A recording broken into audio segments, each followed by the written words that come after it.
Uchiha Yun gasped heavily, a flicker of irritation coursing through him as he pondered why, in his naivety, he had set his game cheat to a mere tenth of his physical prowess. Though his chakra was now vast enough to instill fear, he regretted that decision. When initially configuring the cheat, he had included Uchiha Bloodline, Hozuki Bloodline, an astonishing 10,000-fold vitality, a 100-fold increase in chakra quantity. Chakra consumption set to 0, 20-fold mental growth, 10-fold ninjutsu potency, and the ability for his Manjiki Sharingan to evolve autonomously.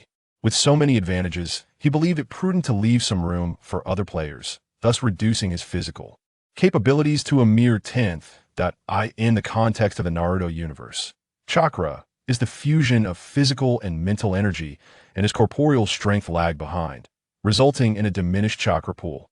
Nevertheless, his vitality was exceptional, and his physical condition should not have been lacking.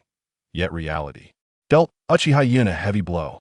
He found it exceedingly difficult to perish, always appearing on the brink of death. This predicament led him to commence chakra training at the age of 7, and after a year of rigorous practice, he's still classified as a low-level ninja in theory. However, the sheer volume of his chakra and the potency of his ninjutsu belied his status, making it impossible for others to perceive him as anything but formidable. Thus, he was dispatched to the battlefield. At this moment, he found himself in combat, panting heavily after merely a few strides due to his lamentable physical condition. Fortunately, he had equipped himself with a cheat that rendered chakra consumption non-existent and amplified his chakra growth 100-fold. The latter dictated his upper limit, determining the maximum chakra he could expend in a single ninjutsu. The former was, as it sounded, a perpetual reserve of chakra, granting him limitless energy. Luckily, he had been astute enough to begin honing his hand seals the moment he traversed into this realm, and after 8 years, his speed in forming seals was remarkable. Before him stood a ninja from the Kagaya clan, a sight that filled Uchiha Yun with trepidation. He was ill-equipped for close combat, allowing the opponent to close the distance would spell his doom. In stark contrast to Uchiha Yun's astonishment, the Kagaya ninja was consumed by dread. What manner of monster is this before me? Each time I attempt to engage, he unleashes ninjutsu, and despite the lack of water, the scale and power of his techniques remain immense. By now, he must have unleashed over a dozen expansive ninjutsu. The forest is saturated with moisture. Thank goodness my physical prowess is strong. Had it been any other ninja, they would have perished long ago. As these thoughts coursed through his mind, the Kagaya ninja noted Uchiha Yun panting and thought, what a perfect opportunity. With a bone drawn from his arm, he charged at Uchiha Yun. Sensing the Kagaya ninja's fierce advance, Uchiha Yun swiftly formed seals once more. Water release, great waterfall. Technique. The Kagaya ninja hastily dodged, his breath hitching as he realized he was beginning to tire from constantly evading the expansive ninjutsu. Feeling the strain, he remarked, "Kid, your chakra seems to be running low as well. How about we call a truce? Or perhaps we could both take a moment to rest." A hint of fear crept into his heart. This monster's chakra appeared boundless, and had it not been for the opponent's lack of physical prowess, he would have likely met his demise. Observing the Kagaya ninja's concession, Uchiha Yun couldn't help but smirk internally, thinking, up to this point, aside from my fingers feeling sore, I'm perfectly fine. You may as well resign yourself to your fate. Without further ado, Uchiha Yun formed seals again. Water release. Water Dragon Bullet technique. It was understandable why Uchiha Yun relied on expansive ninjutsu thus far. He had only mastered the Great Waterfall technique, the Water Dragon Bullet, and a water barrier. Although he had some proficiency in fire release, facing a taijutsu specialist meant using the expansive Great Fire Annihilation would be futile if the opponent charged through the flames. Therefore, the water release techniques, which combine lethality, impact, and range, became his preferred choice. Fire release? He would leave that for another day. As the water dragon surged towards him, the Kagaya ninja gritted his teeth and sprinted again, his thoughts a flurry of curses directed at Uchiha Yun. What is with this kid? Is he a monster? I've never heard of anyone capable of depleting a taijutsu user's stamina with ninjutsu. The Kagaya ninja's musings only fueled Uchiha Yun's determination to execute his seals with even greater fervor. Minutes passed. The Kagaya ninja was now drooling, utterly exhausted. With no energy left to wipe away the snot trickling from his nose, he could only watch in despair as the enormous water dragon hurtled towards him. His sole thought was, at the very least, let me dance once. The commotion had long attracted the attention of others nearby, but the incessant booming sounds deterred them from approaching. Once the noise subsided, both sides of ninjas curiously drew closer, eager to uncover the source of the disturbance. One ninja with a hedgehog hairstyle, hearing the silence, quickly dispatched the last Kagaya ninja and dashed towards the sound. The deeper he ventured, the more astonished he became. Why is there so much water? As he progressed further into the forest, the water increased, leaving him increasingly bewildered. The Kagaya clan was not known for employing water release techniques. This deluge could only have been conjured by his brother. Yet, here he was, traversing through the water. Is this an excessive amount of water or what? Before entering the battlefield, he had harbored immense concern for his brother, as he doubted his brother's physical endurance. Upon reaching the site of the commotion, he beheld Uchiha Yun, who was rubbing his fingers and incredulously inquired, "Yin, did you do all of this?" It was no wonder he was astounded. This volume of water would require at least 100 water release ninjas, continuously unleashing expansive techniques, all of whom would need to be Jonin level. He acknowledged that his brother's chakra was astonishing, but this was utterly preposterous. Uchiha Yun rolled his eyes, addressing his twin brother, Uchiha Madara, the man who encircled the ninja alliance, and the one perpetually yearning to host a grand ball. "If it wasn't me, do you suppose it was you?" Uchiha Madara was momentarily taken aback, then chuckled softly, moving to inspect the corpse of the Kagaya ninja. To his shock, he discovered that the individual was a superior ninja from the opposing side, and the manner of death was gruesome.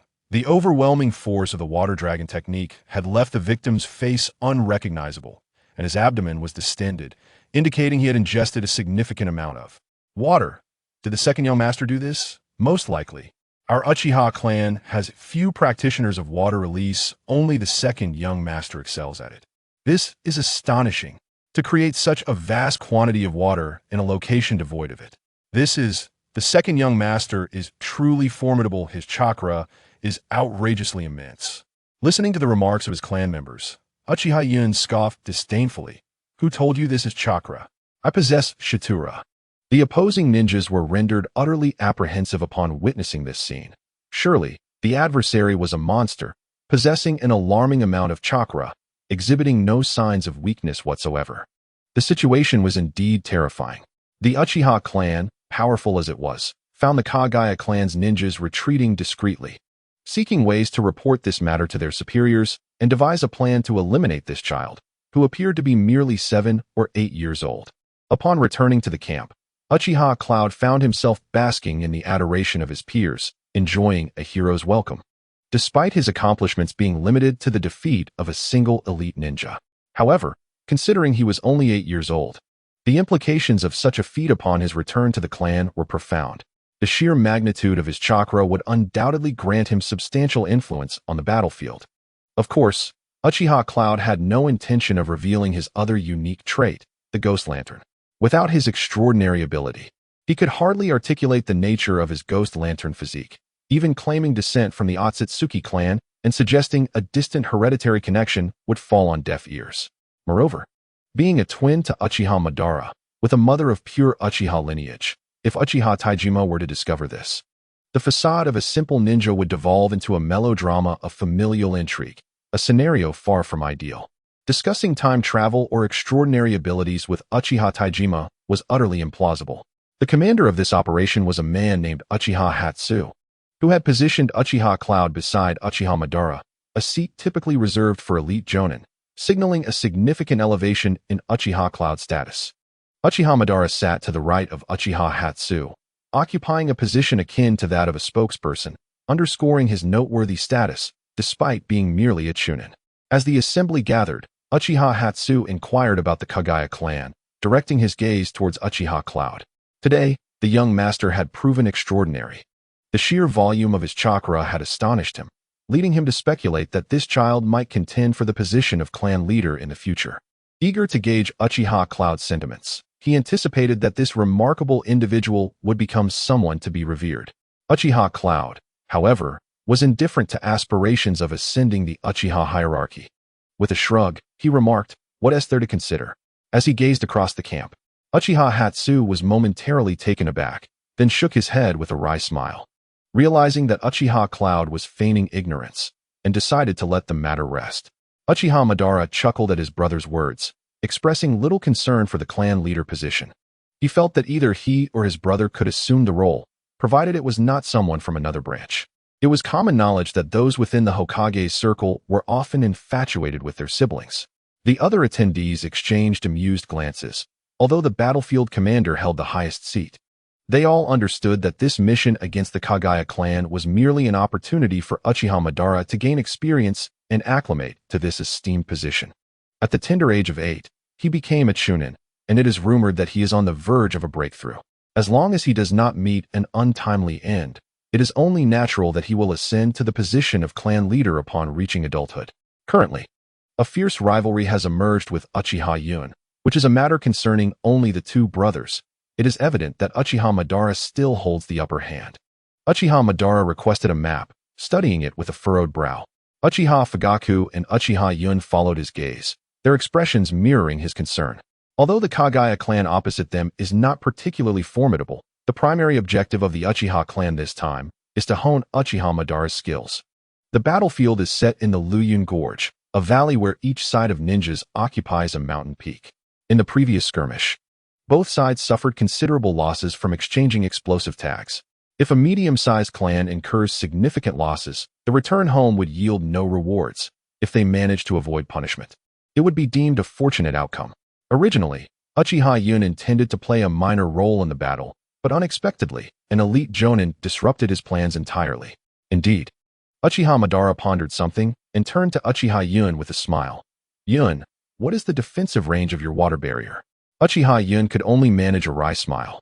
If he unleashed his full power, a water sphere with a radius of 200 meters would be a trivial feat, especially since he possesses a unique jutsu that amplifies its effectiveness tenfold.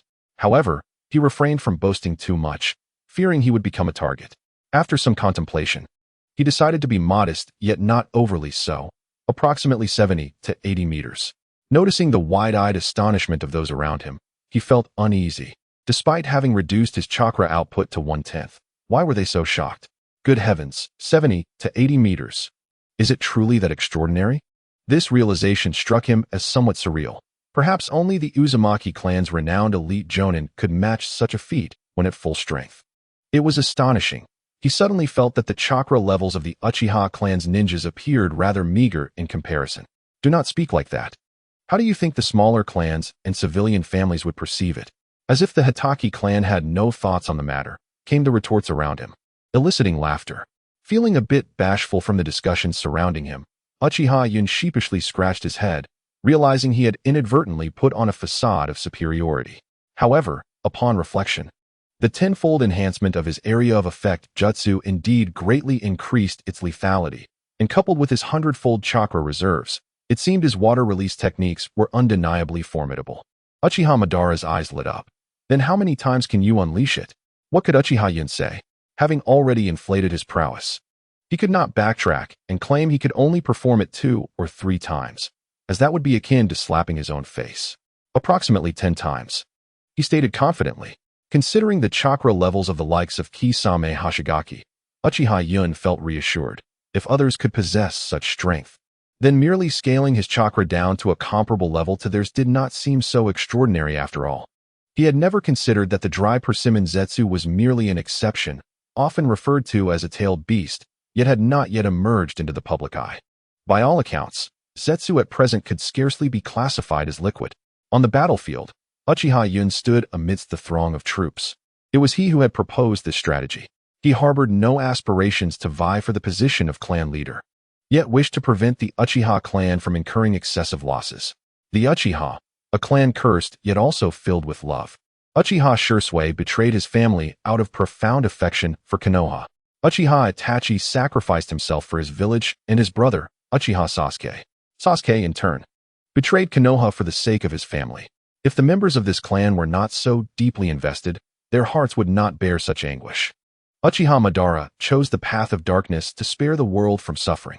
Uchiha Obito, driven by youthful love, descended into darkness. Ultimately, it is the love that permeates the Uchiha family that compels their actions, though this applies to most of them. Both sides of ninjas had arrived at the mid-slope, a locale where explosive tags and ninjutsu could be deployed. The initial wave would undoubtedly consist of mutual exchanges of shuriken, explosive tags, and jutsu, reserving close combat for circumstances unfavorable to their own side. Here, Uchiha Yun bellowed, "Remember, we must heed young Master Yun's commands." The assembled ninjas echoed in unison, yes. On the opposing side, Commander Kagaya furrowed his brow as he observed the concentration of the Uchiha forces. He found it perplexing why the enemy would cluster together, as if they were dissatisfied with the swiftness of their own slaughter. Regardless of his confusion, he could not afford to let such a prime opportunity slip away. With a commanding shout, he ordered a volley of explosive tags to be launched towards the Uchiha formation. As the sky filled with soaring explosive tags, Uchiha Yun remained unperturbed. With swift hand seals, he thrust forward, invoking the water release, water barrier technique. A colossal semicircular shield enveloped all Uchiha ninjas in the rear, resonating with a thunderous roar. Upon witnessing the immense water curtain, the Kagaya commander comprehended the rationale behind the enemy's formation. Gritting his teeth, he called out, "They cannot sustain this indefinitely. Once their water release dissipates, we shall strike." He understood that such a vast water ninjutsu would deplete chakra at an alarming rate, and the adversaries would inevitably falter. True to his expectations, the water curtain abruptly vanished. However, before he could revel in his triumph, a deluge of fireballs and shuriken came hurtling towards them. Cold sweat cascaded down his face as he hesitated, urgently commanding, "Attack! Advance quickly!" The Kagaya clan's ninjas recognized the opportunity. The enemy's formation remained intact, and a concerted assault would surely inflict severe damage. Thus, they resolutely hurled shuriken embedded with explosive tags towards the Uchiha ranks. Yet, it appeared their optimism was somewhat misplaced. Uchiha Yun permitted his clan to unleash a single wave of attacks before swiftly forming hand seals once more. In the face of their despairing gazes, another colossal water curtain arose. Countless explosive tags detonated upon the surface of the water barrier, creating a shower of droplets, yet ultimately proving futile. Upon witnessing the adversary retreating into a shell of timidity once more, the commander of the Kagaya clan felt a surge of frustration that nearly compelled him to spit blood. The opposing force, aware that halting their advance would lead to the dissolution of the water barrier, would soon unleash a torrent of explosive tags upon them. Launch them in waves. Do not grant them a moment's respite. Let us see whether their chakra reserves are more abundant than our explosive tags. A female ninja approached respectfully, presenting a bowl of noodles. "Young Master Yun, it's time to eat." Uchiha Yun nodded in acknowledgement. "Please feed me. I cannot spare a hand." Thus, amidst the chaos of battle, Uchiha Yun commenced his meal. The commander of the Kagaya clan was left dumbfounded. What was this absurdity? Was it an illusion? Yet, if it were an illusion, they would have perished long ago. "My lord, our supply of explosive tags is dwindling. Shall we continue to throw them?" "Cease throwing.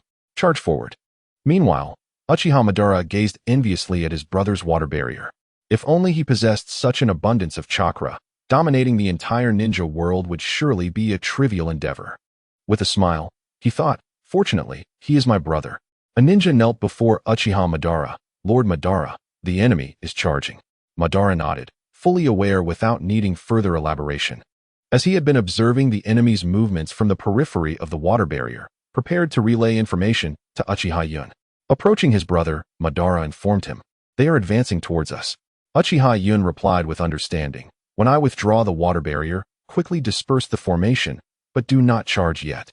Let me first test the effectiveness of my ninjutsu." Madara signaled an affirmative gesture, promptly issuing commands. Once the water barrier was lifted, Uchiha Yun surveyed the ninjas below. His gaze icy, fire style, great fire destruction. Although he was merely a low-ranking ninja, and even with a tenfold enhancement, the quality of his chakra could not rival that of a higher-ranking ninja. It sufficed for his purposes. Taking a deep breath, a long column of fire erupted, and approximately 20 meters ahead, the flames suddenly widened, transforming into a wall of fire that surged toward the Kagaya ninjas. Where the flames swept through, vegetation turned to ash, and the ground cracked under the heat. The Kagaya ninjas suffered varying degrees of injury. The lower-ranked ones were mostly gravely wounded, while the weaker among them were reduced to mere ashes in the wake of Uchiha Yun's fiery onslaught. The middle-ranked ninjas also sustained significant injuries, with only the higher-ranked sustaining minor wounds. However, in warfare, the conflict largely involved lower-tier combatants. This chapter is not yet concluded. Please turn to the next page to continue reading. After all, this era did not boast an abundance of characters capable of cataclysmic destruction at a whim. Uchiha Yun's display left all present on the battlefield momentarily paralyzed. Although the water barrier consumed a considerable amount of chakra, its magnitude remained ambiguous to them.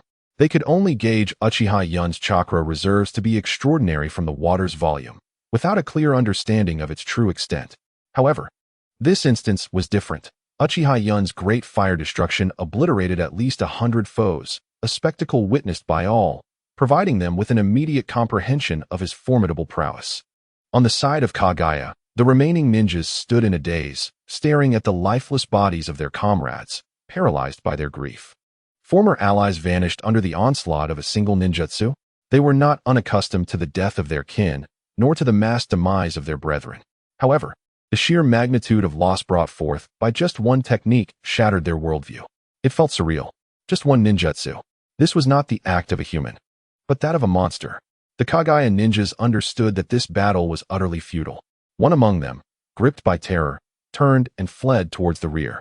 Once one began to run, it sparked a frantic exodus among the others, and soon, all were racing for their lives. The commander of Kagaya stood bewildered amidst the fleeing clansmen, his mind a blank slate. A war where so many of his kin were decimated by merely a single ninjutsu was unfathomable. Faced with this unexpected upheaval, he too longed to escape. Yet he knew he could not. The weight of his clan's demise rendered him unworthy of survival. He threw his head back and roared to the heavens, tears streaming down his face, mourning the consequences of his poor decisions. Had he dispersed his people during their defense, encircling the enemy instead? Had he urged them to abandon the conflict? Even if it meant inflicting heavy losses upon their foe, it would have been better than this. His gaze fell upon the white-haired figure across from him, and an overwhelming hatred surged within him. He drew forth the bones from his arms and charged at the silver-haired youth. Uchiha Madara walked amidst the ranks, observing Uchiha Yun, who was being carried on a palanquin by two clan ninjas, with a look of incredulity. Is this what it means to be a ninja? He shrugged, and Uchiha Yun smiled. In truth, this is the life I desire. What is the body but a means to revolution? My goal is simple, as long as I live and am free from ailments. Upon hearing these words, Uchiha Madara felt an overwhelming urge to strike down his brother. Yet considering Yun's terrifying chakra reserves, he reconsidered. Perhaps he indeed had the means to do so. Clenching his teeth in frustration, he lamented his relentless efforts to enhance his physical prowess, feeling utterly powerless against his brother. He was aware of Yun's unique bloodline, though the specifics eluded him. The Kagaya clan's abilities rendered physical ninjutsu ineffective, even against Uchiha Madara. Nevertheless, he grasped the method to defeat the Kagaya ninjas. They relied on chakra to assimilate their bodies into water, allowing them to continually heal as long as their chakra reserves were sufficient. If they could not revert to human form, they could not replenish their chakra. Thus, if one persistently utilized ninjutsu to disrupt the water enveloped by chakra, when their reserves waned, they would be reduced to gelatinous masses. In such a state, lacking adequate water and chakra, the Kagaya clan would be finished. Moreover, lightning techniques could directly reach the essence of the Kagaya clan, paralyzing them and severing their chakra, rendering them into a jelly-like state. Upon understanding the magnitude of Uchiha Yun's chakra, Uchiha Madara had no intention of employing taijutsu to vanquish his younger brother. Such an endeavor was utterly futile. Possessing such formidable chakra at the tender age of 8, once he reached adulthood, no one could deplete his chakra reserves through ninjutsu. Lightning release was not within his repertoire. His current focus remained predominantly on fire release. Lacking other chakra affinities, he could not yet learn them, deferring that pursuit until he achieved the rank of Jonin. Thus, at present, Uchiha Madara found himself unable to contend with Uchiha Yun, often falling victim to his younger sibling's antics. This explains why Uchiha Madara walked alongside, while Uchiha Yun reclined in a makeshift palanquin. Had he been capable of defeating him, Madara would have long since dragged him down for physical training. The swiftness of ninjas is remarkable, and the battlefield was not particularly distant. Within 3 days, they arrived at the clan's territory. Towering gates adorned with numerous edifices loomed ahead. During the Warring States period, while the exact population of the Uchiha clan is indeterminate, a few thousand could certainly be accounted for. It was only through years of relentless warfare, especially against the Senju clan, that their numbers began to dwindle. While not every member may have been a warrior, it was assured that over 1,000 capable youths remained. Thus, a larger village was not an issue. At the entrance, Kin waited to welcome the hero's return. After a brief period of rest and mobilization, everyone dispersed to reunite with their families. Upon reaching the clan's territory, Uchiha Yun no longer required the assistance of the two tool-wielding ninjas and chose to walk home independently. As he gazed at the bustling streets and the throngs of people, a sense of reverie washed over him. The inhabitants were all members of the Uchiha clan, their faces devoid of any malice, adorned instead with warm smiles. Lowering his head, Uchiha Yun murmured, "Annihilation of the clan?" Feeling a sudden jolt at the crown of his head, Uchiha Yun looked up to find a man of considerable authority, his father, Uchiha Taijima. Glancing to the side, he realized he had unknowingly arrived at his doorstep. Uchiha Taijima, with a smile, affectionately ruffled Uchiha Yun's hair, saying, "Let us head inside. Your elder brother awaits me. I shall return once I conclude matters over there." With that, Uchiha Taijima departed, engrossed in his own affairs. Shaking his head, Yun recalled how he once perceived Uchiha Taijima as a rather aloof man. It was only after Yun turned 6 and was deemed unfit for chakra training that he recognized his father's gentle nature. Upon entering, Uchiha Yun called out, "I'm back." His voice echoed, eliciting excited responses from within. "Big brother's back. Big brother. How wonderful." As two small figures rushed toward him, Uchiha Yun crouched down, smiling as he patted their heads. These two little ones were named Uchiha Ao and Uchiha Ki. Seeing them brought a sense of relief to Uchiha Yun. Surveying the surroundings, he inquired with curiosity, "Where is Izuna?" Uchiha Chin clenched his small fists and waved them in front of Yun, declaring with an air of confidence, "Third brother has gone to discipline those two naughty boys from the elder's family. When I grow up, I shall teach them a lesson too." Humph. Uchiha Chi, not one to be outdone, chimed in, "Exactly. They have been speaking ill of our second brother." Observing their spirited demeanor, Uchiha Yun couldn't help but chuckle. At merely 5 years of age, these little ones were already plotting to reprimand others. However, since he had learned to refine chakra, he had ceased to regard the elder's sons as a threat, not to mention his own extraordinary abilities. He believed that even Uchiha Madara and Uchiha Izuna would be capable of besting them in due time. After spending a brief moment at home, a boy resembling Uchiha Yun with a head full of bruises entered, his face marked with shades of blue and purple. Amused and exasperated, Uchiha Yun tended to his wounds and asked, "So did you win?" With a grin, Uchiha Izuna replied, "Haha, of course I won." Yet, upon closer inspection of the boy, Uchiha Yun found it hard to believe he had emerged victorious. It seemed he had been bested instead. The elder also had 2 sons, whose training talents were decent in Uchiha Yun's eyes, but they paled in comparison to him and his brothers. Currently, the only reason they could contend with Uchiha Izuna was their age advantage, but he firmly believed that in a few years, the elder's boys would inevitably find themselves bested by his younger brother. Izuna had been training chakra for a few years, being a year younger than Uchiha Yun, but having started his training at the tender age of 5. Although his talent did not match that of Uchiha Madara, he was likely to achieve the rank of Chunin by the age of 10, falling within the realm of prodigies. As for the 2 youngest brothers, their talents remained uncertain. But in a few days, when their father commenced their training, clarity would surely follow. After spending some time playing with his younger siblings, Uchiha Taijima and Uchiha Madara returned home. A look of astonishment graced Uchiha Taijima's face, evidently aware of Uchiha Yun's remarkable performance on the battlefield. It was no wonder he was shocked. He had always believed that Uchiha Yun would remain rather ordinary. Yet here he was, possessing an immense amount of chakra. This time, he had sent Uchiha Yun to the battlefield merely to gain some experience and garner a modest reputation within the clan, ensuring he would not face exclusion. However, after hearing Uchiha Madara recount Yun's battlefield exploits, he realized that his second son was destined for great achievements. Contemplating this, Uchiha Taijima called Uchiha Madara and Uchiha Yun to his side. Taking a deep breath, he looked at his 2 sons and said, "From today onward, you shall move out and live independently." The brothers were taken aback, gazing at Uchiha Taijima in confusion, unable to comprehend their father's reasoning. Observing their bewildered expressions, Uchiha Taijima adopted a serious tone. From now on, you must learn to be self-sufficient.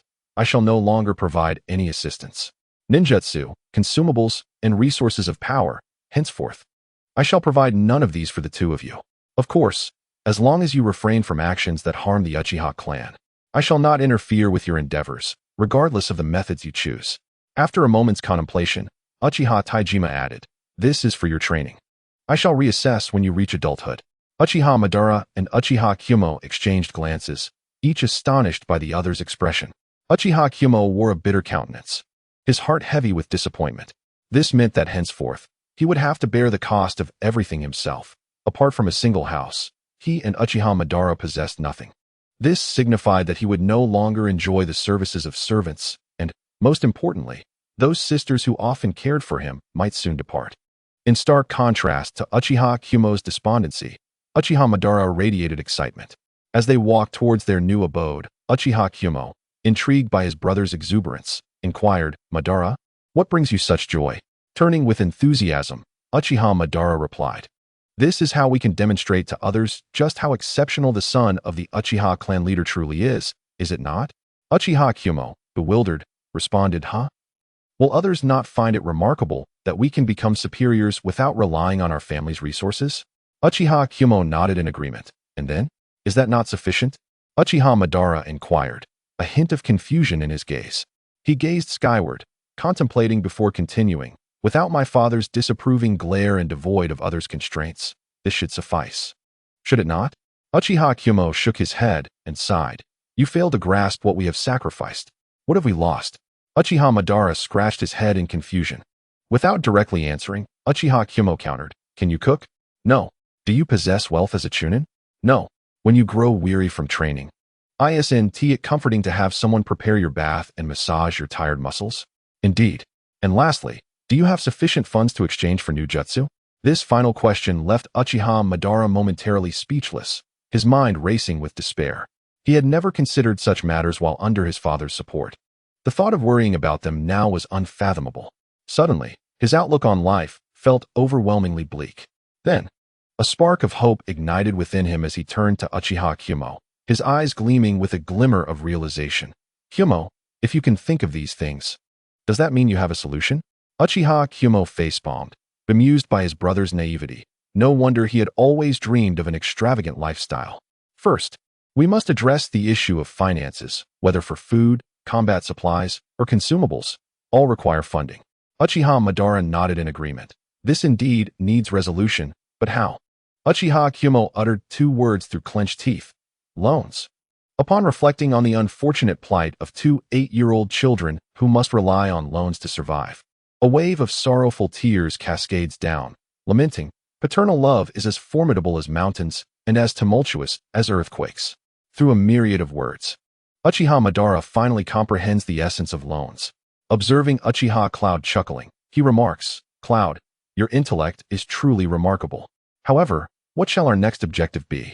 The next objective, of course, is to earn money to repay the loan. Otherwise, what else can we do? Uchiha Cloud had never contemplated the possibility of defaulting on repayment. After all, he was a distinguished figure. While he may not be the most extraordinary, he certainly stood shoulder to shoulder with Uchiha Madara and others of their caliber. Should it come to light in the future that among the three mightiest men, two had borrowed money without repaying it, it would be an immense disgrace. Hence, he was resolute in avoiding such a fate, determined to preserve his good reputation. Inside a rather dilapidated house, Uchiha Madara trembled slightly as he clutched a cup of instant noodles. He never imagined that the heir of the Uchiha clan would find himself residing in a rundown abode and subsisting on instant noodles. Ignoring Uchiha Madara's despondent demeanor, Uchiha Cloud silently savored his noodles. His loan plan had been thwarted as others deemed them too young, granting them only a meager amount for assistance. At this moment, he yearned to slam the noodle cup onto Uchiha Taijima's head while bellowing. Why could you be so careless as to deny us any funds? Yet, returning now felt akin to an act of cowardice. With no outlet for his frustration, Uchiha Cloud abruptly stood, forcefully placing the noodle cup atop Uchiha Madara's head. Before he could fully comprehend the situation, Uchiha Cloud exclaimed. We must venture out to earn money, reside in a grand house, employ maids, indulge in delicious food, and establish a dance hall. Uchiha Madara blinked, seemingly bewildered by these strange aspirations, causing the noodle cup in his hands to slip away. He then adopted a fervent demeanor, asking, What shall we do? Uchiha Cloud narrowed his eyes, raising 3 fingers, and declared, 2 words, undertake missions. Uchiha Madara's eyes sparkled with enlightenment as he realized the potential for commissions, stating, Indeed, we can earn rewards, and the commissions for these missions are quite substantial. Giving Uchiha Madara's shoulder a reassuring pat, Uchiha Cloud spoke earnestly, Your intellect is somewhat lacking. I shall select the missions. Uchiha Madara nodded earnestly, replying, Then I shall prepare the ninja tools at home. After Uchiha Cloud ventured further away, Uchiha Madara felt something brush against his face. Wiping his right hand across it, he noted the grease and bellowed, Cloud, you scoundrel. And what do you mean by saying my intelligence is low? Hearing the raucous outburst behind him, Uchiha Cloud smirked, recognizing that this was the bond of brotherhood that would last a lifetime. Soon after, Uchiha Cloud arrived at the location for accepting missions. An elderly man, one-eyed and one-armed, was attending to the clan's ninjas. He was a man who had sacrificed his eye for the Uchiha clan and, unable to fight for the family any longer, had come to serve in the clan's logistics, contributing his strength in other ways. Uchiha Cloud approached and inquired, Elder, I wish to take on a mission. The elder paused, scanning the surroundings anxiously, yet seeing no one in sight. A chill ran down his spine. Observing the old man's demeanor, Uchiha Yun sighed and leaped onto the table. Old man, it is I? The elder leaned in closely, scrutinizing Yun's face, wiping away non-existent beads of sweat from his forehead. You startled me.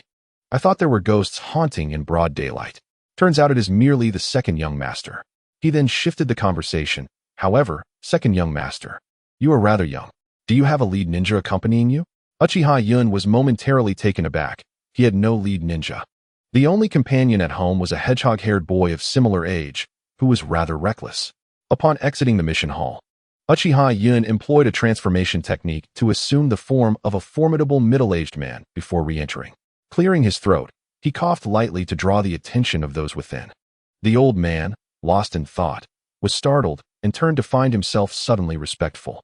Lord Clan Leader, what brings you here? Uchiha Yun found amusement in the situation, having wagered that they would not dare to use the Sharingan to discern his transformation, hence taking on the guise of his father. To adopt a disguise that would deter others from using the Sharingan, he had chosen an imposing figure. His father or several elders would serve well. However, he refrained from transforming into an elder, as that would inadvertently elevate their status at his expense. Adjusting his demeanor, Uchiha Yun endeavored to mimic his father's tone. I have come to review the mission. The old man blinked in confusion, regarding Uchiha Yun incredulously. Why would the clan leader personally attend to a mission? Uchiha Yun felt a pang of concern and coughed again. I am here to select tasks for my 2 young charges. They are now mature ninjas and ready to undertake missions. The old man's expression shifted to one of realization.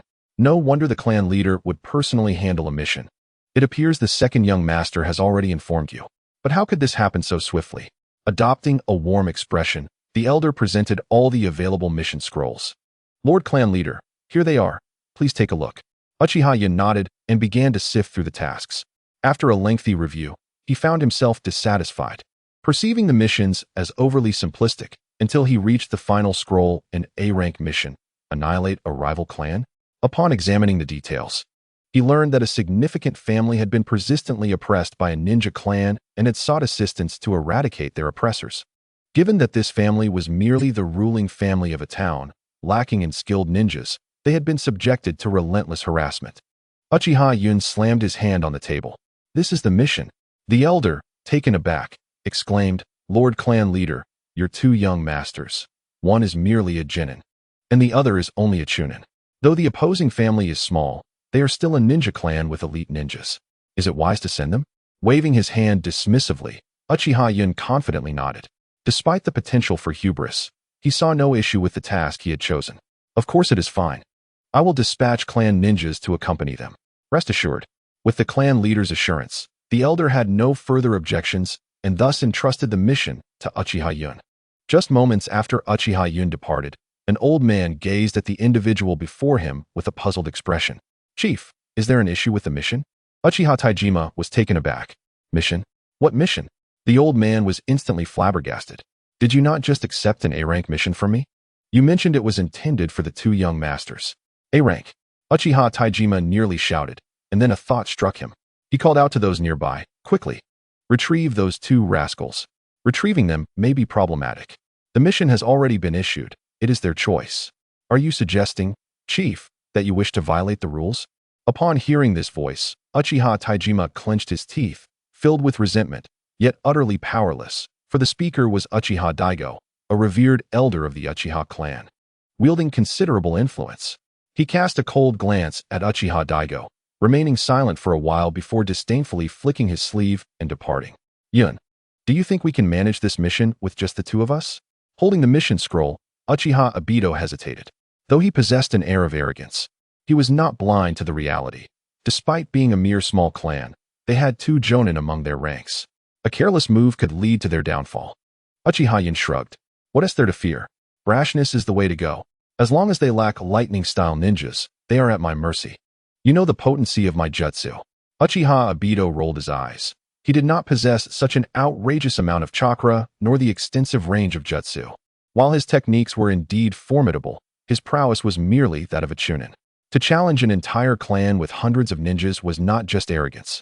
It bordered on hubris, albeit it aligned with his inclinations. "Let us devise a strategy first. I am not like Gazuki with his absurd physique. I could very well be defeated." Uchiha Yun, exasperated, spread his hands. "Suit yourself. I'm off to sleep." With that, Uchiha Yun casually found a tree and began to doze off. The corners of Uchiha Obito's mouth twitched. He was well aware that Uchiha Yun simply lacked the inclination to think. After all, he was the elder brother. It was only natural to indulge his younger sibling. With this thought, Uchiha Obito reluctantly made his way towards the client alone. That evening, Uchiha Obito returned, disillusioned. He had approached the client and, as expected, faced skepticism. After much persuasion, the client agreed to let Uchiha Obito give it a try, but under the strict condition that it remained undisclosed that they were hired by him. Uchiha Yun opened his eyes, grinning at Uchiha Obito. "You're back." "Not really," Uchiha Obito replied, irritable. Under such circumstances, anyone would wear a frown. He had endured disdain and expended considerable effort, while his companion was soundly asleep. It was only natural for his mood to be less than balanced. Eventually, Uchiha Obito kept repeating in his mind, my brother, my brother, my brother, be accommodating, be accommodating, be accommodating." This helped to alleviate his spirits considerably. "Here. This contains the basic information about a clan in the village." Saying this, Uchiha Obito handed Uchiha Yun a map. Upon receiving the image, Uchiha Yun's brow unfurled with relief. The opposing clan, for reasons unbeknownst to him, had chosen a low-lying area, which afforded Uchiha Yun considerable room for maneuver. Ascending to a high vantage point, Uchiha Madara and Uchiha Yun each dispatched a shadow clone to survey the encampment. The technique of the shadow clone was developed collaboratively by Uchiha Taijima and Uchiha Madara, following the principles imparted by Uchiha Yun. Due to his inability to effectively control chakra, Uchiha Yun refrained from participating in the development of ninjutsu. The principle of the shadow clone was remarkably straightforward, with a structure that was not overly complex, thus facilitating its development without much difficulty. The shadow clone is purely a manifestation of chakra, devoid of elemental properties, which explains its prevalence throughout the ninja world. The multi-shadow clone technique, however, is classified as forbidden due to the life-threatening risks it poses for those lacking an ample chakra reserve. In terms of technical complexity, it is not particularly demanding. Perhaps due to arrogance or the absence of other ninja clans in the vicinity, the guards of the village were weak, with only a handful of patrolling ninjas. Navigating past several sentinels, Uchiha Yun arrived at the central location, intending to observe the enemy's movements. Neither had activated their Sharingan yet. Thus they relied on their current circumstances for reconnaissance. They aimed to ascertain the situation. Should it prove untenable, they would promptly abandon the mission, as they had not yet been discovered, allowing for a potential retreat with minimal losses to their clan. However, after a thorough examination, Uchiha Yun stumbled upon an anomaly. Frowning, he pushed open a door, and the sight within would haunt both him and Uchiha Madara for a lifetime. The ground was strewn with bones, lifeless infants, naked women, and blood-soaked cages. This scene shattered their worldview. Even having witnessed the horrors of battle, the corpses they had encountered paled in comparison to this grotesque tableau. This was an experience unlike any other. Upon hearing a sound, the women, with vacant expressions, gazed at the two men, resembling mere shadows of their former selves. A sharp pang pierced Uchiha Yun's heart, not from a sense of sanctity, but rather from the piercing gaze of these women, akin to daggers thrusting into his chest. What inhumane torment must they have endured to be reduced to such a state, to possess such hollow eyes? The expressions of Uchiha Yun and Uchiha Madara morphed into grimace, their hearts already marking these beasts for extermination. Even if they could not eliminate them tonight, they vowed to eradicate this clan once they gained sufficient strength. Perhaps their faces reflected their fury, for one of the women, dragging her frail body, crawled before them and extended a trembling hand, pleading, "Please, please." Uchiha Yun leaned in, expecting a desperate plea for salvation, but was instead met with the chilling request, "Please, kill us." A jolt of disbelief coursed through Uchiha Yun as he fell into silence.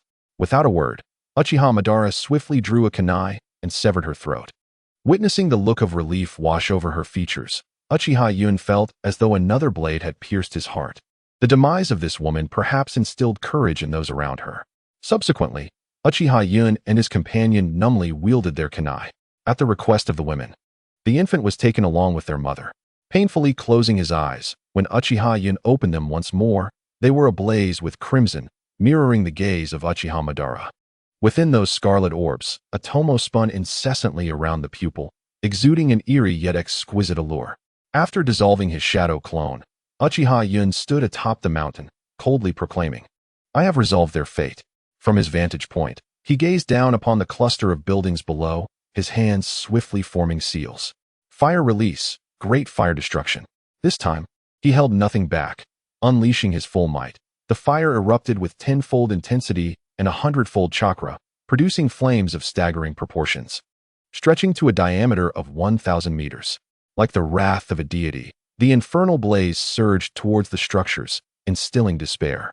Within the village, patrolling ninjas noticed the sky suddenly illuminated and looked up in bewilderment. One ninja, dumbfounded by the colossal inferno above, muttered, "I told you, this would provoke the gods. Divine retribution has descended." The others were hardly better off, frozen in shock until the flames engulfed them. It was not that they lacked the will to flee, but rather that the enormity of the fire rendered them paralyzed, uncertain of how or where to escape. In an instant, the entire village transformed into a sea of flames. Countless ninjas scattering in panic as the fire, relentless as a parasite, could not be extinguished. The ground was scorched by Uchiha Yun's flames, and amidst the blaze, how could these ninjas hope to douse the fire clinging to their bodies? Some water-style ninjas desperately attempted to summon water, striving to quell the flames. Although their chakra reserves were limited, and their abilities diminished in arid conditions, they still managed to achieve some effect. Observing the ninjas' futile counterattack, Uchiha Yun sneered coldly, continuing to form seals, water release, great waterfall technique. He then expelled a massive sphere of water towards the ground. Understanding from basic physics that water released from a height would gain strength due to gravitational acceleration. Yet, Uchiha Yun sighed, "If only I had mastered the exploding water shockwave. I could annihilate them all in one fell swoop. If that fails, the water shockwave would suffice." Beside him, Uchiha Madara rolled his eyes at Yun's complaints, wondering if this was truly the time for such grievances. Silently, he gestured with a hand sign learned from Uchiha Yun, forming a fist with the middle finger extended. Uchiha Yun pondered, realizing he was indeed at a height. Tiger, snake, tiger. Water release, water barrier. A colossal semicircular water sphere materialized before Uchiha Yun, and he promptly ceased forming seals. Without the subsequent chakra support, the water sphere collapsed under gravity, transforming into a torrent flowing downward. Uchiha Yun's expression brightened, effective. He then continued to form seals, summoning more water spheres that burst, merging into a powerful, surging river. Uchiha Madara stood by, utterly astonished by the unfolding spectacle. He had never imagined that defensive ninjutsu could be employed in such a manner. Nodding thoughtfully, he murmured to himself, I see. However, a large appeared on his forehead. As he exclaimed, "What nonsense! whose chakra is so extravagantly wasted like this? Is there no respite for us? He gazed enviously at Uchiha Yun, pondering how formidable he would be if endowed with such immense chakra. Although Uchiha Yun's technique did not qualify as ninjutsu and lacked substantial force, its vast range and abundant water made it ideal for clearing out lesser foes, far surpassing the Great Waterfall technique. In the village, a clan composed of civilian ninjas, devoid of secret arts, bloodlines, or significant chakra, was oblivious to the impending calamity. That night, the clan leader was roused from slumber by an intense heat. Upon opening his eyes, he was horrified to find flames engulfing his roof. Furious, he flung open the door, only to discover that fire had blocked his exit. Fortunately, he possessed some knowledge of water release techniques, and after a strenuous effort, he managed to extinguish the flames outside. Stepping out, he was immediately consumed by rage. Members of his clan were screaming in agony as they fled through the inferno, with countless homes reduced to ashes. As he frantically searched for the arsonist, a colossal water sphere suddenly descended from the heavens, nearly crushing him on the spot. Once he regained his composure, he witnessed an unforgettable sight, a torrential river cascading down from the mountains. Bewildered, he stared at the rushing waters. What was happening? Where had this river come from? Before he could fathom the situation, the deluge engulfed him. Finding himself atop a vast lake, the clan leader gazed around in bewilderment. The carefully chosen clan lands had transformed into a lake, with the water level having surged at least 20 meters. He couldn't comprehend the events that had transpired. Although he had selected a location akin to a volcanic crater, it was undeniably spacious. Yet, he simply could not fathom the source of such a vast quantity of water. Originally intended as a clandestine base, it had now become his undoing due to the absence of an outlet. Kneeling despondently upon the water's surface, he stared vacantly at the few remaining clan ninjas, murmuring, "Is it truly divine intervention? Is this a punishment from the gods?" No, this was Uchiha's wrath, not divine retribution. The mere mention of the Uchiha name sent a shiver through the clan leader. While it was true that their clan had a few elite shinobi, they lacked a comprehensive ninjutsu system and advanced techniques. The Uchiha, on the other hand, represented one of the pinnacle clans of the shinobi world, standing tall atop the hierarchy.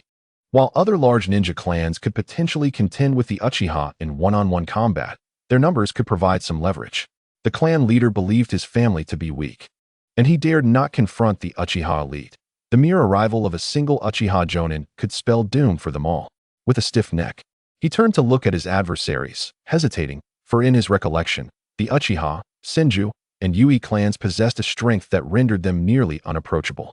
Yet, only the leaders of those clans seemed capable of inciting such a colossal uproar. The head of the Murakami clan felt a pang of desolation. Had he truly caught the attention of someone of the clan leader's caliber? With such formidable ninjutsu, it seemed rather effortless for them to eliminate him. Two mere youngsters. The clan leader regarded this with disbelief. He had anticipated a formidable adversary, yet it turned out to be just two children. His expression morphed into one of ferocity. How arrogant of the Uchiha!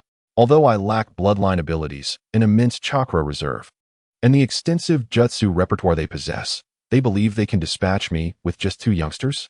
They are woefully naive. After all, I am a seasoned jonin. He presumed that the one responsible for the commotion could not possibly be present. They had merely sent two juniors to test him. Paying no heed to the thoughts of the village, Uchiha Cloud nonchalantly picked his nose and addressed Uchiha Madara. "Shall I handle this one, or will you?" Uchiha Madara narrowed his eyes, contemplating. This individual is a rather weak jonin, yet still a jonin, a suitable practice target for me. Cloud has previously slain jonin from the Kagaya clan, so I cannot afford to be outshone. "I will take this one," he declared. Uchiha Cloud raised an eyebrow, having anticipated Madara's choice, but he was content to have a lighter load. Turning his gaze towards the surviving chunin who had managed to withstand his ninjutsu, he revealed a gleaming smile. The chunin felt a chill run down their spines. The way he smiled was unsettling, reminiscent of a great villain. Without further ado, Uchiha Cloud swiftly formed hand seals, fire release, phoenix fire technique. Countless fireballs, each the size of wash basins, surged towards the group of chunin in a relentless barrage, akin to a machine gun. Observing the unfolding ninjutsu, the chunin reacted promptly, evading as best as they could. However, the explosive power of the enhanced fireballs was formidable. Even the residual blasts would inflict considerable pain. only to be consumed by the subsequent fireballs. Witnessing the effects of his handiwork, Uchiha Cloud smiled with satisfaction. He had effectively created an artificial bombing zone. He eagerly anticipated how exaggerated the potency of his chakra would become once it reached the level of a jonin or even a clan leader. The Chunin gazed in terror at this youth with crimson eyes. Could he have already attained jonin status? How could his ninjutsu possess such overwhelming power? No. It was inconceivable that a child of this age could be a jonin. The sheer volume of his chakra was utterly terrifying. He was not human. Indeed, it was impossible for someone so young to wield such formidable jutsu and possess such chakra. He must be a human-like monster. Upon hearing himself referred to as a human-tailed beast, Uchiha Cloud felt a surge of irritation. For the beings in the original tale labeled as human-tailed beasts bore a resemblance he could not commend, starkly contrasting with his own handsome visage. Thus, he resolved to show a bit more consideration to the one who had dubbed him a human-tailed beast. Water Release, Water Dragon Bullet. The individual who had called him a human-tailed beast felt a jolt of foreboding. Looking up, he saw a colossal water dragon, 5 to 6 meters in diameter, charging towards him. The ninja stood frozen for a moment, then broke into a frenzied sprint, shouting, "Why me?" The other Chunin, initially seeing an opportunity to strike at Uchiha Cloud as he manipulated the water dragon, hesitated in fear under the gaze of his blood-red Sharingan, rendered motionless. The ninja being pursued, witnessing his comrades abandon him, displayed a look of despair, though he was not incapable of defensive ninjutsu. He felt utterly powerless against such a colossal water dragon and could only flee for his life.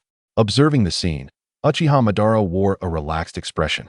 As a prodigy, his chakra and ninjutsu prowess surpassed that of ordinary Uchiha ninjas. However, a Jonin's capabilities were inherently superior.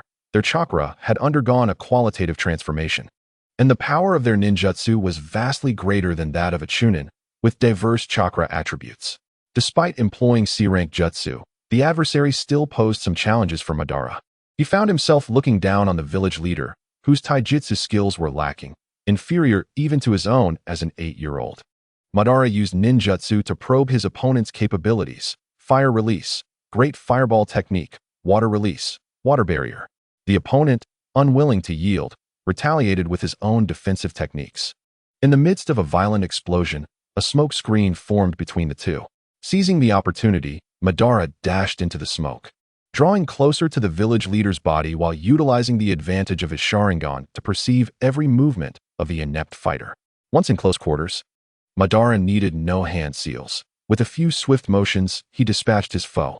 He flicked his arm, performing a gesture he deemed quite impressive, before glancing at Uchiha Cloud, who was still preoccupied with controlling the water dragon, oblivious to the surrounding Chunin. Shaking his head, Madara resigned himself to clearing away the remaining Chunin. Observing the languid water dragon behind him, the village's Chunin realized the gravity of the situation. No wonder the water dragon had been unable to catch him. Whenever it did, it merely forced him to change his escape route. Yet he could not fathom what heinous act had incited such relentless pursuit. Even if he understood the thoughts of this young Uchiha, he dared not pause, for being struck by the water dragon would spell certain death, a cost too steep to contemplate. 2 hours later, Madara sat bored upon the water's surface beside Uchiha Cloud, resting his chin on his hand, watching the increasingly sluggish ninja in the distance. "Cloud, what did this guy do to provoke you?" he inquired. Without turning his head, Uchiha Cloud replied, "He called me ugly."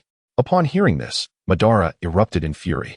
He and Uchiha Cloud were nearly identical in appearance, the only difference being Cloud's white hair. How could anyone dare to label Uchiha Cloud as unattractive? Was this not an indirect insult to him as well? Casting a glance at the distant ninja being toyed with, Uchiha Madara spoke with an air of indifference. "Let us indulge for another couple of hours." The nearby Chunin, seemingly overhearing their exchange, erupted into a frenzied shout. "Devils! You are all devils!" Then, with a resounding splash, he stumbled into the lake. With a flick of his somewhat stiff fingers, Uchiha Obito dismissed the water dragon jutsu. His expression tinged with dissatisfaction. This fellow's physical constitution is appallingly weak. Is this all it takes to exhaust him? Has his chakra entirely depleted? Madara, clearly irritated by this remark, retorted, "Try running for 2 hours and see how you fare. Your body operates under constant overload, and chakra is rapidly consumed. You are the only one I have encountered capable of exhausting someone to the point of collapse through ninjutsu. Be grateful." Glancing at the spot where the ninja had submerged, Uchiha Obito turned away, fully aware that the opponent's chakra was likely exhausted and his stamina nearly depleted. In such a state, the Chunin would surely drown if he fell into the river. Shortly after their departure, a head emerged from the tranquil waters, a sight revealed to be the very Chunin who had just submerged. Gazing in the direction the two had gone, his eyes brimmed with seething rage as he gritted his teeth, declaring, "Uchiha, I will make you pay the price." As he struggled to rise from the water's surface, the Chunin prepared to flee, when a mocking voice interrupted, "Excuse me, were you just speaking of us?" Startled, the Chunin stiffly turned his head to see the two devilish youths before him. Uchiha Obito sat upon the water's surface, his expression peculiarly observant, while Uchiha Madara towered above with an icy demeanor. Half of the Chunin's body was now above the water, caught in an awkward limbo of indecision, rendering the scene exceedingly uncomfortable. His final thought spiraled through his mind. Perhaps they truly are devils. As Uchiha Madara and Uchiha Obito traversed the city, the environment struck Obito as peculiar. It bore an ancient appearance, yet electric lights and even cinemas adorned its streets. Upon reaching the general's manor, the two guards dared not impede their passage, for the reason was evident. Beyond the Uchiha fan on their backs, their attire unmistakably marked them as members of that esteemed clan. The distinction between ninja and commoner attire was clear, and who would dare obstruct the Uchiha? Even if they were merely two youths, one could never know what ancient power might be lurking in their shadows. Upon entering the inner courtyard, the two paused, recognizing that advancing further would surely invite no opposition. Yet such an action would reflect poorly on the Uchiha's decorum. The guards, perceptive to this, promptly entered to summon someone. After a brief wait in the yard, 3 portly gentlemen emerged from within. The central figure approached, scrutinizing the two from head to toe. Uchiha Madara, feeling uncomfortable under this gaze, snapped irritably, "Hey, how long do you intend to stare? What is it that you wish to see?" The man frowned. This mission was crucial to the survival of his clan, and these two youths raised numerous questions. The white-haired boy appeared impeccably clean, while the black-haired boy bore signs of wear and tear, likely the result of battle. Yet, considering the aftermath of conflict, how could the white-haired boy show not a single crease? Could it be that all the damage was inflicted by the black-haired boy? Uchiha Obito felt a surge of frustration as dark lines formed on his forehead. He seized the man with a fierce expression, demanding, "Hey, how long are you going to stare? Hurry up and give me the mission reward." Only then did the man snap back to reality, cold sweat beading on his forehead. "All right, I'll get the money for you right away." It suddenly dawned on him that these two boys belonged to the Uchiha clan, and thankfully, he had refrained from any overtly disrespectful actions. Seeing the man's reaction, Uchiha Obito let out a cold snort and released his grip. The man wiped his brow, suddenly struck dumb. Incredulity etched across his face as he gazed at Uchiha Obito. Wait, did you just say the mission is complete?" He stammered, doubting his own ears. Had these two boys truly accomplished the task? How could that be possible? After all, they hailed from a clan of ninjas, most of whom were skilled warriors. Even the lowest-ranked ninjas should be beyond the capabilities of these two children. Yet now, they claimed to have succeeded, especially considering one of the boys was not only clean but entirely unwrinkled. Such a sight shattered his preconceived notions. Uchiha Obito waved dismissively. Well, it was nothing remarkable. Just a worthless clan, easily dealt with. The man's expression shifted to one of embarrassment. How could this boy deride a ninja clan as worthless when his own family had been oppressed to the point of seeking assistance? Nevertheless, if these boys could annihilate a clan, they could easily obliterate his own. Those who issued missions were not prone to fabricating reports, as such actions could severely tarnish a clan's reputation, jeopardizing future opportunities for assignments. After all, this kind of misconduct was far worse than a ninja dying in the line of duty. Upon handing over the mission reward to the two boys, he watched them depart, frowning as he turned to a nearby ninja. "Go to the village's clan grounds and investigate. I suspect these boys are lying." The ninja nodded and set off to verify the claims.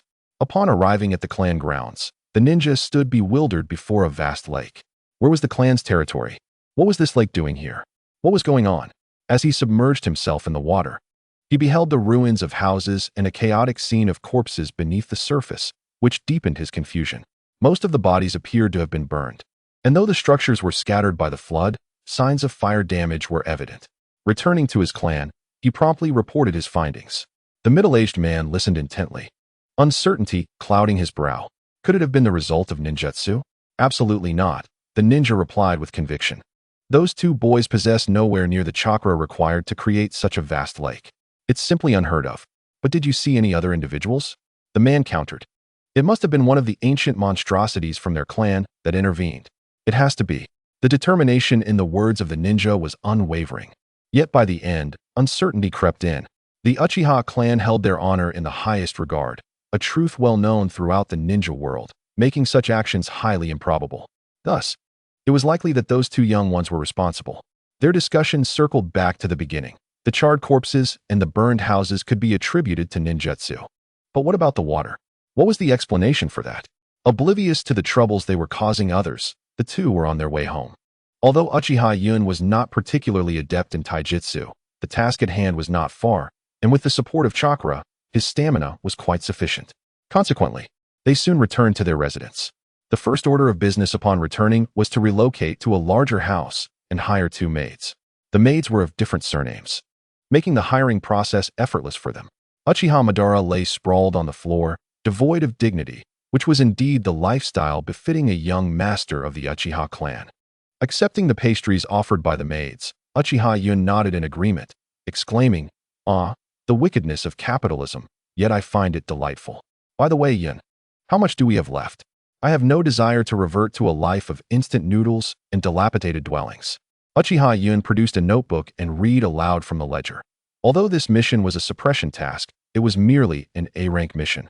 So the reward was not substantial, 2 million ryo. After deducting the expenses for the house and hiring maids and furniture, we have 1,000 ryo remaining.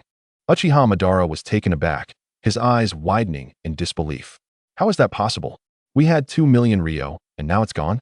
Uchiha Yun cast him a sidelong glance and scoffed. This house alone costs 150,000 ryo, you know? How can it be so expensive? You mentioned wanting to elevate our status. We cannot tarnish the name of the Uchiha young master. Well then, shall we acquire more? Let us consult father first. Why consult father? Perhaps he might already be aware. Uchiha Taijima sat expressionless on the tatami mat, his icy gaze revealing his simmering anger. After what felt like an eternity, a shadow appeared before him, and upon seeing it, he sighed in relief. How did it go? The shadow knelt respectfully, responding. The performance of the 2 young masters astounded me. Uchiha Taijima narrowed his eyes, a subtle smile gracing his lips, yet he maintained a calm demeanor. Do elaborate. Young Master Madara effortlessly dispatched the opposing clan leader.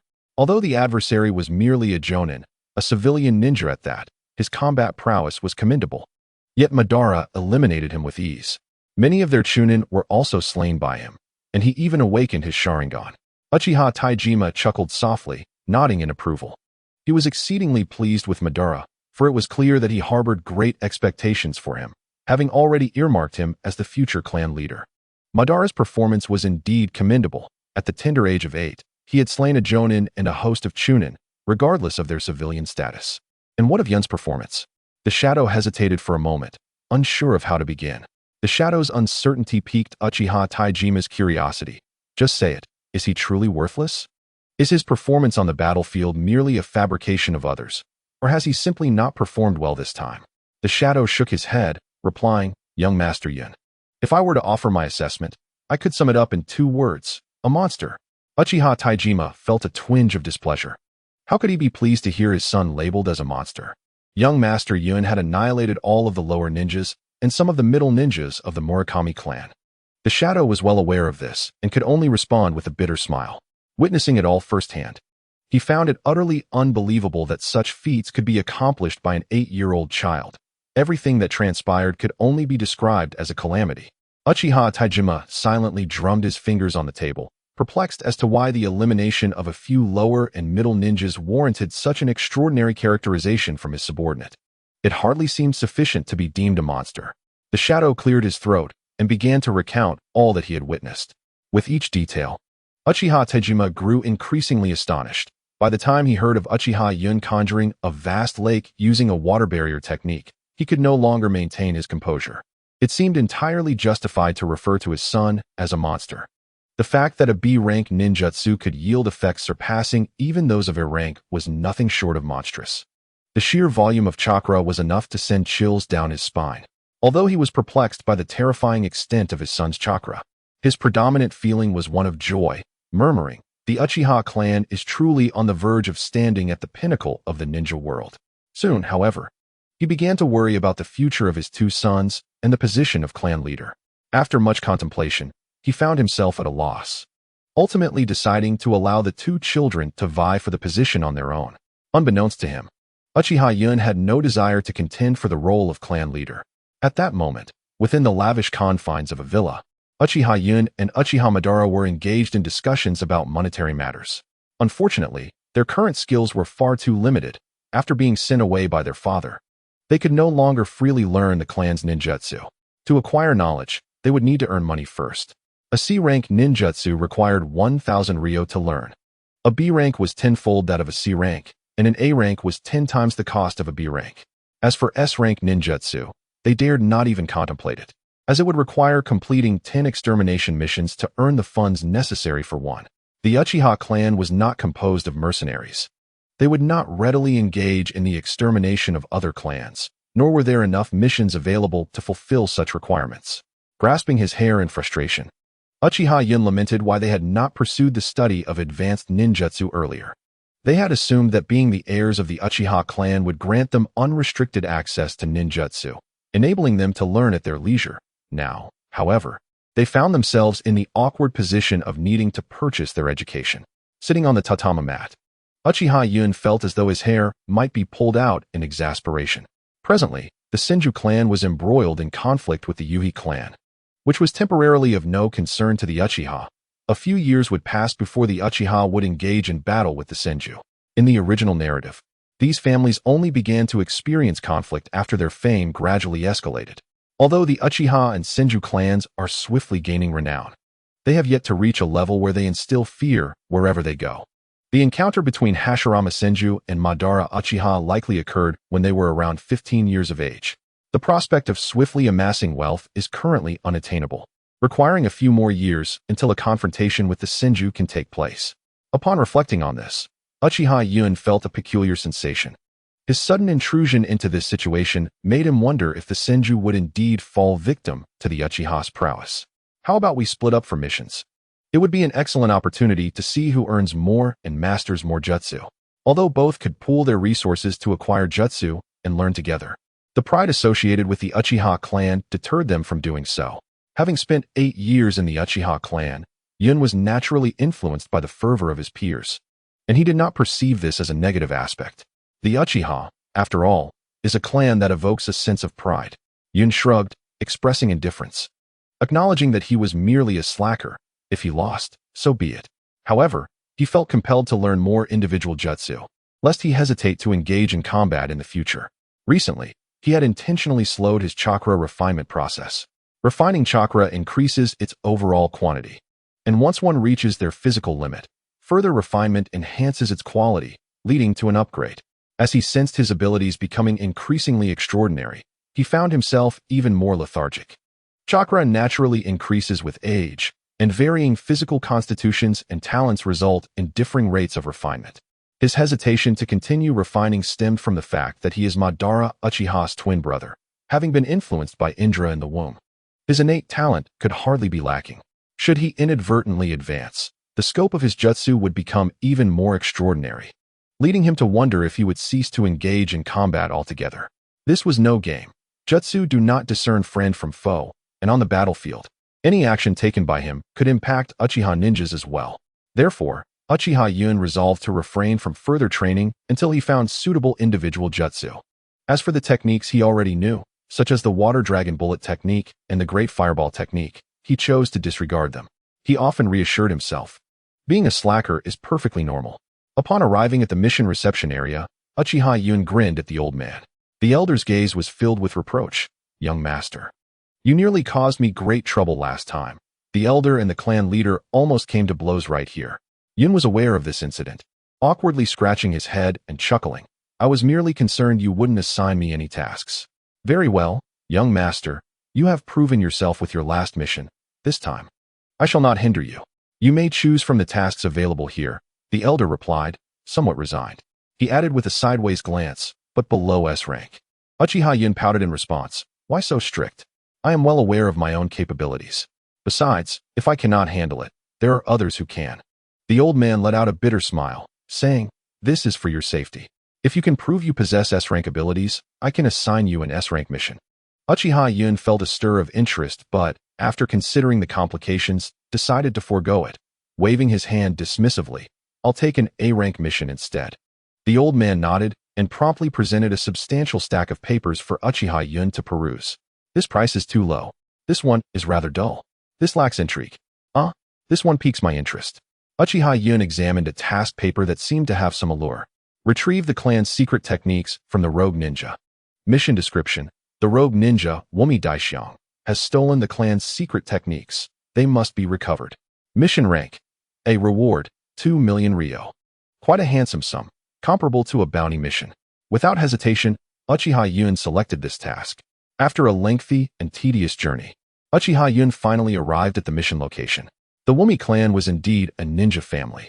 Members of this clan were likely to awaken a formidable regenerative bloodline, capable of healing all wounds in a remarkably short time, provided they had chakra and were not obliterated instantly.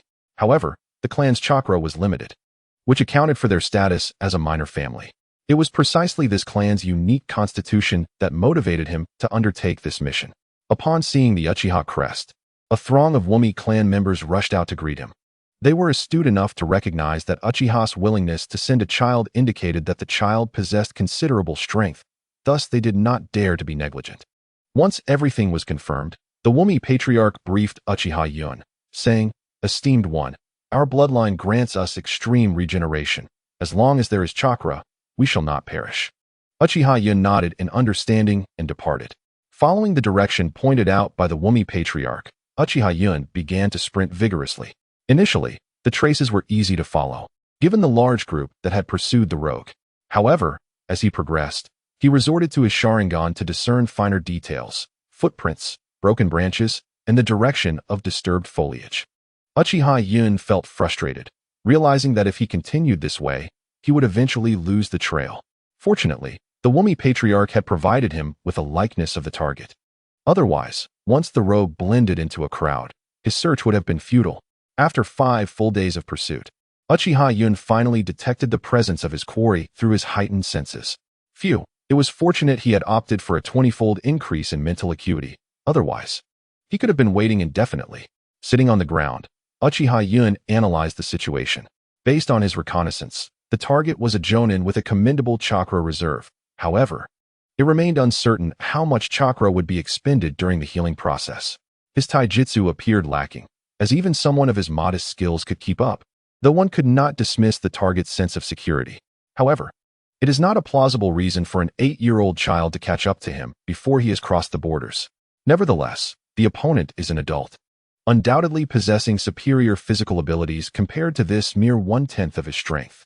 At this juncture, Uchiha Yun is merely in need of intelligence regarding the ninjutsu employed by his adversary. However, this is not a significant concern.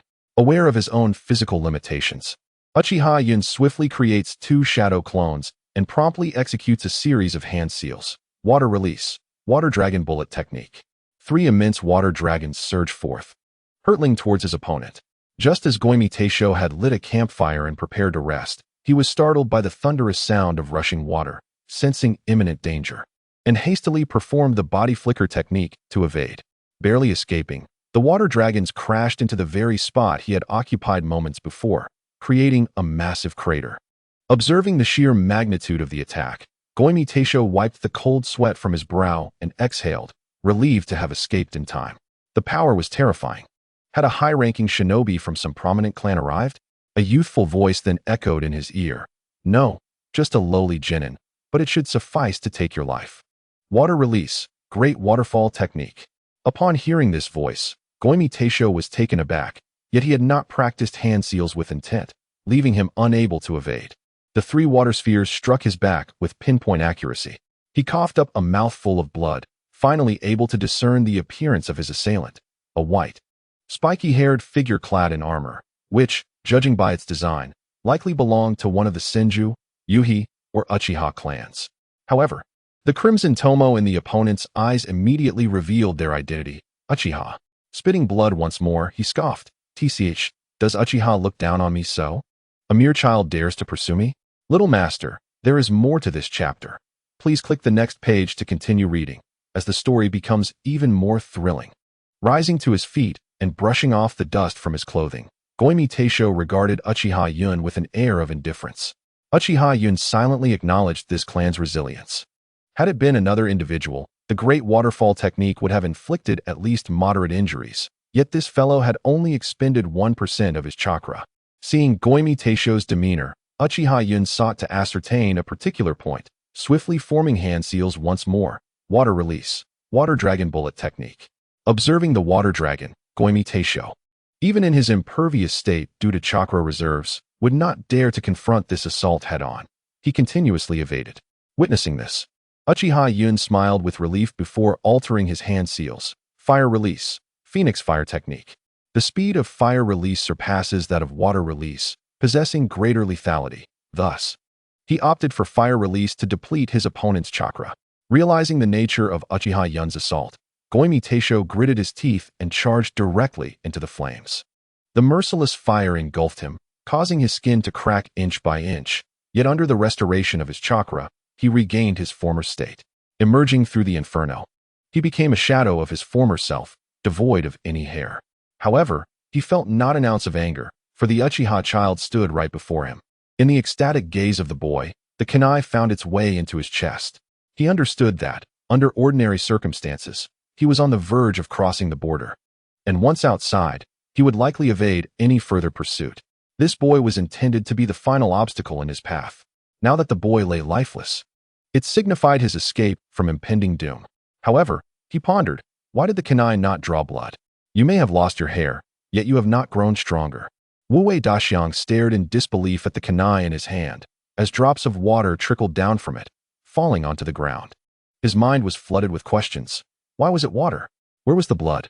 Was this person a monster? Uchiha Yun chuckled softly. Next, it's time to exchange chakra. Without further ado, he thrust a kunai into Wu Daxiang's chest.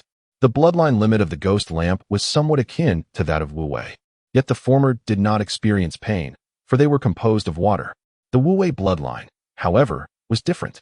It facilitated the healing of wounds, but came with the sensation of agony. Thus, when Uchiha Yun drove the kunai into Wu Daxiang, the latter gasped in pain. While his own strike against Uchiha Yun elicited no response, not even a hint of discomfort, almost making him chuckle, wasting not a shred of chakra. Wu Daxiang's eyesight was not keen enough to discern that Uchiha Yun possessed the ghost lamp bloodline. He could only deplete Uchiha Yun's chakra through ninjutsu, mistakenly believing that Uchiha Yun's peculiar constitution was similar to his own. Consequently, a bizarre scene unfolded within the forest. An adult and a child were engaged in mutual stabbing, with the ground soaked in water, their mouths emitting a cacophony of sounds. Wu Daxiang exclaimed, "Doesn't it hurt, little boy?" Uchiha Yun paused, responding, "It hurts so much. I'm dying. I can't take it." Wu Daxiang's lips twitched in disbelief. "If you feel pain, then why do your hands not cease?" Sensing Wu Daxiang's intent to flee, Uchiha Yun quickened his pace, rapidly moving in and out of Wu Daxiang's body. Wu Daxiang was no fool. He noticed the swift depletion of his chakra and hastily retreated. Uchiha Yun, feeling a sense of unfulfilled desire, activated his Sharingan. Observing that Wu Daxiang had lost approximately 20% of his chakra, rubbing his chin, Uchiha Yun mused. It appears that the depletion of chakra is not determined by the location of the injuries, but rather by their severity. In light of this revelation, he declared, "Fire release, great fireball technique." Although this technique was often deemed ineffective in striking a target, who was Uchiha Yun, a formidable force indeed, amplifying its potency tenfold. He prepared to unleash its full might. Taking a deep breath, Uchiha Yun placed his hand near his mouth and forcefully expelled the chakra from his throat. A colossal fireball, measuring 7 to 8 meters in diameter, surged towards Wu Daxiang. The sheer size of the fireball momentarily rendered Wu Daxiang speechless. He attempted to evade it, but was too late. Annoyed, Wu Daxiang smacked himself twice, chiding, "Tch, how could I lose focus in the midst of battle?" Gazing around, Wu Daxiang had lost his desire to fight, his mind solely focused on when he could escape this place. His body was already primed for flight. The moment the young adversary unleashed another jutsu, he would flee without a backward glance. Uchiha Yun observed Wu Daxiang's movements, discreetly rummaging through his ninja tool pouch to form a hand seal. Fire release, Phoenix fire technique. A fireball materialized before Uchiha Yun, and with a flick of his wrist, it splintered into numerous fragments that hurtled toward Wu Daxiang. Realizing he could not evade the barrage of fireballs, Wu Daxiang ceased his attempts at dodging and took off at full speed. However, a sudden pain shot through his leg, causing him to collapse to the ground. This left him in a state of disbelief.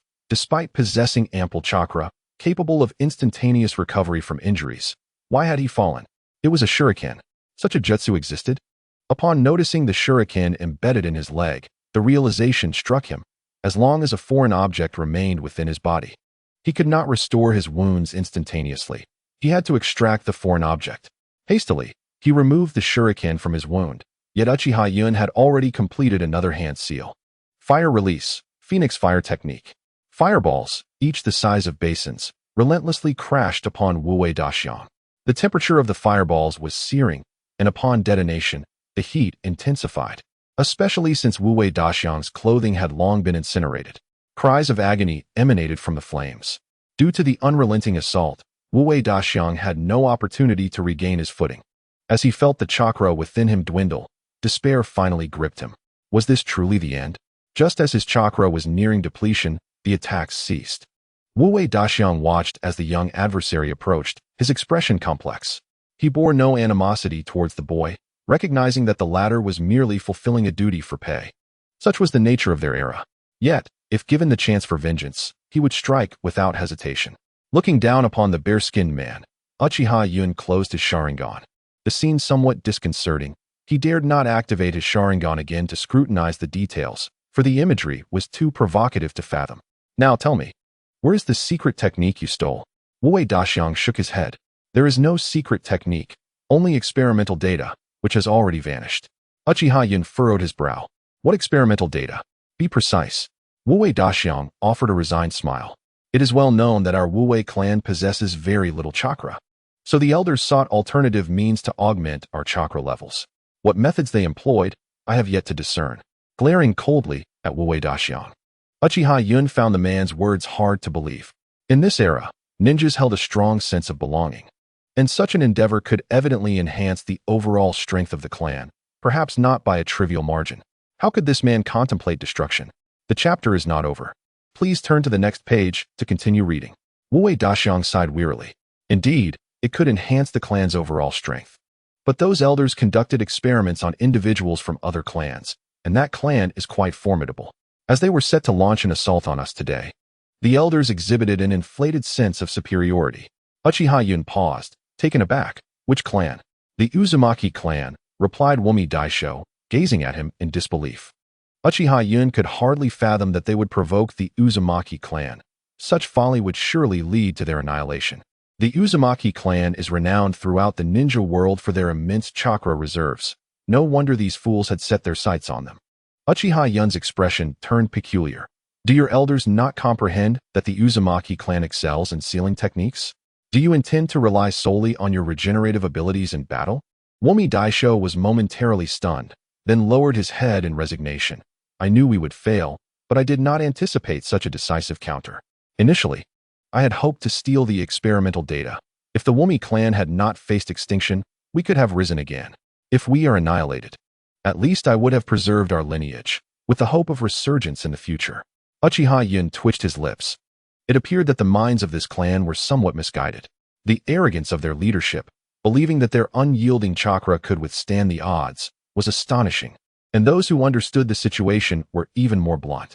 Yet, despite their apparent folly, they had managed to resolve the issues surrounding their bloodline. It was truly baffling. Nevertheless, the extinction of the Wumi clan was all but assured. Setting aside the distant kinship with the Senju clan, the sealing techniques of the Uzumaki clan were formidable enough to directly seal away the chakra of the Wumi clan, rendering their supposed immortality mere fantasy. A clan so inflated with hubris deserved their demise. Wait a moment, Uchiha Yun suddenly thought. If the Wumi clan were to be wiped out, who would he turn to for his bounty? The Wumi clan must not perish. After dispatching Wumi Daisho, Uchiha Yun hurried back, fearing he might arrive too late to prevent the extinction of the Wumi clan. Although he no longer needed to expend energy tracking them down, it nonetheless took him over a day to return to the Wumi clan's domain. By the time he arrived, it was already late. The Wumi clan had been surrounded by the Uzumaki clan. He let out a sigh. He had initially wished to remain uninvolved. Yet he felt a twinge of dissatisfaction. Was his first solo mission going to yield no reward? The more he contemplated, the more frustrated he became. To retreat felt like a great loss. Approaching a red-haired ninja, Uchiha Yun activated his Sharingan. The Uzumaki ninja was startled by this display and immediately assumed a defensive posture.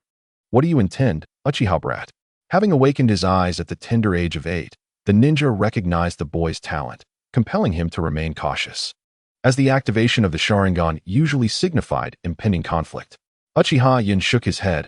I wish to speak with your highest authority. The Uzumaki ninja hesitated, then responded with irritation. Our commander is not someone an outsider can simply request to meet. Tension filled the air, the atmosphere charged with unspoken animosity. The reason conflict had yet to erupt was that the clash between the Uchiha and Senju clans had not escalated to that point. At present, it was the Yui clan that had engaged with the Senju.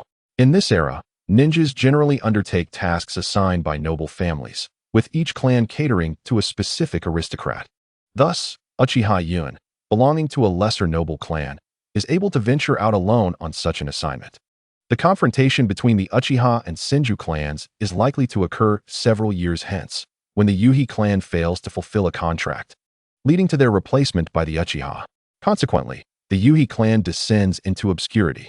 Uchiha Yun harbors a sense of frustration regarding the constraints imposed upon ninja clans by the nobility. The situation becomes evident when considering the feudal lord of the Land of Fire. Despite lacking notable combat prowess, he manages to impose limitations on the Hokage. In truth, each ninja village resembles a band of mercenaries, offering protection to the feudal lords in exchange for monetary compensation. What intrigues Uchiha Yun is why, instead of simply replacing the feudal lord with a more compliant one, the Sand Ninja village finds itself coerced by the feudal lord of the Wind Country. As Uchiha Yun is lost in thought, a man with red hair enters his field of vision. Upon noticing Uchiha Yun's eyes, the man expresses surprise. Why is this young scion of the Uchiha clan here? Although perplexed, he approaches Uchiha Yun and the other ninja without revealing his thoughts. The ninja from the Uzumaki clan is momentarily taken aback. Chief, what brings you here? The man does not respond but instead inquires, what is happening here? Before the ninja can answer, Uchiha Yun interjects. Are you the chief of the Uzumaki clan, Uzumaki Nandao? Uzumaki Nandao chuckles, intrigued. Young brother, you've heard of me? Uchiha Yun nods and gestures toward the encircled buildings, stating, those individuals inside have hired me. They still owe me a commission.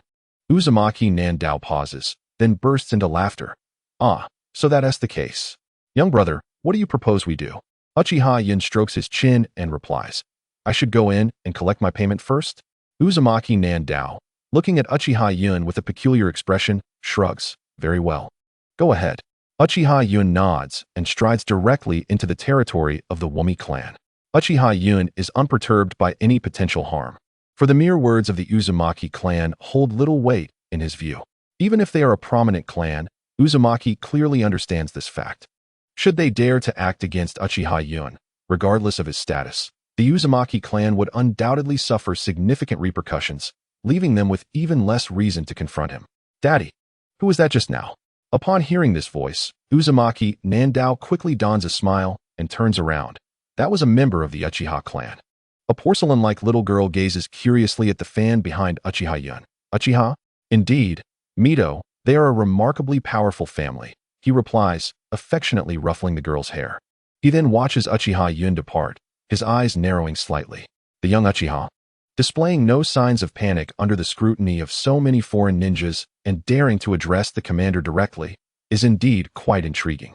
Observing the remnants of crumbled walls around him, Uchiha Yun remained utterly unfazed, his hands cradling his head in a relaxed manner. The destruction was not yet complete. These individuals demonstrated remarkable capability, managing to endure for such an extended period even amidst the encirclement of the Uzumaki clan. His nonchalant demeanor inevitably caught the attention of the Gomi clan. The leader of the Gomi clan, slightly bewildered, pondered why this young boy, who was supposed to pursue Gomi Daisho, now stood before him. Had the Uchiha and Uzumaki clans forged some sort of alliance? He had not considered whether they were truly worthy adversaries for the Uchiha and Uzumaki to unite against. The Gomi clan leader stepped forward, casting a cold gaze upon Uchiha Yun. "What brings you here, boy?"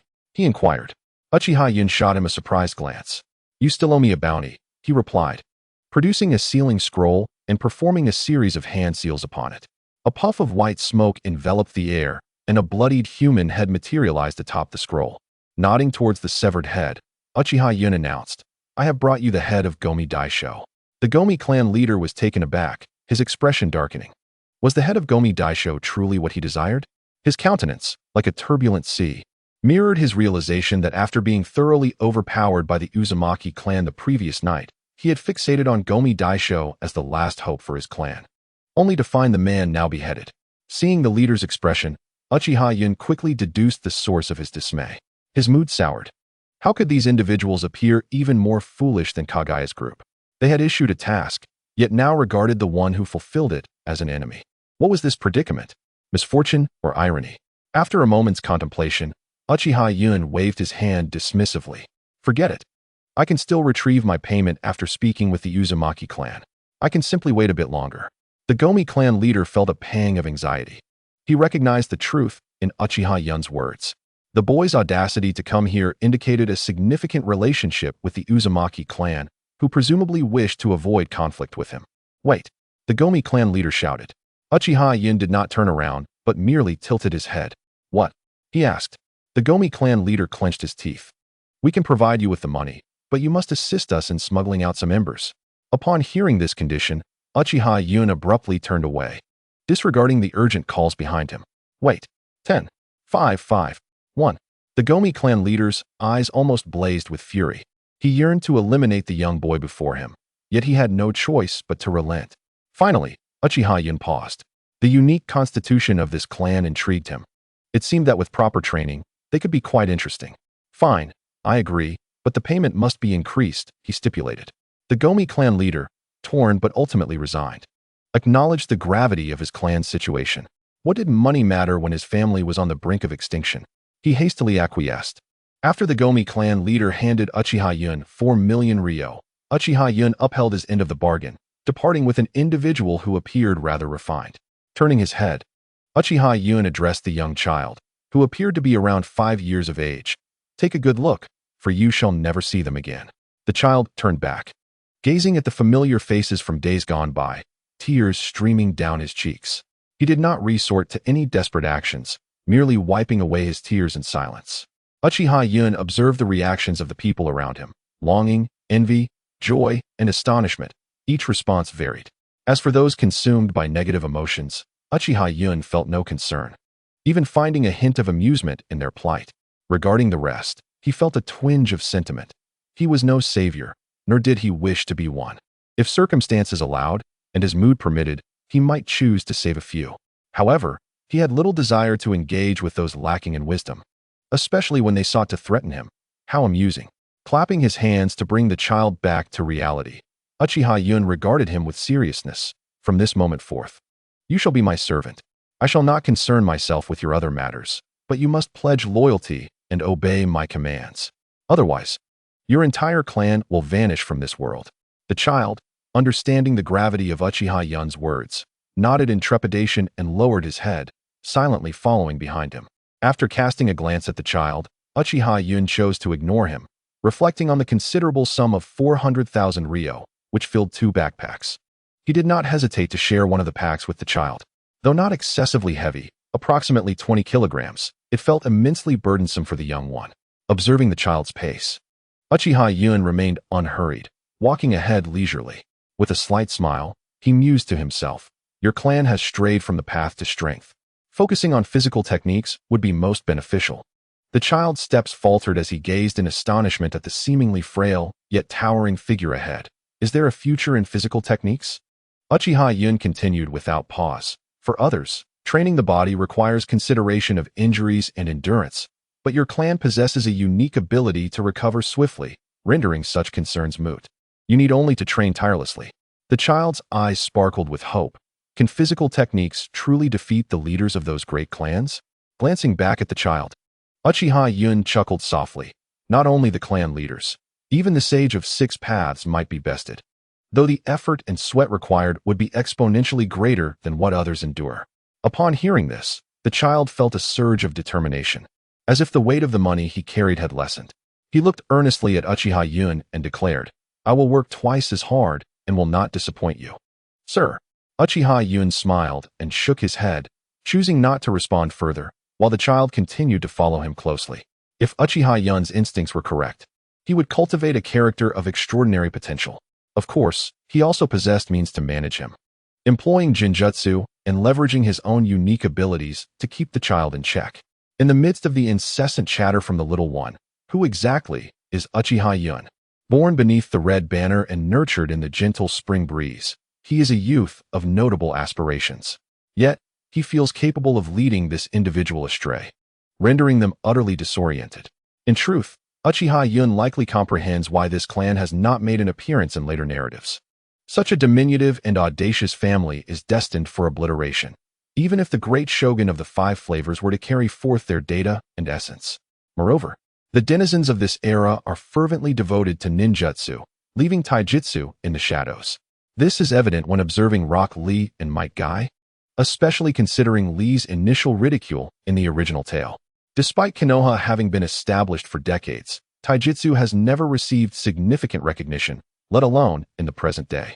As a time traveler, Uchiha Yun is acutely aware that Might Guy nearly achieved a definitive conclusion with a single kick, due to the immense potential of the 8 gates of opening, which, when combined with the immortality of the 5 flavors clan, could have made this little one an undeniable protagonist of a new era, a veritable super anomaly.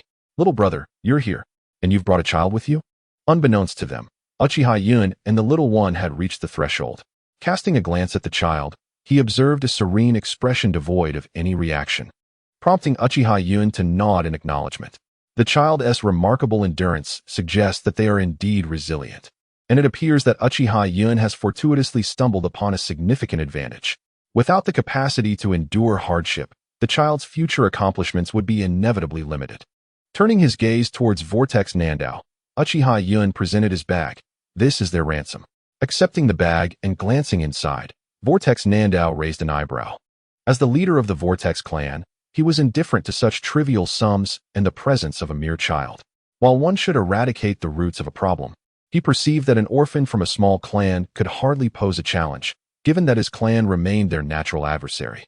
With a lesser chakra reserve and a limited repertoire of ninjutsu, even the most prodigious talents are constrained.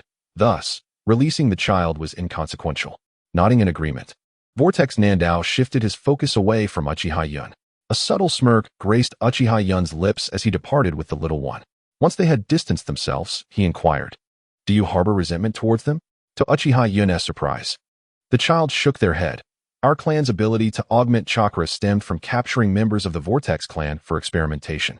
Their retaliation now is merely a consequence of their own actions." Uchiha Yun furrowed his brow. This diverged from his anticipated narrative. Had he unwittingly acquired a wolf in sheep's clothing? The child continued, "I am an orphan, cast aside merely because I was the most successful experiment. Without the Vortex clan, I might have become the next test subject." Uchiha Yun shrugged.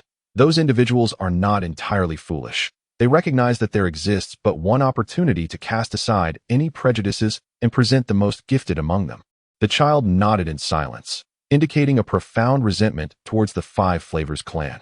However, this ultimately alleviated Uchiha Yun's concerns, as he had no desire to cultivate a super anomaly only to annihilate the Vortex clan, thereby truncating the unfolding saga. Uchiha Yun does not insist on adhering strictly to the original narrative. He merely wishes to prevent events from spiraling out of control. He is acutely aware of his greatest adversary, Kurizetsu. That individual orchestrated the downfall of the entire Uchiha clan and the entire ninja realm. "What is your name?"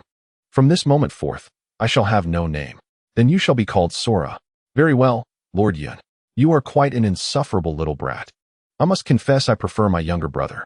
In the Uchiha clan's territory, a gathering of individuals was engaged in lively discussion about a diminutive figure. I have never seen that little rascal before. Where did he come from? I do not know. His attire does not appear to belong to the Uchiha. It is said he is a servant brought back by the second young master. That second young master is truly ruthless, at such a tender age. He bears such a heavy burden. Is that not a form of abuse? No. It is rumored that the second young master has devised a specialized training regimen. Listening to the surrounding chatter, Sora could only chuckle, realizing the weight he bore was indeed considerable, approximately 60 to 70 pounds. The last time he had carried 20 kilograms from the forest, it nearly cost him his life. After recuperating, he assessed his physical capabilities and found himself even more convinced of Uchiha Yun's prowess. Today's heavy load was his own request. Yun, you scoundrel! Your servant works so diligently while you lounge about. With his head resting on the lap of a maid, Uchiha Yun comfortably closed his eyes, too lethargic to even lift his eyelids, and weakly retorted, well, the efforts of others are their own concern. What does it have to do with me? Gently opening his eyes, Uchiha Yun turned his head to glance at Uchiha Madara, who was enjoying the attentions of another maid. Hey, what right do you have to critique me? Uchiha Madara cheekily raised a middle finger at Uchiha Yun and said with a grin, this is called balancing work and rest. What is wrong with enjoying a little comfort after some proper training? Get lost. Don't engage me in such trivial matters. I fear you may not even be able to best my servant. Humph, to surpass me, that little brat will need a century. As the two engaged in their banter, a series of loud knocks echoed from the front door. Big brother. Second brother. Are you there? Startled, the two sprang up and rushed to the window, where they saw a small hedgehog-headed boy kicking the door furiously, his little face brimming with displeasure. Exchanging glances, they hurried out to the backyard. The two maids promptly tidied the room before opening the door for the little hedgehog-headed boy. Ignoring the two maids, the boy dashed into the house, running about until he reached the backyard, where he spotted the two diligently practicing. Big brother. Second brother. You are so hardworking. No wonder you are so powerful. Wiping the sweat from his brow, Uchiha Yun turned with a smile, feigning surprise at the sight of the little hedgehog-headed boy. Oh, it is Izuna. What brings you here today? Recalling the circumstances, Uchiha Izuna wore an indignant expression. Father said I am now a ninja and sent me away, with nowhere else to go. I had no choice but to seek out my brothers. With a bright smile, I must now live alongside my brothers. Uchiha Yun and Uchiha Madara's expressions shifted, and they exclaimed in unison, no way. Uchiha Izuna was taken aback, his face changing dramatically. Why? Uchiha Yun, feeling somewhat awkward, could not admit that with this fellow around, he would have to serve as a model older brother and could no longer indulge in laziness. He cleared his throat. Ahem, didn't father expel you to train you? If you come to us, it won't provide the best training effect. Secretly giving a thumbs up to Uchiha Yun, Uchiha Madara chimed in. Exactly. You must become an independent ninja in the future and cannot rely on us. Uchiha Izuna scratched his head, his small face filled with confusion. Huh? Is that so? But why can the elder brother and second brother be together? Upon hearing his brother's question, the two pointed at each other and once again echoed in unison. It's because this fellow has the audacity to cling to me without leaving. However, father hasn't arranged a place for me to stay. I can't sleep on the streets, can I? Uchiha Yun and Uchiha Madara exchanged glances, each pulling out 10,000 ryo from their wallets and placing it into Uchiha Izuna's hands, then giving him the key to their little shabby house. Uchiha Yun solemnly grasped Izuna's hand. The money and the key are entrusted to you. The house is after speaking. Uchiha Yun gave Izuna a determined look. You can focus on your training, be diligent, and if you have any questions, feel free to come to me or Madara. Looking at the money and key in his hands, Uchiha Izuna's small face was filled with bewilderment. He sensed something was amiss, but could not articulate what felt wrong. So he could only nod helplessly. Uchiha Yun's eyes twinkled. By the way, if you ever wish to take on missions, you can always ask Madara to take you along. Uchiha Madara, taken aback, pulled Uchiha Yun aside. Why me? Uchiha Yun nearly burst into laughter, commending his own cleverness, while maintaining an air of feigned helplessness. My taijutsu cannot protect anyone. Uchiha Madara, resigned, seemed to agree. Observing the two murmuring, Uchiha Izuna felt perplexed, sensing that something was slightly off with his brothers. After their discussion, they turned to Izuna, nodding affirmatively. Izuna, you can do it. Huh, taijutsu? Uchiha Madara suddenly recalled something and called out to Izuna. Yun brought back a martial arts enthusiast recently. That guy has an immortal physique. You two should form a small team from now on. Uchiha Yun was instantly dumbfounded, realizing he could not refute this reasoning. So, his labor would be taken away just like that? Uchiha Yun wore a smile while continuously nodding, but internally he seethed with anger. Madara, you scoundrel. Compensate me for my labor. Observing the people on the street pointing and whispering about him, Uchiha Yun appeared bewildered, unable to comprehend what was happening. He randomly grabbed a person by the collar, his face displaying displeasure. Hey, what are you guys talking about? The man's expression turned awkward. Young Master Heir? They are saying that you mistreat the servants. Uchiha Yun was momentarily stunned. Mistreating servants? Who have I mistreated? When did this happen? How am I unaware of such events? Clarify your words, will you? After hearing this, Uchiha Yun's face darkened. I could overlook Madara's actions, but how could that scoundrel Ko tarnish his own reputation? This was all a request from Ko himself. How is it my concern? With a deep sigh, Uchiha Yun felt that perhaps he ought to increase Ko's training regimen or send him on missions. Gazing up at the sky, Uchiha Yun lamented internally, reflecting that he should have made an effort to rid himself of that troublesome Madara earlier. Had he done so, he could have enjoyed the service of two maids, experiencing double the joy. Why didn't I persevere back then? Is that not Uchiha's young master Heir? What brings you out for a stroll today? Oh, do not say such things. Young master only began refining chakra at the age of 7. It is truly unkind to mock him. Haha, indeed. It is a rare occasion to encounter such a talented genius like young master. It is said that his younger brother has already become a genin. I wonder if that is true. Is that so? Then young master must strive harder. The two voices behind Uchiha Yun had been familiar to him for many years. The pair, Uchiha Nagakazu and Uchiha Yamazaki, were the sons of the elder and possessed considerable talent. They were born in the same year as Uchiha Yun and Madara, having already been genin for 2 to 3 years, likely to ascend to chunin soon, and it would take several more years for them to reach jonin status. If nothing unexpected occurs, these two would undoubtedly become Madara's primary rivals for the position of clan leader in the future. Uchiha Yun had never paid much attention to them, but now he felt a sense of helplessness. While it is normal for competitors to exchange barbs, Uchiha Yun found it particularly irksome. Turning around, he looked at them expressionlessly and coldly remarked, I am not in a pleasant mood today. The farther you are, the better. The Uchiha brothers were momentarily taken aback. When did this frail boy, always shielded by his elder brother, begin to speak with such assertiveness? Anger surged through them. How dare this sickly boy speak so boldly? Drawing their kunai, the brothers prepared to act. Uchiha Yun calmly stated, Interclan conflict carries severe penalties, you know. The brothers halted, uncertain of how to proceed. Uchiha Nagakazu glanced at Uchiha Yun before pulling his brother away. Uchiha Yun was well aware of their thoughts. They were merely seeking the elder's approval for a duel. Unfazed, he remained composed, knowing he still had funds at his disposal, and single-target ninjutsu could be acquired. The water dragon technique was too powerful. If he inadvertently harmed these two youths, it would lead to complications. He had initially intended to acquire ninjutsu, but the clan had a scarce supply of water-style techniques, and he was uncertain of the specifics until he explored further. Upon arriving at the family treasury, Uchiha Yun promptly accessed the section dedicated to water release techniques. However, he soon discovered that the selection of individual water release jutsu was rather scant. Water release, water bullet, technique description, B rank. Unleashes water projectiles akin to bullets to bombard the opponent. Price, 100,000 Rio. Water release, water dragon bite explosion, technique description, S rank. Creates a colossal water vortex that propels enemies upward with a surge of water, which then cascades down to form a water dragon strike.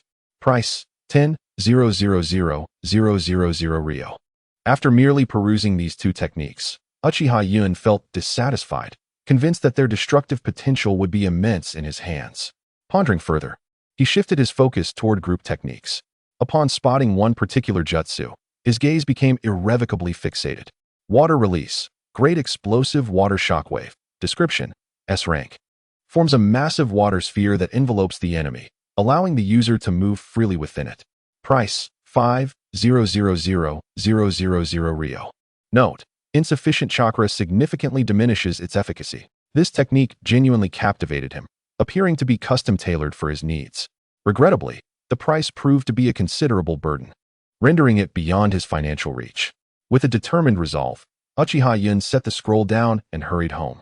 Upon his return, Uchiha Yun encountered a languid Sasuke, indulging in double the pleasure. Though irritation simmered within him, Uchiha Yun donned a facade of cordiality. "Sasuke, enjoying yourself?" Sasuke lazily lifted his eyelids, offering no verbal response, merely squinting in contentment. Inwardly, he chuckled, deducing that Yun must be in some predicament, ripe for extortion. Seeing Sasuke's demeanor only fueled Yun's frustration. Gritting his teeth, he sought to console himself internally. "Sasuke, could you lend me some money?" Sasuke sprang up, incredulous. "Huh, borrow money? Are you broke? How much do you need?" Feeling awkward, Yun scratched his head and extended 3 fingers. Sasuke nodded. 30,000 should be fine. But you really spend money like water." Clearing his throat, Yun replied. "Ahem, well, it's actually 300,000. After all, you are my brother." Sasuke sighed, a mix of resignation and exasperation evident on his face. "No, I meant 3 million. Feeling somewhat embarrassed, Yun rubbed his hands together, uncertain how to express himself, ultimately resorting to a polite yet awkward smile. For a moment, Sasuke was taken aback. "What? How much did you say?" 3 million. What is the problem?" Casting a sidelong glance at Yun, Sasuke showed no hesitation in his refusal. No. Under the weight of circumstances, Uchiha Yun had no choice but to meekly add, "Well, I'm interested in a jutsu, an S-rank one, priced at 5 million. Upon hearing that it pertained to a technique, Sasuke's expression softened. He had recently completed 3 A-rank missions, which Yun was aware of, prompting him to request assistance. After much internal deliberation, Sasuke finally acquiesced to lend the money. "This is all I can spare. I had intended to take a break for a while, but it seems I must head out on missions now." Uchiha Yun abruptly intercepted Uchiha Madara, saying, "Madara, I can lead you to earn a substantial fortune." Uchiha Madara paused. "Are you certain? How much can be earned?" "At least several times more than you would from completing a few A-ranked missions. But it depends on how much capital you possess. The more you invest, the greater the returns," Uchiha Yun replied with a mysterious smile. Uchiha Madara tilted his head, narrowing his eyes at Uchiha Yun. "If it involves gambling, then I have no interest." With that, he reclined on the tatami mat again. "It is indeed gambling, but not quite in the way you envision," Uchiha Yun responded. Uchiha Madara raised an eyebrow, suddenly intrigued. "Do tell." Upon hearing Uchiha Yun's words, Uchiha Madara's expression darkened. He was taken aback by the revelation that Uchiha Yun had nearly been bullied within the clan. Had it not been for Yun's refined chakra, the exaggerated ordeal might have left him severely injured, if not dead, given his previous constitution. Scowling, Uchiha Madara gritted his teeth. "Those wretched individuals will regret their actions." Uchiha Yun chuckled, understanding that Uchiha Madara was fiercely protective, a trait common among the siblings in the ninja world.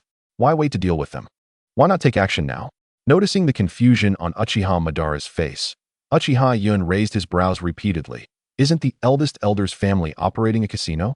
They will surely seize this opportunity to place bets. I'll handle a 1-on-2 situation." Uchiha Madara's eyes sparkled with interest. His disdain for gambling stemmed from his aversion to cheating. Previously, he had never had the opportunity to cheat, with the Sharingan always watching. He often lost. Yet the prospect of doubling his funds without risk was enticing, especially with 2 Chunin facing off against someone who had merely trained chakra for a year. Possibly still a genin, the odds would be astronomical.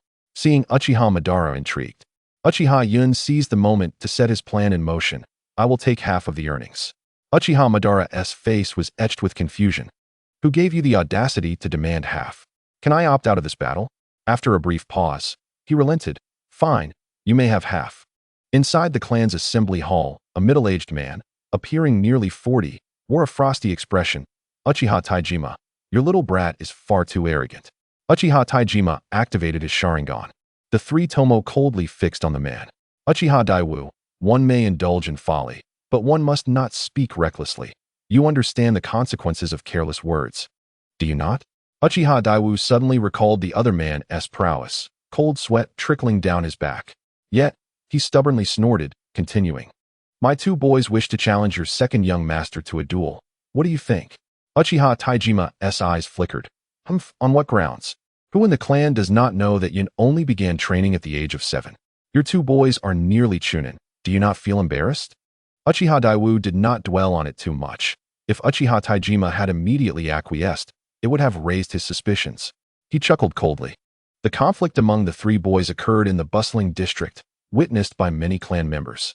If you refuse, I fear it may tarnish the reputation of the second young master.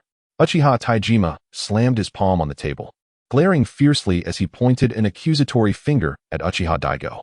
Uchiha Daigo, however, remained unfazed by Taijima's fury.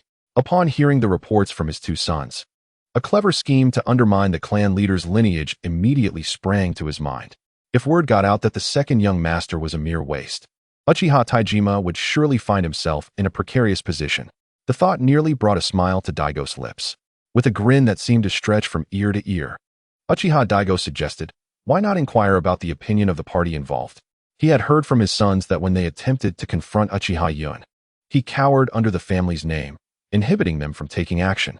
Thus, Daigo was confident that his sons would not fall to that young brat. Given the latter's arrogance, it was obvious that his pride was considerable, and he would likely agree to a duel. The confidence radiating from the elder Uchiha Daigo made the assembled elders and elite shinobi feel somewhat uneasy. While they all understood that a duel would not result in death, Daigo's aggressive demeanor seemed somewhat excessive. Uchiha Taijima was considerably vexed, despite knowing how formidable his son was. He felt that even his esteemed elder would face difficulties in teaching that young brat a lesson.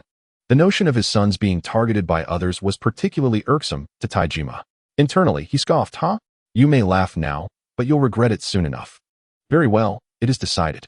Though he appeared outwardly furious, his mind remained remarkably calm. Shortly thereafter, Uchiha Yun, Uchiha Choshi, and Uchiha Chozaki arrived on the scene. The Choshi brothers gazed at Uchiha Yun, who wore a smug smile that perplexed him. Why did they seem so confident in their victory? Although he anticipated this outcome, the ease with which it unfolded genuinely surprised Uchiha Yun. Uchiha Choshi stepped forward and addressed Uchiha Taijima. "Honorable clan leader, I wish to challenge Uchiha Yun to a duel." Taijima was aware of the long-standing conflict between the elder's sons and his own, and he recognized that they were the ones instigating trouble. If he were to inquire about the reasons, they would likely offer little explanation. So he refrained from questioning and turned directly to Uchiha Yun, asking, "Yun, do you agree?" Yun nodded, feigning a look of trepidation. "I can agree, but I have a condition." Uchiha Daigo's brow furrowed, his gaze turning menacing as he regarded Uchiha Yun. He sensed that this young brat was not as simple as he appeared. "Speak your condition, but do not be excessive. If you wish for Choshi and Chozaki to refrain from using ninjutsu, that is a condition we cannot accept." Uchiha Yun raised his chin defiantly, regarding Uchiha Daigo with an air of disdain. I would not have even considered such a foolish request. My condition is that I wish to fight both of them." Uchiha Daigo, incensed by Yun's audacious demeanor, glared fiercely at him. Did this brat just insinuate that he was foolish? How infuriating. "You little brat, shall not maintain your arrogance for long. Soon enough, my son will render you incapable of self-sufficiency." Suddenly, a formidable surge of chakra swept towards him, causing the elder's heart to skip a beat as he glanced aside. There stood Uchiha Taijima, his Sharingan exuding a murderous intent directed at him. Uchiha Daigo immediately felt diminished. Even among clan leaders, there existed a disparity, and he was simply no match for Uchiha Taijima. "Uchiha Daigo, do you intend to lay a hand on a junior?"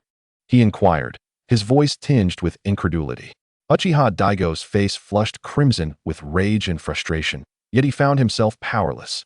He could only swallow his indignation, waiting for his son to inflict severe injuries upon that insufferable brat. Observing Uchiha Daigo's disheartened demeanor, Uchiha Taijima withdrew his gaze and turned to Uchiha Yun, stating, "Yun, you must consider your position. Facing two adversaries leaves you with no chance of victory." Uchiha Yun shrugged nonchalantly. "Whether I endure a single beating or two, I can discern the difference." His words dispelled any lingering doubts among the assembled ninjas. Initially, they believed the young master was merely overstepping, yet it was not so. The gathered ninjas began to harbor disdain for Uchiha Yun. It appeared this brat was not as formidable as he claimed. Uchiha Chochi and Uchiha Choki felt a surge of anger upon hearing Uchiha Yun's intent to confront both of them, believing it preposterous for a mere child to underestimate them. However, as the conversation unfolded, Uchiha Chochi's fury dissipated significantly, replaced by a profound scorn. The second young master was nothing remarkable, merely a coward. As he spoke, Uchiha Chochi sensed the same pressure that burdened Uchiha Daigo, and due to his own inferior strength, he felt the weight even more acutely.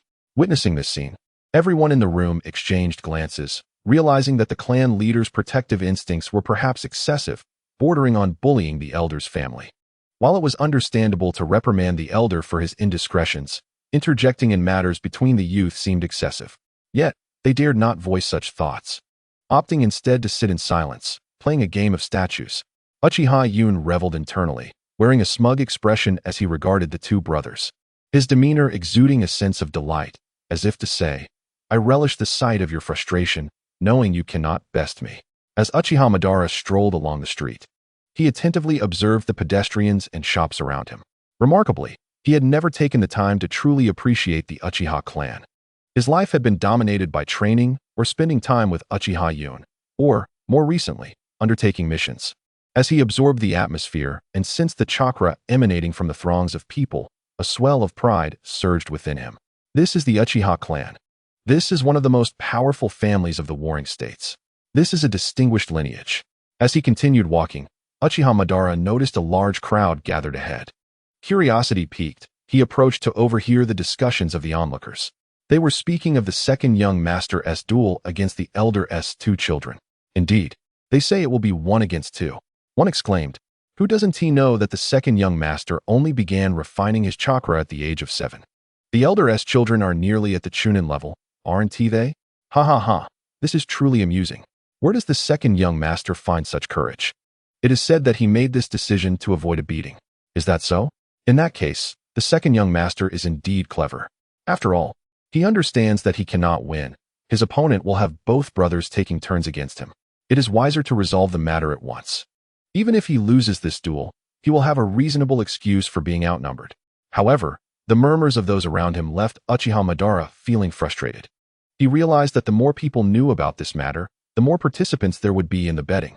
The rumors would only serve to disadvantage Uchiha Yun, increasing the number of those wagering on Uchiha Choji's victory, thus augmenting his own potential gains. Yet, inexplicably, despite the prospect of profit, he felt an uncomfortable sensation within. With narrowed eyes, Uchiha Madara suddenly pondered a troubling question. While the duel would inevitably become public knowledge, the meetings of the clan's upper echelons were supposed to be confidential. If even the dialogue had leaked, there must be an underlying issue. This was not merely a problem detrimental to Uchiha Yun, but rather one that threatened the entire Uchiha clan. If a high-level family meeting could be exposed, what secrets could possibly remain? With a sigh, he thought, alas, once I ascend to the position of clan leader, such a situation will never occur again. Father, you must be aware of this, mustn't you? Shaking his head to dispel these thoughts, Uchiha Madara turned his attention to the betting odds. Predictably, the odds for Uchiha Yun and Uchiha Choji, the two brothers, had been exaggerated to an astonishing 20-1. Unexpected yet logical. Who would place their bets on someone deemed unfavorable by all? Even those clansmen from the Kagaya battlefield might waver in their confidence. After all, Uchiha Yun could not employ overly destructive ninjutsu. If he were to inadvertently eliminate Uchiha Daigo's two sons, he would undoubtedly face dire consequences himself. What chance did Uchiha Yun have to prevail? Would he rely on his taijutsu? Surely not. The entire Uchiha clan recognized Uchiha Yun's frail condition, universally acknowledged as an invalid. The notion that he could defeat the two sons of the Grand Elder through mere physical prowess seemed utterly implausible. With a smirk, Uchiha Madara unhesitatingly withdrew his entire savings, 2 million ryo, and placed it all on Uchiha Yun. This bold move left the casino manager in utter shock. This was not a matter of tens of thousands, but rather a staggering 2 million ryo. Yet, he was aware that the other party was the Uchiha's eldest son, and the casino had no rule against minors gambling. They had no choice but to acquiesce. As he observed the panicked departure of the manager, Uchiha Madara smiled knowingly. He understood that the manager must be in a state of utter disarray. The Uchiha's eldest son had bet heavily on the second young master. If Uchiha Yun were to emerge victorious, they would owe a staggering 40 million ryo. While this sum might not be insurmountable for the Grand Elder, it was certainly an unbearable burden for the manager. What? Uchiha Madara has wagered 2 million ryo on Uchiha Yun? Have they lost their minds? Uchiha Daigo could scarcely believe it. The opponent's audacity to engage in such a manner undoubtedly stems from a profound confidence in their victory. They are well aware that the Uchiha brothers had been cast out by Uchiha Taijima, deprived of any resources. For these two children, the sum of money in question represents an astronomical fortune. Completing A-rank missions would require an insurmountable number. Even the esteemed jonin within their clan would hesitate to spend so extravagantly. Uchiha Daigo felt a slight throb in his head. Was there assurance of triumph rooted in something else? Was Uchiha Yun truly not as formidable as he had imagined? Or did this demonstrate the elder brother's unwavering support for his younger sibling? Though Uchiha Daigo himself found little conviction in this latter notion, the thought of his son potentially being bested by that imp caused him considerable distress. Furrowing his brow, he found himself at a loss regarding how to address the impending matters. Summoning his two sons, Uchiha Daigo relayed the information imparted to him by the casino manager. Uchiha Nagashi scoffed. "Father, you overestimate that fool. Is it really so easy for a ninja to hone their skills? Even Uchiha Obito, hailed as a prodigy, took 5 years to ascend to the rank of Chunin, and who knows how long it will take him to reach Jounin. Is it plausible that Uchiha Yun, having trained for merely a year, could defeat both me and my brother? That is utterly impossible. He is hardly a monster." Uchiha Nagasaki chimed in agreement. Upon hearing his son's remarks, Uchiha Daigo found himself in accord, yet the doubts within him remained insurmountable. In the center of a colossal arena, Uchiha Yun observed the Uchiha Nagashi brothers with an impassive expression, contemplating as the referee explained the rules. He resolved that they must not make contact with his body, otherwise, his unique physique would be revealed. How should he conquer them? Should he adopt a more aggressive approach or a gentler one? One must avoid causing fatalities. So gentleness it shall be. Do you all understand? Uchiha Nagashi replied, "Understood." Uchiha Nagasaki echoed, "Understood." Uchiha Yun yawned, "Understood." The referee cast a surprised glance at Uchiha Yun, taken aback by his nonchalant demeanor. He had once regarded Uchiha Yun as astute, but now perceived him merely as a vain individual lacking in redeemable qualities. After all, Uchiha Yun's behavior served no purpose other than to provoke his opponents. Thus, the battle commenced. Observing Uchiha Yun's inaction, the Uchiha Nagashi brothers conferred with one another. They had been waiting for this moment for quite some time, eager to teach Uchiha Yun a lesson, yet had struggled to find a suitable pretext. Since Uchiha Obito proved no match for them, they figured they might have a chance if they attacked together. Now that the opportunity had presented itself, they were determined not to allow Uchiha Yun any chance to escape, opting instead to confront him one by one. If this scoundrel was unafraid of punishment, then perhaps he would allow his brother another opportunity to deliver a beating. Though this duel involves two participants, it has been a solitary struggle from the very beginning. Thus, Uchiha Yun has no valid reason to decline the challenge next time. If fear of being beaten has taken hold, then a beating is inevitable. Whether it is one person or two, the distinction is negligible. Uchiha Nagashi smirked sinisterly as he charged toward Uchiha Yun, shouting, "Uchiha Yun, I have long found you displeasing. I hope you can endure the blows a bit better this time, or at least delay your surrender." Casting a nonchalant glance at Uchiha Nagashi, Uchiha Yun scoffed. "Are you sure you don't want to come at me together? If you don't act soon, you might miss your chance. I need only myself to deal with you."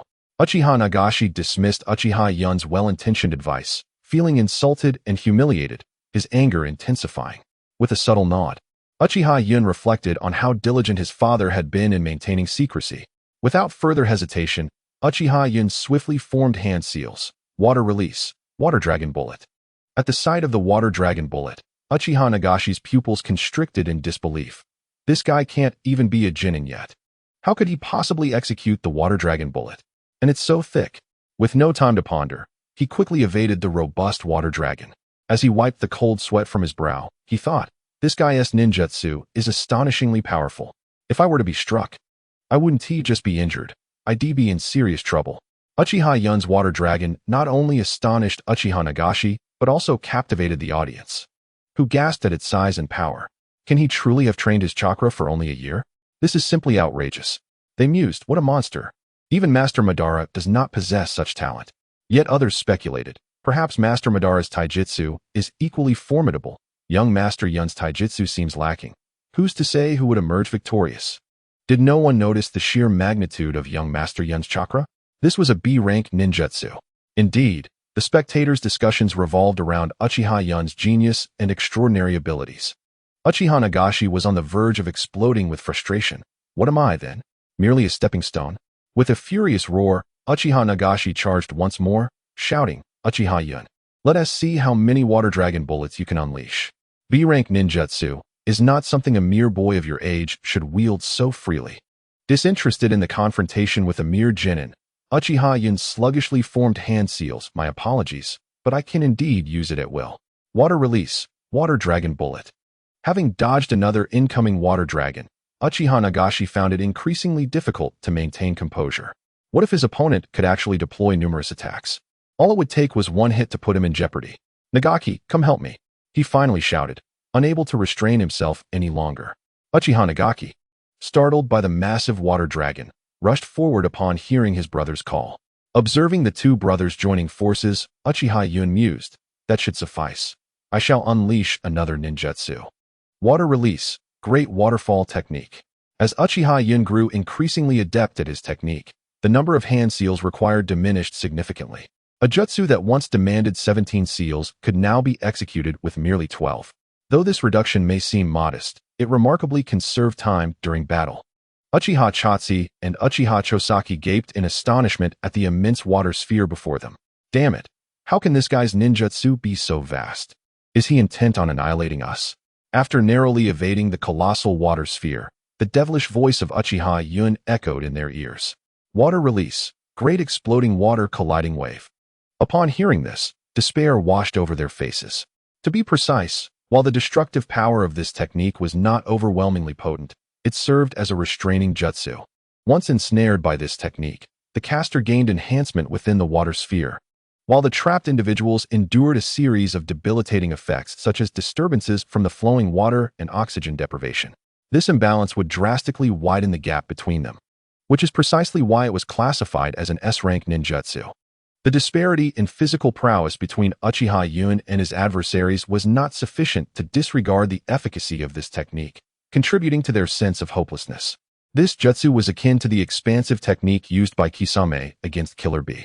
Uchiha Chotsi and Uchiha Chosaki were horrified to discover that they could no longer stand on the surface of the water. Observing their futile attempts to remain afloat, Uchiha Yun found it somewhat amusing. If even the Jinchuriki of the Eight Tails could not accomplish this feat, how could these mere chunin hope to?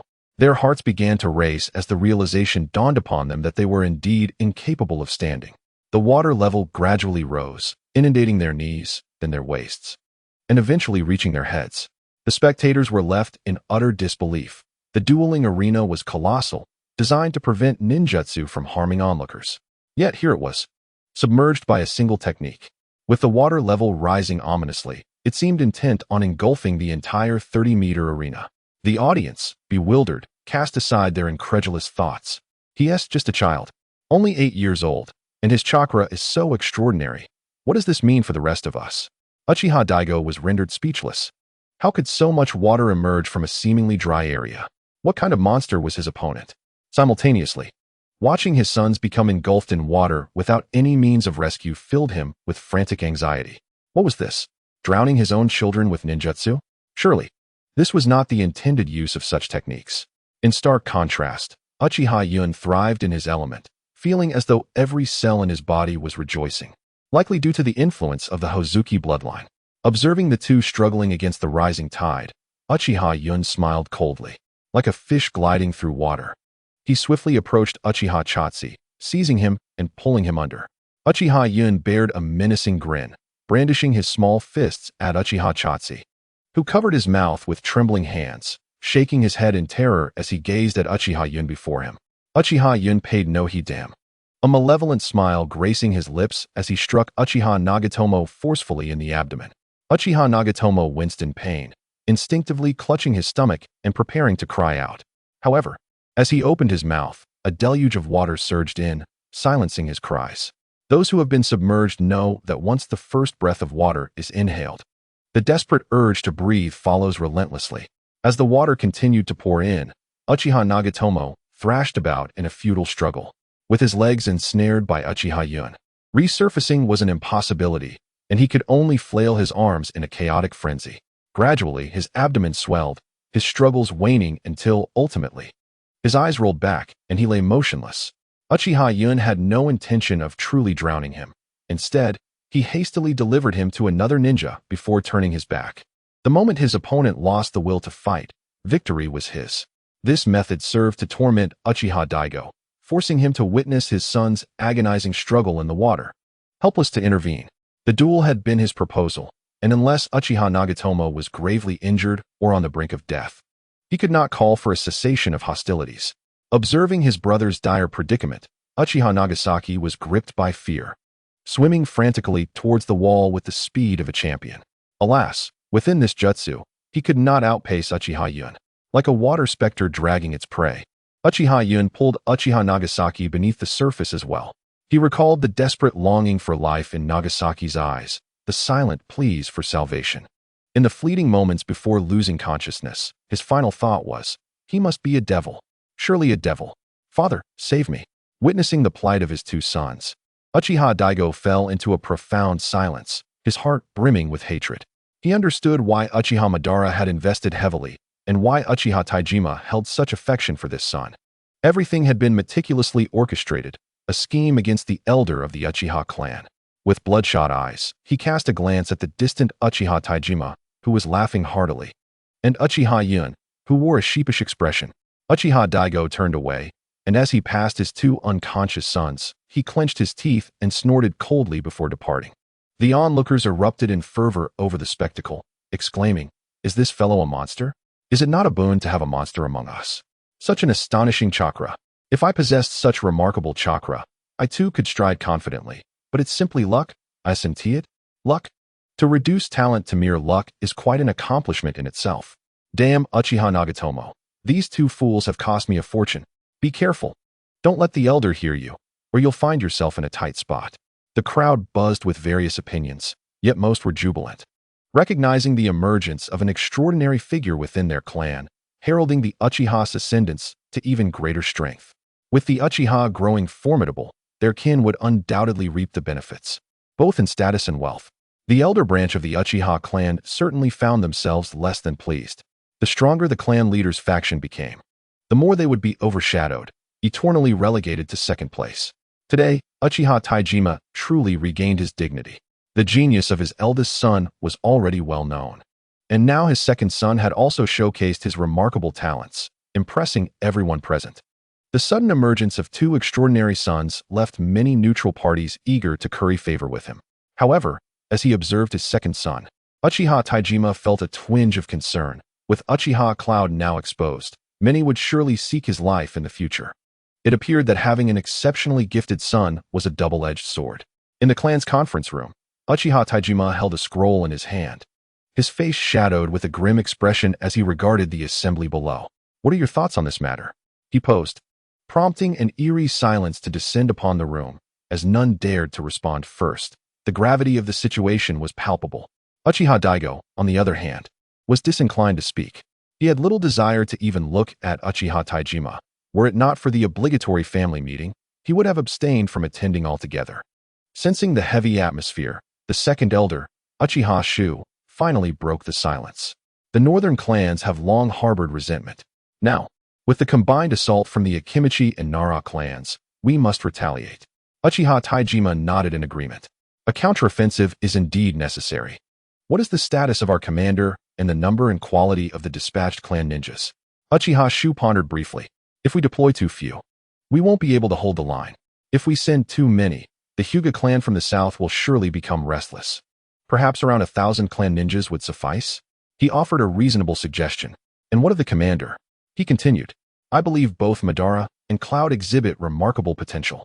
They will undoubtedly rise to the level of clan leader in the future. Why not allow them to gain some experience now? Uchiha Taijima nodded in satisfaction, eager for his two sons to take on such roles. However, upon hearing this, Uchiha Daigo furrowed his brow. He did not anticipate that the second elder would support Uchiha Taijima. The authority of battlefield command was significant, not only allowing one to accumulate glory and wealth, but also to determine the fates of certain ninjas. Such power should not be entrusted to those two young boys, especially Uchiha Cloud. No, he interjected firmly. They are far too young and lack the necessary strength to command on the battlefield. This would only provoke resentment among the clan members, given their tender age and insufficient prowess. His assertion, emphasizing their youth and weakness, effectively silenced Uchiha Taijima's proposal. Among ninjas, strength, rather than potential, held sway, and experience was paramount. Uchiha Daigo's stance garnered unanimous approval from the other senior members, who also felt that placing two 8-year-old children in command was rather excessive. Uchiha Taijima and Uchiha Shu exchanged knowing smiles, aware that such a scenario was improbable. Their remarks were merely precautionary, for opportunities would inevitably arise in the future. Uchiha Shu narrowed his eyes slightly. Since Uchiha Madara and Uchiha Cloud are deemed too young and lacking in strength, what if we appointed Uchiha Hana instead? In the depths of his heart, Uchiha Daigo harbored a silent resentment, lamenting how he could have forgotten this individual who had once commanded the battlefield and executed a splendid campaign. Though it was not grand in scale, merely a minor probing engagement, the adversary belonged to the Kagaya clan, a formidable lineage indeed. Aware that he could not refute this, Uchiha Daigo fell into silence. Since he could not impede the situation, he resolved to seek alternative solutions. He understood that Uchiha Taijima would undoubtedly send his two sons into battle to enhance their experience and prowess. Noticing no dissent, Uchiha Taijima inquired of elder Uchiha Rin, "What do the nobles have to say?" Uchiha Rin shrugged. "Those fellows, fearful of their own interests being encroached upon, are naturally fervent supporters of our Uchiha clan, yet it appears that funds are insufficient this time." A frown creased Uchiha Taijima's brow. "What is the meaning of this? Have they not always been supportive of us?" Uchiha Rin expressed his confusion as well. "They claim that we Uchiha stated this war would be of minor scale and thus would require less funding." Upon hearing Elder Rin's words, Uchiha Taijima cast a deep glance at Uchiha Daigo, who wore a subtle smile.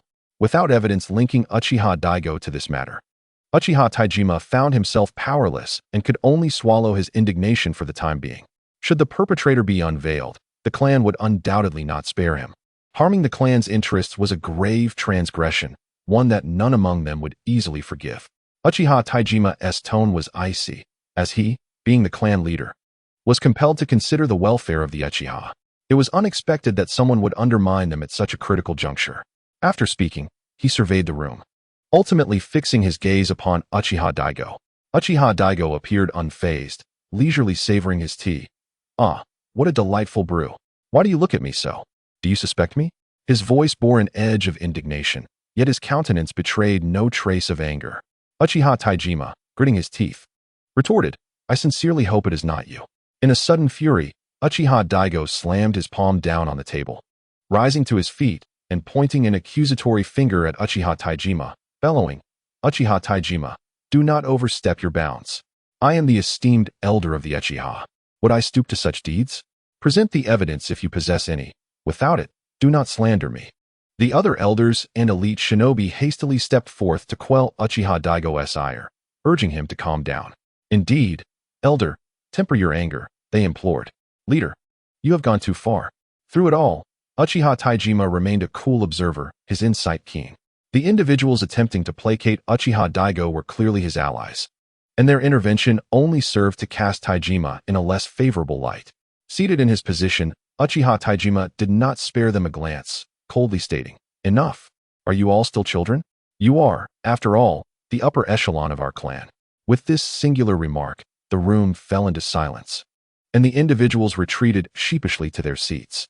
Uchiha Daigo, unperturbed, resumed his leisurely enjoyment of tea as if nothing had transpired.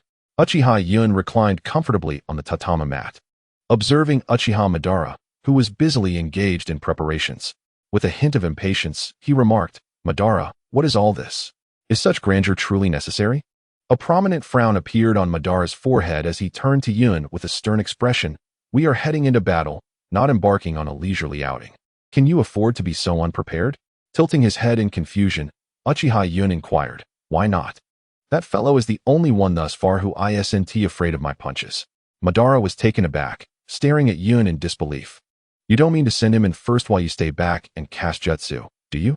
Raising an eyebrow, Uchiha Yun replied, "What is wrong with that?" Madara sighed. "Well, it's fine, considering your physical skills are your weak point." He genuinely wished he could pry open his brother's mind to see what thoughts resided within. Currently, Uchiha Yun was not as formidable as one might imagine. Once a physically strong opponent closed in, he found himself utterly helpless, without any means to enhance his physique. Relying solely on training, he could only attain a mere tenth of the required attributes. In other words, To reach Madara's level, he would need at least 50 or 60 years of relentless effort, matched by the same amount of sweat. This was precisely why Uchiha Yun was reluctant to engage in physical training. After all, to attain Madara's peak strength would require over 200 years. By then, Kagaya would have likely faced defeat countless times. What relevance would it hold for him? The thought of reaching Guy's level was beyond his wildest dreams. Therefore, Uchiha Yun placed his hopes on the Flying Thunder God technique. Although it had appeared in the manga as a mere two-part jutsu, he harbored an inexplicable confidence that he could improve and elevate it. Thus, in this war, Uchiha Yun planned to take Sora along, positioning him as a vanguard to intercept the enemy while he himself remained at the rear, casting jutsu unhindered. On the way, Sora looked bewilderedly at Uchiha Yun. Lord Yun, it might work, but the opponent is the Team Toad, and they could easily control me. You're just a taijutsu ninja anyway. You have nothing to fear. What's the worst that could happen if you get a beating? But if I keep getting hit, my spirit will become despondent. That's of no concern. Feeling down is a minor issue. Your primary role is to endure the blows. After all, you won't die. A pained expression crossed Sora's face. My lord. That sounds terribly painful. Uchiha Yun nodded in agreement. Then, with a puzzled expression, asked Sora, how does that compare to doubling your training? Sora's body trembled, his demeanor shifting to seriousness. He looked earnestly at Uchiha Yun and declared, my lord, I am willing to offer every last ounce of my strength for you. Yet, tears streamed down Sora's face as he recalled the last time Uchiha Yun had trained him. Although the results had been remarkable, he truly did not wish to endure such an experience again. I wish I could be like my lord. Gazing up at the sky, Sora momentarily stood still, as if he could hear someone asking him, what kind of person is my lord? A lazybones who does nothing, Sora replied with unwavering certainty. Very well. Then from now on, you shall become such a person. This time, he was certain he had indeed heard a voice. Turning his head, he found Uchiha Yun staring at him with an impassive expression. Instantly, Kong's small face turned pale as he waved his hands in frantic explanation. No, sir. Please hear me out. Uchiha Yun, however, offered him no opportunity for explanation. After instructing the creation of a simple cart, he addressed Kong.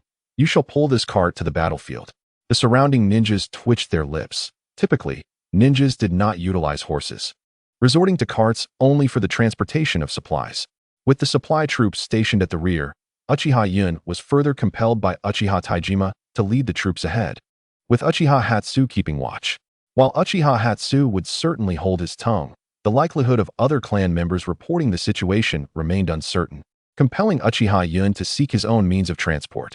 Witnessing this scene, Uchiha Hatsu could only smile wryly.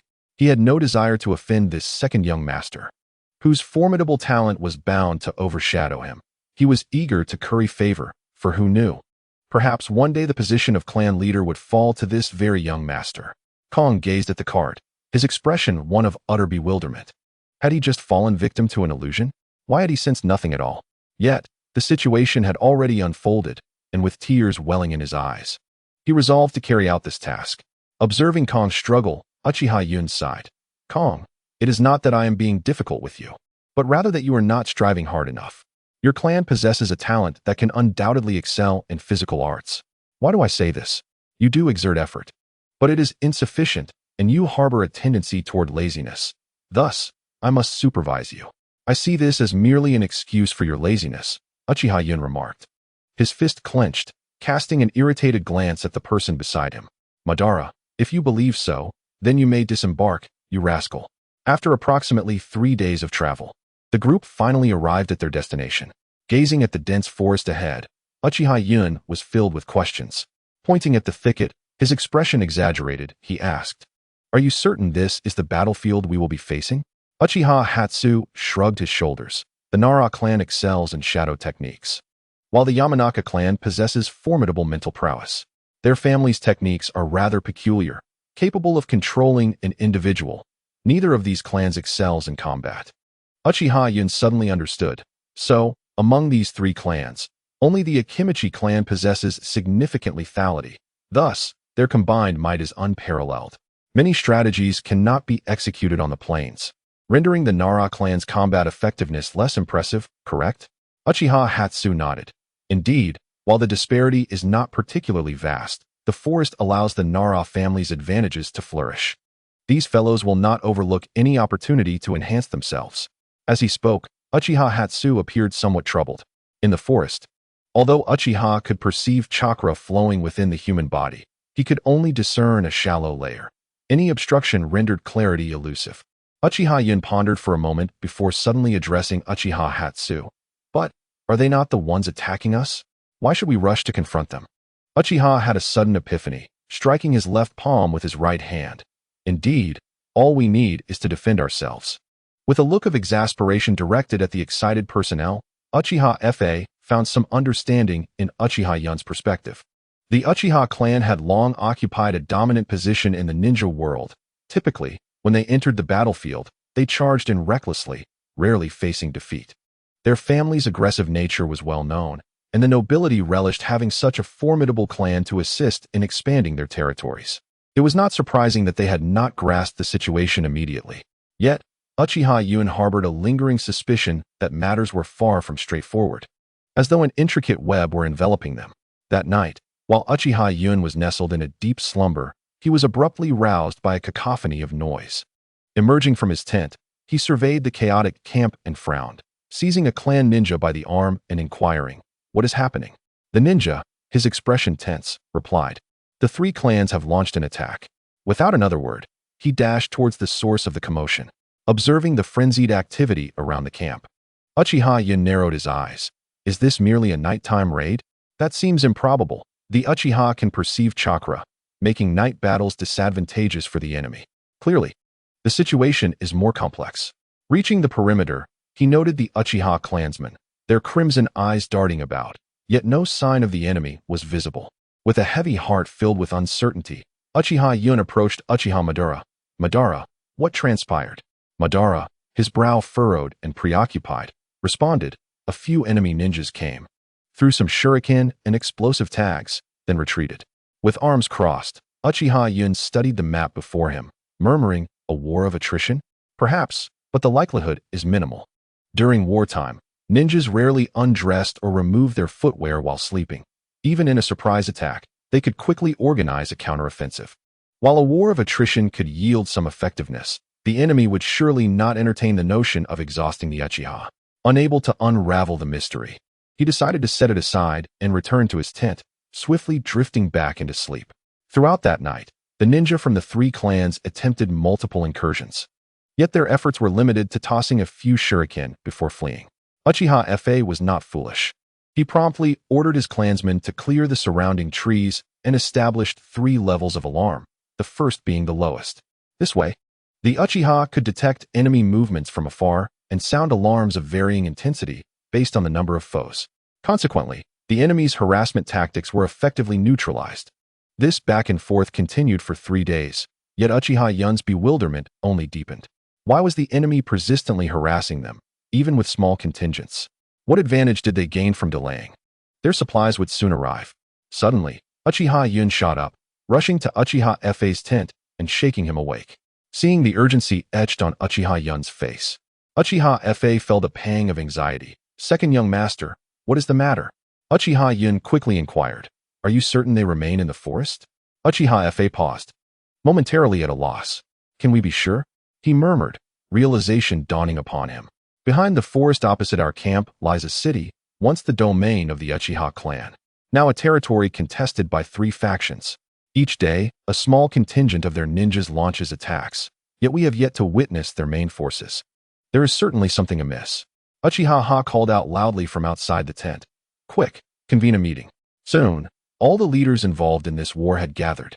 Casting curious glances at Uchiha seated at the head, Uchiha remained silent, pondering the words spoken earlier by Uchiha Yun. Uchiha Madara leaned towards Uchiha Yun, tilting his head slightly as he whispered, "Yun, have you discovered something?" Uchiha Yun nodded. "The war has dragged on for 3 days, yet the enemy remains curiously inactive. They are likely no longer within the forest." Uchiha Madara was taken aback. Being a battlefield commander, he had not considered such a profound angle. With Uchiha Yun's insight, he lowered his head to contemplate. Uchiha Madara, being astute, quickly pieced together the implications and found himself secretly admiring the strategy of the Nara clan's commander. Finally, Uchiha spoke after much contemplation. "We have been outmaneuvered. The enemy has likely vacated the forest. These words ignited a flurry of discussion among those present. What? Impossible. Have they not been harassing us this entire time? It is quite possible that their harassment has been executed by small units. Their main forces are surely not within the forest. But our scouts have observed their main forces entering the forest. They could have retreated quietly. Irritated by the cacophony, Uchiha banged the table with force. Silence. We must ascertain the enemy's true intentions. The uproar did not affect Uchiha Yun. Having been deprived of sleep due to the incessant disturbances from the three clans' ninjas, he found it challenging to concentrate in this brief moment of quiet. Why not indulge in slumber? He merely needed to provide his insights to the Uchihas. Uchiha Madara, too, was oblivious to the discussions around him. Why had the enemy stalled for 3 days? Why had they abandoned the forest, a strategically advantageous position? Why delay here when they could have swiftly launched a night assault? Suddenly, Uchiha Madara's eyes brightened with realization. He stood up excitedly and exclaimed, "I understand." In an instant, the entire meeting room fell into an eerie silence as everyone stared at Uchiha Madara in astonishment. Uchiha, filled with delight, inquired, "Young Madara, what have you discerned?" Although he harbored doubts about an 8-year-old's capacity for insight, there was no one else to respond, and perhaps a valuable idea might arise. Our supplies are still en route. Though they may not match the speed of a ninja, they should not be delayed this much. The other ninjas exchanged glances, their eyes filled with skepticism. Uchiha furrowed his brow in frustration, questioning why he had placed faith in an 8-year-old for sound advice. Why? He casually asked. Uchiha Madara confidently extended 2 fingers, declaring, "2 plans. We have always assumed this was a singular strategy, but upon dissecting it, I realized my initial thoughts were correct. The individuals in the conference room, aside from Uchiha Cloud, exhibited expressions of keen interest.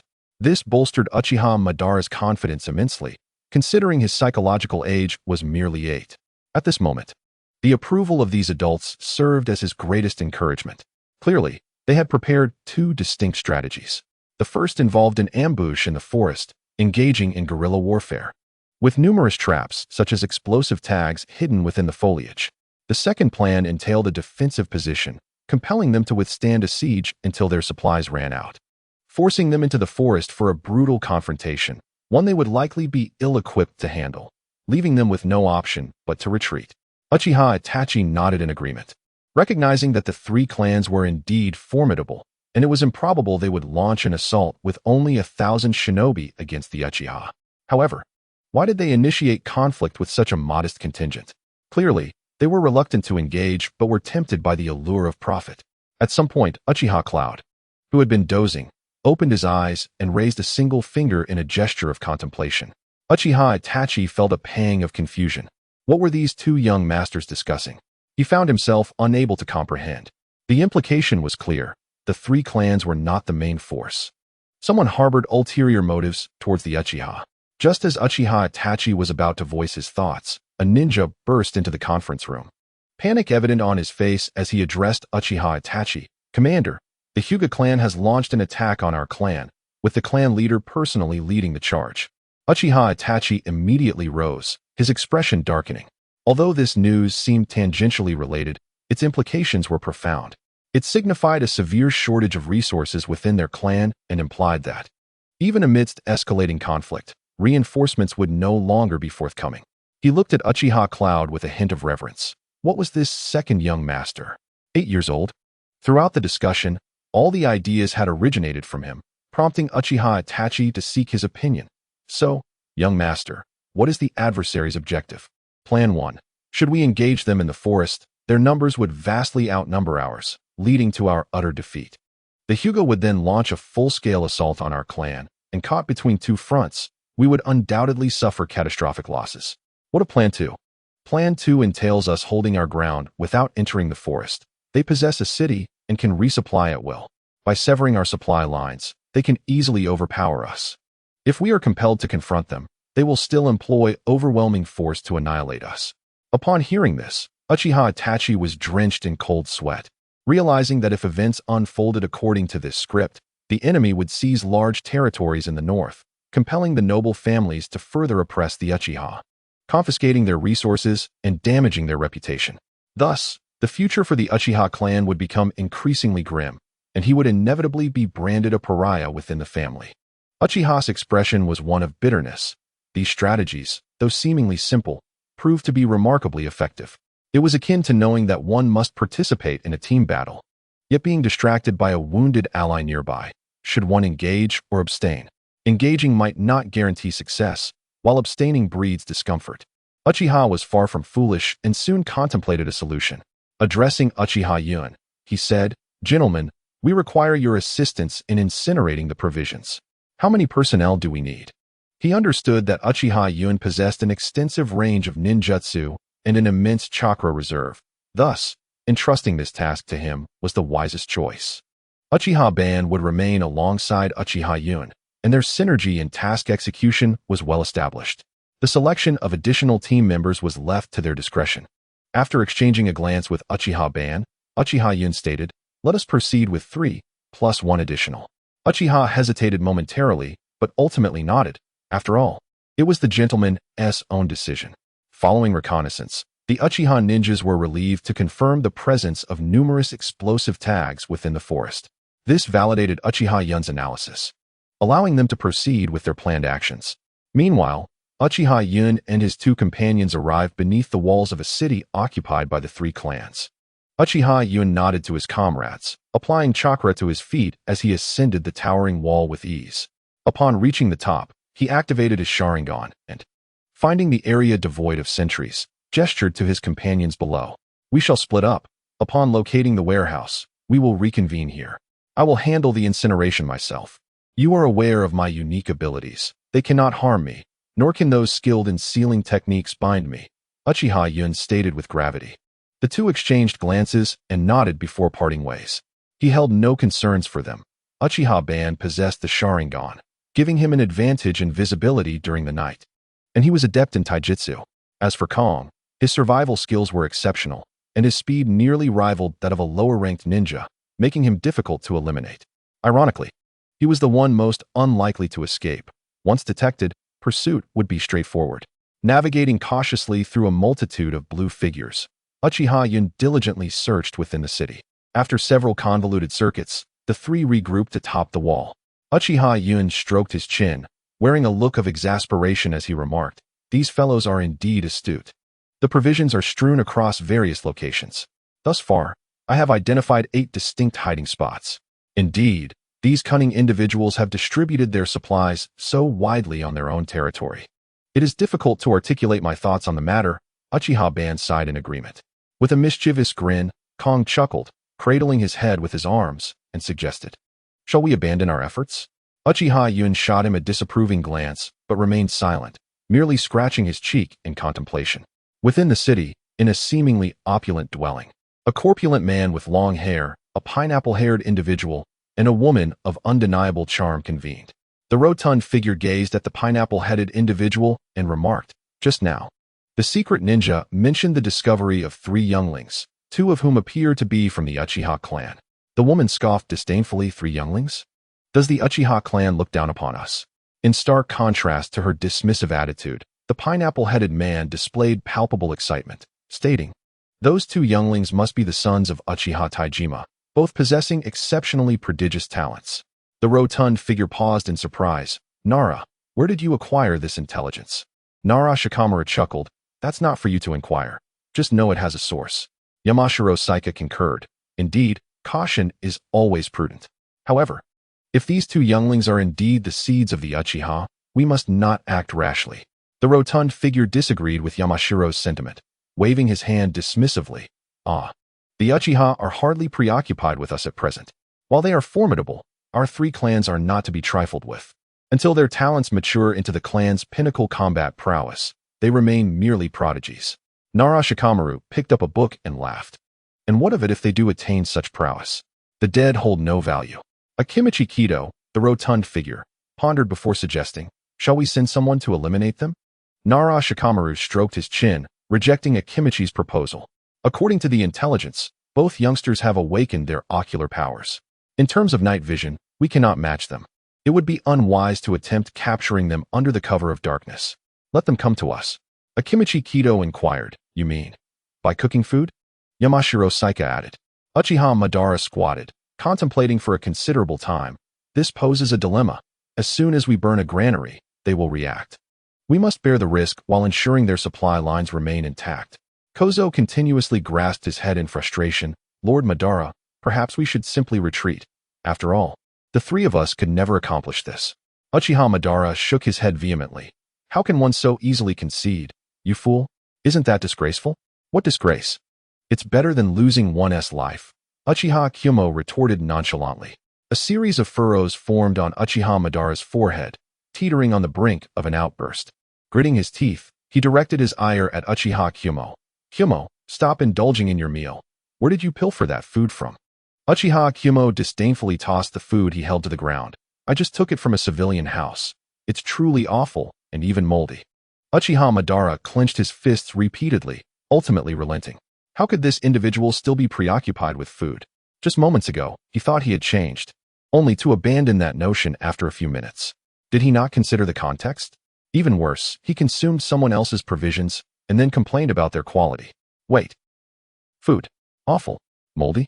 Uchiha Madara's eyes gleamed with realization as he regarded Uchiha Kyumo. Uchiha Kyumo felt a chill under Madara's gaze. Crossing his arms defensively, Madara, what are you planning? I'm not a mere pawn.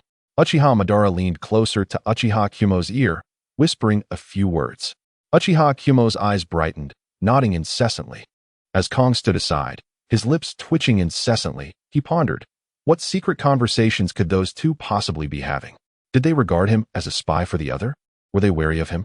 Let's go, he declared, his face a canvas of confusion. Go. Where to? Just moments ago, we agreed not to leave. The trio ventured into the heart of the forest, where Uchiha Yun was fervently weaving hand seals. Kong and Uchiha Madara gazed in bewilderment as countless clones of Uchiha Yun materialized before them.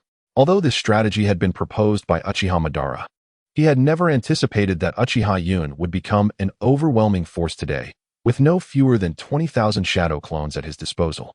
Uchiha Yun, equally exasperated, realized that his shadow clones could not inherit his boundless chakra or tenfold ninjutsu. They could only inherit a mere hundredfold chakra. However, given the vastness of the city, it was impossible for him to cover such an expanse with just a handful of techniques. After all, the opposing forces consisted of the formidable Inuzuka, Nara, and Akimichi clans. Should a clan leader decide to engage Uchiha Yun, he could not ascertain whether he would survive the encounter. The Nara clan, adept in strategy, posed a significant challenge, and Uchiha Yun's current spiritual fortitude was far from robust. Thus, he resolved to employ this method. When quality fell short, he would compensate with quantity. A swarm of Uchiha Yun's clones surged towards the distant city, while his true self remained stationary. A serious expression etched upon his face as he addressed Uchiha Madara. With so many memories, I may soon lose my combat effectiveness, so do exercise caution. Meanwhile, a patrolling Nara ninja atop the city walls suddenly heard a commotion. Upon turning towards the sound, his gaze became vacant. Countless ninjas appeared in the distance, estimating their numbers. He surmised they exceeded 20,000. In a state of terror, he pulled the alarm and shouted hoarsely, "Intruders!" With such a multitude of ninjas, he was at a loss as to which clan could muster such a vast army. In the ninja world, even the mightiest Uchiha, Yuhi, and Senju combined might not boast such numbers. Fear gripped his heart. Could it be that multiple clans had allied to besiege them? The commotion drew the attention of the clan leaders from the three families, who hastily emerged to investigate. As they beheld the dense throng of ninjas beyond the walls, they gasped in disbelief. Akiyama K, bewildered, remarked, "What is happening? Why are there so many?" Yamashiro Haru stood equally perplexed, glancing helplessly at Narashika. After a moment of contemplation, Narashika peered down and exclaimed in disbelief, "How is this possible? What is it?" Akiyama K and Yamashiro Haru inquired. Pointing at the ninjas below, Narashika's lips quivered. "Look at them. All shapes and sizes, yet they are indistinguishable. This is decidedly abnormal. Perhaps these beings are not real or are merely illusions." Akiyama K scratched his head. "They don't seem to move very quickly. Their physical prowess appears quite lacking. Being numerous doesn't seem advantageous." Yamashiro Haru mused. "Could they be clones?" "Impossible," Narashika refuted. "There has never been mention of such an abundance of chakra within the ninja realm. Such immense chakra could hardly belong to mere unknowns." Despite his own unsettling intuition, He dismissed Yamashiro Haru's suggestion as too far-fetched. Chiyo Dao Qingren nodded in agreement with what was said. However, as the ninjas drew closer and their appearances became clearer, the three clan leaders were utterly taken aback. These individuals bore an uncanny resemblance to one another, their youthful countenances revealing that they were indeed the product of a single creator. The disbelief mirrored in their eyes was palpable. They were reluctant to accept the truth, yet could not deny it. The evidence lay starkly before them, compelling their acknowledgement. Naruto soon regained his composure and swiftly commanded his subordinates to hurl shuriken and explosive tags with fervor. He summoned a member of his clan and inquired about the three youths. The clan ninja lowered his head in shame and replied, "Chief, they possess the Sharingan. So we could only have ordinary individuals conceal themselves and observe. Unfortunately, the commoners lack the skills to remain undetected." Naruto nodded, lamenting internally the missed opportunity to capture two significant targets, realizing that had he acted sooner, they might have been apprehended. He set aside his regret and focused intently on the unfolding battlefield. On the battlefield, Uchiha Yun's shadow clones burst into clouds of white smoke upon being struck. The night obscured visibility further, revealing only a mass of dark figures. Uchiha Yun's clones were excessively numerous, recklessly charging forward without strategy, soon reaching the walls. Once engaged in close combat, the loss of Uchiha Yun's clones accelerated. The Chiyo Dao clan excelled in taijutsu, ensuring that each strike on the clones resulted in their dissolution, a punch for each little one. The Yamashiro and Nara clans also exhibited commendable skills, dispatching Uchiha Yun's clones with relative ease. Despite the vast number of clones, thousands managed to breach the defenses of the three clans, flooding into the city, with even more clones following closely behind, as the three clans fought valiantly to pursue them. Witnessing the continuous disappearance of clones, the clan leaders sighed in relief. Chiyo Dao Qingren patted his chest and remarked, "Phew. Fortunately, these fellows are not resilient. They are merely paper tigers, devoid of true combat prowess. Or it would have been disastrous." Yamashiro Haruki nodded in agreement. Indeed, had they possessed ninjutsu, our clan's ninjas would have suffered losses.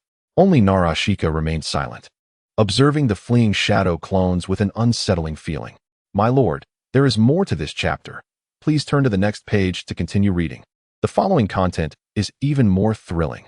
The shadow clones, upon being attacked, erupted into smoke, indicating that they possessed durability akin to water and earth clones, capable of storing chakra, rather than being mere illusions as typical shadow clones. Yet, why did the adversaries refrain from counterattacking? A sense of dread surged within Naruto as he urgently shouted to his clan's ninjas, "Hurry, do not let them enter the city." Chiyo Dao Qingren, puzzled, looked at Naruto and asked, "What is it?" Nara, with bloodshot eyes, gritted his teeth and declared, "These clones are solely after the provisions. Otherwise, they wouldn't recklessly charge into the city." Startled, the two quickly turned their gaze towards the city. Indeed, it was not long before flames erupted throughout the town, relentlessly advancing deeper within. The three clan leaders could no longer remain still and hastened towards the city. However, once inside, Uchiha Yun shadow clones dispersed widely, and despite the clan leaders' formidable strength, they were powerless to halt the onslaught. Gazing upon the last remaining bastion of tranquility, Uchiha Yun cracked a smile and formed hand seals, fire release, great fire annihilation. The flames, though not overly grandiose, were more than sufficient to engulf a series of houses. He continued until his chakra was entirely depleted. Turning back to the three clan leaders who had just arrived, Uchiha Yun flashed a radiant grin before bursting into a cloud of white mist. Witnessing the final smile of Uchiha Yun, the clan leaders seethed with rage, wishing to find this imp and rend him limb from limb. Predictably, once Uchiha Yun's last shadow clone vanished, he collapsed to the ground. A torrent of feedback surged through him. It was remarkable that he had managed to endure for so long. As for why he did not confront the enemy ninjas? Simply put, the shadow clones at the Genin level were ill-equipped to engage effectively, lacking his extraordinary enhancements. Uchiha Madara and Sora exchanged glances, having prepared mentally. They were not overly astonished. "Sora, what shall we do?" Uchiha Madara inquired, his lips twitching slightly. "Do you expect to linger here for a meal and greet the enemy?" Sora awkwardly shook his head, realizing the folly of his previous thoughts. He instinctively hoisted Uchiha Yun onto his shoulder and took off running, with an additional burden. Sora's speed matched that of Uchiha Madara. Fortunately, Uchiha Yun had sufficiently trained his physical stamina during this period. Otherwise, Sora would have surely been overwhelmed. "Why is Lord Yun so heavy?" Sora exclaimed, gritting his teeth. "Enough chatter, we must flee." After a while, Sora set Uchiha Yun down, panting heavily. "They must be closing in on us." Uchiha Madara, equally fatigued, regretted his earlier laziness as he wiped the sweat from his brow, shooting an admonishing glance at Sora. "Stop your ominous predictions. Those troubles in the city were all orchestrated by that young rascal lying on the ground." A dark voice suddenly echoed. Both Uchiha Madara and Sora were taken aback and turned towards the source of the sound. Unbeknownst to them, a man with a pineapple haircut, clad in a garish yellow outfit, accompanied by a rotund figure, had quietly appeared behind them. Uchiha Madara's lips twitched as he cast a sidelong glance at the innocent-looking Sora. This fellow had barely finished speaking when the adversaries materialized. Sora felt a wave of embarrassment wash over him, offering Uchiha Madara an awkward yet polite smile. Grasping shuriken, the two stood back to back, acutely aware that their stamina had waned considerably while their opponents appeared unfazed, indicating their superior endurance. Sharing a knowing glance, they realized that escape was no longer an option.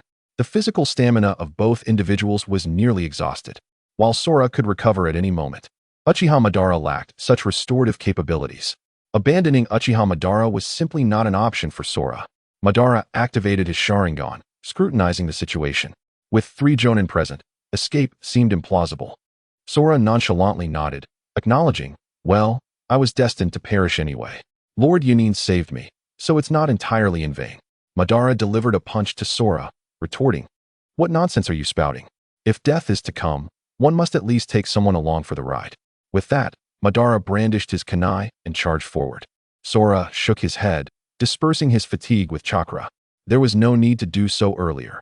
Even while carrying someone, Madara was incomparable to him, a pure taijutsu ninja. Though his training had been brief, he had an intention to hone his skills. Now, with a confrontation imminent, he certainly needed to rejuvenate himself. With a surge of power through his legs, Sora dashed out, surpassing Madara's speed significantly. Madara was taken aback. This guy, after just over a month of training, has reached such a level in taijutsu? Yunin has indeed acquired an extraordinary talent. He then chuckled wryly, but what does it matter? In a month's time, even a 5-year-old's taijutsu could surpass my own. Madara understood that if this individual survived, he would become an exceptionally formidable force in the future. Regrettably, today, escape seemed unlikely. Casting a glance back at Uchiha Yun, Madara smiled. He knew that if Yun were fortunate enough, these 3 Jonin might not be able to eliminate him. Madara was aware of Yun's formidable perception and mental prowess. If the opponent's mental capabilities could not affect Yun, perhaps the commotion he created might draw attention, allowing him to attract Uchiha reinforcements before the 3 ninjas could escort him away. They were not far from the Uchiha camp. The Nara ninja observed the 2 youngsters rushing towards him, squinting slightly. "Oh, the little brat has quite the fighting spirit." Without hesitation, a shadow darted from beneath his feet towards Sora at great speed. Seeing his comrade engage, the Yamanaka ninja directed his focus towards Uchiha Madara. With fingers spread, he positioned his palm towards Madara, invoking a jutsu, mind-body switch technique. Madara, with his Sharingan activated, recognized the technique immediately and swiftly maneuvered to evade the attack. The Yamanaka ninja was momentarily stunned, realizing his blunder, and then slumped over, unconscious. The Nara ninja, witnessing this turn of events, felt a surge of frustration. Muttering under his breath, "This fool. Did he presume he had a foolproof advantage simply because the opponent appeared young?" The Akimichi ninja also shot a disapproving glance at the Yamanaka, recognizing that it would have been far better to control the little brat ensnared by the shadow. However, the impact was minimal, as the ninja from the Akimichi clan turned his gaze toward Uchiha Madara. He could have taken a more leisurely approach, simply holding his opponent at bay to create a 2-on-1 situation. Fueled by indignation, the Akimichi ninja bellowed, "Multiplication technique." In an instant, his body swelled, transforming from a portly figure into a massive behemoth towering around 4 meters. With a cruel smile, he watched as Uchiha Madara sprinted toward him. Super push technique. His palm expanded once more, enveloped in blue chakra, and struck the oncoming Madara, driving him into the earth. At the same time, Ko was ensnared by the Nara clan's ninja, as black shadows crept up his neck. Shadow neck bind technique. The shadow constricted tighter, and Ko found himself powerless, gradually succumbing to silence. Observing that both Uchiha Madara and Ko had been subdued, the Akimichi ninja shifted his attention to Uchiha Yun. Fire style, grand fireball technique. Just as the Akimichi ninja's hand was about to make contact with Uchiha Yun, a voice called from behind, followed by an enormous fireball erupting upon him. Turning in confusion, the Akimichi ninja froze for a moment. Uchiha Madara stood unscathed behind him, gasping for breath, his crimson eyes spinning rapidly. The Akimichi ninja squinted slightly. This guy has evaded it.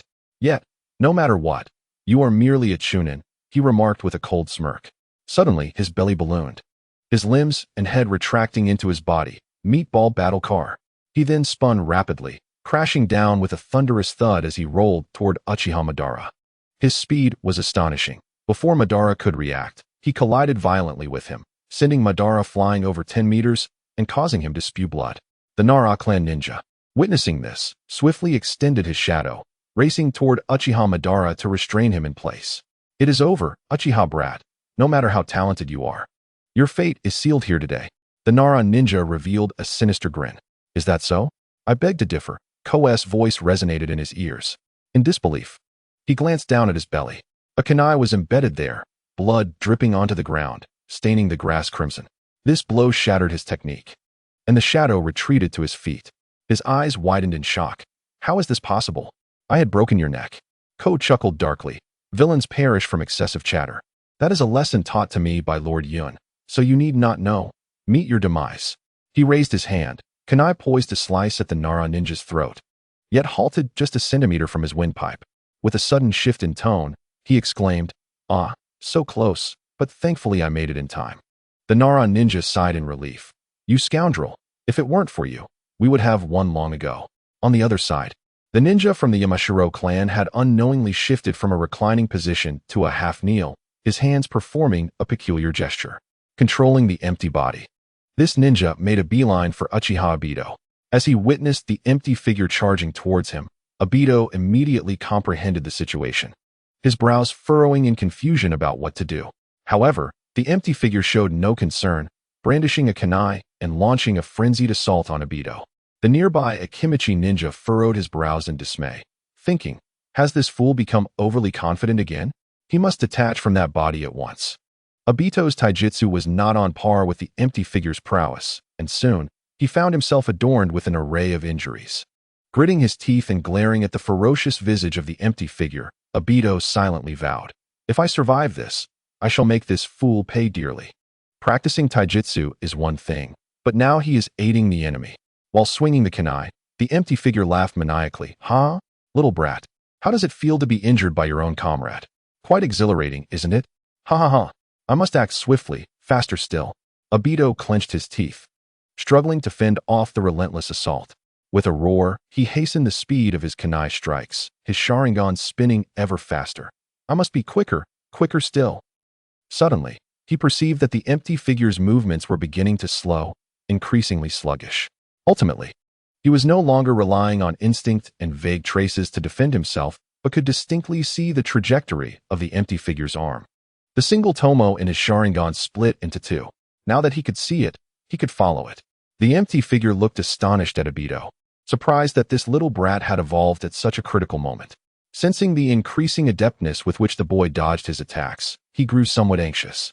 Initially, Obito could merely evade a few strikes, but soon he began to counterattack directly. Several times, Obito nearly landed a blow on the empty figure, leaving him drenched in cold sweat. At last, Obito seized an opportunity, grasping the hand of the empty figure that held the kunai, a fierce glint flashing in his eyes as his right hand slashed towards the empty figure's neck. The empty figure's pupils contracted. Has this fool lost his mind? This is his comrade, and he shows no mercy.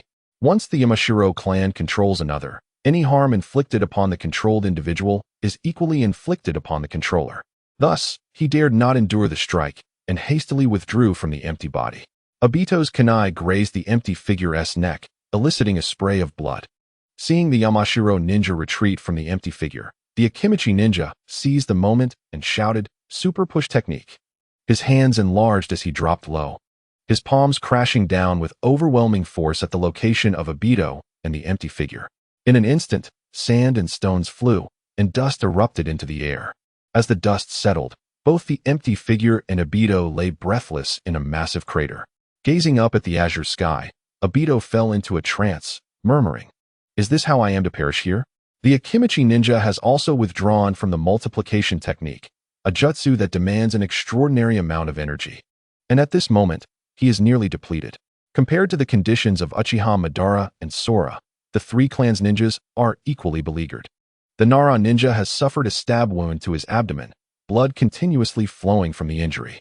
The Yamanaka clan ninja, forcibly ejected from Sora's body, is now clutching his head, appearing on the brink of unconsciousness.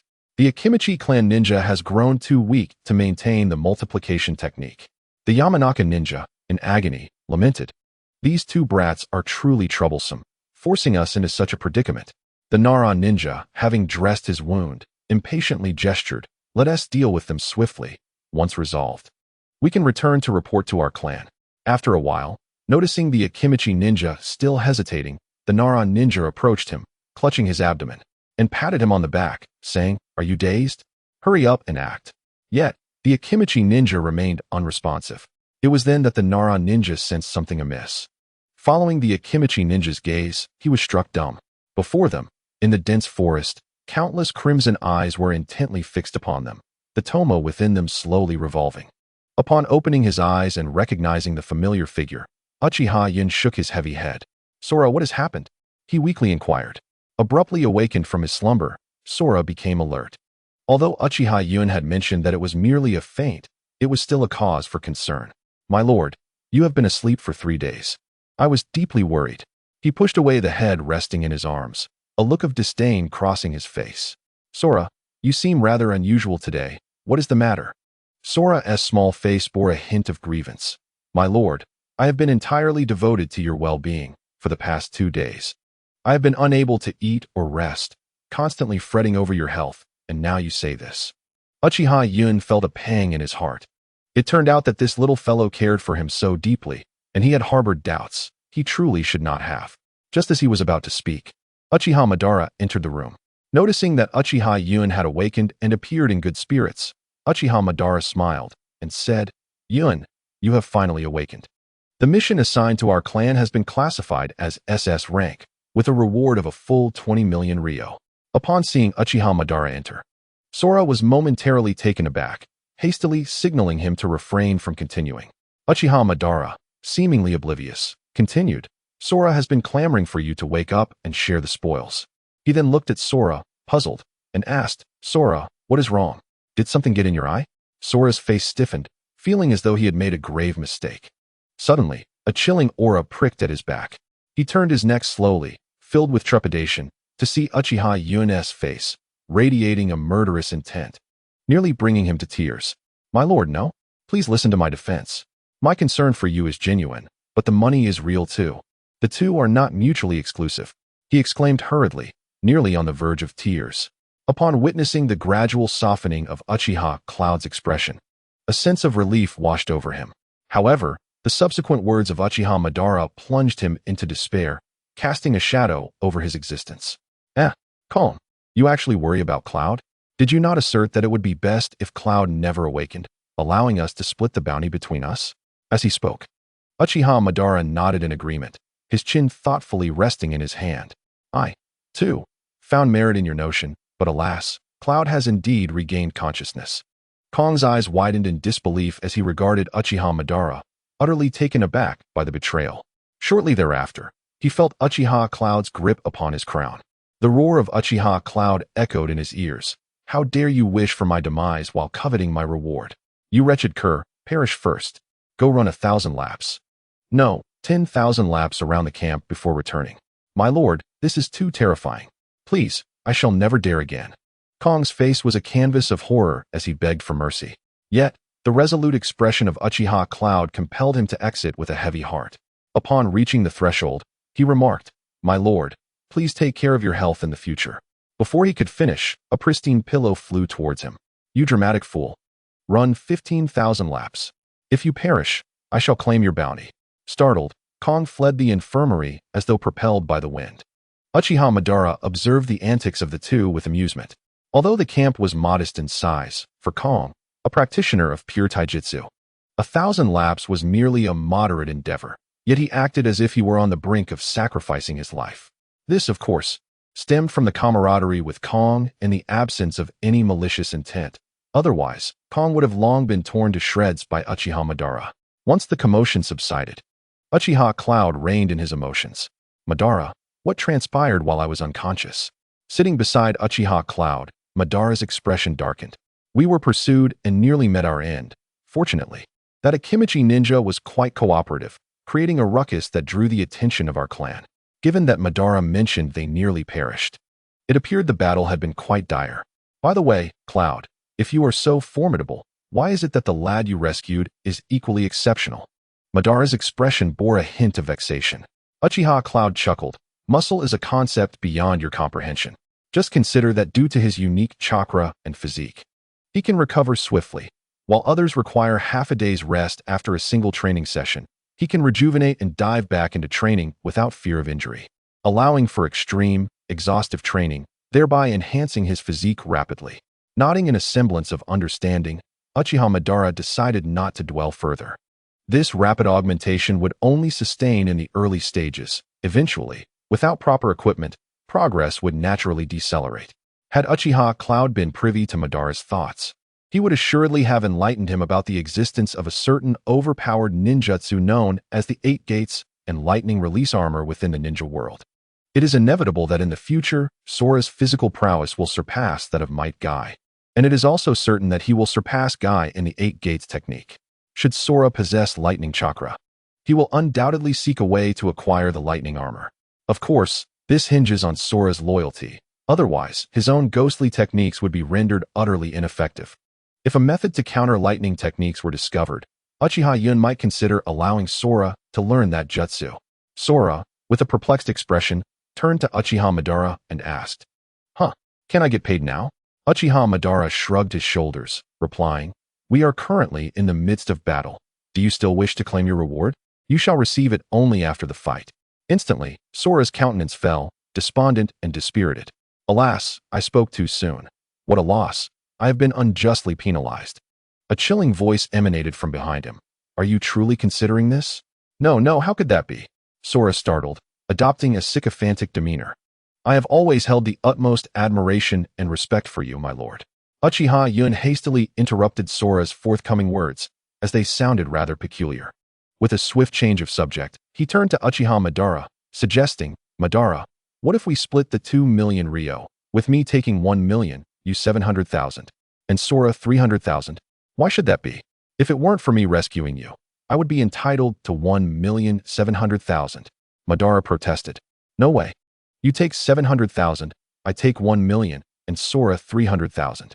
Uchiha Madara vehemently shook his head in disagreement. 300,000 Ryo was a substantial sum. How could Yun claim the lion's share when he had nearly faced death? Uchiha Yun retorted, How could that be? I nearly met my demise as well. Would this mission have been completed without my involvement? To burn the enemy's supplies, a task of such magnitude, and I was left to face it alone?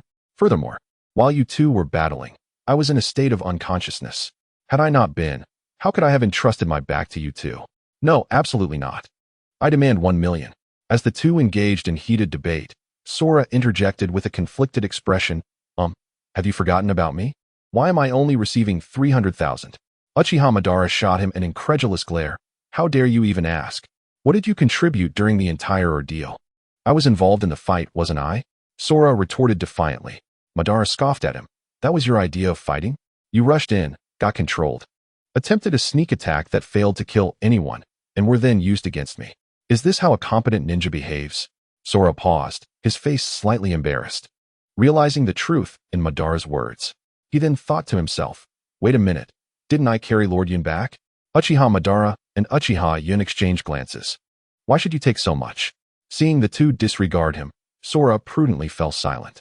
After all, he was merely a physical technique ninja with no particular need for wealth, and Uchiha Yun would provide for all his necessities. His interjection about money was merely an attempt to assert his relevance in a task that otherwise felt disconnected from him. After half an hour of heated discussion, Uchiha Madara and Uchiha Yun finally reached a consensus.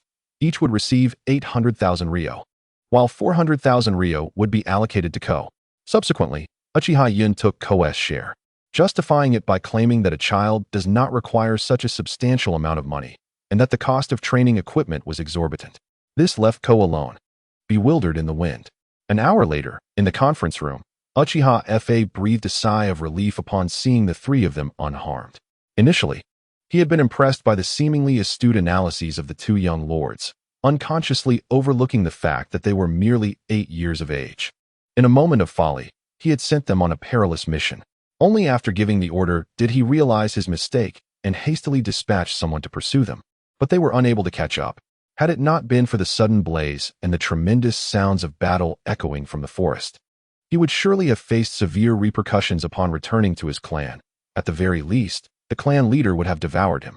Reflecting on this, cold sweat broke out on Uchiha Fa's forehead. The incident had already transpired, and the two young lords now bore the record of an SS-ranked mission.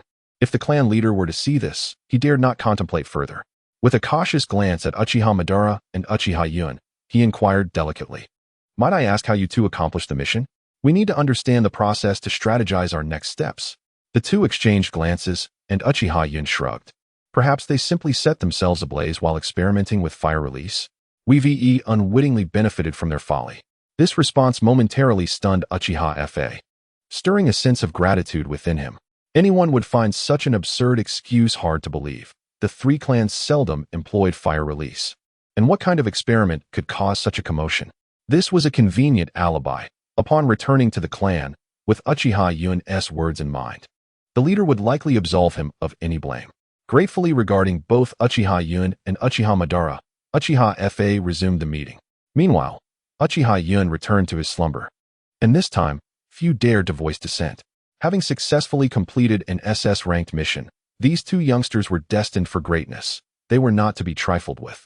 Uchiha Yun also harbored his own thoughts. Although he had showcased his chakra volume during the duel, the notion of thousands of shadow clones was still rather astonishing. After the meeting concluded, Uchiha Yun and Uchiha Madara returned to their tent. Though they resided in a large tent, there was no particular reason for it. There were simply others above them.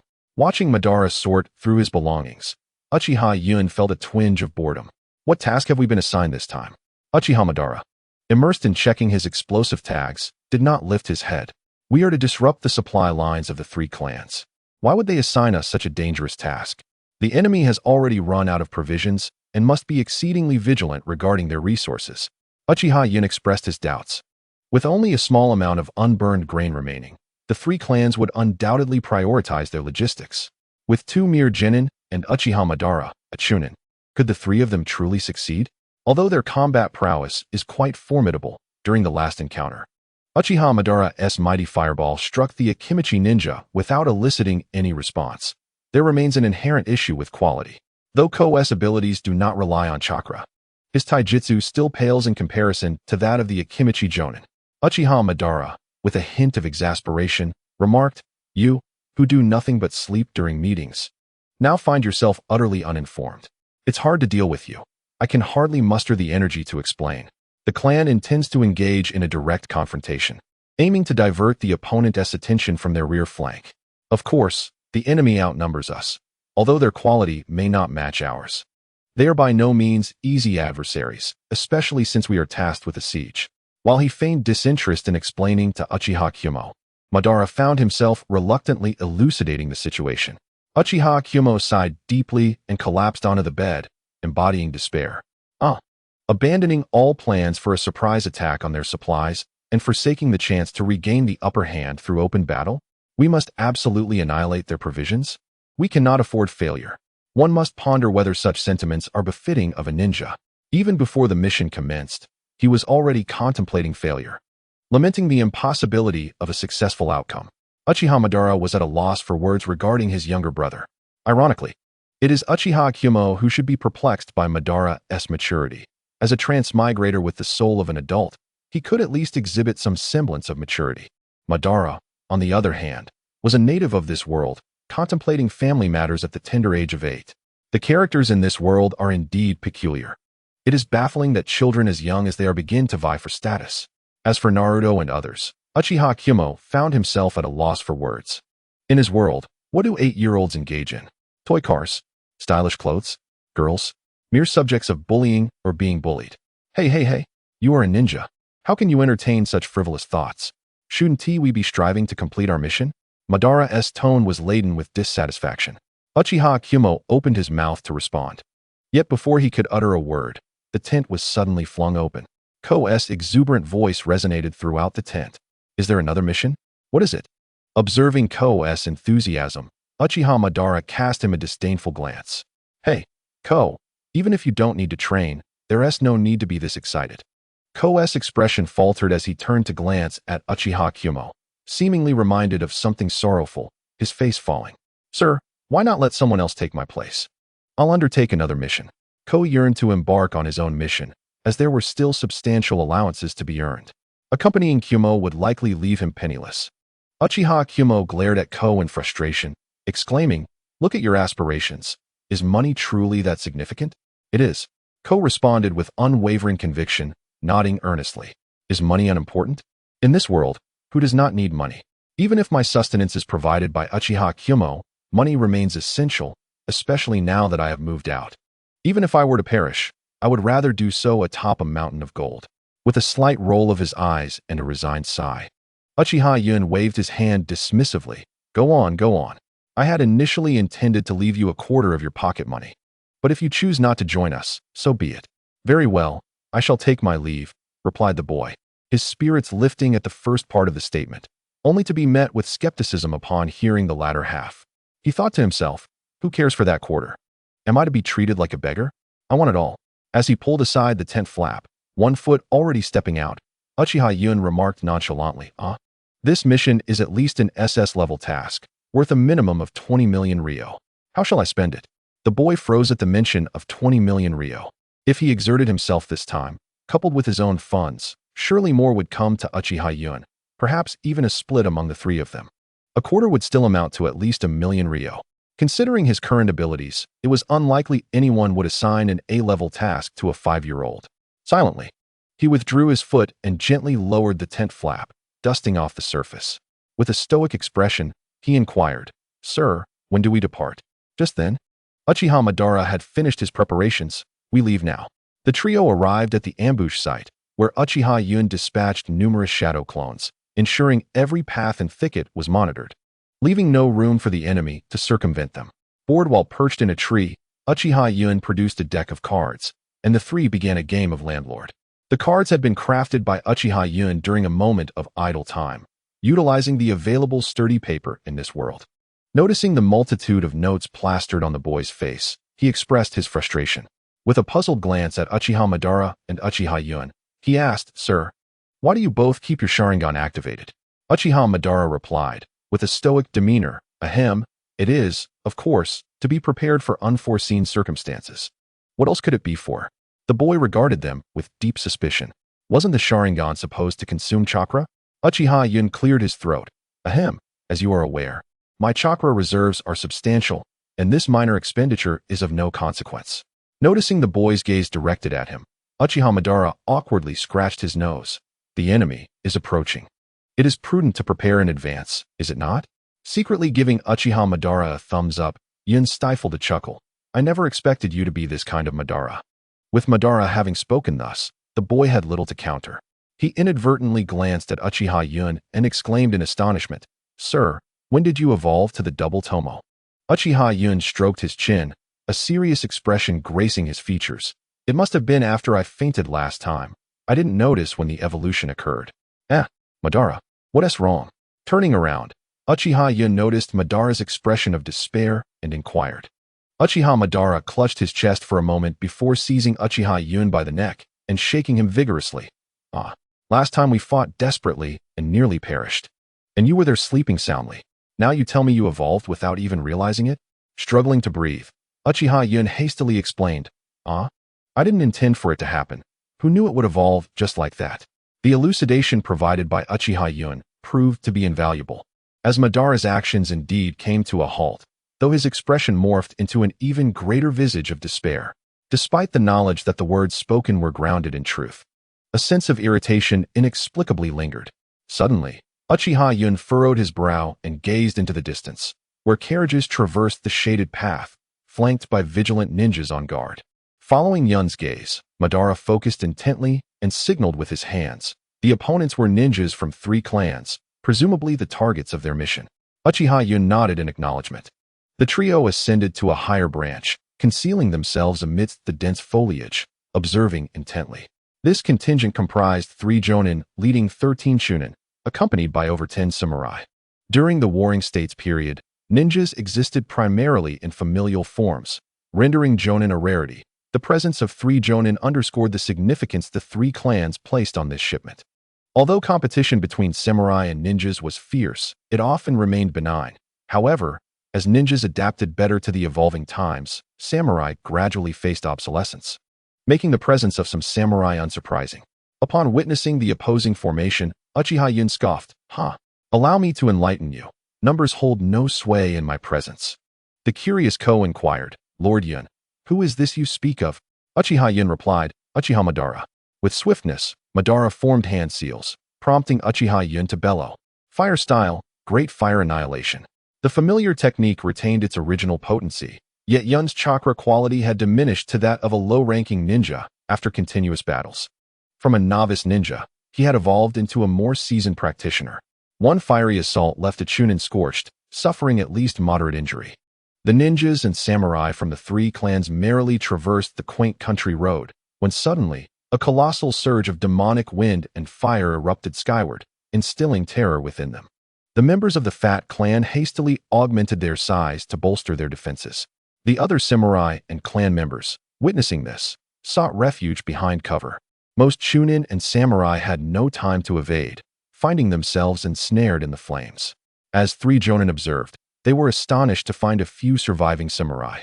While most chunin had perished at the hands of Uchiha Yun, with the few remaining lying helplessly on the ground, groaning in despair.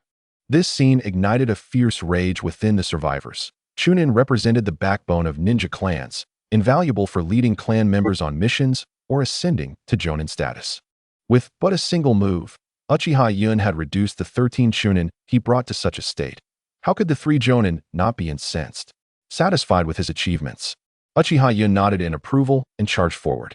The 3 jonin and samurai, taken aback by the trio's formidable stance, scrutinized closely and realized they were merely children.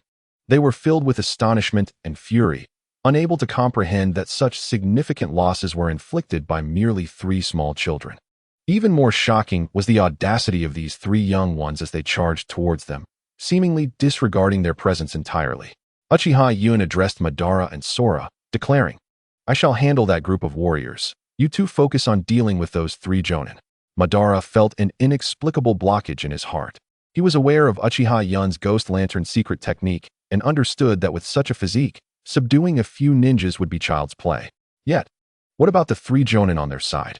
He recognized that Uchiha Yun's strategy was indeed the optimal solution, yet it left him feeling quite displeased. With a dismissive gesture, he raised his middle finger at Uchiha Yun, and the 3 prepared to engage in battle separately. Food was not so easily destroyed, especially without any flammable materials. Previously, Uchiha Yun had incinerated the enemy's granary, allowing them to salvage some provisions, and the current circumstances were no different. Otherwise, a single fire release from Uchiha Yun would send them fleeing in fury. He had little interest in gauging the prowess of these warriors. Thus, he charged directly into the fray. Though his physical prowess was lacking, he relied on his fearless constitution to sprint forward while forming hand seals, confident that no one, except Sora and Madara, was privy to his secret. To him, these warriors were as good as dead. The warriors rushed forward, blades drawn. With crimson eyes wide open, Uchiha Yun could clearly perceive their movements, targeting the nearest warrior. Fire release, fire dragon technique. The warrior's pupils dilated in shock. What? This child is releasing ninjutsu at such close range. Is he out of his mind? Uchiha Yun came to a swift halt, his right hand forming the universal hand seal for fire release, unleashing a jet of flames from his mouth. As a single target ninjutsu, its potency was amplified tenfold, resulting in an inferno of scorching heat. The intensity was such that Uchiha Yun felt his water-based body evaporating. At this close distance, the warrior was reduced to ashes. The remaining warriors, enraged, swung their blades towards Uchiha Yun. Sensing the weakness in his body, he swiftly formed another set of hand seals, water release, water barrier. This technique not only defended against the warrior's blades, but also replenished his bodily moisture. The Ghost Lantern's secret technique could not conjure water from thin air, which was one of its drawbacks. Without sufficient moisture, he would grow feeble. Although his abilities remained intact, his speed would diminish, and he would feel discomfort, an experience he despised. As moisture flooded back into his body, Uchiha Yun blissfully closed his eyes for a moment. The warriors, witnessing this spectacle, erupted in fury. How dare this child exhibit such nonchalance during battle, as if they were of no consequence? As the warriors' blades surged once more, Uchiha Yun hastily stepped back 2 paces, forming hand seals with urgency, aiming once again at the foremost warrior. Fire release, Great Fireball Technique.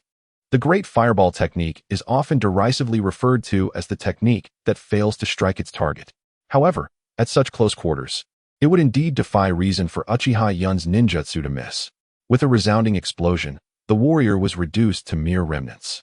The remaining 2 warriors, witnessing this spectacle, wore solemn expressions. This diminutive figure before them exceeded their wildest imaginations. His ninjutsu was astonishingly formidable, akin to the monstrous creature with 5 tails that lurked at the fringes of their clan. Yet, while that creature refrained from causing harm, this boy was a predator, choosing his victims with intent. The 2 warriors exchanged glances and nodded, one on the left and the other on the right. They charged at Uchiha Yun with their katana drawn. Uchiha Yun's eyes narrowed, a smirk curling at the corners of his mouth. A commendable tactic, but you have chosen the wrong opponent. Without sparing a glance at the warrior on his right, he lunged toward the one on his left. The 2 warriors were momentarily taken aback. Did this boy intend to gamble with his life? Yet his expression suggested otherwise. They would not squander such a rare opportunity and pressed forward. Uchiha Yun executed the hand seals anew and unleashed, fire style, Great Fireball Technique. However, this time, he miscalculated. The warrior deftly swung his katana, cleaving the fireball in 2, standing unharmed in his place. Uchiha Yun furrowed his brow, suddenly aware that the weapon in this warrior's hand appeared distinct from those wielded by his comrades. The blade resembled a traditional katana, yet its blade was a striking blue, and the hilt was black. In contrast, the blades of the other ninjas gleamed silver-white. This warrior's weapon was evidently of superior quality. Casting a glance at the weapon held by the other warrior, he noted it was entirely different. It was not merely a sword, but a broadsword, resembling a hefty door plank. Uchiha Yun felt a twinge of frustration. He had relied solely on his ninjutsu to dominate others, dismissing these opponents entirely.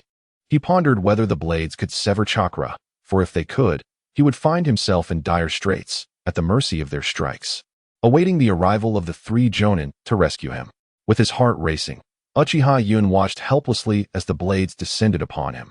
The 2 swords swept through the air, slicing him into 4 segments.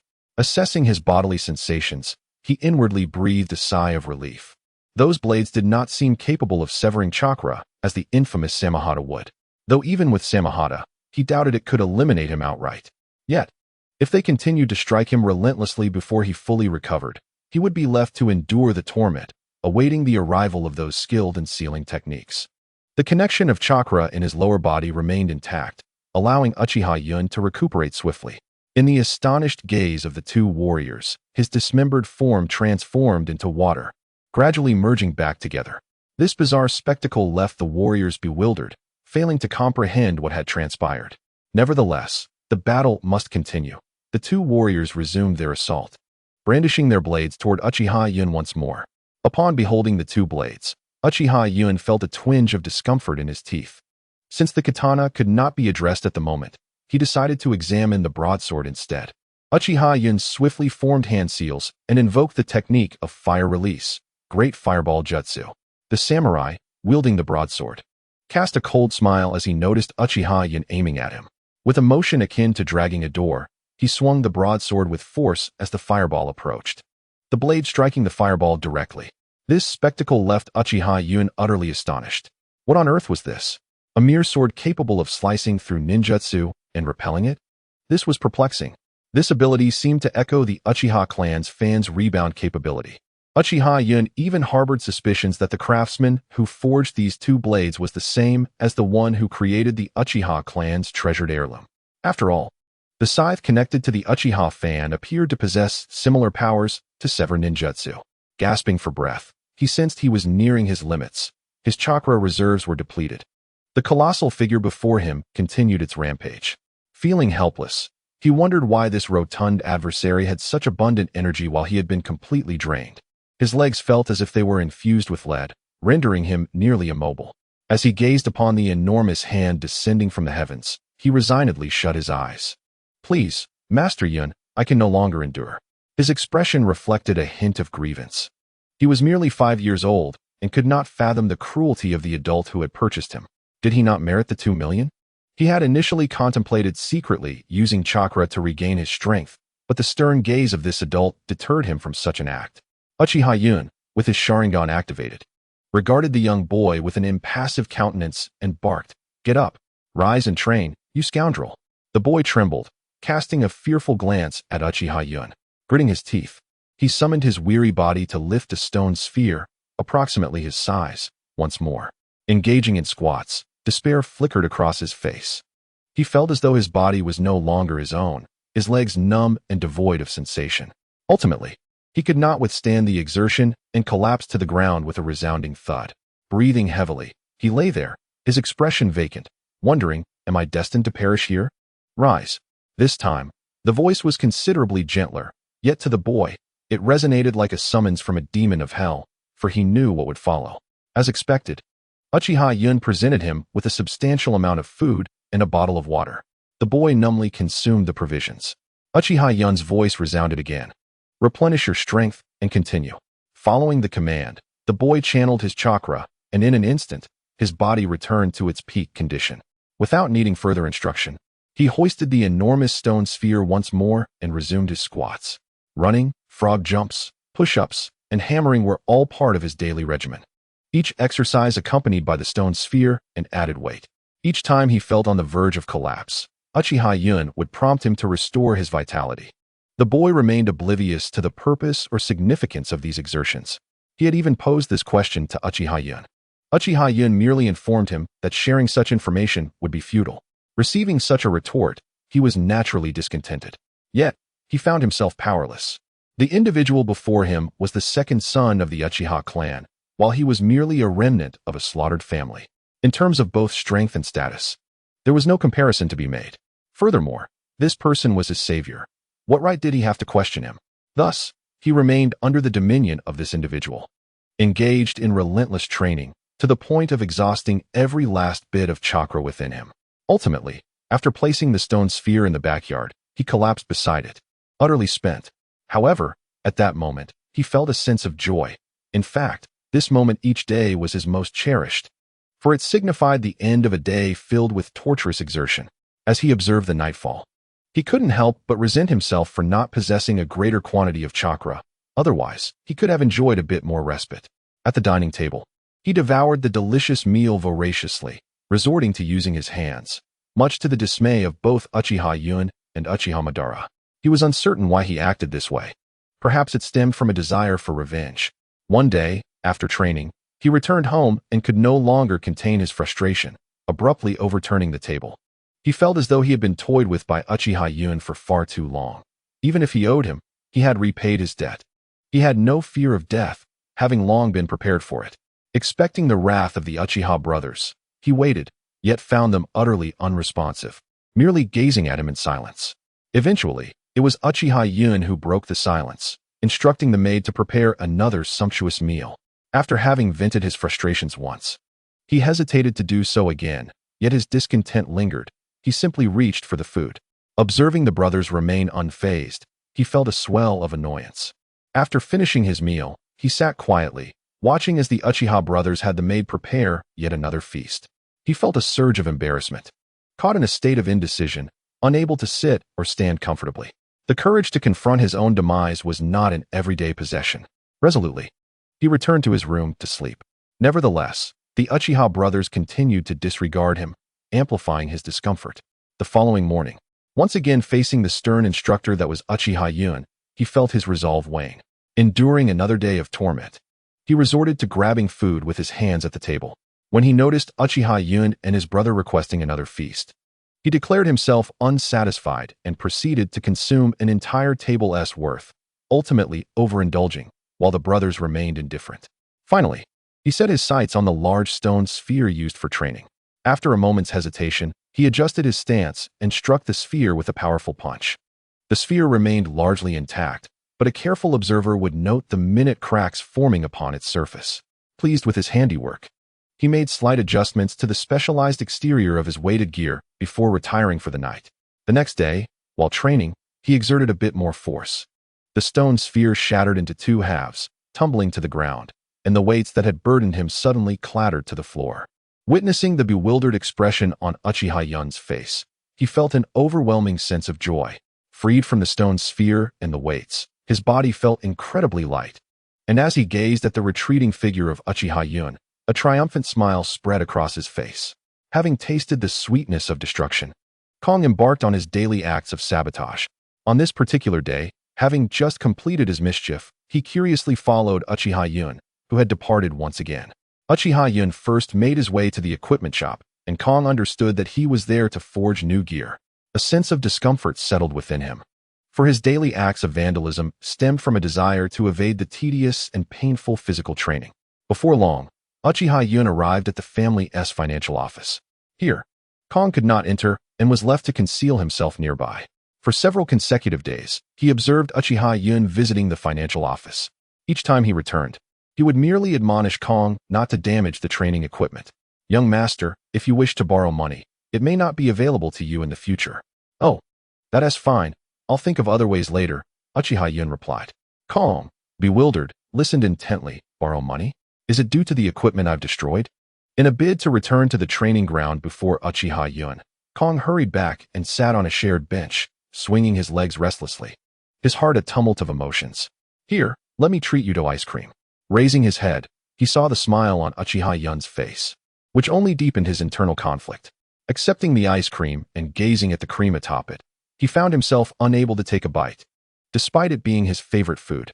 After a prolonged internal struggle, Kong finally raised his head and asked, "Lord Yun, why do you not punish me for my destruction, even after you've gone out to borrow money?" Uchiha Yun paused, shook his head, and chuckled. Ruffling Kong's hair, he said, "You little rascal. You are destined to become a formidable powerhouse. It's merely a trivial sum. But Lord Yun, if you were to teach me a lesson, I would surely cease my destruction," Kong replied, his small face contorted in indecision. Torn between the desire to avoid punishment and the guilt within, he expressed, "Being a child, one must endure a bit. Once you grow older, if you continue this mischief, I will certainly discipline you." Uchiha Yun then shifted the conversation. "However, do you think this money is simply given to you? In the future, you will undoubtedly work for me, repaying me tenfold, 100-fold. For a moment, Kong felt a swell of emotion, yet he retorted, "Humph, so there's a debt to repay? Rest assured, I shall return it to you tenfold, 100-fold. Uchiha Yun chuckled, surprised by the child's pride, yet he affectionately patted his head. Every individual's circumstances differ, and their treatment must reflect that. Had Kong been a pampered young master from a wealthy family, Uchiha Yun would have surely drilled him mercilessly, rather than indulging in this banter. He was well aware of Kong's plight, a child without parents, raised as a test subject, deprived of a true childhood, engulfed by darkness and negativity. Now, with his family annihilated, his situation had become utterly dire. Though he never voiced it, Uchiha Yun could still hear Kong's sobs beneath the covers each night. He was not a saint, and he would not concern himself with those who were not his own. However, it is evident that Kong salvaged himself. Although the two are merely 3 years apart in age, their psychological maturity differs significantly. It is not at all excessive for Uchiha Yun to regard Kong as his own son, regardless of how mature Kong may appear. Kong's voice brought Uchiha Yun back to reality. Turning his head, he gazed at the youthful countenance before him and responded, "Why must you insist that I practice taijutsu? My proficiency in taijutsu is sufficient for this world, is it not? Why must I continue to train relentlessly?" The expression on Kong's cherubic face was one of grievance and confusion.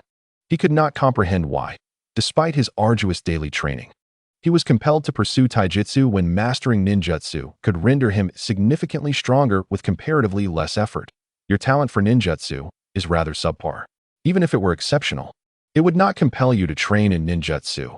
Uchiha Yun remarked with a raised eyebrow, a hint of amusement in his voice. Kong's eyes widened in astonishment. Why?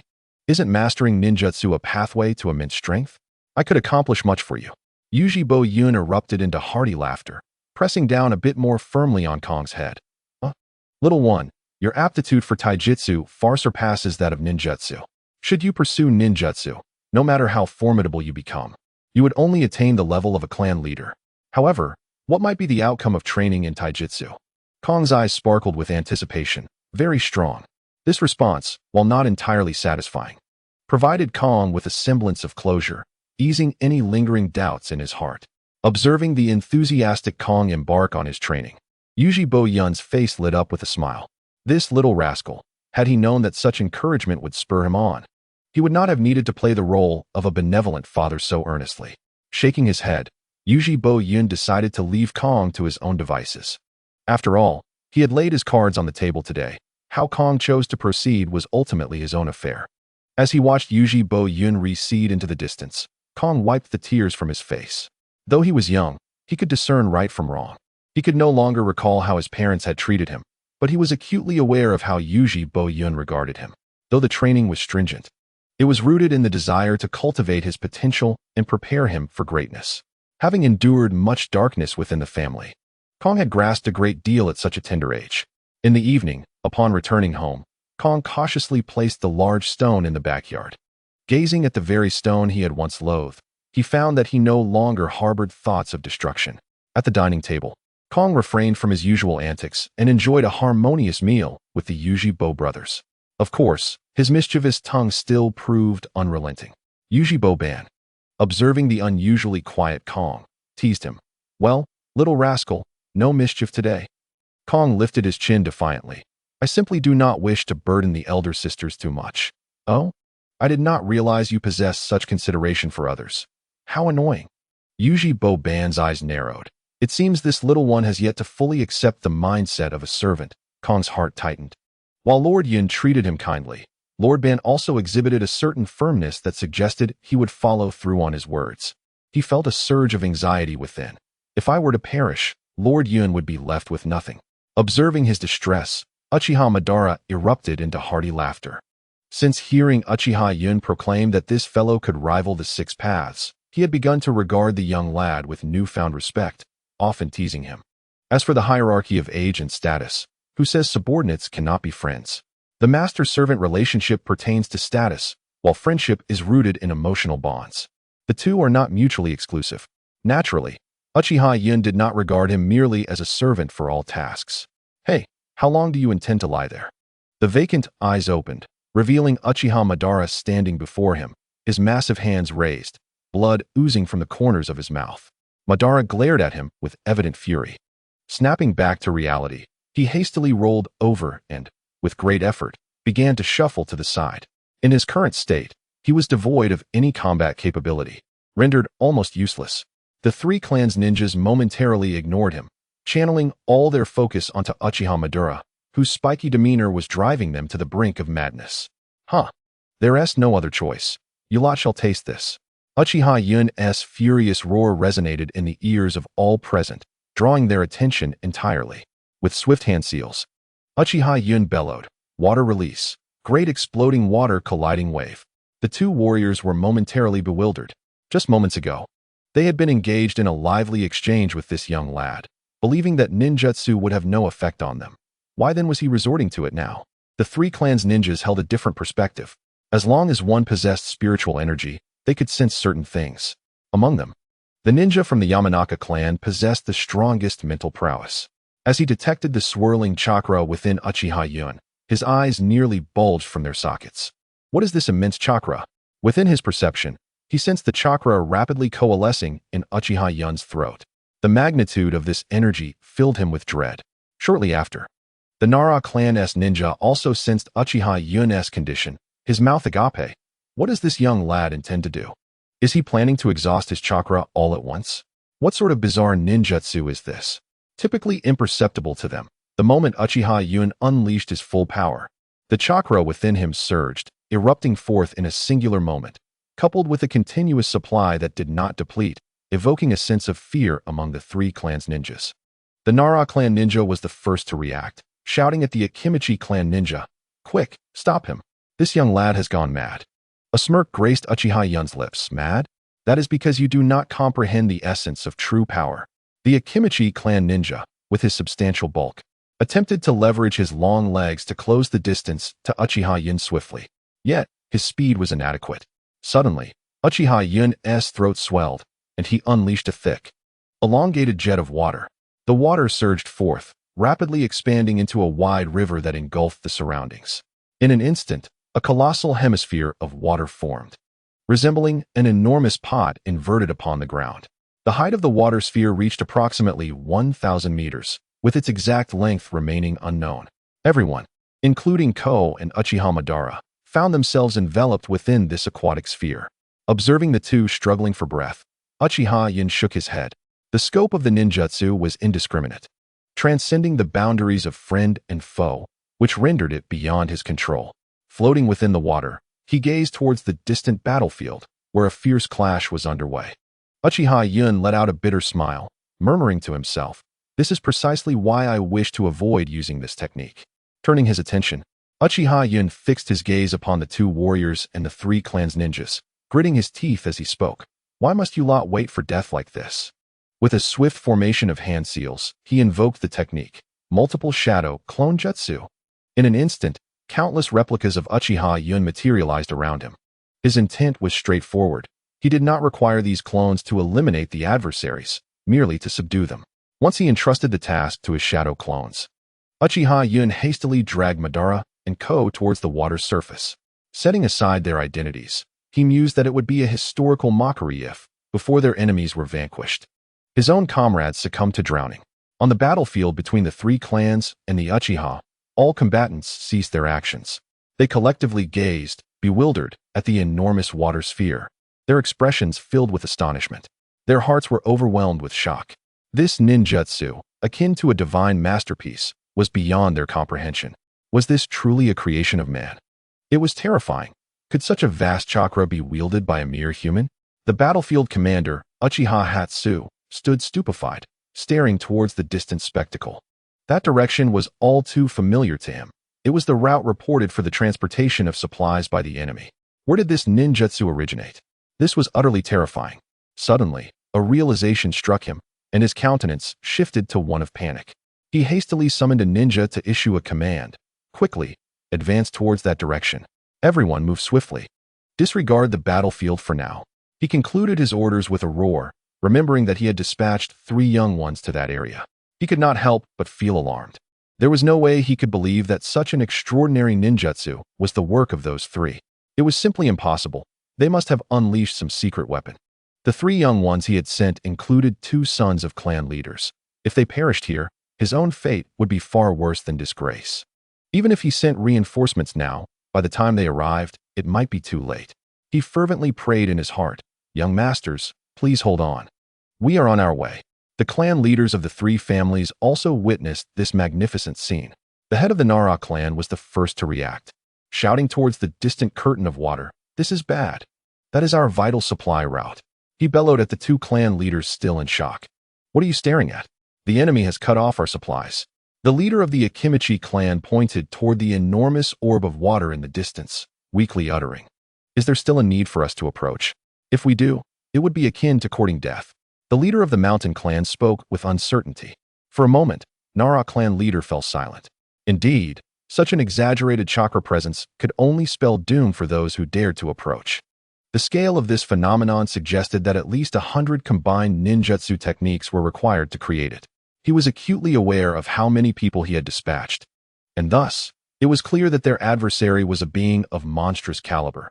Sending his men into such peril felt like delivering them as mere offerings to slaughter. Yet, who could this individual be? The image of that little imp from days past flickered in his mind, though he had not clearly seen his features.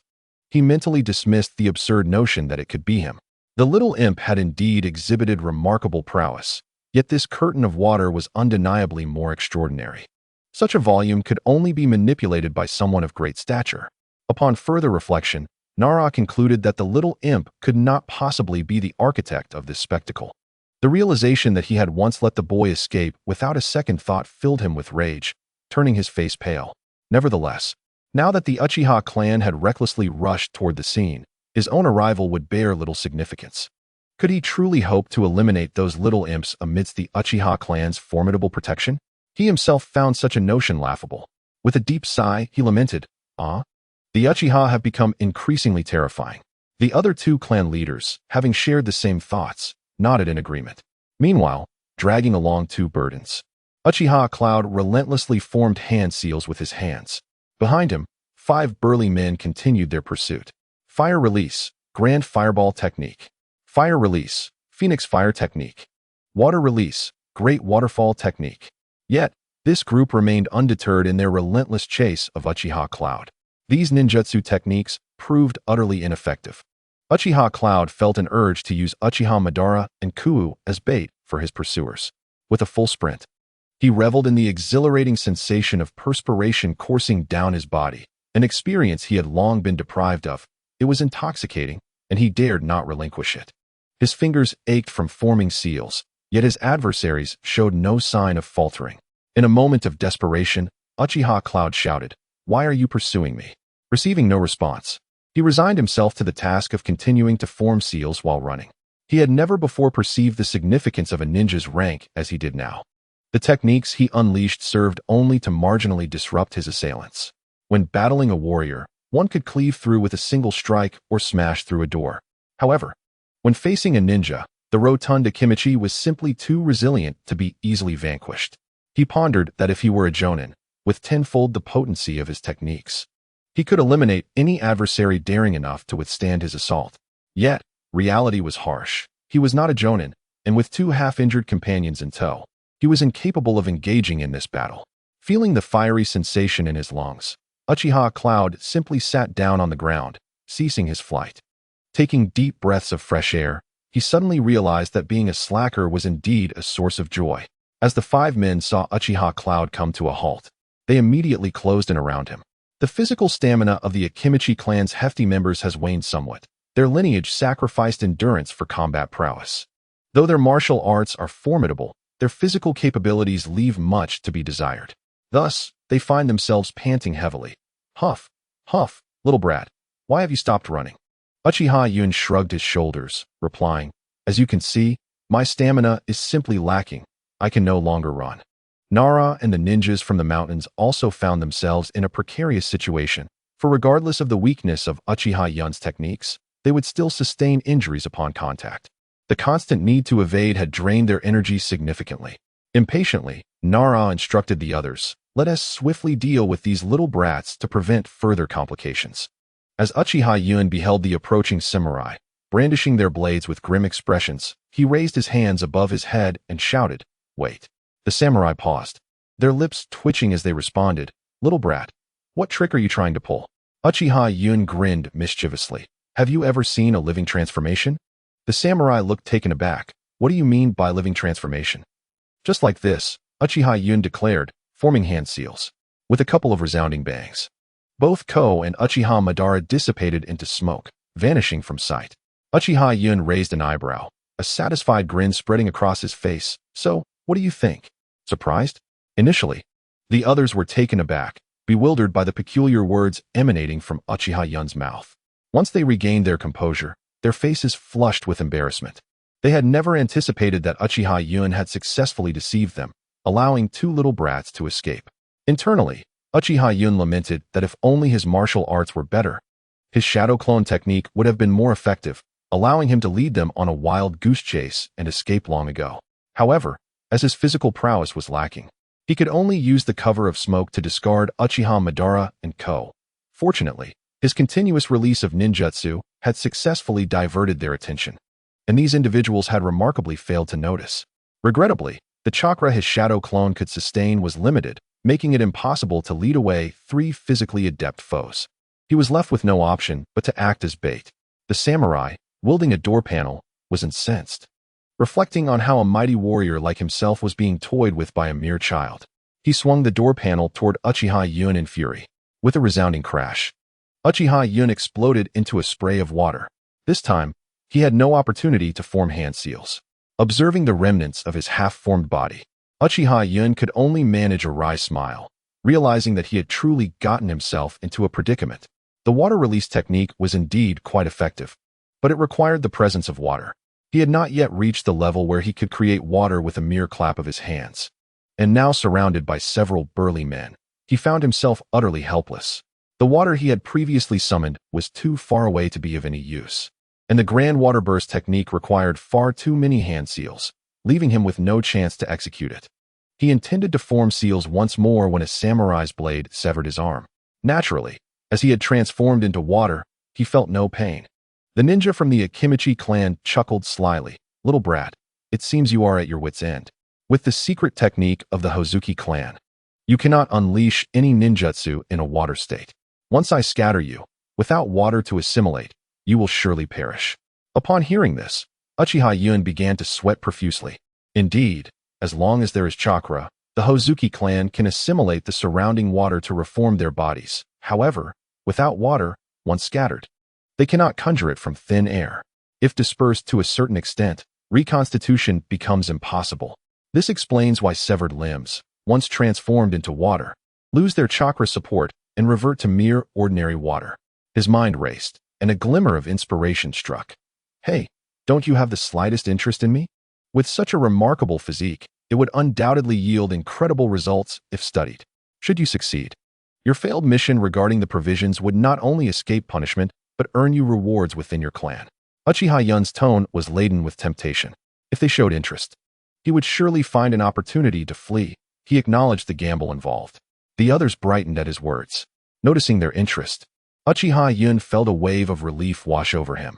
As long as there was water along the way, he had confidence in his escape. He even began to fantasize about the manner in which they might transport him. Would they create a vessel using Earth-style ninjutsu, or employ some other peculiar method? He nearly chuckled aloud, commending his own cleverness. The Akimichi ninja laughed heartily. "Little brat, you make a compelling point. Very well, we shall take you back." With that, he produced a scroll from behind him.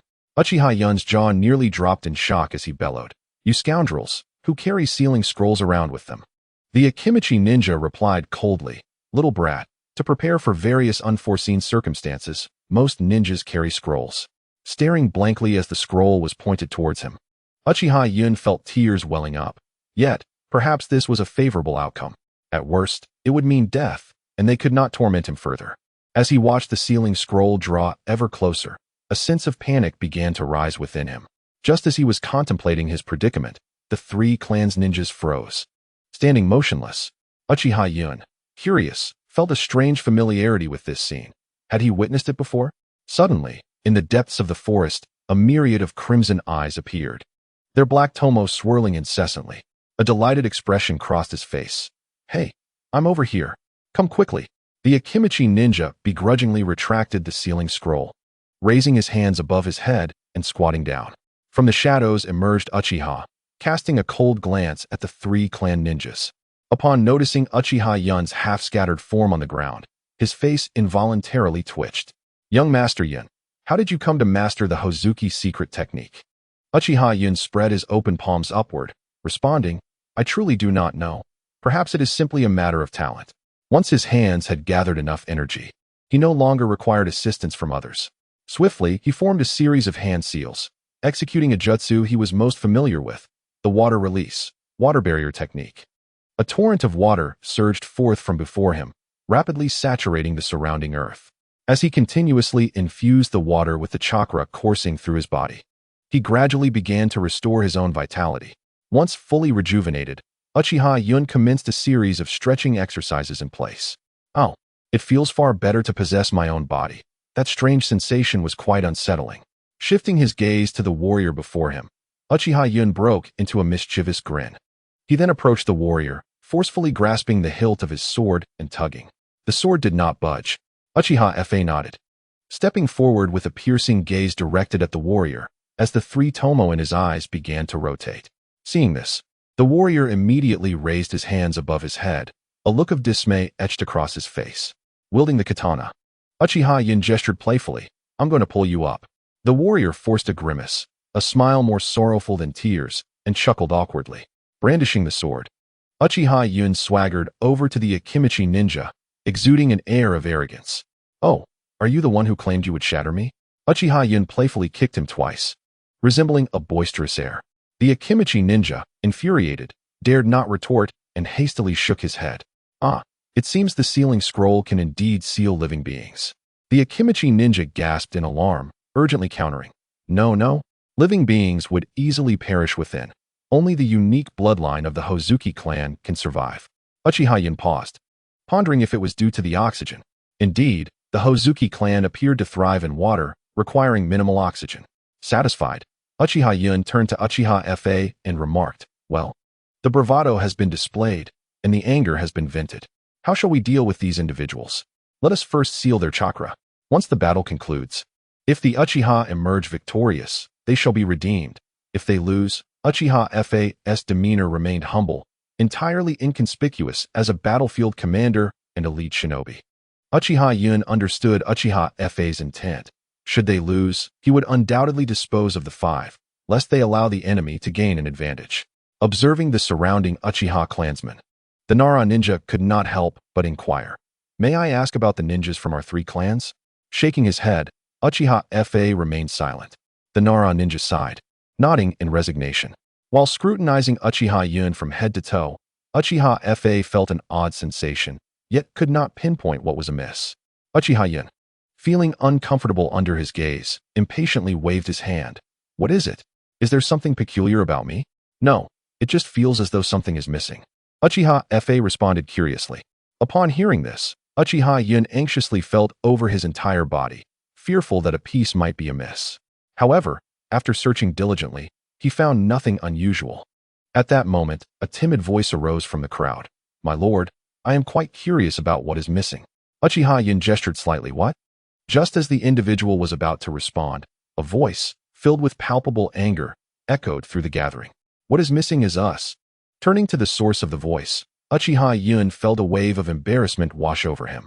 It was Uchiha Madara and Ko, who had awakened and hurried over. The source of Yun's discomfort was the large bump on Madara's forehead, resembling a swollen eye threatening to burst forth. A fellow Uchiha swiftly approached to tend to Madara's injury. "Yun, you rascal, do not act so recklessly again," Madara expressed his dissatisfaction. Uchiha Yun shook his head slowly, meeting Madara's gaze with unwavering conviction. "If there were to be another occasion, I would make the same choice. I would never abandon you." Ko, listening nearby, was nearly moved to tears. To everyone's surprise, Madara bellowed, "You fool, I am referring to the bump on my head. It hurts." His roar startled the clan ninja tending to him, causing them to falter. "Be gentle." "Ah, it hurts, it hurts." Tears nearly welled up in his eyes from the pain. Despite his fierce demeanor in battle, the adrenaline had merely dulled his senses temporarily. Now, devoid of combat, he resembled an 8-year-old child. Uchiha Yun, hands on hips, retorted, "No, you cannot blame me for this. The situation was urgent, and your unfortunate luck led to your face meeting the ground. Look at Ko, he is unscathed." Ko recalled some unpleasant memories, his body shivering slightly as he bowed his head, his lips twitching. Casting a glance at Ko, Madara remarked, his face hit the ground first. "Do you think that is why we woke up so quickly?" After a brief pause, Uchiha Yun felt a twinge of awkwardness. He swore to the heavens that he had not acted with malice. Even if he had known that Ko and Madara's physiques would not allow them to perish from such a fall, he would not have done so. He had calculated the scenario meticulously. Given Madara's resilience, even a slightly higher drop would have had him landing on his forehead. Ko's physique was even stronger than Madara's. Thus his face meeting the ground posed no issue. After careful consideration, he had cast the two out, unwilling to enact even a minor revenge due to his fatigue. "What are you nodding for, you rascal? After all these years, do I not know you well enough? You must have calculated this." Madara was furious. Uchiha Yun was taken aback, realizing that Madara had somehow discerned his calculations. How could this be? This was utterly unfathomable. When had Madara begun to engage his intellect? As they strolled along the family streets, Uchiha Yun felt an overwhelming sense of contentment. In the war among the three clans, it was indisputable that the Uchiha clan had emerged victorious. The enemy had run out of supplies. What could they possibly use to challenge the Uchiha? Just the fact that they had 2,000 more ninjas? With a formidable ally like Uchiha Yun eliminating the lesser foes, the enemy's numbers seemed inconsequential. At present, the Uchiha clan remains engaged in conflict with the Hyuga clan. Otherwise, Uchiha Yun would have reaped considerable benefits from this battle alone. Currently, he has allocated time for training, much to the curiosity of many onlookers. Unfazed by their gazes, he passionately shouts invigorating slogans while carrying heavy stones, running around the Uchiha territory as the sun sets. Uchiha Madara has also felt the pressure, nearly facing defeat in both battles, compelling him to hasten his training lest he be outpaced by Uchiha Yun and Calm. The whereabouts of that individual remain a mystery, though it is known that he ventures out daily. Meanwhile, Uchiha Yun finds himself with ample leisure, joyfully engaging in playful banter with a young maid and enjoying tea. Although he lacks an understanding of the subtleties of tea appreciation, he can discern its quality. He casually entered a barbecue restaurant and called out, "Boss, the menu, please." Subsequently, amidst the astonished expression of the waiter, Uchiha Yun ordered an extravagant array of dishes. At some point, he had developed quite the appetite, particularly a voracious one. While dining, he pondered his shortcomings in taijutsu. Training in chakra was a matter of time.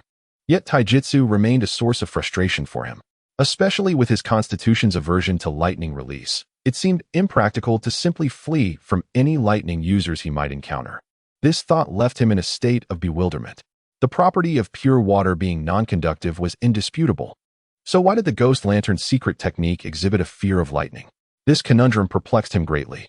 His fear of lightning release stemmed from the fact that it disrupted the structure of the ghost lantern technique, causing his internal chakra to become chaotic and uncontrollable, morphing into a gelatinous mass. If only there were a means to solidify it, his combat prowess would significantly enhance, and he would no longer fear lightning users. As Uchiha Yun contemplated this, the waiter arrived with his dishes. Faced with a feast, he swiftly set aside all distractions to indulge in the food before him. He picked up a tender piece of pork, dipped it in a secret sauce, and took a bite, releasing a burst of succulent juices. The aroma of the sauce mingled with the rich meat flavor, enveloping his palate in a delightful experience. Uchiha Yun's eyes sparkled. No wonder those characters in the Hokage loved barbecue so much. This dish was indeed delectable. He quickly placed more pieces of meat on the grill, fearing that if he hesitated, he would have to wait to satisfy his cravings. Just as he was enjoying his meal, an unusual piece disrupted his enjoyment. With a grim expression, he spat it out. "Boss, come here and explain this." His voice brimmed with indignation. The waiter hurriedly approached, his expression reflecting unease. "Young master, is there a problem?" Uchiha Yun thrust the offending piece of meat towards the waiter, seething. "How could there be sand on this meat? What is wrong with you? Can't you wash your ingredients properly?"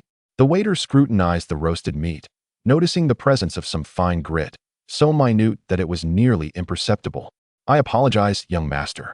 I shall replace your dish at once." He hastily bowed in contrition, fearful of incurring the displeasure of Uchiha Yun. Indeed, Uchiha Yun felt a pang of irritation. He had been relishing his meal until a grain of sand intruded, extinguishing his appetite. "I simply wish to understand what transpired." Uchiha Yun's voice was laden with gravity. The waiter's expression shifted to one of distress. How could he articulate this? Would he admit that the meat was inadequately cleaned? Such an admission would tarnish the establishment's reputation. What other explanation could suffice? At that moment, the proprietor hurried over, donning a sycophantic smile as he addressed Uchiha Yun. "Young master, our humble establishment is small, and with fewer patrons, the workload is considerable. The river water has not been particularly clean these past few days, resulting in some sand mixing in." Uchiha Yun's eyes brightened, and he erupted into laughter. He had finally discerned a solution to his predicament. In the original tale, the magnetic release of the wind shadow was a byproduct of research into Jinchuriki. What if he sought out Shikaka directly? He could implore the beast to teach him the art of sand manipulation. It is known that sand infused with chakra is remarkably resilient. Otherwise, Shikaku's shield would not be hailed as an absolute defense. Moreover, sand mixed with water would possess an additional adhesive quality, thus rendering it even sturdier. This implies that if he maintained his body in a hydrated state while amalgamating with sand to execute techniques, his form would become incredibly robust. Sand is governed by chakra and intent, indicating that Uchiha Yun could perpetually control it. The sand would absorb the water, or rather, his hydrated form. alleviating his fears of lightning-based ninjutsu, disrupting his structure. The essence of ninjutsu lies in the harmonious flow and attribute alignment of chakra. As long as Uchiha Yun can stabilize his form, he will be able to initiate ninjutsu. This suggests that even as a mere genin, Uchiha Yun would be virtually insurmountable, unless his opponent could instantaneously unleash a fire technique capable of vaporizing him, which Uchiha Yun understood would necessitate the creation of a domain of his own, the realm of water.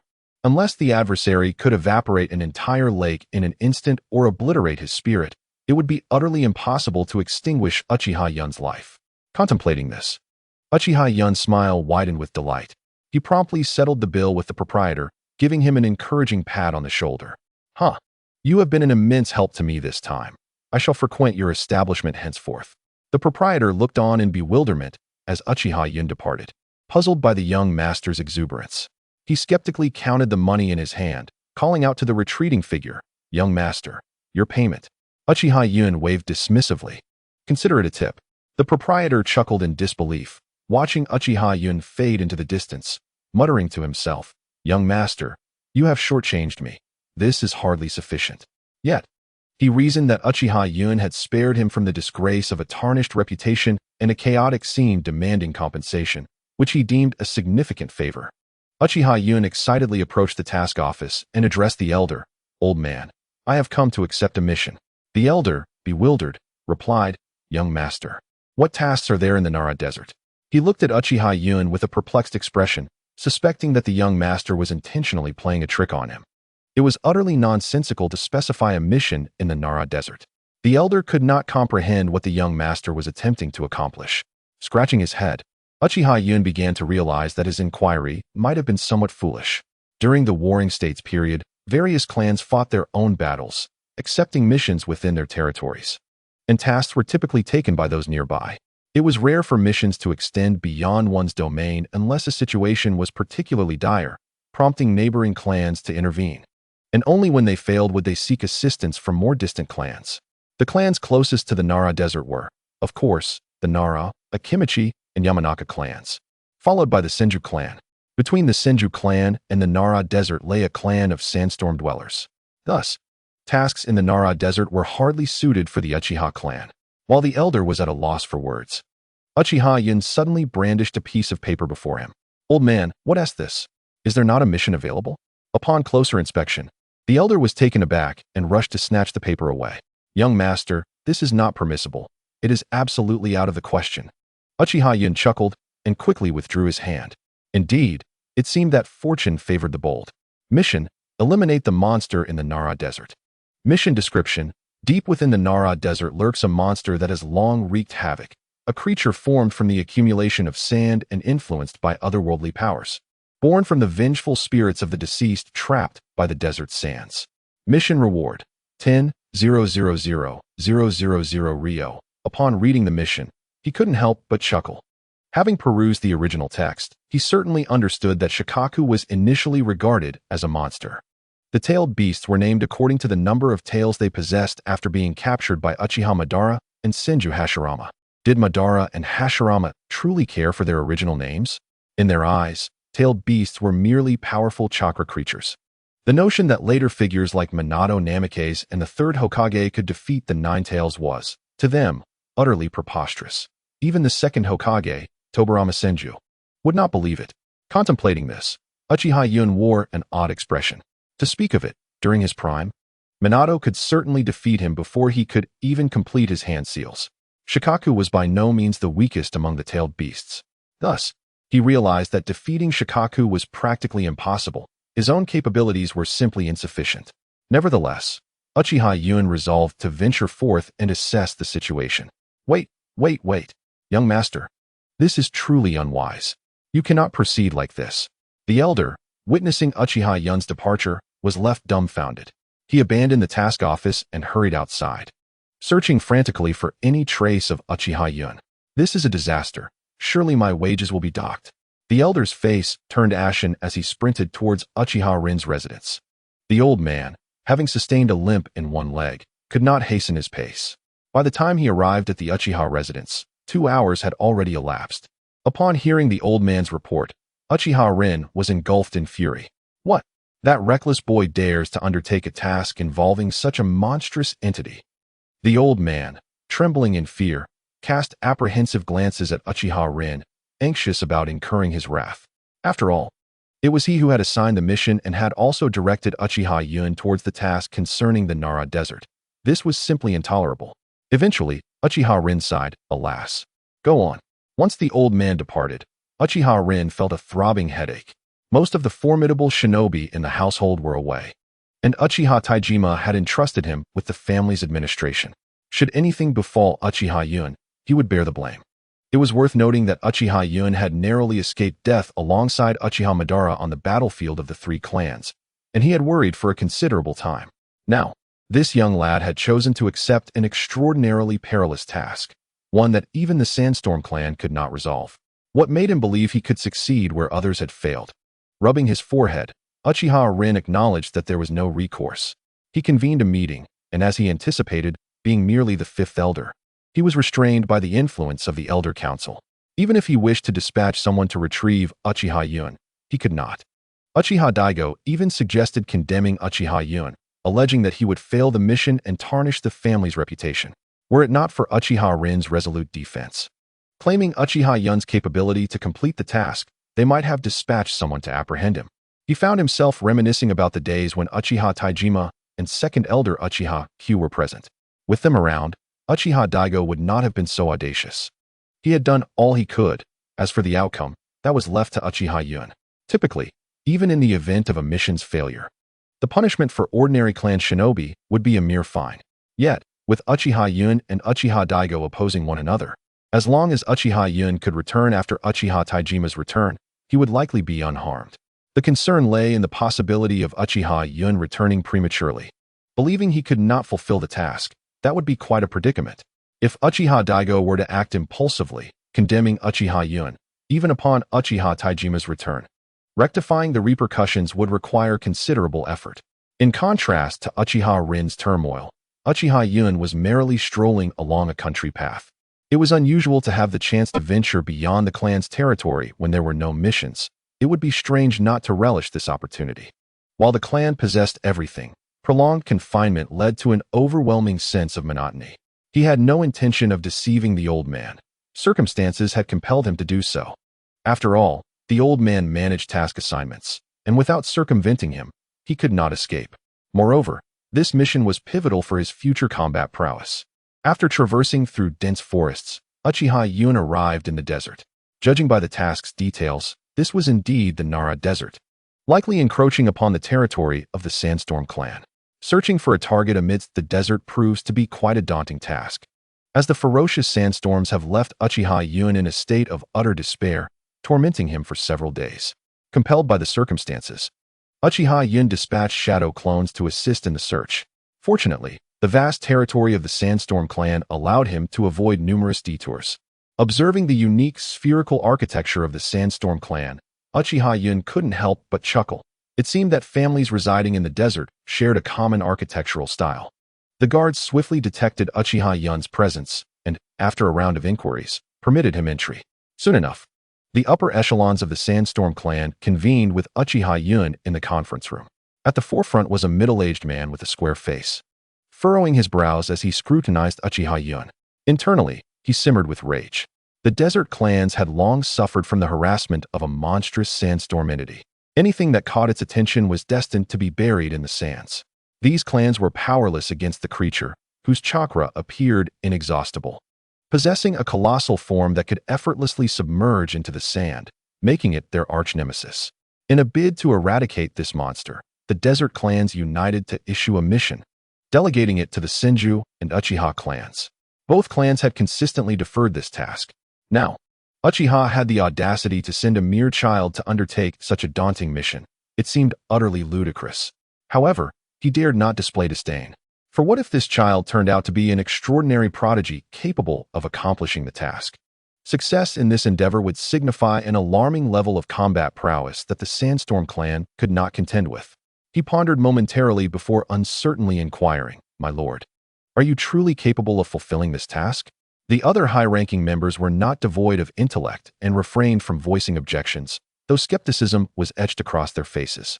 Uchiha Yun, aware of the gravity of the situation, cautiously replied, "I should be able to, as that creature has a particular aversion to water, and I happen to excel in water release techniques.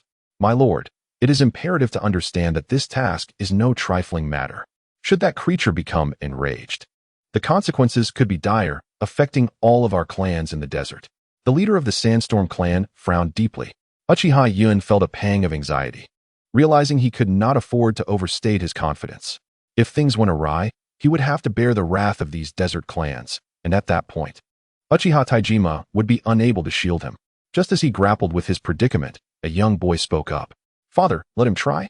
Since he dares to undertake this mission, he must possess some confidence. The Uchiha clan trusts him, so he must be quite capable. Just because we cannot resolve it does not mean others cannot." Following the direction of the voice, Uchiha Yun beheld a boy of about 10 years, whose youthful visage was strikingly clear. This revelation astonished Uchiha Yun. A mere child was not only present among the Sandstorm clan's higher-ups, but was also bold enough to voice his opinions in the meeting. As the child caught the gaze of Uchiha Yun, he responded with a bright smile. Approaching Uchiha Yun, he extended his tender little hand and beamed. "Hello. I am Shabao Lidu." Initially, Uchiha Yun was taken aback. It was only when he connected this young boy with the rarely mentioned character from the original story that he realized the truth. This little one was none other than the first Kazekage. It was evident that such an individual, capable of becoming the first Kazekage, possessed formidable strength. Indeed, few from the Warring States period could be considered mere footnotes. Perpetual warfare and mission assignments meant that encountering enemy clan ninjas was a constant risk. The Warring States era was far harsher than the later Ninja World Wars. Conflict erupted everywhere. Of course, it could not be compared to the Fourth Great Ninja War. This boy was the first Kazekage, an extraordinary figure. Uchiha Yun also offered a friendly smile, extending his hand to grasp Lidu's. "Greetings, I am Uchiha Yun." Lidu grinned widely. "You must be the most talented among your clan. Naturally, I am the strongest among my peers." Uchiha Yun proudly lifted his head in affirmation. His claim held merit.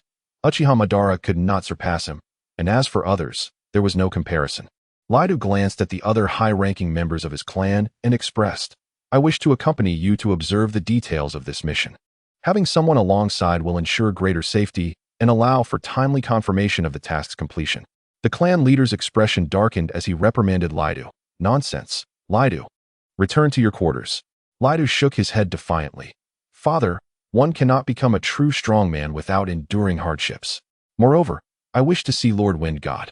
"So, this group was known as the Shikaku Wind God," pondered Uchiha Yun, and he soon smiled knowingly. Indeed, the violet tattoos on that individual signify the Wind God. After Lidu's persistent insistence, the Sandstorm clan leader reluctantly acquiesced to Lidu's wishes. However, Uchiha Yun firmly rejected the clan leader's request to send additional members. What a jest it would be to expose his secrets to these individuals, even though they were no longer much of a secret. With Lidu as his guide, Uchiha Yun found the journey ahead considerably more manageable. Though Lidu had never ventured to the lair of Shikaku, he was confident he would not lose his way in the desert. This intrigued Uchiha Yun. Upon hearing Uchiha Yun's words, Lidu burst into laughter. "We won't lose our way in the desert just as you won't in the forest. As for how to discern the paths, I shan't reveal that." Uchiha Yun realized that he, too, navigated the forest with ease, often relying on intuition and maps, always managing to locate the right spot amidst the vast woods. He frequently observed the surrounding terrain for guidance. It seemed that the desert-dwelling clans had their own methods of navigation. It was understandable that Lidu would withhold this knowledge. Considering Uchiha Yun was an outsider, particularly one raised in the forest, should he divulge this information? What if Uchiha Yun were to lead the Uchiha against the desert clans in the future? Certainly, Uchiha Cloud would also inform him that he was overthinking. What is there to appreciate in the desert? It offers neither resources nor scenic beauty. Conquering it holds little significance. Under the guidance of Reto, Uchiha Cloud swiftly arrived at the dwelling of Shikaku. Upon reaching Shikaku's territory and gazing upon the barren sands, Uchiha Cloud looked at Reto with confusion, inquiring, "Are you certain that Shikaku resides here?" Reto paused momentarily before realizing, indeed, Lord of the Wind resides here. This is his home. However, as Uchiha Cloud surveyed the surroundings, he discerned nothing out of the ordinary. After a moment of contemplation, he activated his Sharingan and directed his gaze towards the ground. To his astonishment, the ground was teeming with chakra. Just as he was lost in thought, the earth began to tremble violently. Uchiha Cloud, somewhat prepared, managed to maintain his composure. But Reto was startled, nearly losing his balance. Had it not been for Uchiha Cloud's swift reflexes in grasping him, Reto would have surely fallen. At their feet, a colossal head emerged, with Uchiha Cloud standing precisely atop the creature's nose. Gazing into the creature's coin-like eyes, a sheepish expression crept across Uchiha Cloud's face. "Greetings, Shikaku." This creature was unmistakably Uchiha Cloud's target for the mission. Shikaku, the One-Tail, Lord of the Wind. Shikaku regarded the two diminutive humans perched upon his nose with curiosity, his eyes bulging comically. "How do you know my name, little one?" Uchiha Cloud chuckled. "I not only know your name, but I am also aware of your origins." Shikaku's eyes narrowed, emanating a menacing glimmer. "Who are you, little one?" Uchiha Cloud chose not to respond directly, tilting his head with a mischievous grin. "Now I truly understand what it means to take liberties." Before Shikaku could react, Uchiha Cloud leaped forcefully onto Shikaku's head. Water release, great water burst. A torrent of water erupted from Uchiha Cloud's mouth, enveloping both Shikaku and Reto. Uchiha Cloud skillfully manipulated the flow of water, pushing Reto to the periphery. The deluge diminished Shikaku's form considerably. Curiously, although Shikaku's body was composed of sand, which should have allowed for a rapid recovery, it had not restored itself quickly after Gaara's arm was severed in a previous encounter with Naruto. This perplexed Uchiha Cloud, yet it did not deter him from his intent to confront Shikaku. Infuriated by Uchiha Cloud's maneuver, Shikaku released a frustrated roar. With a sudden motion, he struck his abdomen. Declaring, "Wind release, vacuum sphere." He unleashed a visible, yet transparent sphere of wind that erupted violently within the confines of Uchiha Cloud's jutsu. Due to the internal explosion, the ninjutsu displayed immense power, causing significant disruption to Uchiha Cloud's techniques. Furthermore, since Uchiha Cloud was also within the vicinity, he found himself unable to control his ninjutsu, resulting in the water sphere dispersing and cascading onto the earth, forming various sized lakes. Provoked by Uchiha Cloud's actions, the temperamental Shikaku could no longer contain himself. "You brat. You've successfully enraged me." Wind release, vacuum sphere. The colossal wind ball struck Uchiha Cloud, obliterating him entirely. Upon witnessing Uchiha Cloud's disappearance, Shikaku erupted into a maniacal laughter. "Ha ha, you little rascal, this is what you deserve for provoking me. Look at the mess you've made with all this water. You truly are an insufferable brat. I shall find another place to reside." With that, the sand beneath began to flow towards Shikaku's form, gradually restoring him to his original state. Just as Shikaku focused on his restoration, a voice emerged from behind him. "Indeed, repairing one's body consumes a tremendous amount of chakra." Startled, Shikaku turned to see Uchiha Cloud standing before him, completely unscathed. Shikaku narrowed his eyes in disbelief. How could this brat still be alive? Did he truly withstand my vacuum sphere? No, that cannot be. I witnessed him explode. What is happening? Uchiha Cloud, feeling a surge of relief, realized how fortunate he was to have activated the great exploding water collapsing wave in advance, saturating the area with water infused with his chakra. He did not need to assimilate it, as all the water was effectively an extension of his own body. His only limitation was his inability to control such an immense volume at once, given that his chakra output had its limits. To enlarge his form, he would have to continuously output chakra to maintain the transformation, with his maximum expansion reaching only 10 meters in height. It was not a matter of insufficient chakra, for he possessed an infinite supply, but the sustained output would hinder his ability to unleash the full force of his ninjutsu. Much like a water pipe, the flow diminishes significantly once it splits. Most ordinary members of the Mizukage clan would not dare to utilize chakra in such a manner, as they would quickly exhaust their reserves. This was the confidence that allowed Uchiha Cloud to confront the tailed beast. With a grin directed at Shikaku, he formed hand seals once more. Water release, great exploding water collapsing wave. Feeling his body buffeted once again, Shikaku seethed with rage and retaliated with another vacuum sphere, obliterating the technique. In the distance, Reto stood in stunned silence, watching Uchiha Cloud continuously employ the great exploding water collapsing wave.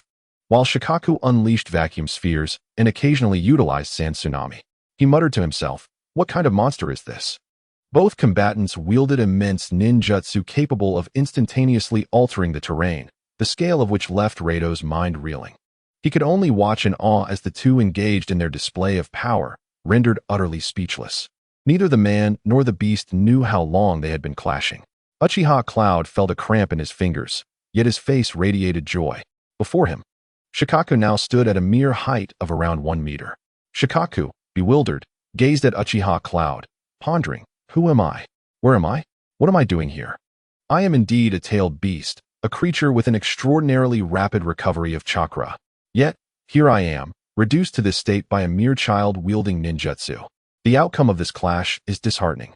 Glancing around at the immense lake, Shikaku's face darkens further. He cannot withstand any more assaults. Tailed beasts can perish. Though they may resurrect, that experience is undeniably disconcerting. Taking a deep breath, Shikaku remarked, "Speak, child. What is it that you desire?" Upon hearing Shikaku's conciliatory tone, Uchiha Yun's expression brightened. "2 conditions," he stated. "Do not overreach, little brat." Shikaku roared, his fury ignited.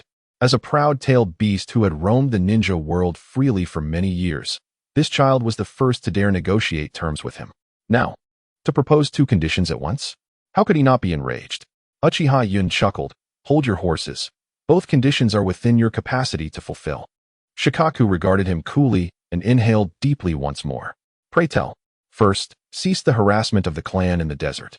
I was tasked with this mission, and it is imperative, otherwise I shall not depart." Shikaku nodded. Though he was audacious, he understood the gravity of the situation. In his reckless youth, his formidable abilities had rendered him untouchable. Now, encountering an opponent capable of matching him, he realized he must temper his arrogance. This child, so formidable, surely had an even more powerful master backing him. After a moment's contemplation, Shikaku acquiesced to Uchiha Yun's first condition. "Very well, I accept this condition. What is the second?" The second," Uchiha Yun grinned, revealing his pearly whites. "I wish to learn your sand manipulation secret technique." Shikaku shook his head vigorously. "Absolutely not. That cannot be agreed upon." This response was precisely what Uchiha Yun had anticipated, and he could only nod in disappointment. "Alas, it seems I must resort to eliminating you.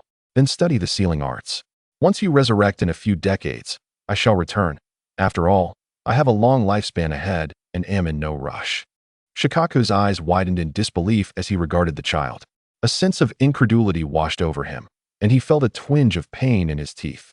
However, he fully believed in the child's words. Despite the generally short lifespan during the Warring States period, individuals like Uchiha Yun, who exhibited exceptional prowess from a young age, could certainly live for a considerable time, easily outlasting him until his resurrection. After a moment of contemplation, Shikaku hesitated, saying, "It's not that I refuse to teach you. It's simply that this is my innate talent, a gift from birth. Do you see anyone else in this world with the same abilities as mine?" "Oh, I see.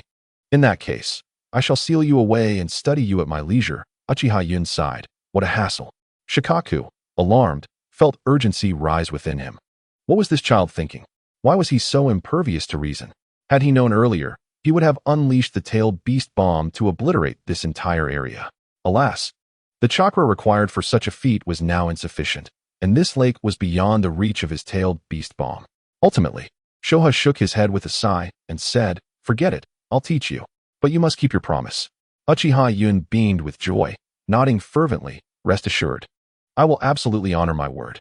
In his heart, Uchiha Yun mused, "Of course, I will keep my promise. But I wonder if it will be Uchiha Madara controlling you or Senju Hashirama sealing you away later." Although Shoha harbored some doubts about Uchiha Yun's commitment, he nonetheless imparted the sand manipulation technique to him. This technique was akin to the techniques of the Hozuki clan. One affected the user's own body, while the other influenced external sand. Without Shoha's assistance, controlling sand would demand a far greater expenditure of chakra, which explains why the Kazekage of later generations have long nurtured their sand and iron. Due to Shoha, Gaara found it effortless to manipulate sand. Yet he carried a gourd of sand on his back due to chakra limitations. After some contemplation, Uchiha Yun decided to carry a gourd of iron sand on his back as well, albeit one controlled by chakra. Otherwise, his slight frame would surely be overwhelmed by its weight. As for chakra, Uchiha Yun was not lacking in that regard. However, Due to the absence of wind and earth attributes, he could not learn the sand manipulation technique on his own. Thus, Shoha had to allocate part of his chakra to assist Uchiha Yun in modifying his body. The quality of tailed beast chakra is immensely potent, capable of directly affecting a person. This is also why Naruto's face bore whisker-like marks. Consequently, Uchiha Yun's gains were substantial this time. 2 elemental attributes, the sand manipulation technique, and the bounty from the mission, leaving him with a considerable fortune. As he watched Uchiha Yun depart, Shoha fell into contemplation. Having refrained from causing any disruption and having relinquished the technique, he believed there was nothing left for this young boy to covet, and thought to himself, I should be safe now. He patted the dazed Rado and said, Why are you standing there stupidly? Let us go. After a moment, Rado finally reacted, looking at Uchiha Yun with a bewildered expression. Is the fight over? Uchiha Yun replied with exasperation, Of course. Let us hurry. We need to go collect our payment. As he gazed at the figure ahead, Rado's mouth twitched uncontrollably. Is that guy even human? Sensing Rado's strange gaze, Uchiha Yun curiously asked, What's wrong? Why are you staring at me? Immediately, he became vigilant, crossing his arms defiantly and stating, I'm not interested in men. A row of black lines appeared on Rado's forehead, and he quickly shook his head. How can someone so powerful be so frivolous? Everything that just happened must have been an illusion. Yes, an illusion. Observing Rado's internal conflict as he nodded and shook his head, Uchiha Yun's expression grew increasingly perplexed. Wait, you're not serious, are you? Uchiha Yun gasped in astonishment. Although he was confident in his ability to defeat Rado, he was not prepared for such a confrontation. No, you can't possibly be a creature like Lord of Wind, can you? Rado's gaze turned skeptical. Uchiha Yun delivered a punch to Rado's head and exclaimed, What are you thinking? Is there really a tailed beast as handsome as me? Regarding his appearance, Uchiha Yun harbored considerable confidence, despite the peculiarity of his white hair. However, he bore an uncanny resemblance to Uchiha Madara, whom he considered exceptionally handsome. Were he a woman, he would undoubtedly be enamored with him. Tailed beast? What is that? Asked Ardo, curiosity evident in his tone. You'll understand in due time. Knowing this much is futile now, Yin replied. Argo nodded in partial comprehension and fell silent as they continued their journey. Upon their return to the territory of the Sandstorm clan, the clan leader was taken aback upon seeing Uchiha Yun. You truly resolved the issue with Lord of the Wind? Uchiha Yun shrugged and gestured towards Ardo. Why not ask him? Argo numbly nodded. Indeed, he has dealt with Lord of the Wind, but it was through peaceful means. The clan leader exhaled in relief. It was indeed logical. How could a mere child of 8 or 9 years resolve the troubles that had plagued the desert clan for so long? Can you elaborate on the nature of this peaceful resolution? The clan leader inquired. Uchiha Yun pondered for a moment, uncertain of how to articulate the situation. After organizing his thoughts, he replied, Well, an agreement was reached whereby he will no longer disturb the families in your desert, for the time being. There should be no further harassment. Reflecting further, Uchiha Yun felt confident that as long as he was alive, Shoha would refrain from troubling these individuals, though it would not be long before he was captured and used as an energy reservoir. Ardu continuously nodded along. Observing Ardu's demeanor. Uchiha Yun felt a twinge of exasperation. Had he inadvertently rendered the future Kazekage dull-witted? Once such a vivacious and cheerful child, he now only communicated with vague sounds. After settling the bounty and watching Uchiha Yun depart, the clan leader turned to Ardu. Ardo, is Lord of the Wind amicable? How did the agreement come to fruition? If he were so agreeable, our desert clan would not have been tormented for so many years. The clan leader contemplated this, sensing something amiss. Meanwhile, Ardu's lips twitched in disbelief. Father, it's not that Lord of the Wind is accommodating. Rather, the clan leader nodded. I knew it. But what exactly transpired? Ardu looked at his father, exasperated. Were it not for the familial tie, he might mistake him for a fool. I was about to explain, yet you keep interrupting. Noticing Argu's momentary daze, the clan leader grew impatient. Ardo, what is the matter? Speak up, Ardu continued. Well, Yin fought with Lord of the Wind, and then... The clan leader nodded again. I thought so. Lord of the Wind must not be as easy to negotiate with. Yet how could this boy possibly best him? Surely, Lord of the Wind must have appreciated him and acquiesced to his terms. Ardo, now exasperated, replied, No, that's not it. The clan leader, in a fit of rage, retorted, Child, can you not articulate your thoughts in one go? Why must you always speak in fragments? Faced with his father's wrath, Lai Do dared not voice his anger, silently raging within. How can I express myself when I'm constantly interrupted? If it weren't for the fact that this person before him was his own father, he would have undoubtedly turned and walked away. Despite the turbulence of emotions swirling inside him, Lai Do refrained from showing any sign of defiance. With a quiet sigh, he continued, Yun has defeated Lord Fengshen. He has passed away as a consequence, forcing Lord Fengshen to relent.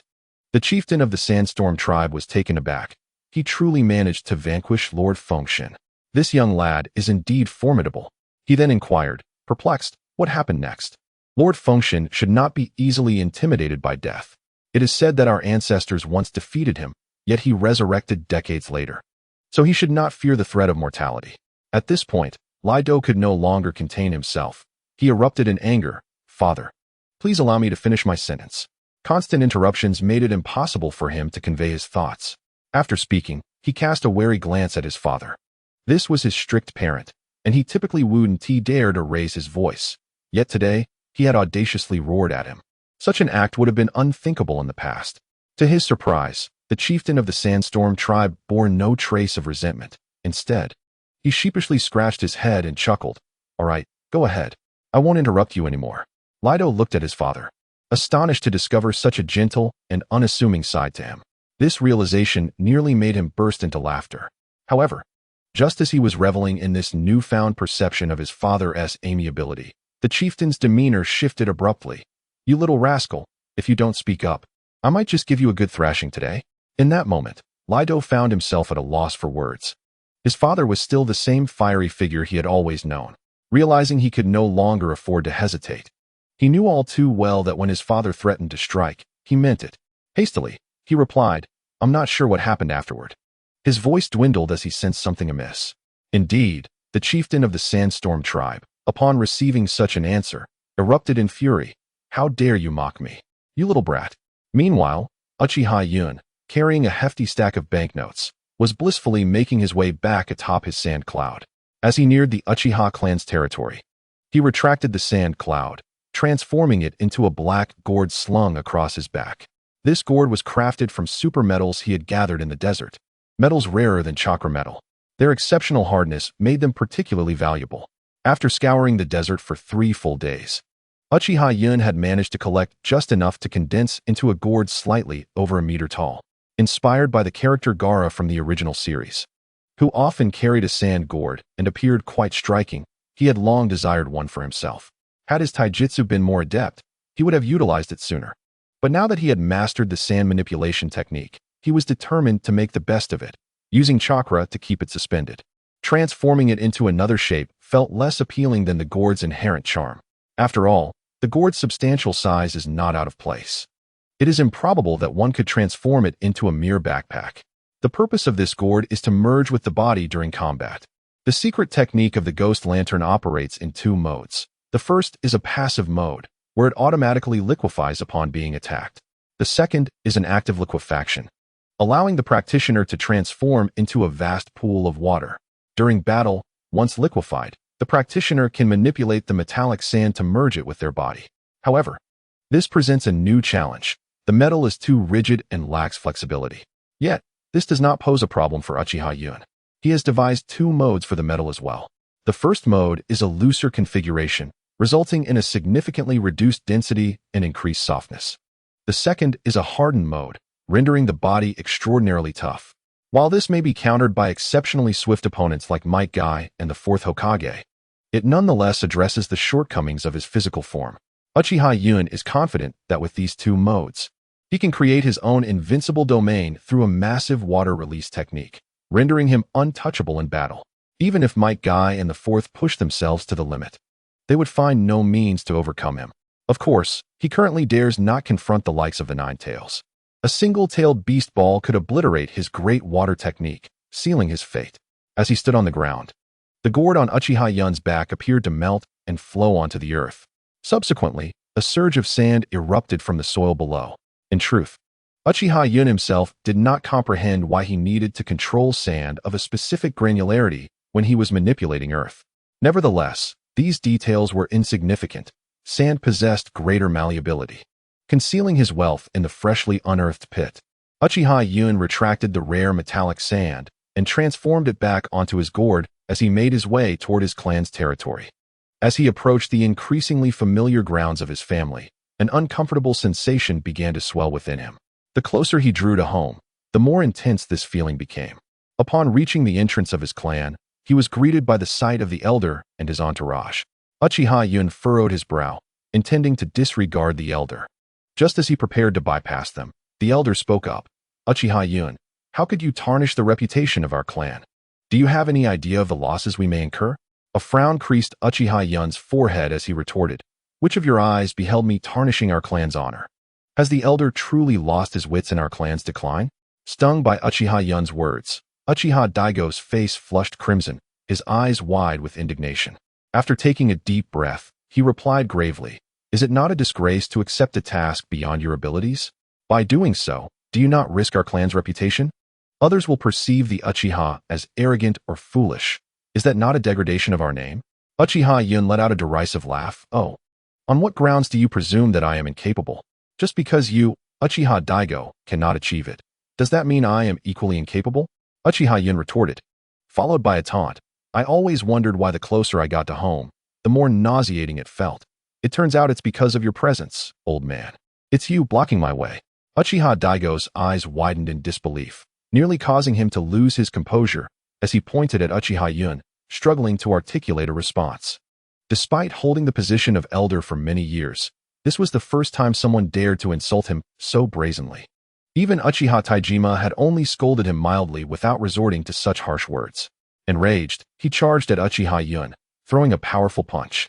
Although he did not unleash his full strength, the force was still formidable, intent on knocking Uchiha Yun down without any chance of retaliation. The blow landed squarely on Uchiha Yun, causing a spectacular explosion. Uchiha Daigo was momentarily stunned, realizing that Uchiha Yun was proficient in water-based jutsu and presumed it was merely a water clone. He glanced around, pondering. Did this little brat use a water clone in advance? Was it a deliberate provocation? He initially thought he had been careless by not activating his Sharingan. Once he did, he scanned the surroundings but found nothing amiss. Hey, old man, are you searching for me? Just as he was about to lose patience, Uchiha Yun's voice rang out. Turning towards the sound, he was taken aback. The gourd that Uchiha Yun had been carrying was now brimming with chakra, leaving him perplexed. Master, there's more to this chapter. Please turn the page to continue reading. It gets even more thrilling. Gradually, the gourd began to morph into a human shape under his brooding gaze. As the face became discernible, he recognized it unmistakably as Uchiha Yun. Uchiha Daigo squinted, sensing that the situation was exceeding his expectations. Uchiha Yun had ingeniously converted the impact of Daigo's punch into water, which then absorbed into the gourd, manipulating it to take shape through his mental control. After transforming into water, he could still output chakra without utilizing jutsu, thus maintaining control over the gourd. Realizing he could not be attacked by fire-based jutsu at that moment, he quickly formed hand seals, water style, great exploding water colliding wave. Uchiha Daigo was once again confronted with the familiar sight of torrential waters. This time, Uchiha Yun did not manipulate the water into a spherical form. He understood that without mastering techniques like the 1,000-feeding shark, releasing this jutsu would merely alter the terrain to his advantage. Nevertheless, it sufficed. Uchiha Yun narrowed his eyes, subtly controlling some metallic sand to infiltrate underground, generating more sand for his use. His movements were discreet, and the sand was scattered. Uchiha Daigo remained oblivious to his actions. Infuriated by Uchiha Yun's apparent disdain, he charged at Yun once more. Uchiha Yun remained undeterred, even puffing out his chest to provide Uchiha Daigo with a clearer target. This peculiar behavior sparked a flicker of doubt within Uchiha Daigo, yet he was confident in his ability to overpower Uchiha Yun. In an effort to avoid delivering a fatal blow, he intentionally restrained some of his strength.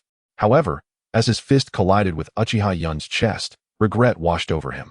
His complexion darkened, then gradually flushed crimson. Glancing at his hand, he noticed his wrist had swollen significantly, almost causing him to spit blood. Uchiha Daigo gazed in astonishment at his hand, struggling to comprehend the anomaly of Uchiha Yun's physique. A heavy sense of dread settled in his heart. Uchiha Yun's behavior today was exceedingly unusual. He typically shunned close combat, yet now he felt as if he had been toyed with. This young boy, possessing such formidable strength, had never relied on taijutsu. Was this a deliberate concealment? Why reveal it now?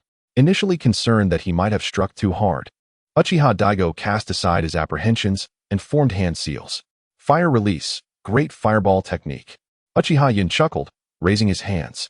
As Uchiha Daigo unleashed a roaring fireball, it was abruptly obstructed by a wall of earth. Uchiha Daigo was left bewildered. Was this child not aligned with water and fire? How could he now wield earth-based ninjutsu? Upon closer inspection of the earthen barrier, Uchiha Daigo's heart skipped a beat. This was no mere earthen wall. It was clearly constructed from sand. Furrowing his brows, he lamented that he had never heard of such an enigmatic ninjutsu. Just as he fell into contemplation, the water's surface began to churn. Uchiha Daigo swiftly reacted, leaping to the side just as an enormous arm of sand erupted from where he had just stood. Observing this sandy appendage, Uchiha Daigo exhaled in relief. Thankful to have evaded its grasp, had he been caught, injury would have been inevitable. Seeing his sand construct fail to seize Uchiha Daigo, Uchiha Yun remained undaunted. After all, Uchiha Daigo was a leader among his clan, a formidable warrior of the Uchiha lineage. It was only natural that capturing him proved challenging. Leadership among clans varied in caliber.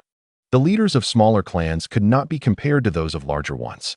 The title of clan leader denoted a certain rank, akin to the role of a Hokage in later generations, signifying both strength and the highest authority within a village. Nevertheless, Uchiha Yun smiled mischievously. After all, sand manipulation did not require hand seals. With a clap of his hands, he exclaimed, "Quicksand eruption." Uchiha Daigo's eyelids twitched as he sensed a rumble emanating from the water's surface, a foreboding feeling creeping into his chest. Suddenly, countless grains of sand erupted from the water, surging toward Uchiha Daigo like a natural disaster. Witnessing this overwhelming torrent of sand, Uchiha Daigo felt his lips twitch. He had long sensed Uchiha Yun's monstrous chakra reserves, yet each encounter left him in awe. Faced with a ninjutsu capable of reshaping the very terrain, an overwhelming sense of helplessness washed over him. While water could be shattered with a powerful explosive technique, the adversary wielded sand, which bore a weight far beyond that of water. Observing this, Uchiha Daigo had no choice but to leap backward repeatedly, distancing himself from the range of the jutsu. Uchiha Yun, witnessing Daigo's tactic, felt a sense of helplessness. Having transformed the terrain into a watery expanse, when he unleashed the quicksand explosion, the sand inevitably enveloped the water, rendering it exceedingly heavy. Although the speed remained swift, it was futile in catching up to Uchiha Daigo, whose physical prowess was formidable. Resolutely, Uchiha Yun transformed the arena back into a watery domain. This move left Uchiha Daigo perplexed. He was well aware that the great water surge technique could not affect him. Thus, he questioned the necessity of employing it again. Without allowing Daigo a moment to ponder, Uchiha Yun propelled himself toward him. Despite the immense weight he felt, the influence of chakra rendered his movements surprisingly light, even lighter than his original form. Consequently, Uchiha Yun had indirectly enhanced his own physical capabilities. By using the Great Water Surge, he aimed to mitigate the risk of Uchiha Daigo launching a fire technique to vaporize his core concealed within the sand. As Uchiha Yun charged towards him, Daigo's lips twitched. He had previously experienced the remarkable resilience of Uchiha Yun's body and dared not rely on his fists any longer. Retrieving a shuriken from his waistband, Uchiha Daigo regarded Uchiha Yun with a cold gaze. This shuriken, forged from chakra-infused metal, could channel chakra to execute ninjutsu. With his Sharingan activated, Uchiha Daigo scrutinized Uchiha Yun's every movement, eager to discover whether he could penetrate the enigma of Yun's formidable physique. Aiming for Yun's abdomen, he thrust the shuriken with determination. As the shuriken approached, Daigo silently prayed for success, fearing that failure would bring him great embarrassment against this young opponent. The shuriken drew closer, piercing Uchiha Yun's skin and embedding itself within. Daigo felt a surge of triumph. At last, he had a means to contend with this young adversary. Yet, his smile abruptly froze. The shuriken had indeed sliced through Uchiha Yun's abdomen, but it appeared as if Yun's body had merely parted. What transpired next shattered Daigo's comprehension of reality. Uchiha Yun's hand slowly extended into his own abdomen, and suddenly, the flesh closed around it, sending strange black tendrils creeping up Daigo's arm. This astonishing sight left Uchiha Daigo in a state of disbelief. How could such an uncanny body exist in the world? He had thought the techniques of the Hozuki clan to be peculiar, yet what he witnessed today surpassed even their strangeness by many folds. Not only can he materialize his own physical form, but he can also retaliate. Uchiha Daigo, desperately attempting to withdraw his hand, discovered to his dismay that it was firmly ensnared by those peculiar black substances, rendering it immovable. With no time for further contemplation, Uchiha Yun's fist descended upon him, delivering a powerful blow directly to Uchiha Daigo's head. This strike was nothing short of an authentic iron fist. The explosive force of the impact on Uchiha Daigo's head was unimaginable. While a person's retreat in response to a blow typically serves to dissipate the force, Uchiha Daigo remained ensnared within Uchiha Yun's grasp. He bore the full brunt of the punch. Fortunately, Uchiha Yun was aware that now was not the time to take Uchiha Daigo's life, so he refrained from exerting his full strength. Uchiha Yun mused, "Were it not for the need to spare your life for the moment, this punch could have obliterated the body of Kisame Hashigaki. How could you possibly endure it?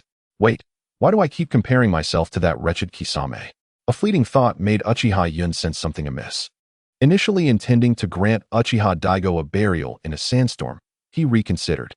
He had just had the opportunity to eliminate this old fool, and it was wise to avoid leaving any incriminating evidence for others. The elders still held some sway within the Uchiha clan. Both the third and fourth elders were aligned with him. Should Uchiha Daigo perish, while it may not escalate to a direct confrontation, he would undoubtedly stir public sentiment against Uchiha Yun, making it difficult for him to maintain his standing within the clan. At the very least, it could jeopardize his position as the heir to the clan leader. In such a case, he might even be exiled to the fringes, which would be far from amusing. Leaving the clan was tolerable on occasion, but enduring daily hardships outside was unbearable. He would certainly miss the family servants upon his departure.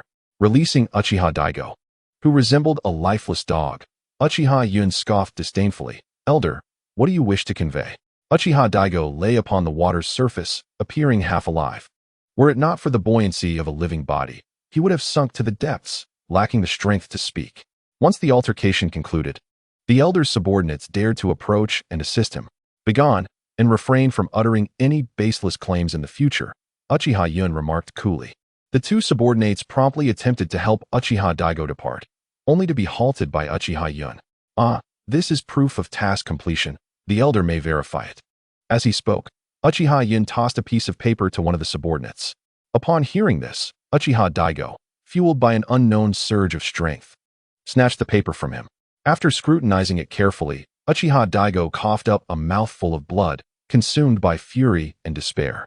It seemed this beating had been in vain. Why hadn't that insufferable brat revealed this sooner? Had he done so, Daigo could have merely accused him of disrespecting an elder, a charge that would have been inconsequential. But now, having been outmatched, this young scoundrel would undoubtedly elevate his standing within the clan. When it came time to assign blame, even if Uchiha Taijima refrained from aiding him, countless supporters would rise against Daigo. One might inadvertently find themselves burdened with the weight of accusations and the unjust labeling of their kin. Contemplating this, Uchiha Daigo found himself spitting out a mouthful of blood, trembling as he pointed accusingly at Uchiha Yun. With a smile that belied his intentions, Uchiha Yun addressed Uchiha Taijima, remarking, "Elder, if your health is failing, it would be prudent to refrain from posturing. It appears you have overextended yourself, creating an untenable situation for both sides." Though he spoke of maintaining dignity, Uchiha Yun's expression revealed no trace of embarrassment. An astute individual would discern the true meaning behind his words. Ultimately, Uchiha Daigo could no longer endure the pressure, and after another spurt of blood, he succumbed to unconsciousness. With a dismissive shake of his head, Uchiha Yun remarked on Daigo's sensitivity, recognizing the fragility of his character. As Daigo lay in a faint, blood oozing from the corner of his mouth and his body twitching, his companion, drenched in cold sweat, hastily assisted him in fleeing the scene. He feared that Uchiha Yun's relentless taunts might rouse Daigo from his stupor, leading to a fatal confrontation. Uchiha Yun cupped his hands around his mouth, calling out to the distance, "Elder, though your unconsciousness is quite unbecoming, your bloodied visage is rather striking. Do feel free to return for a chat on how I might attain such excellence as yours." Meanwhile, Uchiha Yun, observing the spectacle, felt a wave of incredulity wash over him.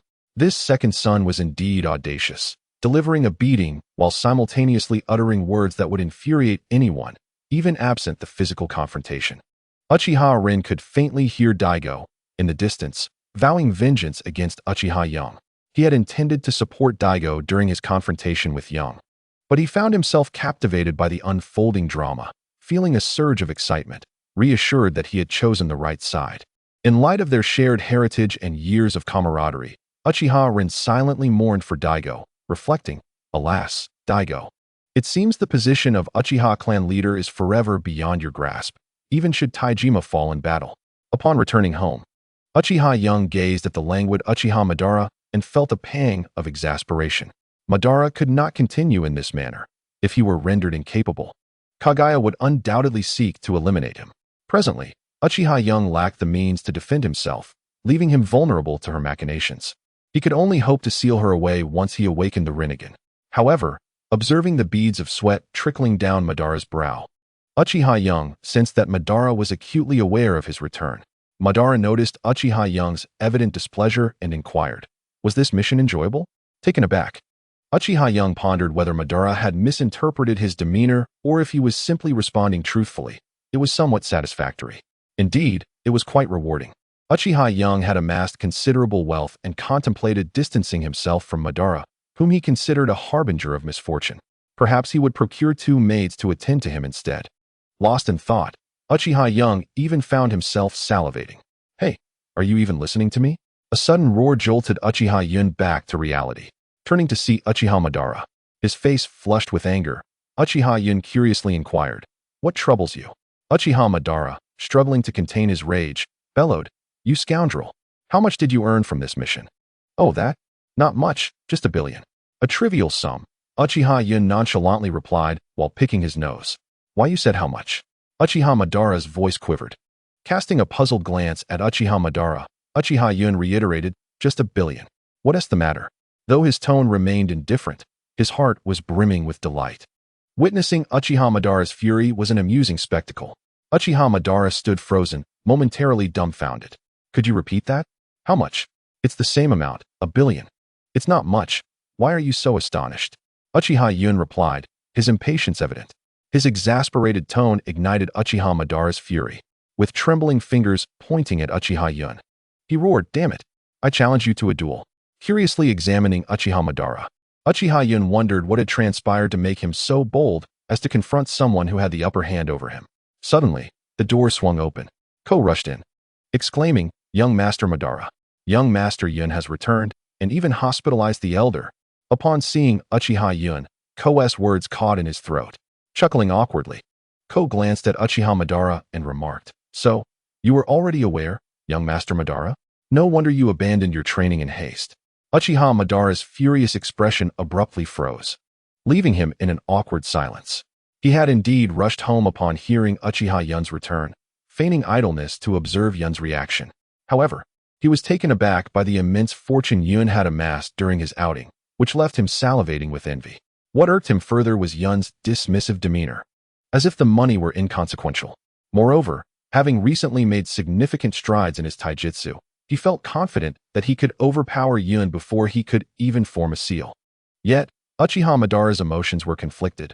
Should he relent and forego the opportunity to reprimand Yun? Or should he continue to rage and find a pretext to teach him a lesson? Relenting meant losing the chance to chastise this infuriating fellow, while persisting in his fury would only lead to embarrassment. With a beaming smile, Uchiha Yun looked at Uchiha Madara. Having surmised his internal struggle, he boldly proposed, "Madara, shall we step outside for a spar?" "No way, you brute. You've already toppled the elder. I'd rather train by myself." Uchiha Madara vehemently shook his head. What a ridiculous notion it was to battle Uchiha Yun. He had no confidence in surpassing Uchiha Daigo in taijutsu, let alone matching Uchiha Yun. His rush home was merely to confirm Yun's return. Now that it is known that Uchiha Daigo has been beaten to the hospital by this fellow, he surely would not humiliate himself. Uchiha Yun chuckled, stating, "The elder merely underestimated me. He was toppled in just a few exchanges." In his heart, Uchiha Yun mused, "Indeed, Uchiha Daigo did underestimate me, yet even had he not, he would still be unable to contend with me." Uchiha Madara, skeptical of his claims, sought confirmation from their kin regarding Uchiha Yun's assertions. Upon returning, Uchiha Madara, brimming with confidence, looked at Uchiha Yun and tousled his hair. "Yun, let us dance."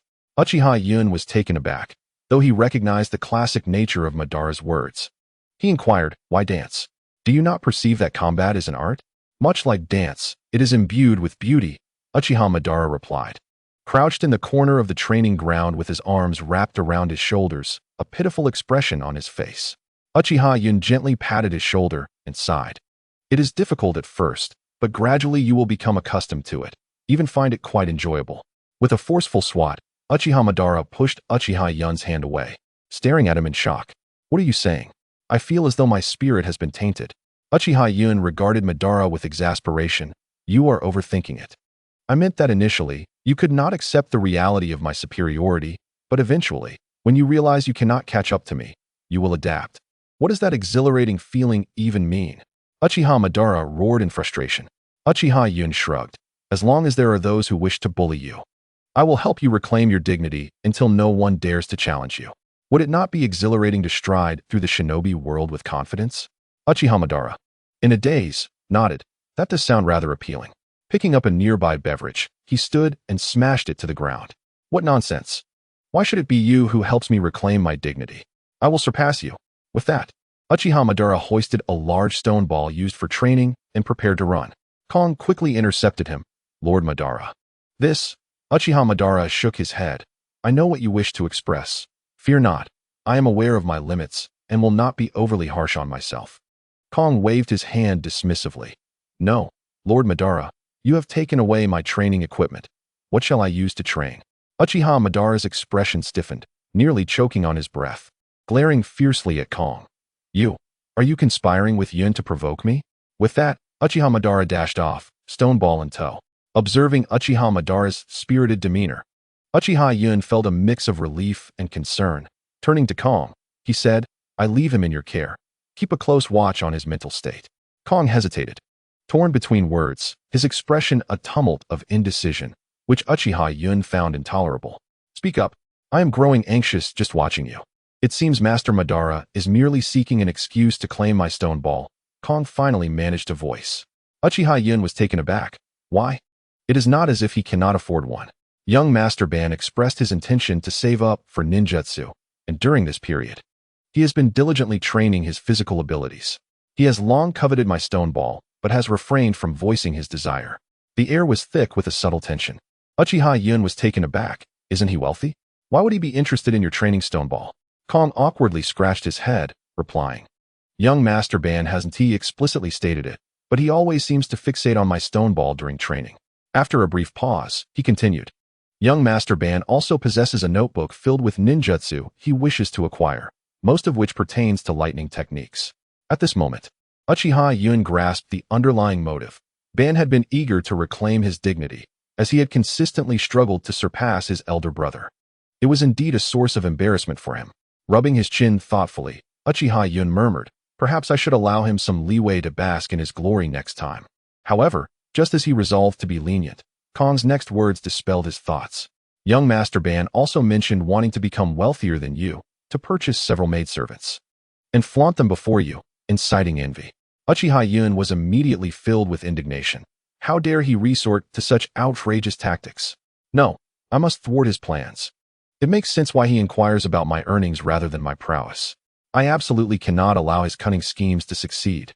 In truth, neither had any peculiar intentions. Both merely wished to make the other feel more at ease, akin to children boasting about their superior toys rather than resorting to physical confrontations to assert dominance. Their mutual indifference towards each other's strength was evident, revealing the depth of their camaraderie. Contemplating further, Uchiha Yun realized that continuing down this path was untenable. He needed to devise a plan to oust Uchiha Ban and claim the residence for himself. Imagining the scene of Uchiha Ban, reduced to homelessness in his quest to surpass him, elicited a derisive laugh from Uchiha Yun. "Behold, the prodigious youth of the Uchiha clan? Surely not. Look at how he grins so foolishly. He must be a simpleton." Others echoed his sentiments. "Indeed, he appears rather dim-witted, laughing like a fool. How pitiable for one so young. Let us keep our distance from him." Upon overhearing their conversation, Uchiha Yun abruptly quelled his laughter. Scanning his surroundings, he realized Kong had vanished. leaving him alone in the training ground. Reflecting on his solitary chuckles, he recognized how foolishly absurd he must have seemed, dismissing any further engagement with the two passers-by. Uchiha Yun hurriedly departed, mortified by his own behavior. This incident prompted memories of his youth, when he would lose himself in novels, chuckling foolishly at his own imaginative reveries. In those moments, he must have appeared quite ridiculous to others. Glancing at the document in his possession, Uchiha Yun felt an unsettling complexity about the matter. Kill Susumu Shin. Rank A. Mission description: Susumu Shin murdered a member of the Uchiha clan and fled. Locate and eliminate him. Note: the adversary specializes in wind techniques. This was an A-rank mission, indicating that the foe was at least a jonin. Eliminating a jonin was certainly within his capabilities. However, this task was assigned by the clan. Although I have a record of defeating the Grand Elder and my exploits on the battlefield have spread, is it truly wise to entrust such a mission to an 8-year-old child? Uchiha Yun furrowed his brow. The hostility directed towards him from within the clan primarily emanated from the Grand Elder. Yet it was unlikely that the Grand Elder would assign him a task so seemingly simple. In truth, the task was not entirely without challenge, considering that the target was a jonin, not far from becoming an elite jonin. For him, however, it was indeed somewhat straightforward. Unable to comprehend the reasoning behind this assignment, Uchiha Yun swiftly stowed the scroll and exited the clan grounds. Casting a glance back at the clan's compound, he sighed softly, pondering that his plans to ensnare Ban would have to be postponed. Upon reaching the last known location of Pseudo-Jin, he casually approached a villager. "Hello. Have you seen this individual?" He presented the task's image. The man merely glanced at it before shaking his head dismissively. "Never seen him. He likely hasn't been in our village."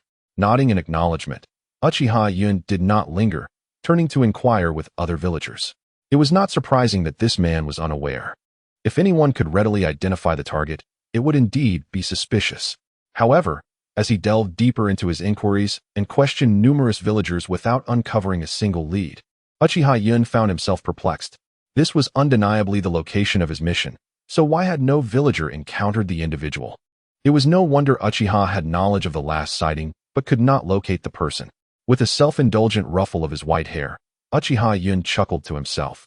"Indeed, I must be the most astute of the Uchiha." He wandered into a nearby tea house, savoring tea while contemplating the situation. At this juncture, there were only two possibilities. The first was that the information regarding the task was flawed, rendering the mission meaningless. The second was that the villagers were lying, shielding the individual in question. Given the current circumstances, the likelihood of the villagers providing protection seemed greater, but why would this individual merit such concealment? The Uchiha clan was a prominent family, often perceived as somewhat domineering. Its members were notably proud, and it was not uncommon for them to offend others. Yet, while the Uchiha may be unpopular, it was unlikely they would be outright despised. Thus, there emerged two additional possibilities. The first was that this individual had made significant contributions to the village, earning the villagers' affection, and they were aware of his conflicts with the Uchiha, prompting them to protect him and fabricate lies.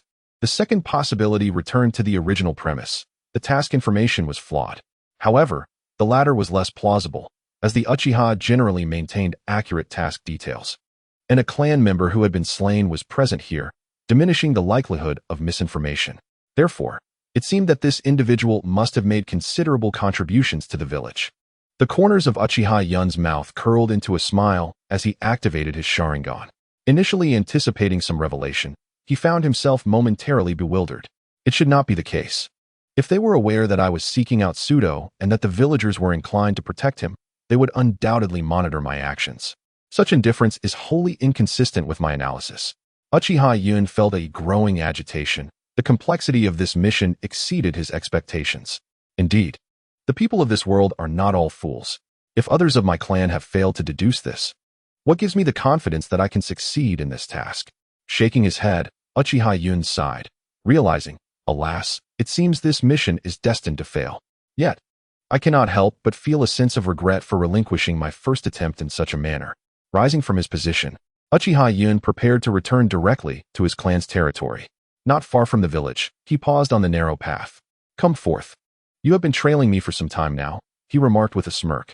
No sooner had he spoken than a figure materialized behind him. Observing the individual closely, He noted the absence of any transformation techniques or chakra flow on their face, indicating this person was likely not his target.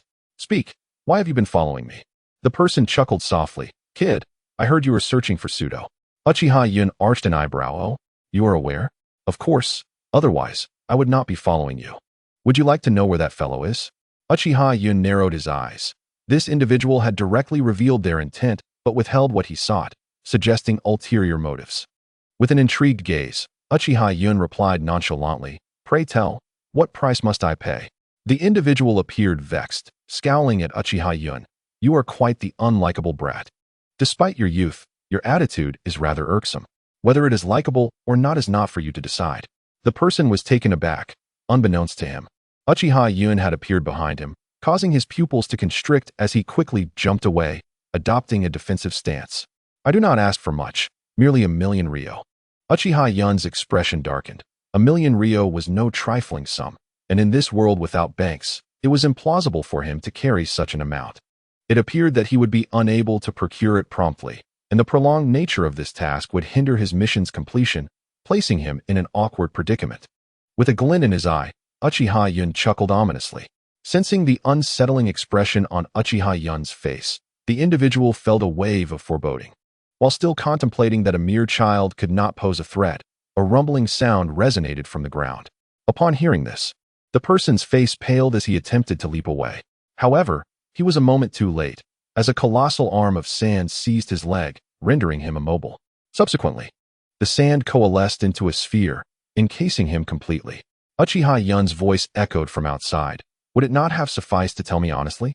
However, should your information prove to be accurate, I will allow you to depart. The individual, seething with rage, demanded, Why should I trust you? What if I divulge the information and you simply kill me afterwards? Kill you? I am indeed the most talented member of the Uchiha clan. Would I sacrifice my own reputation for you? Uchiha Yun's voice was laced with disdain. Upon hearing this, the man found himself half convinced. After all, the Uchiha clan was known for its pride and would undoubtedly value its honor. After bringing the sand sphere to the designated location, Uchiha Yun began to believe his words. For before him stood a house.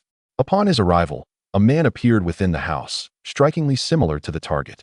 Uchiha Yun looked at the man and addressed the sand sphere, saying, I apologize, but I have changed my mind.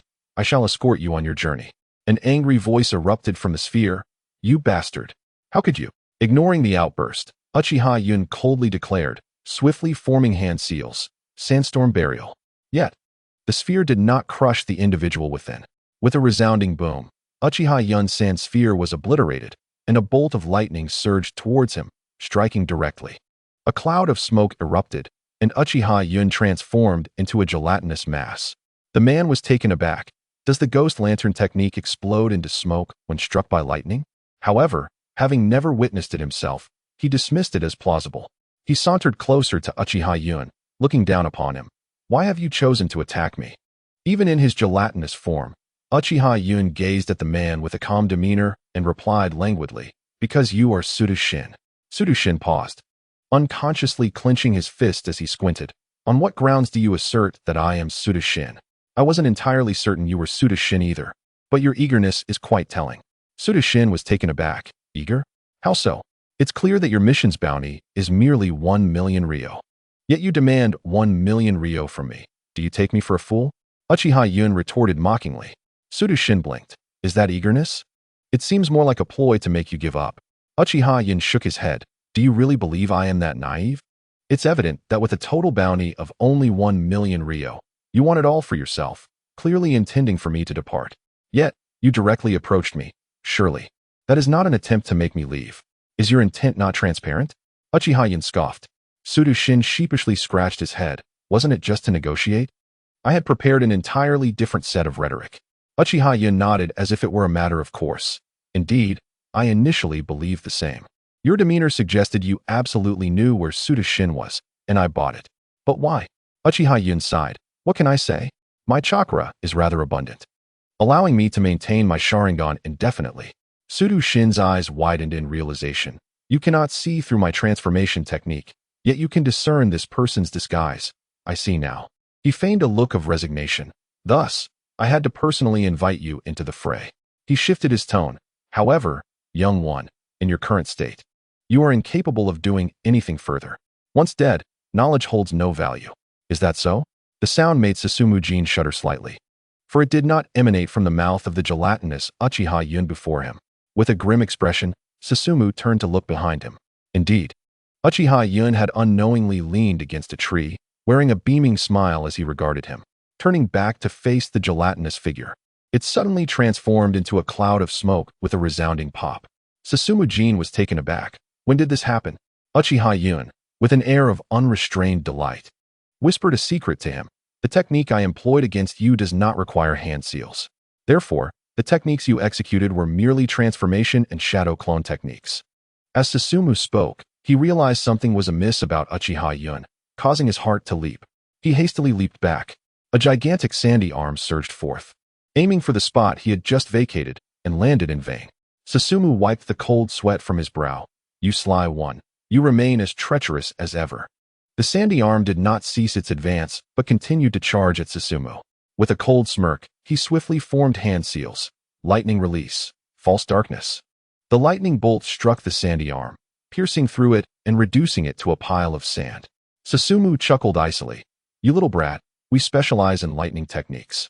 You surely know that lightning overcomes earth.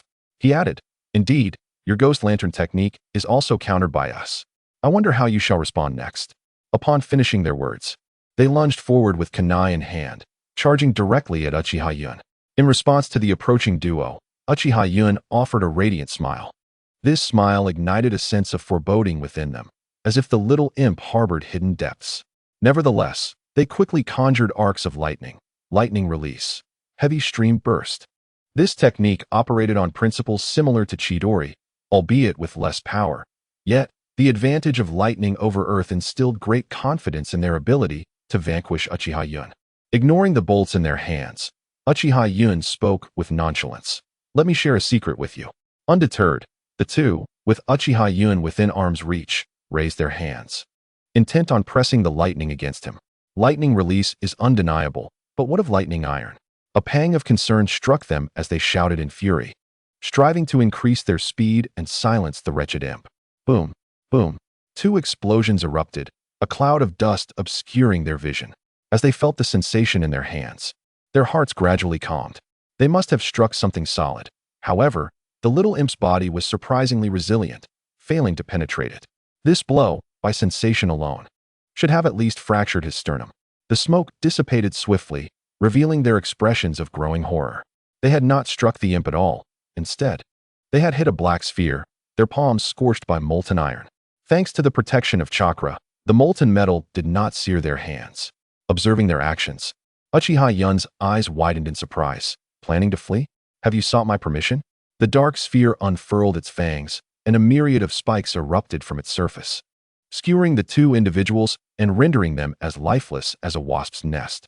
Gazing upon the two corpses, Uchiha Yun ground his teeth, growling with seething rage. Uchiha Daigo, spare me the trouble of uncovering irrefutable evidence and leverage against you. Should that day arrive, I shall end your existence without hesitation. You've even managed to summon the members of the Yua clan. What a splendid performance. Do not question how Uchiha Yun discerned the identities of these two. Was the Raigen's explosive release not conspicuously evident? Strolling idly upon the threshold, Uchiha Yun idly chewed on a blade of grass. Observing Ko sprinting ahead, he let out a wistful sigh. Only a chunin. When shall I ascend to the rank of jonin? A voice resonated from behind him, laced with envy. You, who have never devoted yourself to training, and yet have somehow managed to attain the rank of chunin, it is truly astounding. And you remain unsatisfied? Upon recognizing the voice, Uchiha Yun turned to face a striking young man before him. With a hint of dissatisfaction, he regarded the figure and remarked, Madara, your antics may cost you my friendship. Your insufferable personality has remained unchanged. Madara, observing Uchiha Yun, felt a twitch at the corner of his eye. If we are to speak of constancy, it is you who remains unchanged. 7 years have passed, and you still show no sign of evolution. Indeed, 7 years had elapsed since their last encounter, during which Uchiha Madara had transitioned from childhood to adolescence, emerging markedly transformed and undeniably handsome. Gazing at Madara's visage, Uchiha Yun chuckled. How is it that you have grown so striking? You are positively dazzling. In response, Madara narcissistically touched his own face, shaking his head. Nay, I am far too ugly, so horrifically so that it is nauseating to behold. Meanwhile, Ko, who was training in the distance, nearly collapsed from the absurdity of the scene. Having witnessed such exchanges countless times, the two were nearly indistinguishable aside from their hair color. Were one to pinpoint a difference, it would be that Uchiha Yun's face retained a more youthful innocence. Thus, it could be said that Uchiha Yun was indirectly extolling his own features, while Madara, in turn, was subtly declaring Uchiha Yun to be unattractive. Caught between them, Ko felt as though his heart had taken a barrage of emotional blows. Unable to withstand their relentless mutual flattery any longer, he finally interjected, Lord Madara, Lord Yun, if you continue in this manner, I shall pack my bags and leave home. I simply cannot endure this any longer. Ko's plea proved effective. Despite having cohabited for many years, dignity still mattered. Uchiha Yun sighed in resignation. What can I say? It is unbearably dull. I must find something to occupy myself, lest I succumb to the tedium. A large cross appeared on his forehead, and Ko, still suppressing his exasperation, suggested, Then why not join me in training, my lord? It would alleviate the monotony. Uchiha Yun rolled his eyes. Training is an impossibility. I shall never subject myself to such torment. Why endure hardship when one can simply grow stronger while reclining? Madara could no longer contain himself. Then do not bemoan your status as a mere chunin, you fool.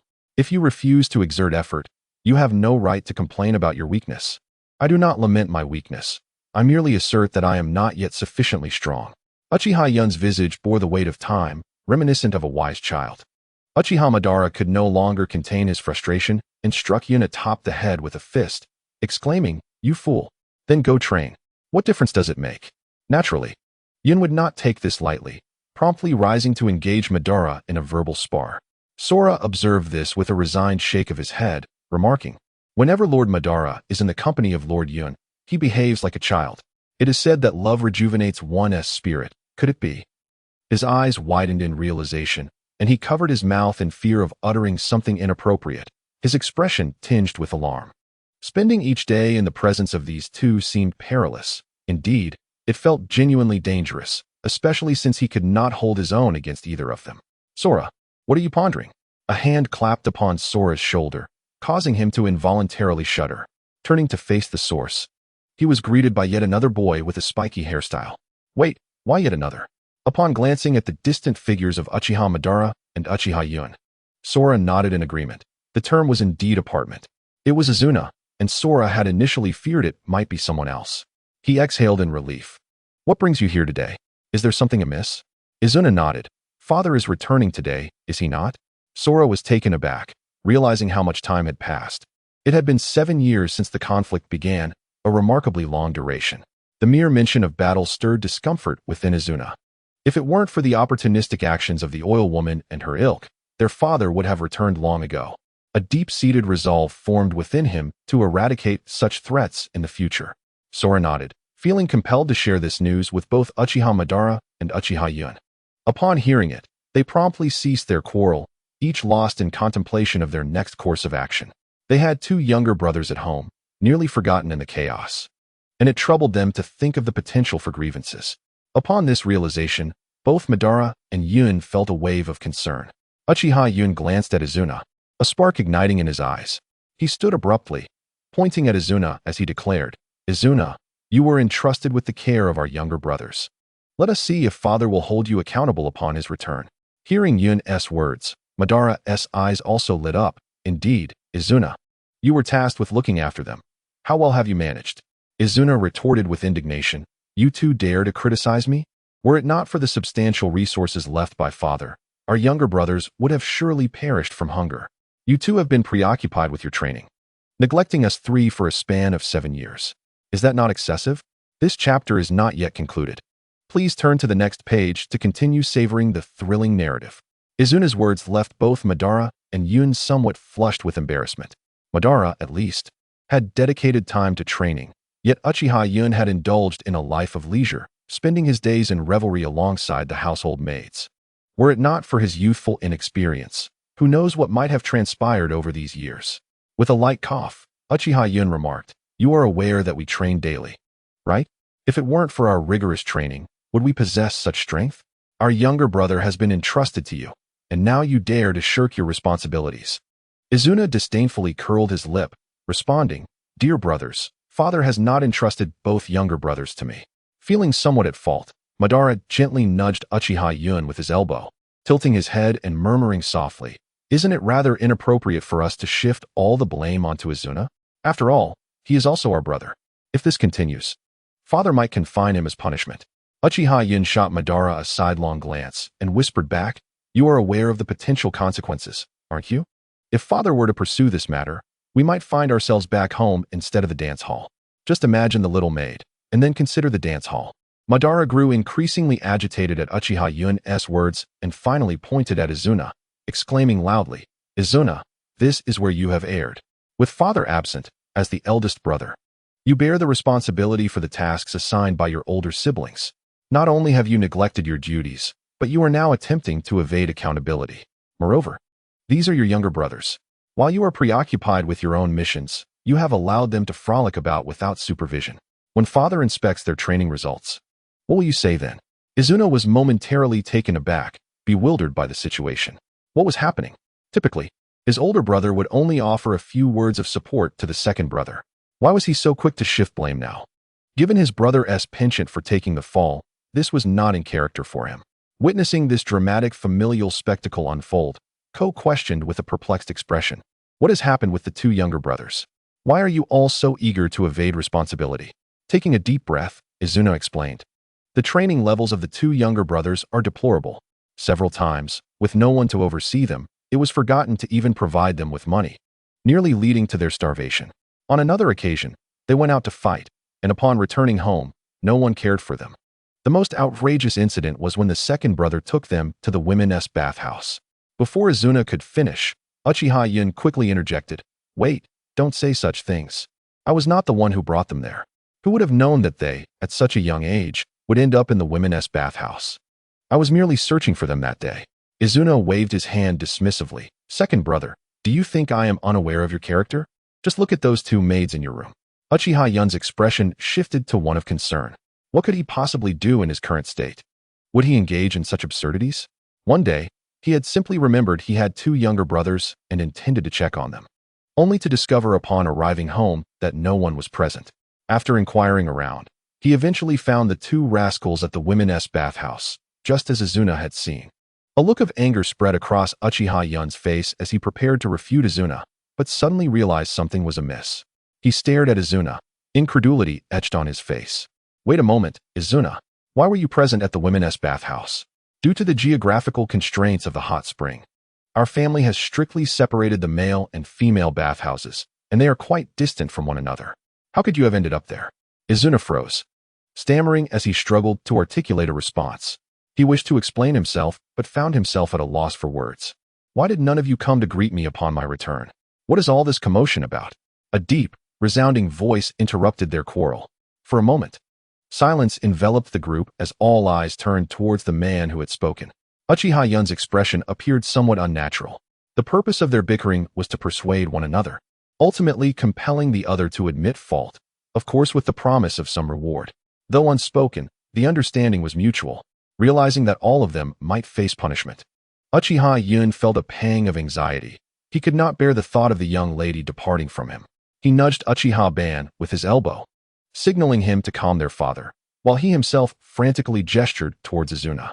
Izuna, not to be outdone, returned the look, and the two began to communicate solely through their eyes. Observing their exchange, Uchiha Ban hastily inquired, "We were unaware of your return, father, and no one informed us. That is why we did not come out to greet you. Please forgive us." Uchiha Taijima, oblivious to the tension, let out a hearty laugh, dismissing their concerns. "Come now, let us return home together and enjoy a reunion dinner." As Uchiha Taijima uttered these words, Uchiha Yun and Izuna had already reached a silent agreement. Izuna quickly interjected, "Father, I must return home first. It is rather disheveled, and I should tidy up to welcome you properly. Go on then, we shall follow behind. It has been years since I visited the clan. Let us take a look before heading back. Yun and Ban, accompany me." Uchiha Taijima chuckled. A smile spread across Izuna's face as he seized the opportunity to dash home. Somehow, he needed to ensure that the two little ones bore the burden of their own mischief. as they approached the familiar door. A sense of trepidation filled the hearts of Uchiha Yun and Ban. They exchanged glances, and Uchiha Yun quietly leaned in to whisper in Ban's ear. "Do you think Izuna handled everything well?" Ban shook his head, worry etched on his face as he gazed into the house. "I don't know. He usually manages things quite well. It should be fine, I suppose," he replied, though even he felt a tinge of doubt in his own words. The door swung open, and the two little ones rushed out, each clinging to Uchiha Taijima's legs. In that instant, Uchiha Yun and Ban's hearts raced, fearing that the children would betray them. Fortunately, their fears were unfounded. "Father, you were gone for such a long time." Uchiha Aoi whined playfully. "Yes, indeed, father. You left us when we were so small." Uchiha Hai added, gesturing animatedly, prompting a hearty laugh from Uchiha Taijima. However, the laughter abruptly ceased as Uchiha Taijima's expression darkened. "Hi, Aoi. How is it that you have only just reached the rank of genin?" Hai's countenance shifted, and he hesitated to respond. Aoi, sensing the tension, quickly covered his mouth and exclaimed, "Father, it is our fault. We have not trained diligently these past years." Uchiha Taijima's gaze turned stern as he fixed it upon Uchiha Yun and Uchiha Ban. "You too. Why have you not taught your younger brother properly? No matter how much you advance, what difference does it make if he does not?" At this moment, Izuna Uchiha rushed out of the house, anxiously exclaiming, "Father, my elder brothers have been exceedingly busy these past few years. They were engaged in battles for years and subsequently occupied with missions. I have been tasked with overseeing my two younger brothers. If punishment is due, let it fall upon me." Upon hearing this, the corners of Yun Uchiha's mouth curled upwards, while Madara Uchiha discreetly gave him a thumbs up. "You too, despite the weight of your responsibilities, as the eldest brother, you have failed to properly guide your younger siblings. Punishment is warranted." Just as they believed the situation had stabilized, Taijima Uchiha's words plunged them into despair, leaving them utterly dejected. Observing their demeanor, Taijima showed no mercy and reiterated, "From this day forth, Hai and Ao will still be entrusted to you too. Only when you have adequately taught them may you regain your freedom." This reprimand was hardly a punishment. It seemed rather lenient. Yun Uchiha breathed a sigh of relief, feeling that as long as he was not compelled to return home, he could accept this arrangement. He understood that Taijima likely wished to shirk some responsibility by entrusting the two youngsters to him. He did not mind, for educating them would not consume much of his time. He simply could not indulge in idleness as freely as before. Taijima Uchiha was quite pleased with his son's reactions. Both possessed extraordinary talent and were obedient, sparing him from worry, which brought him great satisfaction. As he prepared to enter the house, he inadvertently glanced at Izuna, who was reveling in their plight, and his expression darkened. "I almost forgot about you. Join Yun and Madara. Whenever they deem you ready, it shall be sufficient." Izuna's mischievous smile froze, his countenance becoming rigid. A servant had prepared a sumptuous feast, and for the first time in 7 years, the family gathered around the table to share a meal. As they dined, Yun Uchiha suddenly recalled something and inquired, "Father, why are the Oil and Hyuga clans attacking us?" Taijima Uchiha abruptly set down his bowl, letting out a sigh. "It is because the Yui clan is nearing their limits. The Kawasaki's wish to hire another clan, while the Hyugas seek to defeat us to demonstrate their strength." Yun Uchiha fell silent. Such was the nature of this era. The rise and fall of a ninja clan depended on the support of affluent families. Without such backing, they could not flourish. Yun Uchiha was also perplexed as to why this world developed in such a pathological manner. The ninja clans focused solely on enhancing their power, while the families strived to bolster their economies to employ the ninjas. Why did the ninja clans not endeavor to cultivate their own economies? Yun Uchiha voiced this thought. Taijima Uchiha looked upon his son with pride. He was astute, having recognized such complexities. It was fundamentally a matter of positioning. If the ninja clans pursued economic development, they would face resistance from those families. This would render them unable to progress, and in time, not only would families cease to hire these ninjas, but they would also struggle to support an excessive number of ninjas, leading to their gradual decline. At last, Uchiha Yun comprehended why the man he despised in the original narrative, who possessed little strength yet wielded great influence over the decisions of the ninja village, behaved so arrogantly. Indeed, it seems that in any realm, wealth reigns supreme. He had no intention of disrupting such a structure. After all, once the ninja village was established and regulated, the clans would inevitably venture into economic pursuits, relieving him of any concerns regarding this matter. Such developments were merely a matter of time. At present, however, the ninja clans operated without constraints, which rendered such actions imprudent. Should he transgress these unwritten rules, and others followed suit, the prospect of unifying the ninja village once more would become exceedingly arduous. Would Kagaya Otsutsuki seek to eliminate him then? A sudden thought struck Uchiha Yun. In the original tale, Uchiha Madara and Senju Hashirama encountered each other at a similar age, having never met before. Their powers seemingly at parity, one yet to awaken the eternal Mangekyo Sharingan, the other yet to master would release. This indicated that their fateful meeting was imminent. He felt a flicker of excitement. The long-anticipated encounter between these two iconic figures was finally approaching. The meeting of Ashura and Indra could indeed be deemed a classic moment within the original narrative. Yet, it was likely that Kagaya would also make her appearance at that time. Contemplating this, Uchiha Yun felt a sense of trepidation. Perhaps his own demise lay in wait. His spiritual energy could only grow naturally, and he had no access to the secret techniques of other clans. Without practice, there was little he could do, and he had yet to attain the strength to confront a Tier 2 clan. Fortunately, with his 20-fold spiritual growth, even a being as formidable as Kagaya might find him to be an enigma. Nevertheless, he understood that he must bide his time, refraining from drawing attention to himself. He was acutely aware of the proverb regarding the bird that stands out being the first to be shot. He feared that Kagaya's machinations might thwart his plans. Unbeknownst to him, a meal had concluded, and 3 new individuals had taken residence in his home. Watching the 2 energetic children racing about the room, Uchiha Yun felt a headache coming on. He knew he had to embody the role of an elder brother, otherwise his carefully crafted persona would crumble. After a restless night, he awoke the following day with heavy bags under his eyes. He called for his companion, Sora, and with utmost seriousness declared, "From today onward, you shall train these 3 in physical techniques." "What? Me?" Sora's sleepy eyes widened in disbelief as he rubbed his ears and questioned, "Lord Yun, are you certain you wish to entrust them to me?" Uchiha Yun's expression remained grave as he nodded emphatically. "Indeed, train them as I once trained you." This decision had come to him suddenly. The exuberance of Qing and Qi was overwhelming, keeping him awake through the night with their incessant chatter, utterly exasperating.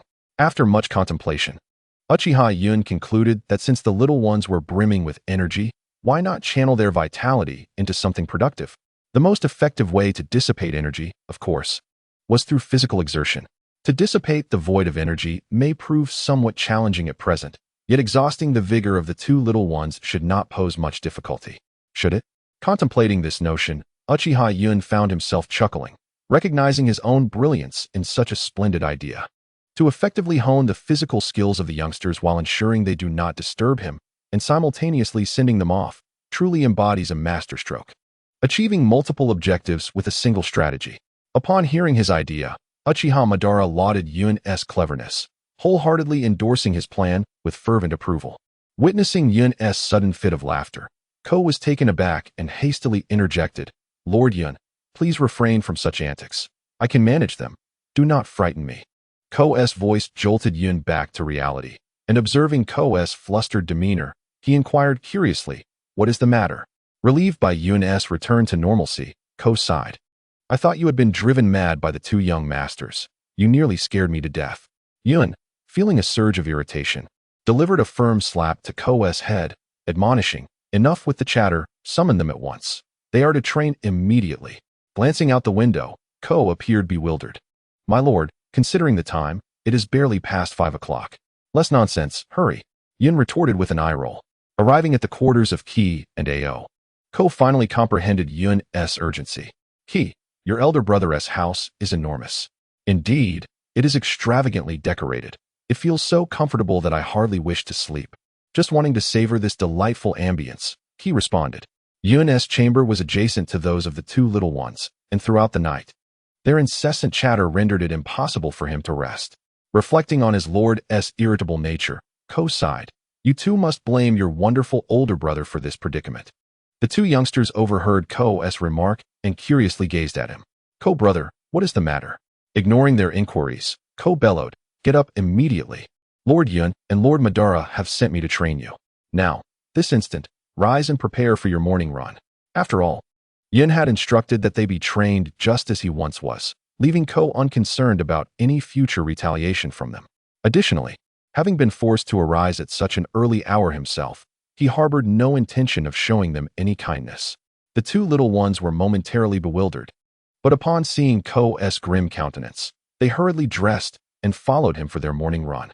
Along the way, Uchiha Azuna, having learned of the unfolding events, felt a wave of despair wash over him. Why must I suffer alongside them? In the face of their elder brother's decisions, the four dared not voice any objections.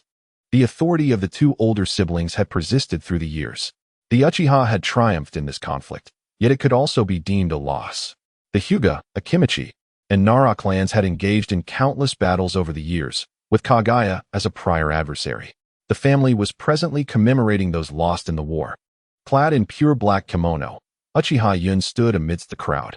Gazing upon the rows of portraits and gravestones, a wave of emotion washed over me. Humanity, it seems, is perpetually engaged in warfare, relentless in its plundering and vying for resources. The motives are invariably centered around power and status. In the pursuit of superiority and the enjoyment of boundless resources, humankind has ceaselessly engaged in bloodshed. The sorrowful wails of those surrounding me resonated with every member of the Uchiha clan, and Uchiha Yun was no exception. These individuals fought valiantly for their family, striving to secure better living conditions for their kin. They are all heroes. Yet, these heroes are destined to be forgotten in the passage of time, relegated to some obscure corner of history. Fortunately, there were no familiar faces among the deceased. Although Uchiha Yun did not know many within the Uchiha clan, he couldn't help but ponder that even if he possessed a vitality 100,000 times greater, allowing him to live for eons, witnessing the gradual disappearance of loved ones and friends before his very eyes would be profoundly sorrowful. The thought of a future devoid of a single confidant in this world was indeed a disheartening prospect. As the funeral proceeded, a gentle rain began to fall from the sky, as if nature itself were conducting a final farewell ceremony for these clan members. The atmosphere grew increasingly oppressive, rendering it difficult to breathe. Ultimately, Uchiha Yun could no longer endure this ambience and chose to depart. He truly despised such an atmosphere. In his eyes, the Uchiha clan was endearing, though there were certainly a few irritating individuals among them. Upon returning home, Uchiha Yun reclined on the tatami mat, staring blankly at the ceiling. Observing his brother's demeanor, Uchiha Madara approached and sat beside him, gazing out the window with a long sigh. "It seems this is your first experience attending such a ceremony in many years," he remarked. "Indeed," Uchiha Yun replied with a gentle nod. With a bittersweet smile, Uchiha Madara shook his head, his eyes reflecting a sense of melancholy. Life is so fragile, it leaves one perplexed. One moment, you are sharing laughter with someone, and the next, they may vanish without a trace. Turning his head to glance at Uchiha Madara, Uchiha Yun remarked, "Indeed. But isn't this merely the cycle of life and death? It is rather commonplace." "Commonplace?" Madara retorted, his tone laden with disapproval. "Is it truly ordinary for our kin to perish in war? Why can't humanity coexist peacefully?" Uchiha Yun raised an eyebrow, unable to refute Madara's sentiments. "Human nature compels us to establish hierarchies. As long as absolute fairness remains elusive, conflict will inevitably arise. Even the quest for fairness can incite discord, driven by greed. But have we not also engaged in our share of disputes? Our mode of interaction has its merits, does it not?" Rolling his eyes, Uchiha Yun sensed a decline in Madara's intellectual rigor, finding it astonishing that he could utter such words. Initially inclined to dismiss the conversation, he reconsidered and spoke up. "Can you maintain such a rapport with everyone?" Uchiha Madara paused, realizing the folly in his own words, yet he persisted with a hint of reluctance. "Is there no way to prevent conflict?" "Indeed, there must be a way," Uchiha Yun responded with unwavering conviction. With a sudden glimmer in his eyes, Ben eagerly inquired, "What method?" Casting a glance at Ban's anxious demeanor, Uchiha Yun's lips curled into a subtle smile. "That would be the law. Once established, it would constrain the majority, thereby naturally curbing most conflicts." Ban paused, scratching his head in confusion as he asked, "But it seems that laws cannot be disseminated on a large scale, nor would other clans comply. Thus, we need to unify everyone into a single nation, appoint a leader who can suppress the ensuing strife," Yun explained. Ban pondered. "Are you suggesting we form a large village, inviting other clans to join, and then elect a supreme leader to maintain order, with resources allocated uniformly? Seeing Ban's understanding, Uchiha Yun chuckled. Precisely. We can implement a resource distribution system akin to our clan's task framework. Though there may still be competition, it would become a matter of strength rather than mere slaughter. Do you comprehend? Encouraged by Yun's words, Ban's excitement surged. Previously, he had envisioned an end to chaos, allowing everyone to live in peace. Yun's approach struck him as extraordinarily perfect.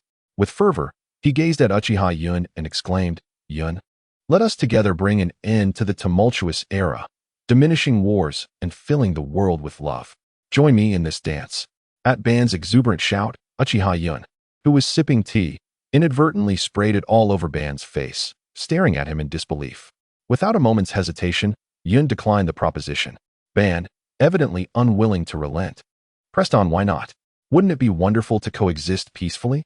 The reason was simple. I am but a slacker.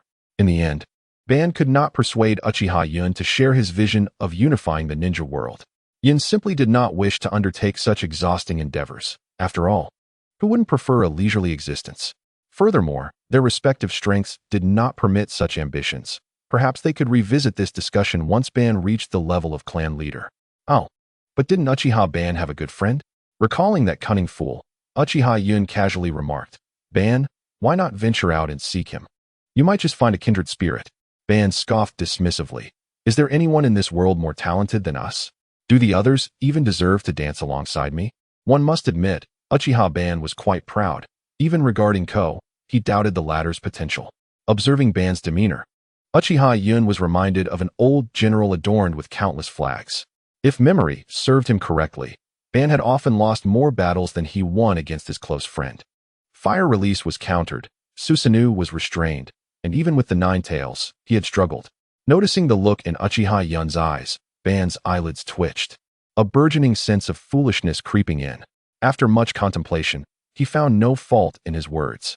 Shaking his head, Uchiha Madara remarked, You too are unwilling.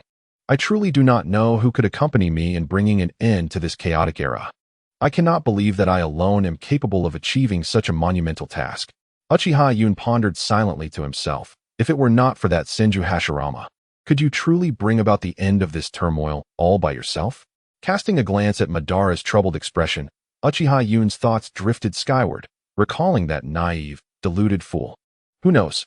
Both fell into silence as the weighty atmosphere was further compounded by the distant funeral proceedings. Yun, the Yuhi clan is on the verge of collapse. It seems there are plans to replace them. The Senju clan is formidable, and many lives are likely to be lost, he stated. Nodding, Uchiha Yun was aware of the original narrative and understood that this outcome was inevitable. The Uchiha clan would inevitably clash with the Senju, and these two close friends would find themselves embroiled in a series of absurd dramas. Without Uchiha Yun's intervention, Izuna would have perished at the hands of Tobarama Senju. Speaking of Izuna, Uchiha Yun realized that he had indeed altered certain events. He and Ao were destined to die in this time frame. Without his presence, they would have likely met their demise on the battlefield against the Hyuga or the three clans. Without him, the clan's military endeavors would have faced dire straits. And Izuna, along with the two young ones, would have hastened their training, undoubtedly dispatched to the battlefield within these years. Perhaps even earlier, perhaps on Kagaya's battlefield. Who can say? The little butterfly has begun to flap its wings. Whether it can stir a tempest that transforms the narrative entirely remains uncertain. However, with his existence, he would never allow Tobarama to take Izuna's life. Should any unforeseen circumstances arise, even if the changes were too great, Uchiha Yun would ensure Tobarama's demise, even extinguishing the Senju clan altogether. Yet, upon reflection, such an outcome seems improbable. Although Tobarama is powerful, he does not match the strength of Uchiha Madara and Senju Hashirama. Uchiha Yun is confident in his ability to suppress the two. If he cannot handle Tobarama, where would he find the confidence to subdue these two formidable beings? As Uchiha Yun mused, Uchiha Madara suddenly stood up, startling Yun. In confusion, Uchiha Yun inquired, What is it? The atmosphere within the clan is too oppressive. I dislike it greatly. Let us slip away, Madara replied. Out of the clan? Yun responded, pondering the suggestion. After some thought, he concurred with Madara's decision, feeling the weight of the clan's ambience as well. A brief respite outdoors would do them good. Both were quite adept at sneaking out of the clan. Fully aware of the guards' routines, They had engaged in such escapades many times in their youth. Once outside the clan's confines, they found themselves uncertain of where to go, so they simply chose a direction and walked. Time passed, and the cleansing embrace of nature significantly uplifted their spirits. What began as a mere escape transformed into a delightful excursion. Yet, a strange feeling lingered in Uchiha Yun's heart. He sensed that something extraordinary was destined to occur today. Observing his surroundings, Uchiha Yun suddenly realized he had been here before. If he continued along this path, a small river lay ahead. Upon noticing Uchiha Yun suddenly come to a halt, Madara inquired with curiosity, "What is it? Have you discovered something, or are you merely lost in thought?" Uchiha Yun responded with an enigmatic smile, "Madara, perhaps a grand surprise awaits us." Casting a glance at the mysteriously mumbling Uchiha Yun, Madara shrugged. He was indifferent to surprises. Other than enhancing his strength and exchanging banter with Uchiha Yun, there was little else to elate him. With a slight pout, Uchiha Yun felt a tinge of boredom.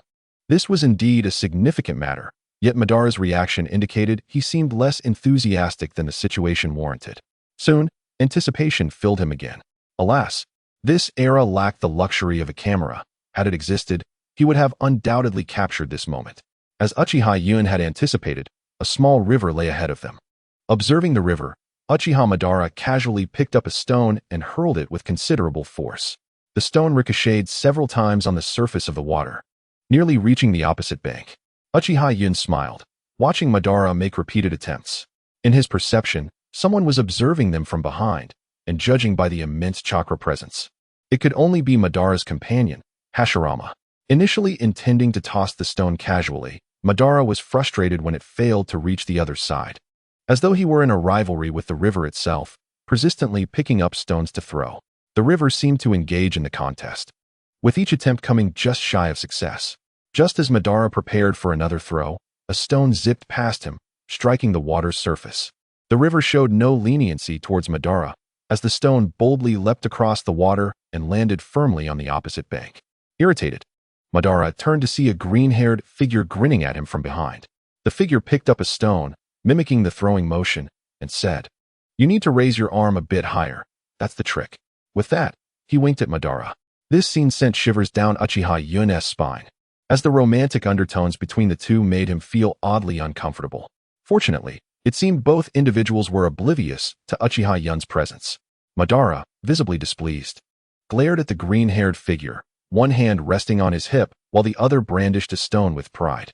"This is trivial. I know how to do this. With focus, I will surely succeed." He then inquired, "And who might you be?" The green-haired figure maintained an optimistic demeanor. Such a response did not satisfy Madara, who retorted, "I asked for your name."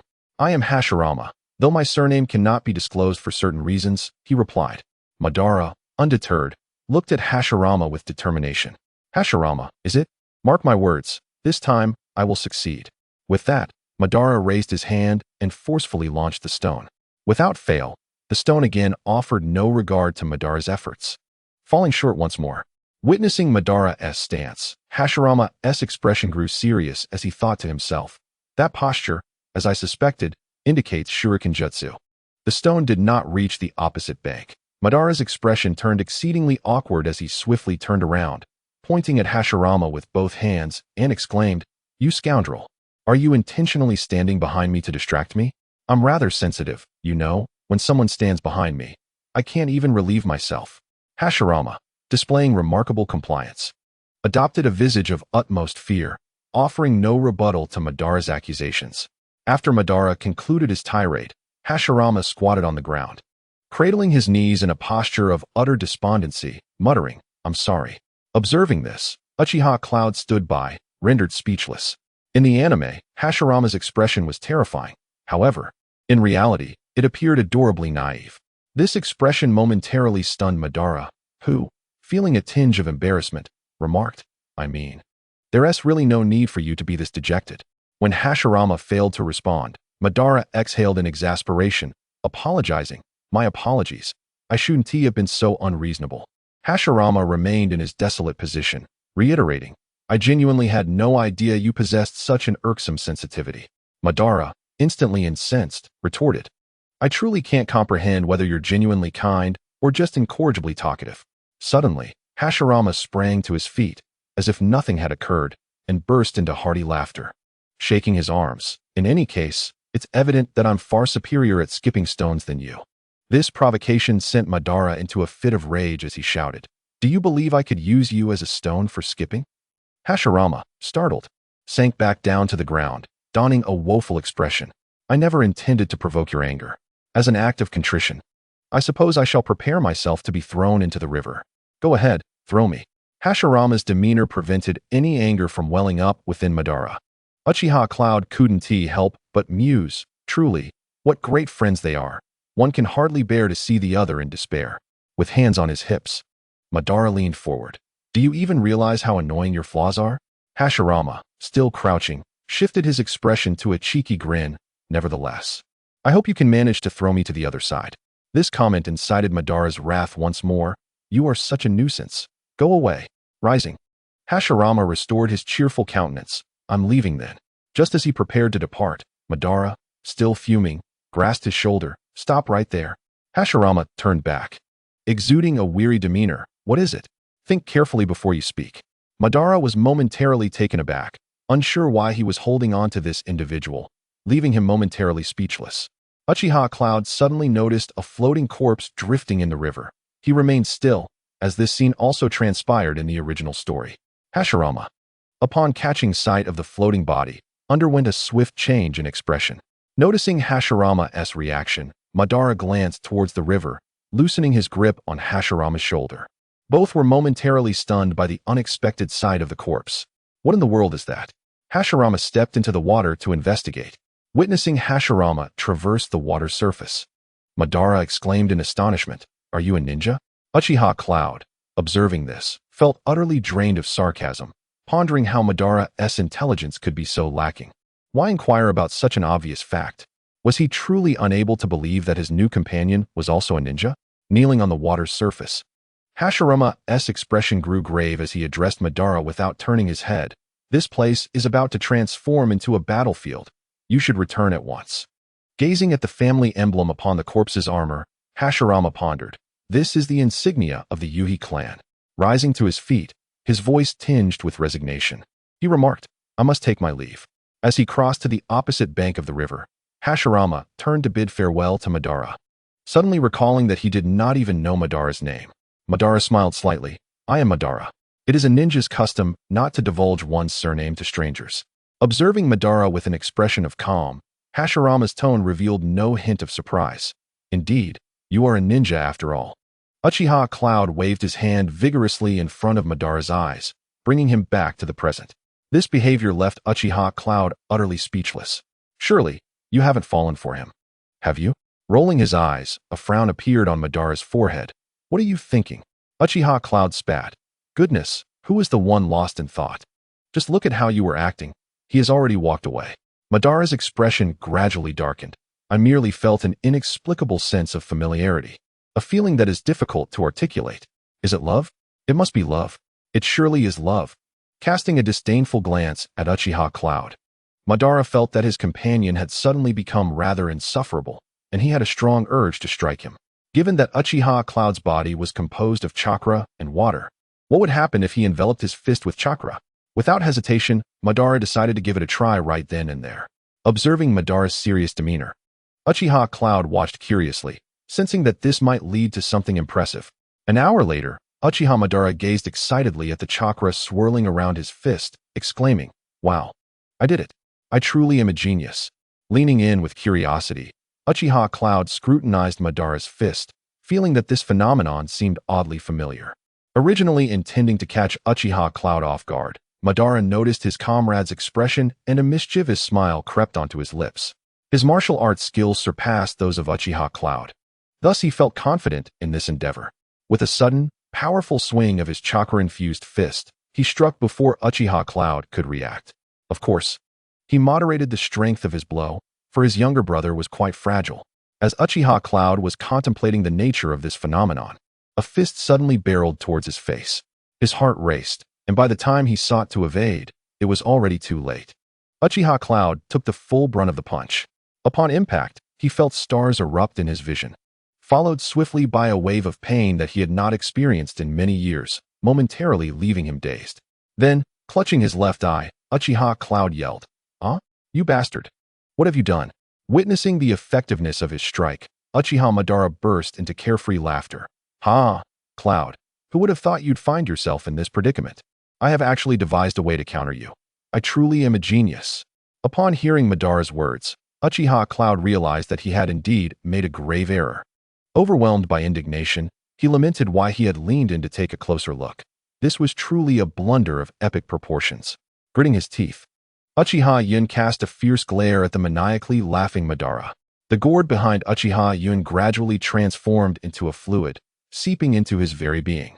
Observing Madara's incessant laughter, Uchiha Yun chuckled coldly to himself. Hee, I wonder how long you intend to laugh. When Madara had laughed enough, a sudden thought crossed his mind. What would happen if he unleashed the chakra in his fist? Before he could even initiate his experiment, Uchiha Yun appeared before him, hurling his massive fist towards Madara's face.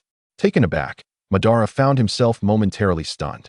By the time he regained his composure, his eyes had transformed to mirror those of Uchiha Yun. Enraged, Madara exclaimed, "You bastard, taking advantage of my moment of inattention. Haha, who's to blame for your sneak attack?" Uchiha Yun retorted with a smirk. This was a blow he could not afford to take lightly. Once again, Madara enveloped his hand in chakra and engaged Uchiha Yun in a fierce struggle. After a prolonged exchange, Madara realized that Uchiha Yun's body was extraordinarily resilient. Even with his chakra-enhanced strikes, he could not inflict any damage. After scrutinizing for a while, he finally discerned the secret. The gourd on Uchiha Yun's back had mysteriously vanished. He recognized it as a superbly crafted metallic substance. With a cold smirk, he mused, "So that's how it is.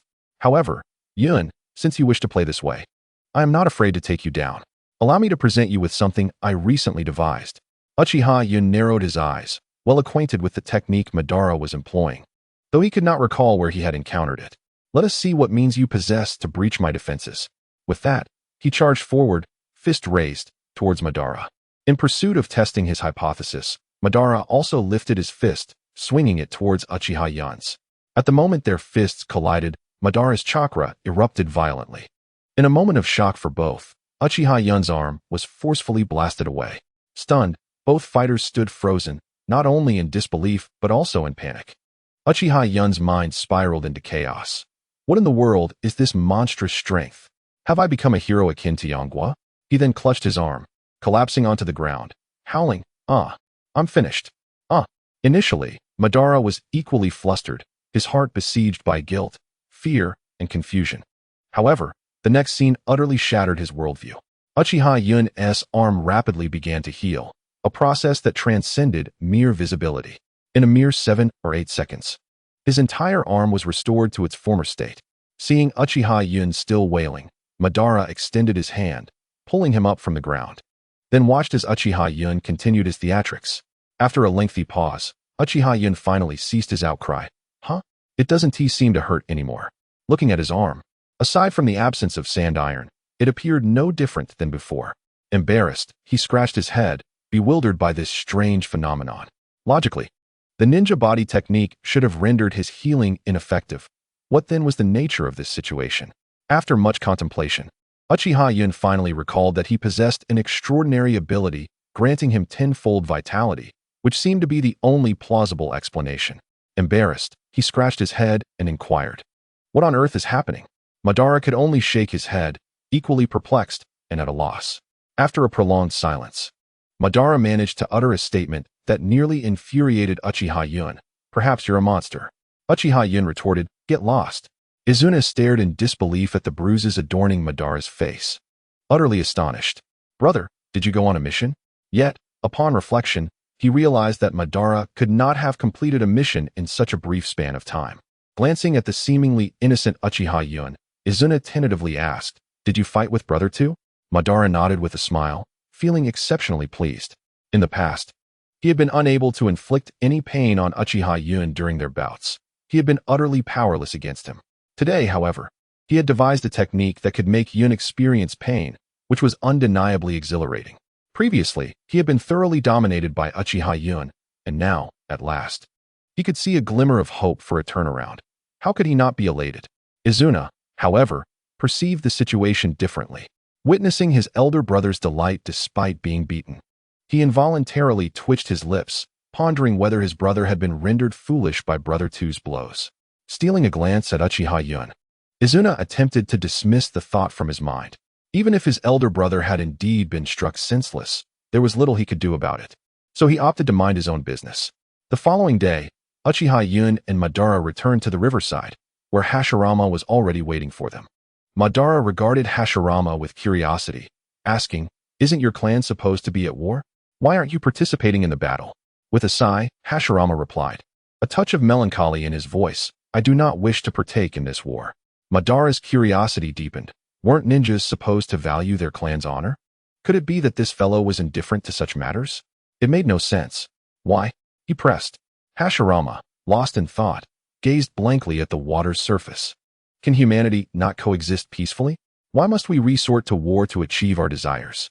If everyone could understand and respect one another, this world would undoubtedly be a beautiful place. Uchiha Yun rolled his eyes at the melodrama. While such sentiments might not feel out of place if treated lightly, these two individuals were resolutely committed to their ideals. Naturally, they had both failed. Nevertheless, Uchiha Yun felt an overwhelming urge to voice his frustration. "Hey, do you two even acknowledge my existence?" His words conveyed a profound sense of helplessness. Was his presence truly so insignificant? His remark caught Hashirama's attention. With wide eyes, Hashirama exclaimed, "This guy is your brother, right?" Madara nodded. "Indeed, he certainly resembles me." Yet, Uchiha Yun appeared rather exasperated, pondering whether blood relation truly mattered at all. Initially, I presumed that Madara would shake his head and offer an explanation. To my surprise, however, he lowered his head, thoughtfully pinching his chin as he began to contemplate. This left Uchiha Yun utterly speechless. Was there truly any room for doubt? With his monstrous physique, an extraordinary amount of chakra, formidable ninjutsu prowess, and an astute mind, coupled with his striking white hair, it was hard to contest his capabilities. Uchiha Yun hastily interrupted him, as the analysis made him question his own identity. Was he truly the offspring of Uchiha Taijima? "Hey, that's excessive. There's no one quite like you." Hashirama quickly approached, excitedly pointing at Uchiha Yun. "Is this fellow exceptionally strong?" After a moment of contemplation, Madara nodded affirmatively. "Indeed, he is remarkably powerful." With a serious expression, Hashirama gazed intently at Uchiha Yun. Recognizing the gravity of his gaze, Uchiha Yun realized trouble was imminent. A confrontation seemed unavoidable. He pondered whether his involvement might disrupt the narrative. If his presence interfered with the optimal moment for Madara and Hashirama to forge their friendship, would they not end up in a fierce rivalry henceforth? Very well. Let us engage in a game of skipping stones. Hashirama exclaimed, his face alight with excitement. Uchiha Yun was taken aback. Skipping stones? What sort of game was that? Shouldn't it involve a duel followed by various encounters? Why was it about skipping stones instead? Nevertheless, since it was proposed, Uchiha Yun reluctantly acquiesced, relieved that he wouldn't be tampering with the storyline. Meanwhile, Madara, with a frown, felt as though he had been sidelined. Surely, he was being disregarded. A sense of irritation washed over him. Why were these two treating him as if he were invisible, comparing their experiences without regard for his own? "Hey, you two, have you forgotten about me?"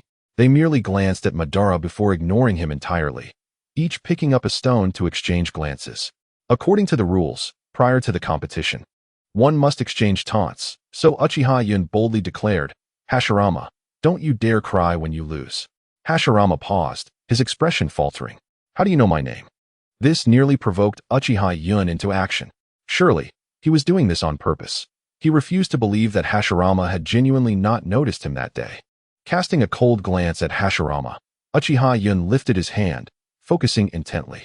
Observing the shimmering surface of the water, a smirk crept across his lips as he coldly mused. "Ah, the god of ninjas. Let the real contest commence today." Channeling his strength into his right hand, he found the perfect angle and swung vigorously. The stone slipped from his grasp, joyfully dancing across the water's surface. Uchiha Yun was aware that he was quite adept at this showmanship. Yet, he soon found himself blushing as he watched the distant waves. Madara burst into laughter, clutching his stomach. "Ha ha ha, you're even further off than I am, Yun. Are you trying to make me laugh myself to death and claim the room for yourself?" Hashirama smiled at Uchiha Yun, gently tossing his own stone. With perfect precision, the The stone landed on the water's surface, creating ripples that cascaded across to the opposite bank. Suddenly, Madara ceased his laughter as he was reminded of a serious matter. If even the two brothers cannot defeat this youth, how embarrassing would that be? Uchiha Yun was equally indignant. He had clearly positioned himself well. So why was the stone so unyielding? Was the stone, too, a snob? Subsequently, the three of them commenced a game of skipping stones. In the first round, Uchiha Yun and his brother Madara were utterly vanquished by Hashirama's prowess. The smug Hashirama, observing Uchiha Yun and Madara's frustration, couldn't help but feel an urge to provoke them further. Uchiha Yun thought to himself, I desperately want to take him down. His arrogance is intolerable. Yet the matter with Kurizetsu remains unresolved. Ah, how infuriating. Madara shared similar sentiments, visibly suppressing his urge to retaliate. Their expressions only fueled Hashirama's audacity.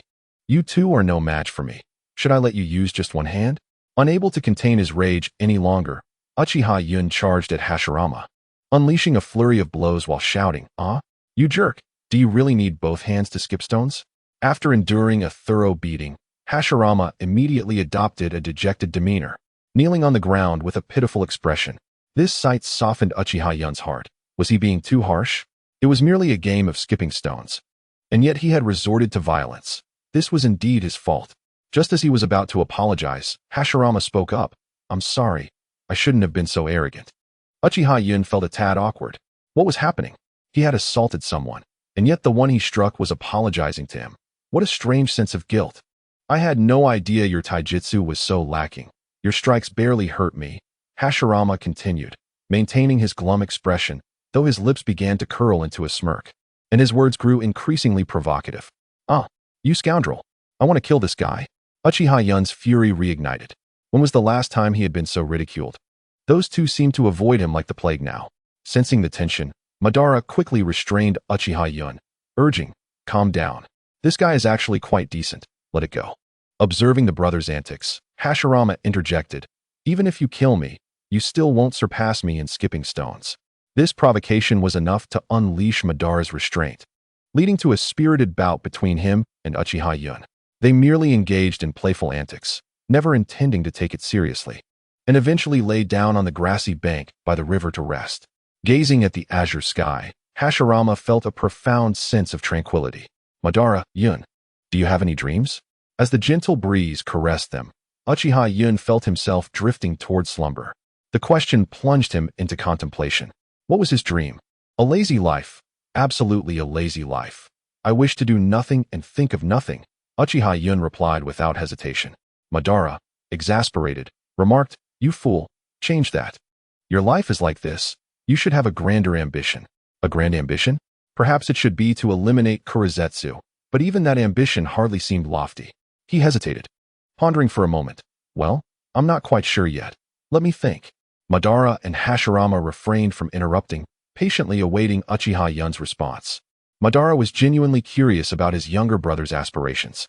Although Yun frequently expressed his desire to be a carefree, salty fish, Madara felt compelled to inspire him towards loftier ambitions, such as becoming stronger. After a lengthy pause, Madara's impatience grew. Hey, have you figured it out yet? Does it really take this long? No rush, no rush. I think I might have grasped something. Reluctantly, they continued to wait. Yun, have you made up your mind yet? It's been an hour, Madara exclaimed in frustration. While contemplating his dream might take some time, Uchiha Yun's delay was excessive. Over an hour had passed. Turning to glance at Madara, he found him lost in silence. Hashirama, sensing something unusual, also turned to look. Uchiha Yun had his eyes tightly shut, his chest rising and falling rhythmically, and even the faint sound of snoring could be heard. Damn it! Rubbing the bump on his head, Uchiha Yun wore a somewhat resentful expression. Thinking about these matters can easily lead one to fall into a deep slumber, right? Madara's tone was rife with exasperation. It seemed his brother was beyond saving, and the thought of losing to such a character left him feeling somewhat discontent. Since Yun is unwilling to share, Madara, why don't you go first? Hashirama interjected hastily, stepping in as a mediator to prevent an immediate altercation between the two. When prompted about his own dream, Madara calmed himself, gazing into the distance. My dream is a world devoid of war, a world brought to peace. Hashirama paused, scrutinizing the spiky-haired youth before him, astonished to find their goals aligned. A smile broke across his face, filled with joy at the prospect of having found a like-minded companion. Yet, he soon felt a twinge of concern. Achieving world peace seemed nearly impossible. This matter is quite simple, Uchiha Yun stated nonchalantly. Both Madara and Hashirama were taken aback by Yun's assertion, turning to him in unison. Simple? How so? Madara had faith in Uchiha Yun. He recognized his brother's intellect and capabilities, fully trusting his words. However, Hashirama was skeptical. How could a mere boy of 7 or 8, restricted by his age, claim such an ambitious goal was simple? Disappointment flickered in his eyes. Was his newfound friend merely a boastful individual? If that were the case, he would have to reconsider their future friendship. Uchiha Yun noticed the expressions on their faces and confidently replied, "It is indeed quite simple. You can achieve world peace through nuclear annihilation." Madara and Hashirama exchanged bewildered glances, perplexed by Yun's words, unfamiliar with the concept of nuclear annihilation. However, they were hesitant to admit their ignorance, fearing they would appear naive.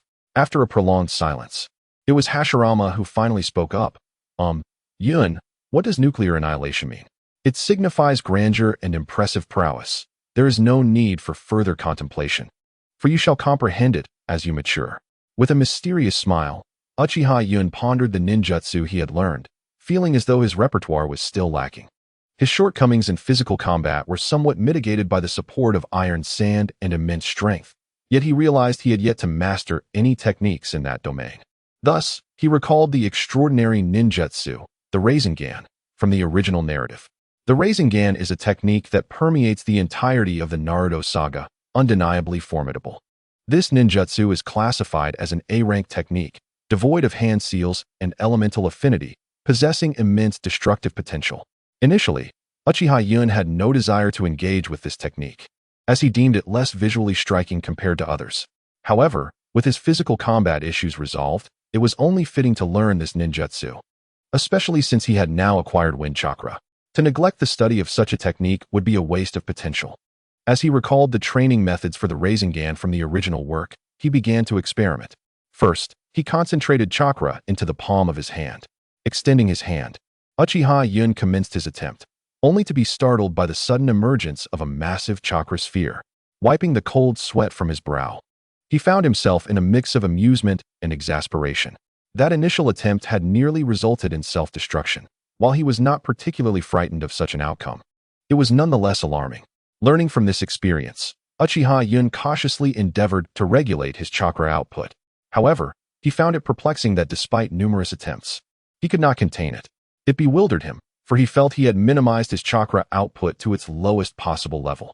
Why then did it manifest in such a manner? Could it be due to the tenfold power of the ninjutsu? After considerable contemplation, this seemed to be the only plausible explanation. When it came to chakra control, Uchiha Yun believed his grasp was not particularly strong, yet he felt capable of managing his output. After all, he had learned to swim and climb trees. It was unreasonable to think he could not control his chakra output. Was he truly unable to master this technique? Shaking his head, Uchiha Yun felt a twinge of frustration. After making progress in his physical techniques, it was rather embarrassing to be unable to utilize a close combat ninjutsu. Regardless, he decided to proceed. If it was going to be large, so be it. Under his control, the erratic chakra began to coalesce in his palm, resembling a swirling mass of azure energy. This manifestation brought a smile to Uchiha Yun's face, for at least he was managing to output pure chakra without issue. Subsequently, he procured numerous leather balls, genuine leather rather than synthetic, each approximately the size of a basketball. Given the substantial size of the chakra sphere in his hand, he deemed it necessary to use a larger object for practice. Although the original plan was to practice with balloons, Uchiha Yun feared that the force of the ninjutsu might cause the balloons to burst, rendering them ineffective for training purposes. Instead, he filled the leather balls with water and, brimming with confidence, began his training in earnest. However, it appears that Uchiha Yun has made an error this time. No matter how he expended his chakra, he could not seem to rupture the rubber ball, leaving him utterly perplexed. He had indeed increased his output and followed the prescribed rotation from the original text. Could it be that there exists a disparity between reality and the animated series? That should not be the case. Just then, Madara returned and, upon seeing Uchiha Yun tinkering, inquired, "Yun, what are you up to? Aren't you a bit old for playing with toys?" With a disdainful glance at Madara, Uchiha Yun retorted, "Why is it that despite increasing my chakra output, I cannot burst this ball?" Suddenly, Uchiha Madara burst into laughter, clutching his stomach. "Ha! Chakra, when not in motion, possesses no destructive capability at all. How could you be unaware of such a fundamental principle?" Uchiha Yun was taken aback. It seemed he had overlooked that detail. How then could the Rasengan function? He suddenly had an epiphany and grabbed another rubber ball. The ball began to move erratically before it shattered into countless fragments with a loud pop. Pleased with the sight of the broken ball, Uchiha Yun then sought out the blacksmith to procure a basket of iron balls. After all, the durability of the ball used by Naruto was 100 times that of a regular balloon. Thus, it seemed reasonable to acquire something 100-fold stronger, like iron balls. Of course, these iron balls were hollow. Training with solid ones felt insurmountable to Uchiha Yun. However, as he continued, he sensed something amiss. Iron seemed incapable of conducting chakra. How could he transmit chakra into it? Would he resort to the sand release technique? That would be tantamount to cheating, and he felt his plans slipping away, leaving him somewhat despondent. To use chakra to conduct metals seemed extravagant, especially for practicing an A-rank ninjutsu. It felt rather impractical. Sitting down in defeat, Uchiha Yun contemplated abandoning the technique for the time being. Just as he settled on the ground, a tremendous noise of clashing objects erupted behind him. Glancing over his shoulder, he slapped his forehead in realization. He had completely forgotten about this aspect. For others, chakra-conductive metal would be rendered useless and non-reusable, but for him, that was not the case at all. He hurriedly purchased some chakra-conductive metal.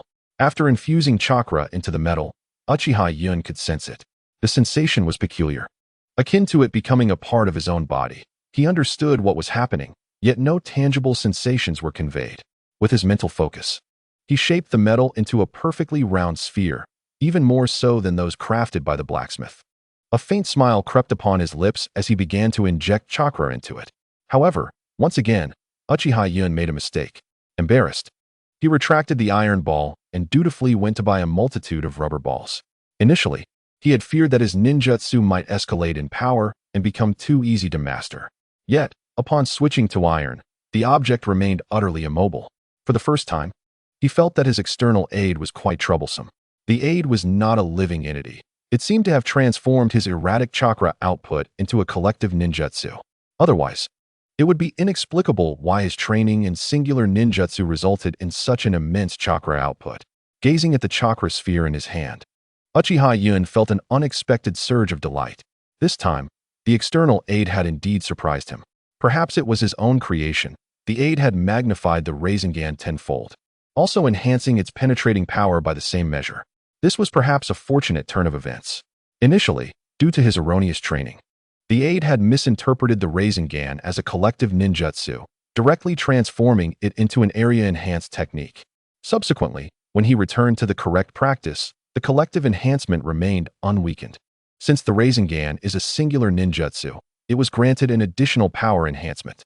This meant that the Rasengan in Uchiha Yun's hand would unleash an explosive force 10 times greater, with a corresponding increase in penetration.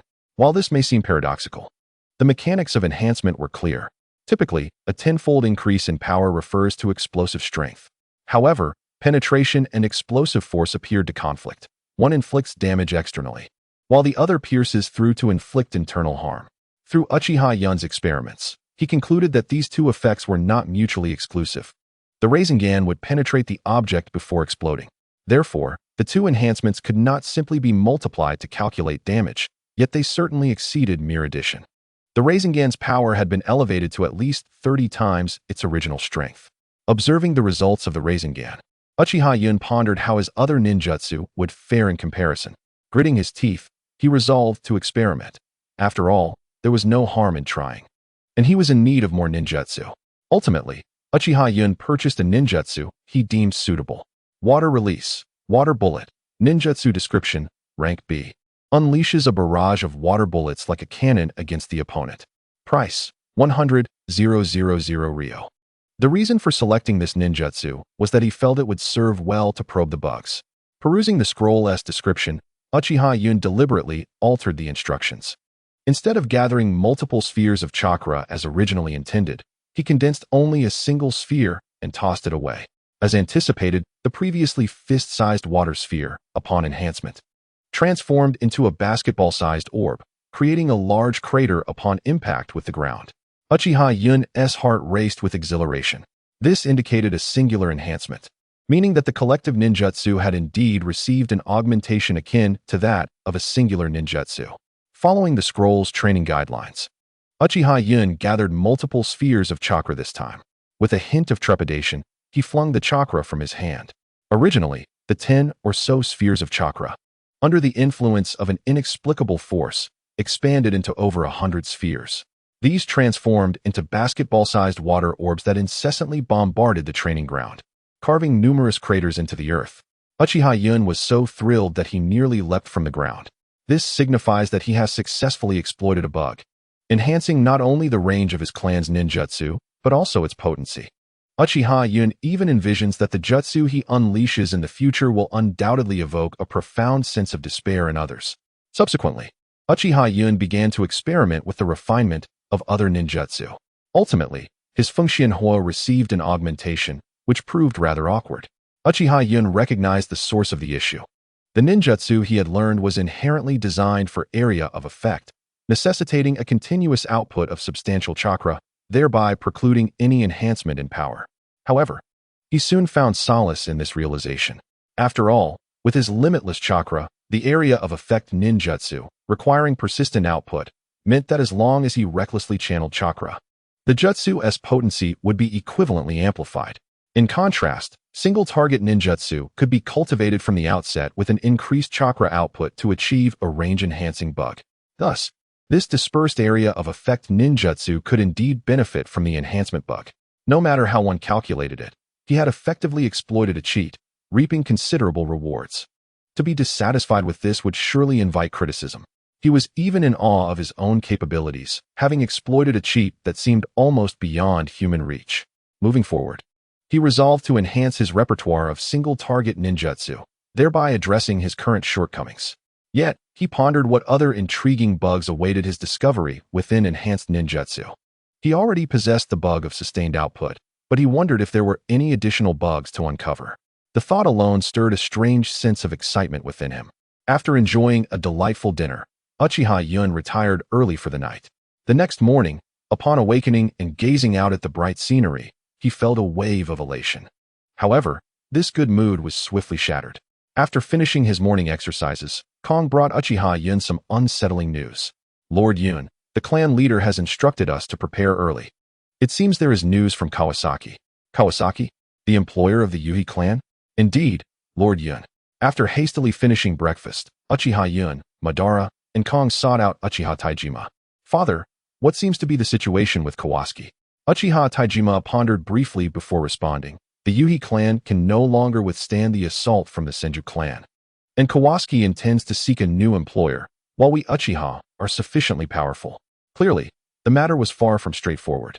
After some contemplation, Uchiha Yun inquired, "Has there been trouble on Kawasaki's end?" "Yes," came the reply. The fact that both he and Madara were to be involved indicated that this situation was of considerable magnitude. He could be regarded as a strategic weapon on the battlefield, and Madara was a jonin. Deploying both a jonin and a formidable weapon suggested that the forthcoming endeavor would be quite challenging. Uchiha Madara, disregarding all else, directly asked, "What is the mission? What is the reward? How much?" Kong inquired further. Uchiha Taijima presented the three with a scroll. Madara took the scroll and opened it, revealing the details. Protection mission: safeguard the evacuation of the Kawasaki clan. Mission rank: SS. Reward: 100 million Ryo. The Yuhi clan finds itself unable to contend with the Senju clan, prompting Kawasaki to consider a change of ninja clan and relocate their territory to prevent the Senju from inflicting harm upon them. This task leaves Uchiha Yun feeling somewhat helpless. He has never undertaken a protection mission before, and now he is confronted with a double S-rank assignment, completely devoid of experience. Moreover, he is up against the formidable Senju. His water techniques would undoubtedly be less effective against them, and his fire techniques would also be significantly diminished, creating a rather awkward situation. The Senju clan excels in water and earth techniques, potentially rendering his contributions less impactful. Furthermore, sending 3 children to protect the Kawasaki clan seems excessive. After a moment's hesitation, Uchiha Yun contemplates declining.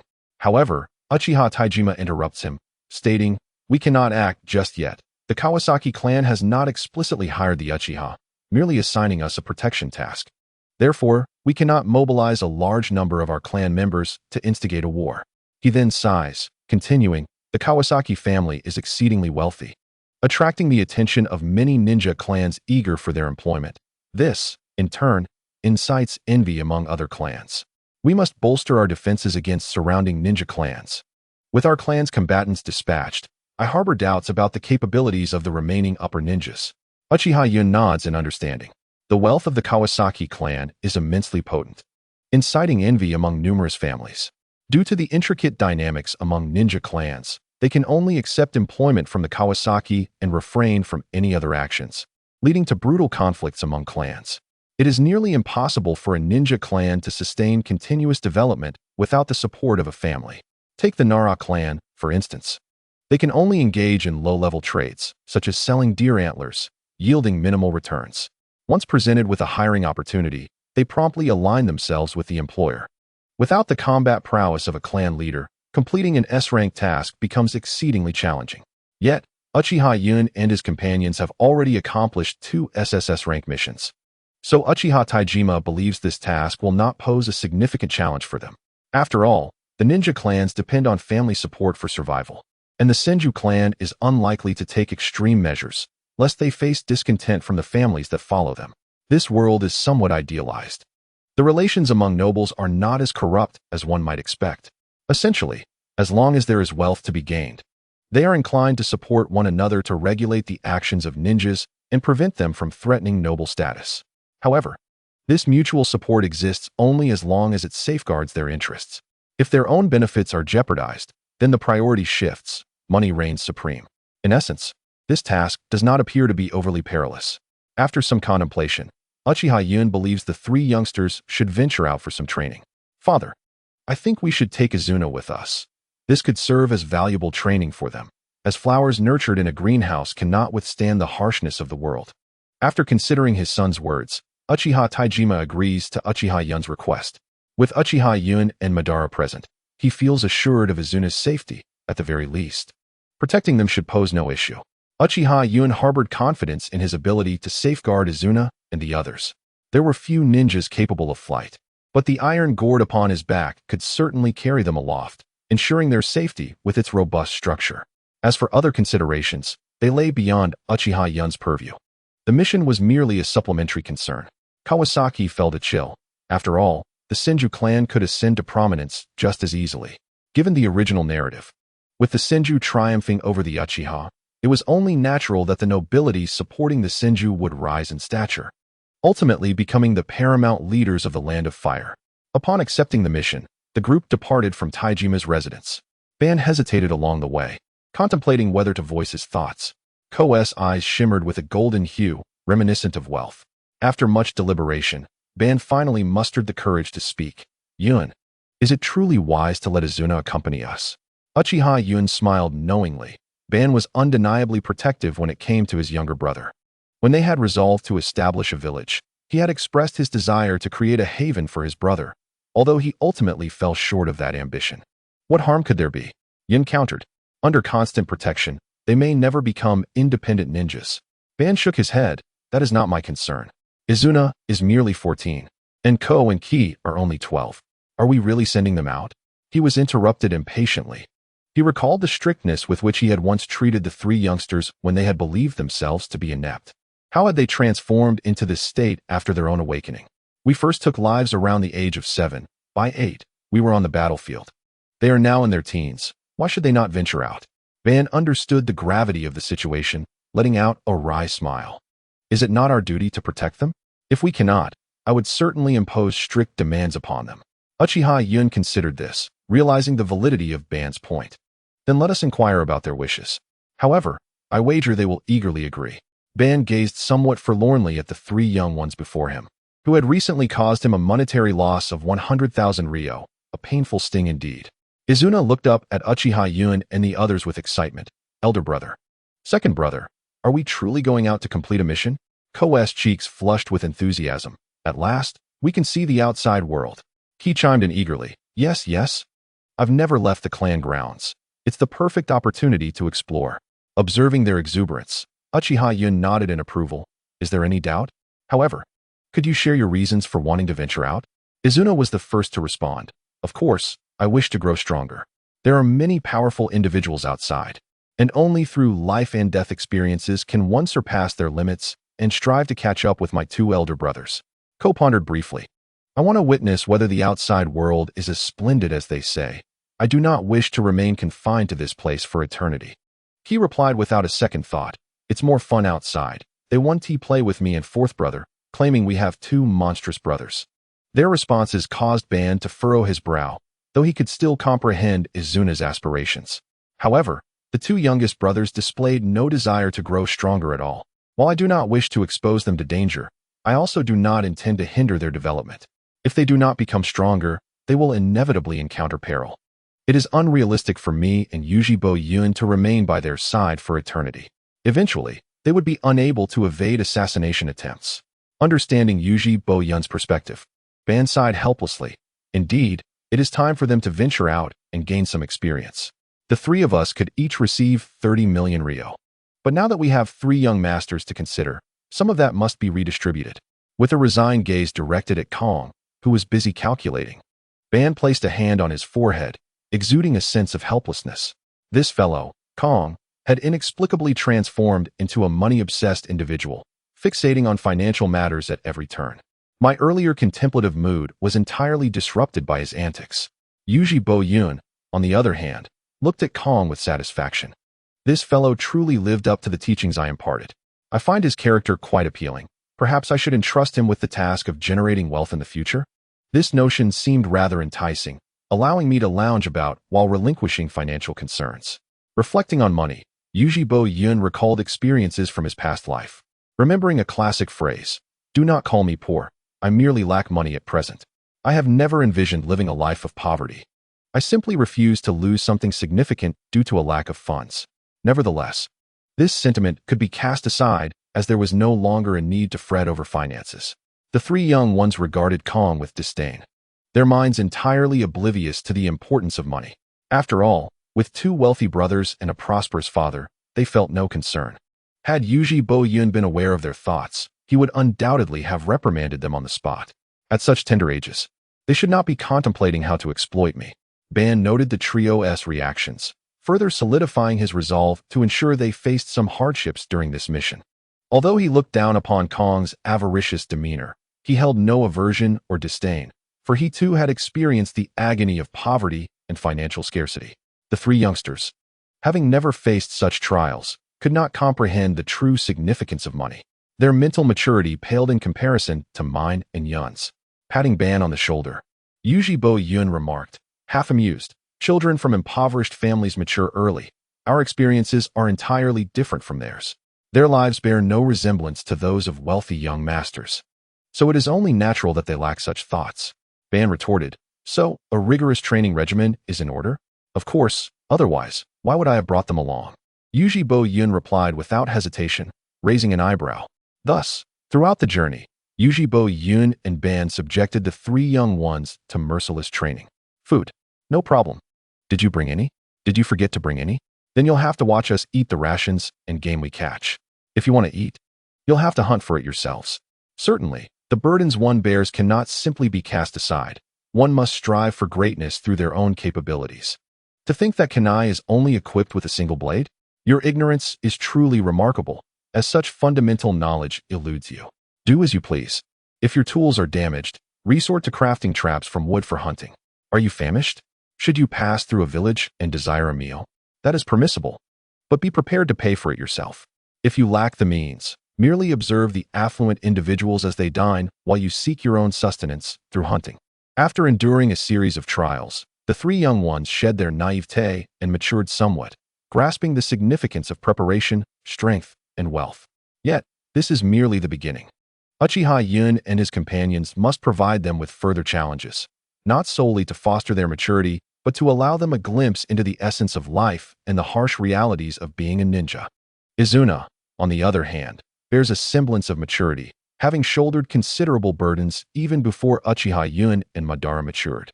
The two younger ones, however, have yet to encounter such hardships. Qing displayed a woeful countenance, lamenting, "I am shouldering pressures unbefitting my age." She wept, exclaiming, "I never wish to accompany my brothers again." Uchiha Yun scoffed, "Is this all it takes to break you? Were it not for Madara and me shielding you, you would have long been thrust into the battlefield, perhaps even facing demise." Observing the Yui ninja before him, Uchiha Yun spoke courteously, "Greetings, we are the ninjas assigned to this mission." The Yui ninja scrutinized them with disdain, remarking, "You lot, children?" Anticipating such a reaction, Uchiha Yun remained unfazed. The others maintained their composure, having already been briefed by Uchiha Yun. "Indeed, it is us," he affirmed. The Yui ninja cast a penetrating gaze before turning away. Moments later, he returned with a smile, stating, "Lord Kawasaki has decreed that you young ones should return. This mission is ill-suited for you. Since Uchiha does not regard this task with seriousness, there is no need for cooperation." Madara, unable to contain himself, glared coldly at the Yui ninja, asserting, "You surely haven't reported back, have you? On what grounds do you presume we cannot accomplish this mission? Do you think I would lie for the likes of you? Begone." The expression of the Yui ninja soured. These young ones clearly did not regard him with any respect, speaking to him in such a manner. Were it not for their Uchiha affiliation, he would have acted decisively. Izuna and the others were equally indignant, eager to voice their thoughts, yet were restrained by calm. They recognized the futility of engaging in conflict. As they were here to fulfill a mission, regardless of their capabilities, this was not how matters were conducted. Just as the stalemate persisted, a deep, resonant voice emanated from within the building. "Children, it's time for you to return. The Kawasakis do not require your protection. This mission is perilous. At such a tender age, you have taken on such a dangerous task. Surely, you are either a prodigy of your clan or have strayed from your duties. It would be a grave mistake to endanger your lives in vain." The man's tone bore no malice, which eased the expressions of Uchiha Yun and his companions. Although his primary concern appeared to be self-preservation, there was a hint of appreciation for talent in his voice, and they felt there was no need to respond with hostility. Slightly bowing, Uchiha Yun remarked, "You must be the leader of the Kawasaki clan. Why do you assume we are incapable of completing the mission?" The man remained silent, while a ninja from the Yui clan scoffed, "With just a few of you youngsters, even the most extraordinary among you could not ensure the safety of anyone." Uchiha Yun's gaze sharpened. This man had belittled him multiple times, and he felt no obligation to grant him any further respect. Coldly, he replied, "If that is the case, shall we engage in a contest?" The Yui ninja was taken aback. "A contest? How would that work? You could send 3 elite jonin to see if we can defeat them." The Yui ninja, infuriated, retorted, "You 3 brats think you can simply challenge us? What is it? Afraid?" A smirk curled on Uchiha Yun's lips, filled with derision. The Yui ninja was momentarily speechless, ready to retaliate, but another voice interrupted him. "Oh, it seems you young gentlemen are quite confident, challenging our 3 elite jonin. That's intriguing." Following the sound, a man of imposing demeanor stepped into view. Upon seeing him, Uchiha Yun felt a sudden jolt of alarm. His heart raced. Narrowing his eyes, he warned his companions, "This man is exceedingly dangerous." Madara and Sora nodded in agreement, sensing an overwhelming pressure emanating from this man, as if they had encountered a formidable adversary. In the world of ninjas, several top clans existed: the Senju, masters of water and earth techniques; the Uchiha, adept in fire techniques; the Yui, skilled in wind techniques; the Tsukiyo, proficient in lightning techniques; the Uzumaki, renowned for sealing techniques; the Hyuga, experts in taijutsu; and the Sanza, specialists in secret arts. Of course, these are merely the most renowned clans. When it comes to water techniques, the Senju clan might even be eclipsed by the Kirigakure clan, which has produced powerful water techniques, including the infamous water transformation technique, a feat not achievable by mere bloodline limits. However, the most celebrated clans possess the remarkable advantage of vast chakra reserves, lending them an air of invincibility. The Uzumaki clan boasts the greatest chakra reserves, followed by the Senju, Uchiha, and Yui clans.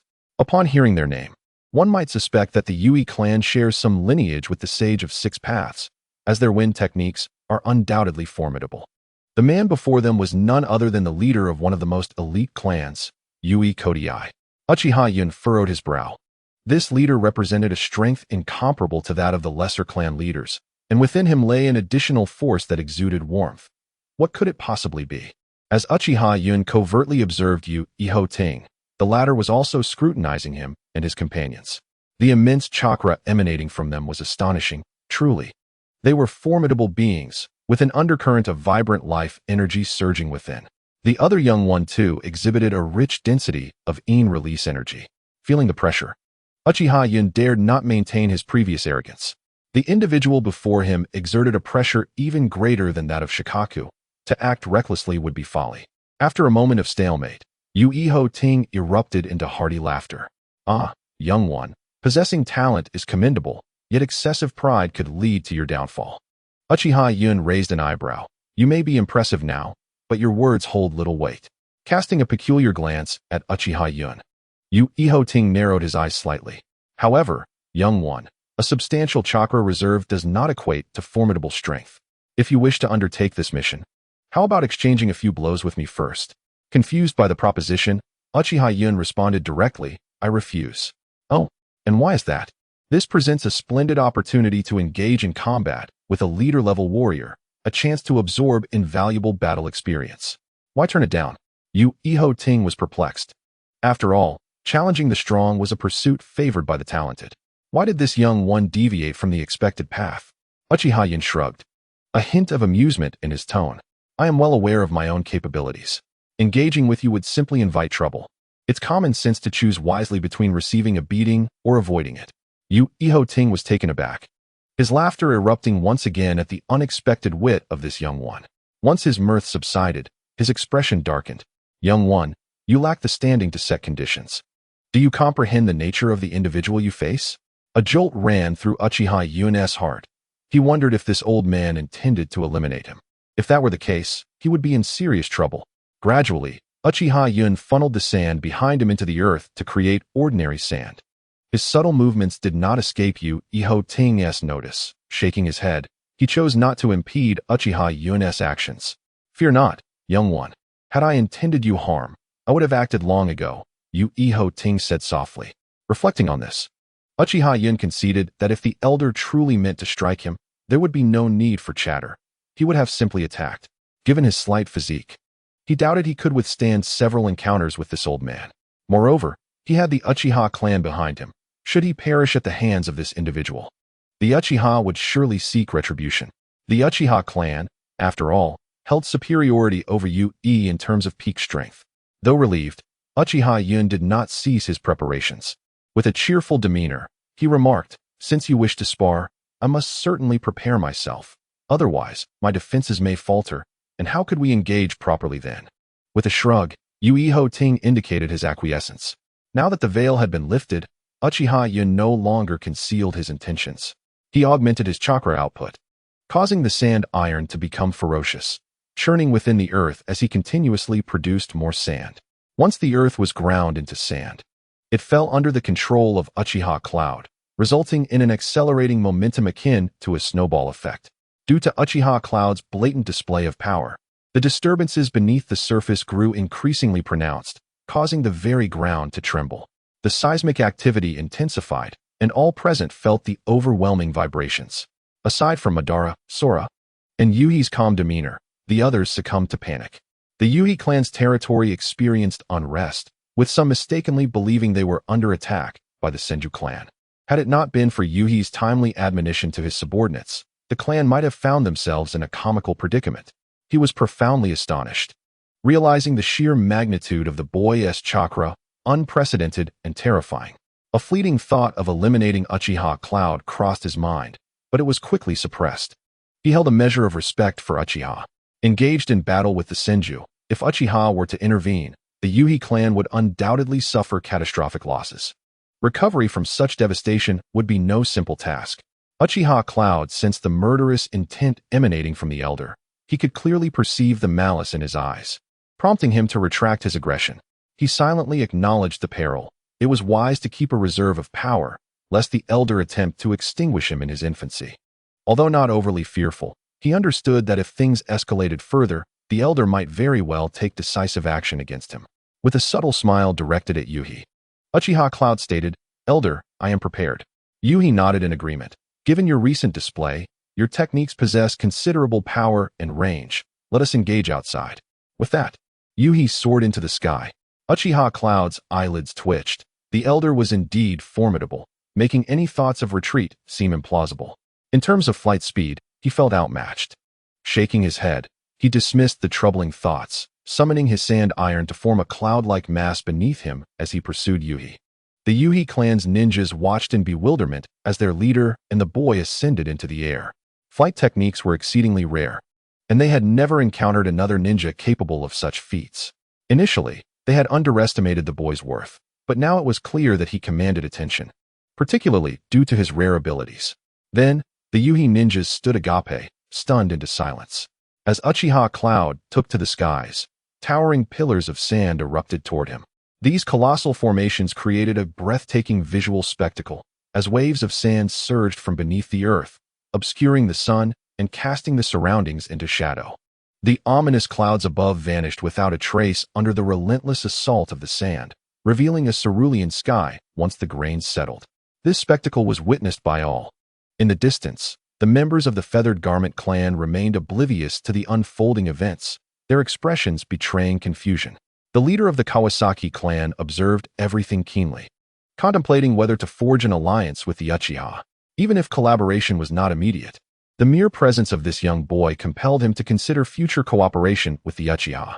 He was unaware of Uchiha Cloud's true age. To him, the boy appeared to be merely 8 or 9.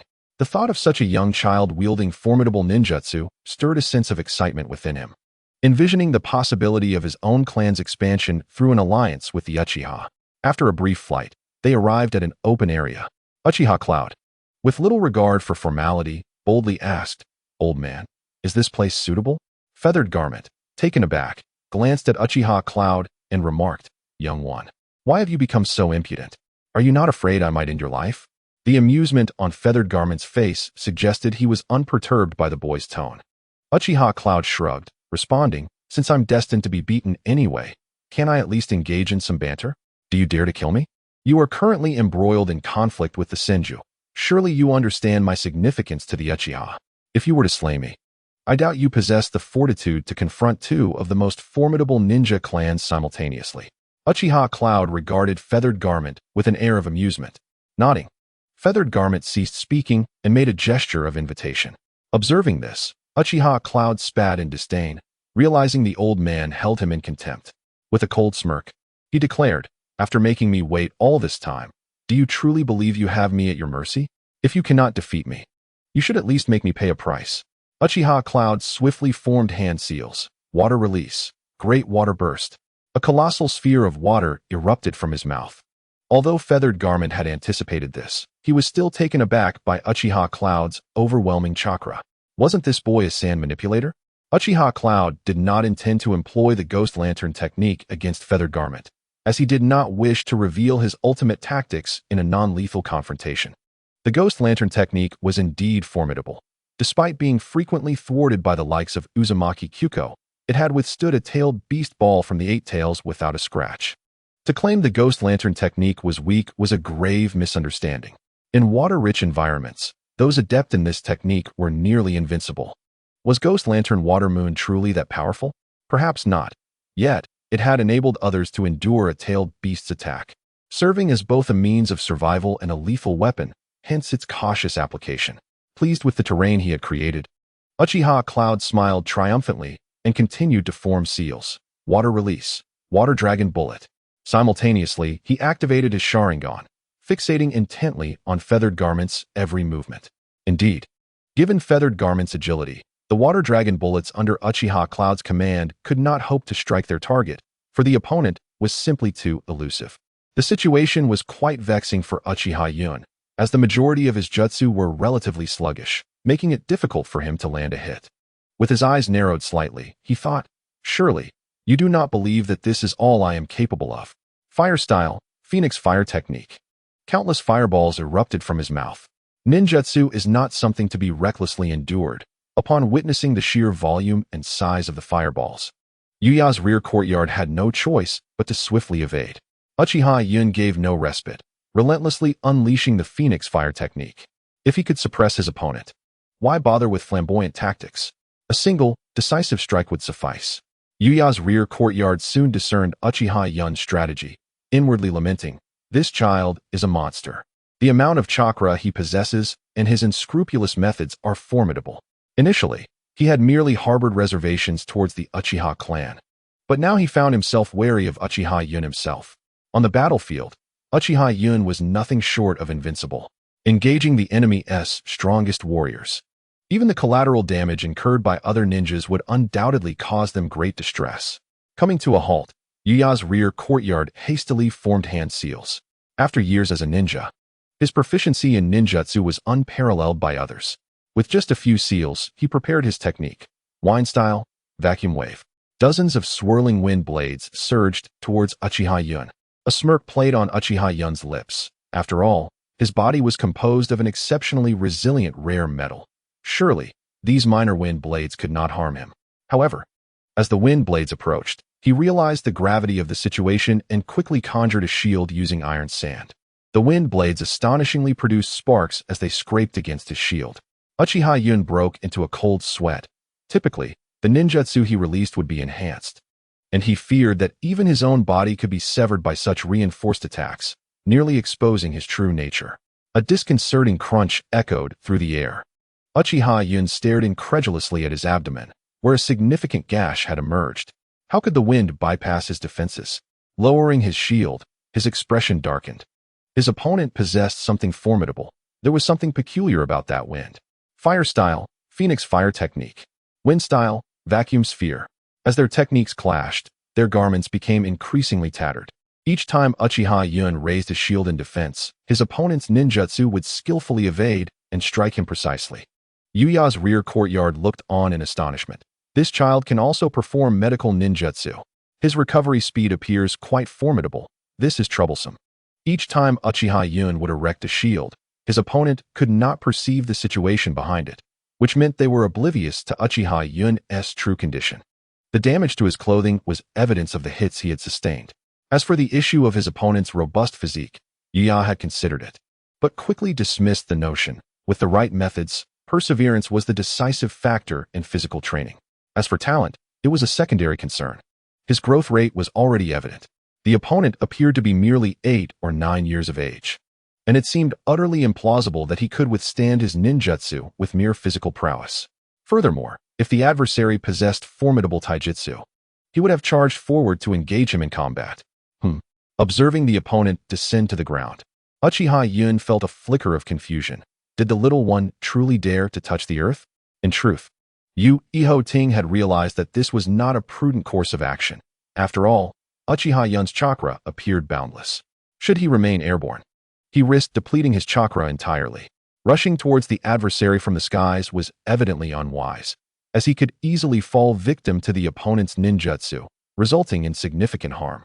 Even as the leader of a prestigious clan, he dared not underestimate the white-haired child's apparent prowess.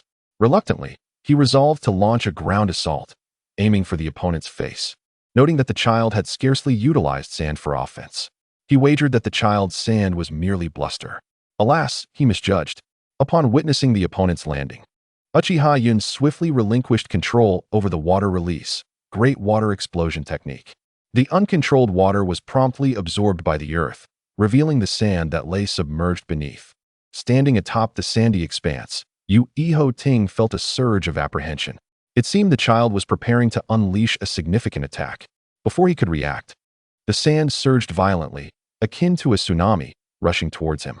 The special effects funding was evidently ample, worth at least $100, enough to captivate anyone's attention.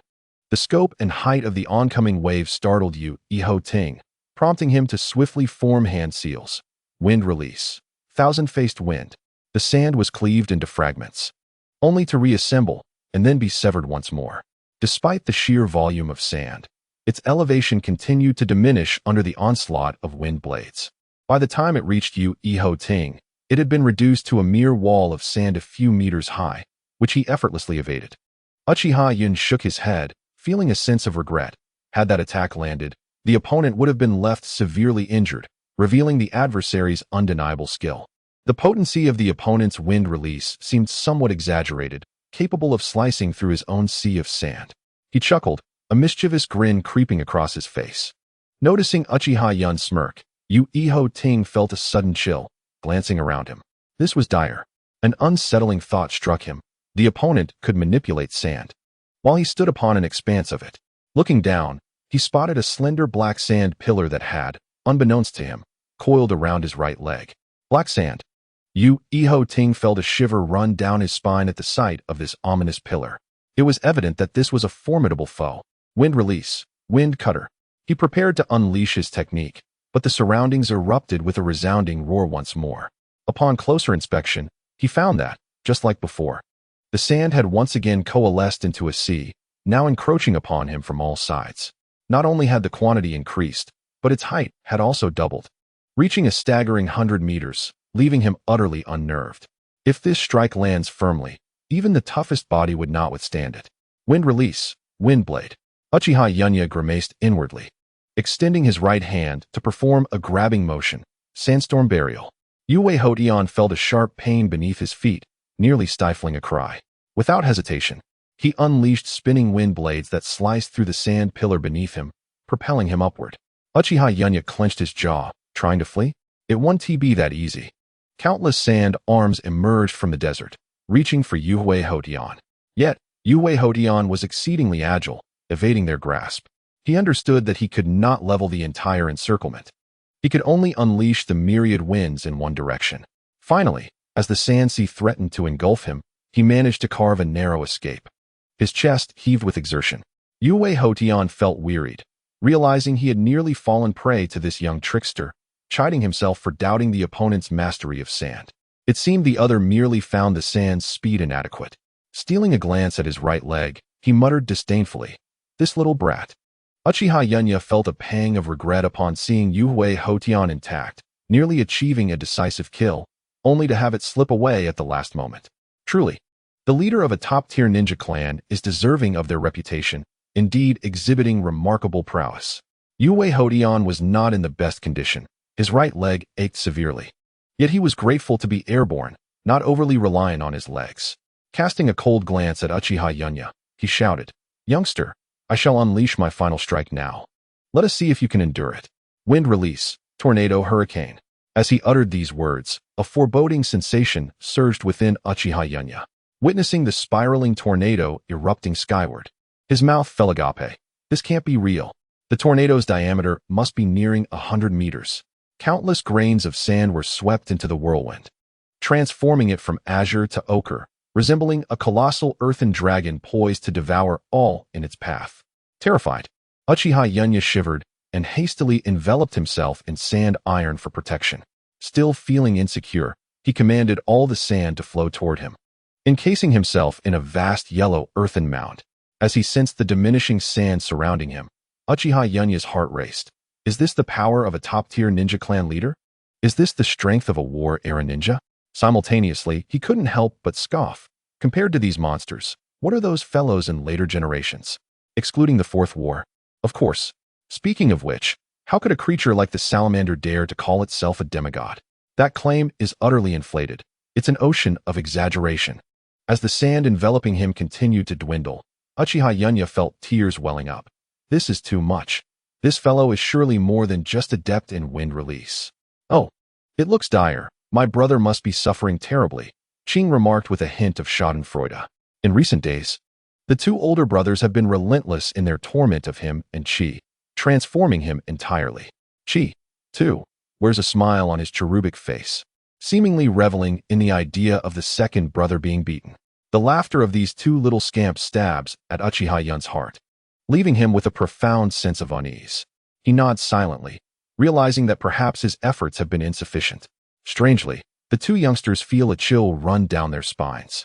As if foreboding misfortune looms, they quickly suppress their mirth and glance at Uchiha Yun, only to find him wearing an expression of serene indifference. Leaving them perplexed, am I overthinking this? Ban sidles up to Uchiha Yun and whispers, who emerged victorious. With a wry smile, Uchiha Yun responds, naturally. It was the clan leader of the Yuhi. I must admit, he is truly formidable. The leader of a top-tier ninja clan is indeed no trivial matter.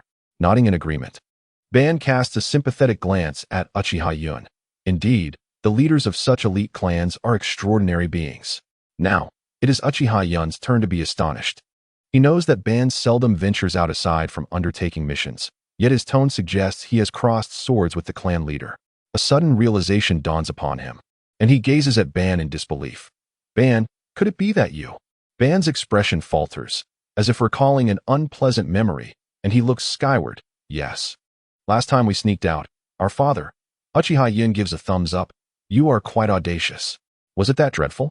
With a pained nod, Ban lets out a deep sigh. Indeed, it was quite harrowing. My posterior ached for 8 days. Uchiha Yun raises an eyebrow, bemused at how his elder brother fears losing face before him, and he realizes he had failed to notice any signs of distress during those 8 days.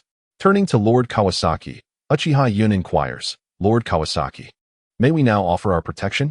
Kawasaki would never refuse, his weathered face breaking into an exaggerated grin that almost invites a playful poke. Of course, you are truly remarkable, and I have full faith in entrusting my life to your capable hands, especially since the esteemed leader of the Yuhi acknowledges your prowess.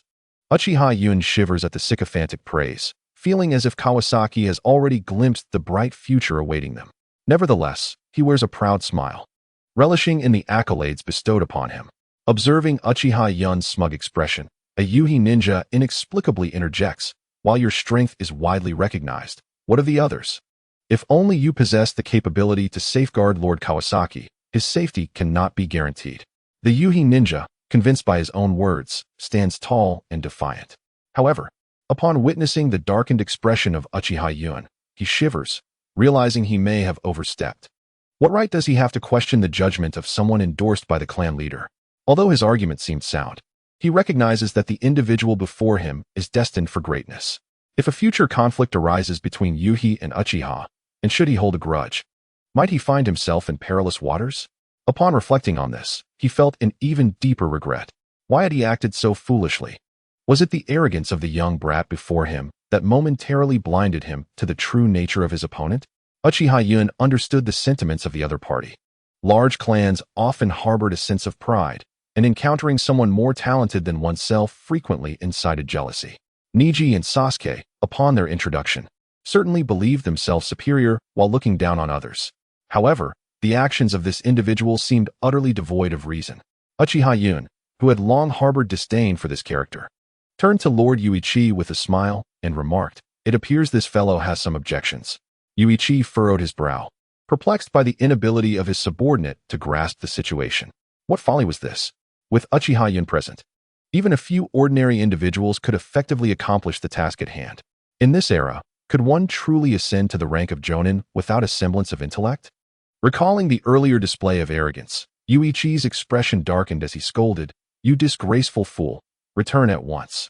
Uchiha Yun interjected, chuckling, ah, Lord Yuichi, since he is unwilling to concede, let us have him test the strength of my brothers. After a moment's contemplation, Yuichi nodded in agreement. Should his subordinate lose, punishment would undoubtedly await him. Yet if he triumphed, it would serve to vindicate Yuichi before the inevitable reprimand followed. As he considered, a dull ache began to throb in his right leg. Very well, he commanded, forcing a smile. What is your name? The Yuichi ninja, now visibly impatient, grumbled under his breath, realizing he would have to bear the consequences of his own folly. With a reluctant nod, the Uchiha ninja turned to Madara and the others, inquiring, how shall we proceed? Will it be a round robin or a simultaneous engagement? Although he was loath to suggest a simultaneous fight, it was clear the opposing party intended to make an example of him, so he might as well be straightforward. Madara scoffed, does he truly underestimate me? Let us do a round robin. I shall go first. The Uchiha ninja sighed with relief. At least in a round robin, he wouldn't have to face multiple opponents at once. The result, however, was a thorough beating at the hands of Madara, leaving him questioning his very existence. Madara showed no mercy, prompting even Yuichi to feel a twinge of pity. Next came Kuu, who emerged victorious with an even more impressive display. After all, Kuu's role was that of a master duelist. If he couldn't best a Jonin, it would truly be a waste of his years of rigorous training. Following him, Izuna also claimed victory over the Uchiha ninja, though not without difficulty. Finally, the two younger combatants faced him together. After 3 arduous battles, The Uchiha ninja had suffered two humiliating defeats, leaving him in a severely diminished state. The two youngsters, being Chunin, had no trouble dispatching an already weakened Jonin. Observing his subordinate's plight, Uchiha shook his head. Uchiha Yun was indeed an extraordinary being, and against such a monster, Uchiha found himself powerless. At least judging by the current performance of that creature, it seems that I may not be able to handle it so easily, thus I must forge an alliance. Either I join forces with other ninja clans to find a way to eliminate this monster and prevent the rise of the Uchiha clan, or I refrain from confronting it for now. Whether I could defeat it in battle remains uncertain, but I am aware that it is likely holding back, and my kin would be caught in the crossfire. This venture is not worth pursuing. Therefore, I did not intervene in the actions of a few individuals. Little brother, I can hardly believe you are already 15. You are truly remarkable. Even the leader of the Yui clan regards you with newfound respect. Though I am unfamiliar with the ways of ninja combat, the commotion you've stirred is quite monumental for one so young. How is it that you appear so youthful at 15? Throughout our journey, Elder Kawasaki incessantly chattered on to Uchiha Yun, who showed no inclination to engage him. Finally, Uchiha Yun erupted, turning to glare at Kawasaki with fierce intensity. Utter one more word, and I shall abandon this protective mission, seeking cooperation with another clan. You know I possess the strength to compel my clan to do so. Kawasaki fell silent, acutely aware that this young boy might truly be capable of such a feat. Madara had long been exasperated by this individual, choosing to refrain from disrupting the harmony between the clan and the aristocracy. While he did not support Uchiha Yun's approach, neither did he oppose it. No longer having to endure the incessant ramblings, Madara felt a sense of relief. Of course, Ko and Izuna shared his sentiments, though they dared not voice them. With Kawasaki's mouth now sealed, the journey became remarkably tranquil. Uchiha Yun commanded the sand and iron to elevate him, maintaining a controlled flight approximately 1.5 meters above the ground. Initially intending to soar higher and allow Madara and the others to experience Kawasaki's baptism, he was taken aback by Kawasaki's loud attempts to ingratiate himself with Uchiha Yun. Uchiha Yun found himself perplexed by Kawasaki's reasoning. What purpose lay in establishing a rapport with the Uchiha? As one of the most prominent nobles, it was clear that simply investing more resources into the Uchiha would grant him their protection. Casting a glance at him, Uchiha Yun sensed that the situation was likely more complex than merely seeking to hire the Uchiha. Just as boredom set in, Uchiha Yun detected several unfamiliar chakra signatures. Meeting Madara's gaze, Madara subtly blinked, indicating he too had sensed the anomaly ahead. Uchiha Yun nodded, addressing them. Madara, Ko, there seems to be something unusual behind us. Let us investigate. Noticing the puzzled expressions on Izuna, Aoi, and Ki's faces, Uchiha Yun continued, that entity appears rather peculiar. I fear I may not be able to handle it alone. Izuna seemed to contemplate something, opening his mouth to speak, but Uchiha Yun cut him off, using sand and iron to lift Madara and Ko as he swiftly ascended. In truth, they did not travel far. The trio merely concealed themselves atop a nearby tree, its dense foliage offering ample cover.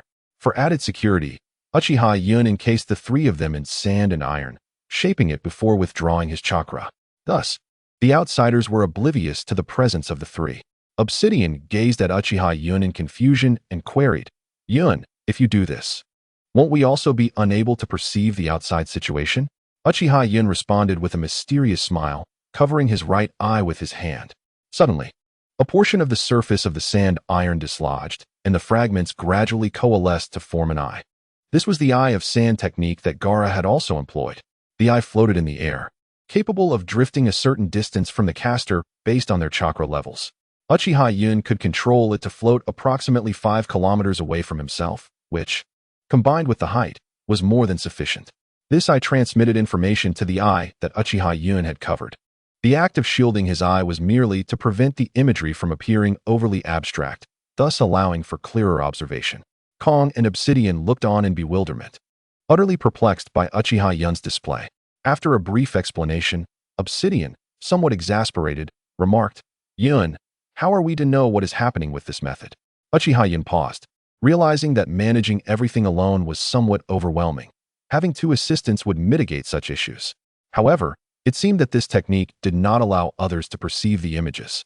Rubbing his head in contemplation, a sudden inspiration struck Uchiha Yun. Since the technique projected imagery onto the eye, could it perhaps be redirected elsewhere? With a slight modification, it should not pose much difficulty. Without hesitation, Uchiha Yun channeled a portion of sand iron, smoothing its surface to perfection, rendering it mirror-like. A grin spread across his face as he recognized his own brilliance. Forming hand seals, the image seen by the eye promptly appeared upon the mirror's surface. As he was not entirely familiar with the process, he could only alter the flow of chakra through the seals, fixating intently on the image reflected in the sand iron. Both Obsidian and Kong were struck with wonder. Is this a new ninjutsu of yours? After contemplating, Obsidian realized that Gaara had yet to be born, and Sarutobi Hiruzen was likely not yet in existence either. Thus, appropriating the name would probably not incur any legal repercussions. Uchiha Yun chuckled. This technique is called the telescope technique, allowing one to observe distant events with unparalleled clarity, akin to high definition. Although they did not fully grasp the concept, both Obsidian and Kong felt it exuded a sense of grandeur, their expressions filled with astonishment. The onlookers, with an awareness of their surroundings, exclaimed in admiration. What a remarkable feat! Suddenly, Uchiha Yun conceived another idea. Since he could project images onto smooth surfaces, he wondered if other materials might also be effective. With the thought igniting his determination, he shared his intentions with Obsidian and Kong, departing from the protective circle of sand iron. Uchiha Yun utilized the sand to excavate a vast chamber beneath the ground. He then smoothed the walls to a gleaming finish. After ushering Obsidian and Kong into this space, Uchiha Yun spread his arms wide, his face alight with excitement. Gentlemen, prepare yourselves to witness a moment that transcends the ages. Observing the exuberant Uchiha Yun, both of their heads were adorned with question marks. Regardless of the two individuals, Uchiha Yun clapped his hands. Sand release. Cinema technique. The walls ahead began to illuminate, presenting the same scenery as perceived by the eyes. The confusion on Madara and Kuu's faces deepened. It seemed that there was no significant change. Do you not find this view more comfortable? Uchiha Yun inquired, puzzled. Shouldn't it be uncomfortable to watch on a large screen in a cinema? Why is this so? Scratching his head, Madara hesitantly remarked, apart from being larger and more comfortable, it doesn't seem particularly special. Kuu nodded in agreement. Indeed, it feels utterly mundane. Uchiha Yun was perplexed. After scanning the surroundings, a light flickered in his eyes as he clapped his hands again. I understand now. A cinema must have a comfortable environment. Sand release, chair, sofa, bed technique. Madara was momentarily stunned. What kind of ridiculous name is that? While I may not understand cinemas or telescopes, I am well aware of chairs, sofas, and beds. Where on earth is there such a nonsensical ninjutsu? Ninjutsu is not employed in this manner. Who would invent such a trivial technique? Kuu shot a glance at Uchiha Yun and said to Madara, Lord Madara, I believe Yun-sama must think us fools.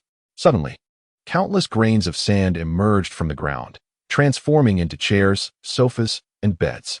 Coupled with the transformation technique, these objects could easily be mistaken for the real thing.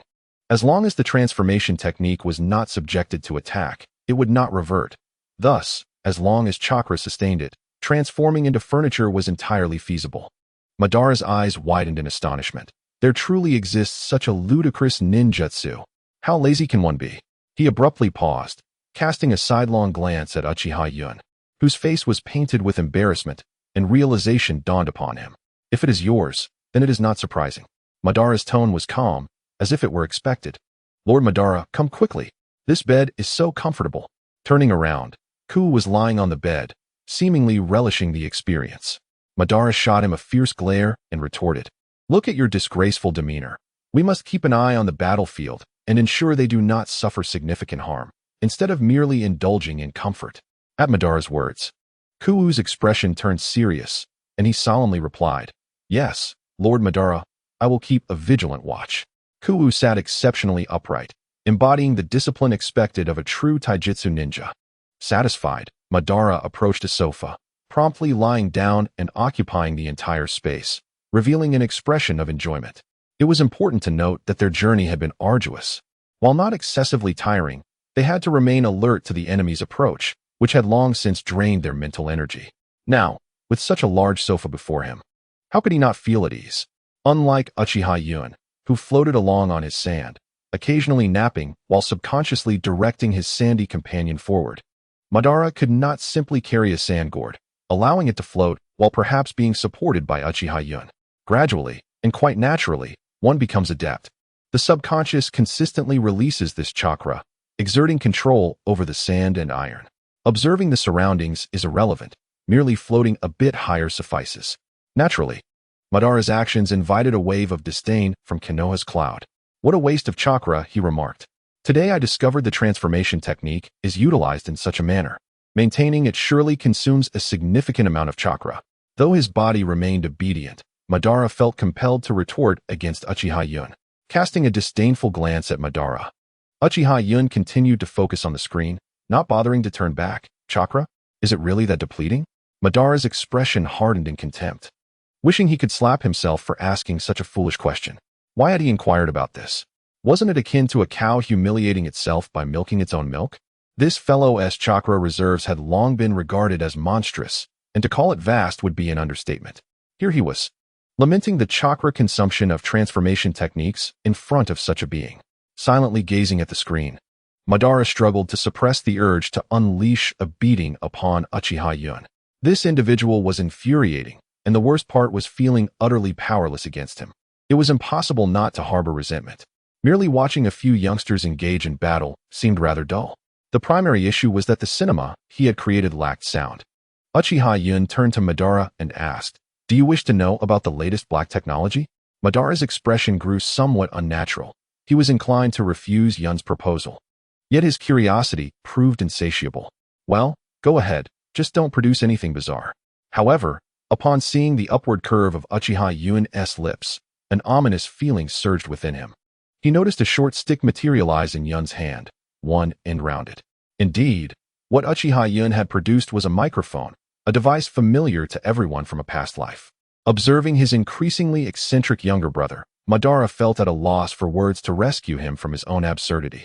Bringing the microphone to his lips, it was evident that it lacked power, yet it felt as though it required a firm grip to possess any essence. Dear audience, greetings. Welcome to the site of the Ninja War. Presently, we observe that the opposing competitors are engaging our protective target. Suddenly, Uchiha Yun's head explodes. While the carriage continues to glide forward, Izuna surveyed the tranquil woods surrounding him, a tinge of unease creeping into his heart. He raised his right hand to signal the convoy to halt. Clan leader Kawasaki pulled aside the curtain, gazing at the halted procession in puzzlement. "What's the matter?" he inquired. "Something feels off ahead." As for what precisely was amiss, Izuna couldn't articulate. He merely sensed an odd feeling within. Yet, he was unable to pinpoint what was truly wrong. Aoi nodded in agreement. "I too sense something is amiss up ahead, but I cannot discern what it is." Shrinking his neck, he felt a tad uneasy with his brother's words. Considering it was his first mission, and his two older brothers had ventured out to assess the situation, the only reliable person left here was the third brother. If enemies were indeed to descend upon them, Sengu would undoubtedly be detained. Thus, it seemed that reliance could only be placed upon oneself and one's chakra. Encouraging himself internally, he thought, "Chi, you can do this. This is your mission." Kwana's words left Kawasaki feeling quite unsettled. The feathered clan he had employed had failed to best the Senju on the front lines, and considering the time elapsed, it was indeed plausible they might be lying in ambush nearby. After all, if they could not prevail on the battlefield, it was merely a matter of stalling now. The heart of the Kawasaki clan leader was filled with trepidation. Stealing a glance at the individuals before him, he could not help but feel a sense of worry. While he trusted the strength of those who had just departed, he held no such confidence in the abilities of these three youngsters. His eyes roamed restlessly, and he addressed Kwana. "Perhaps we should retreat for now and advance once they return?" Kawasaki's proposal was met with disdain from Kwana, who found it rather laughable that such a cowardly group would dare call themselves nobles, while the ninja clan served them. Yet, despite his disdain, he maintained a facade of politeness.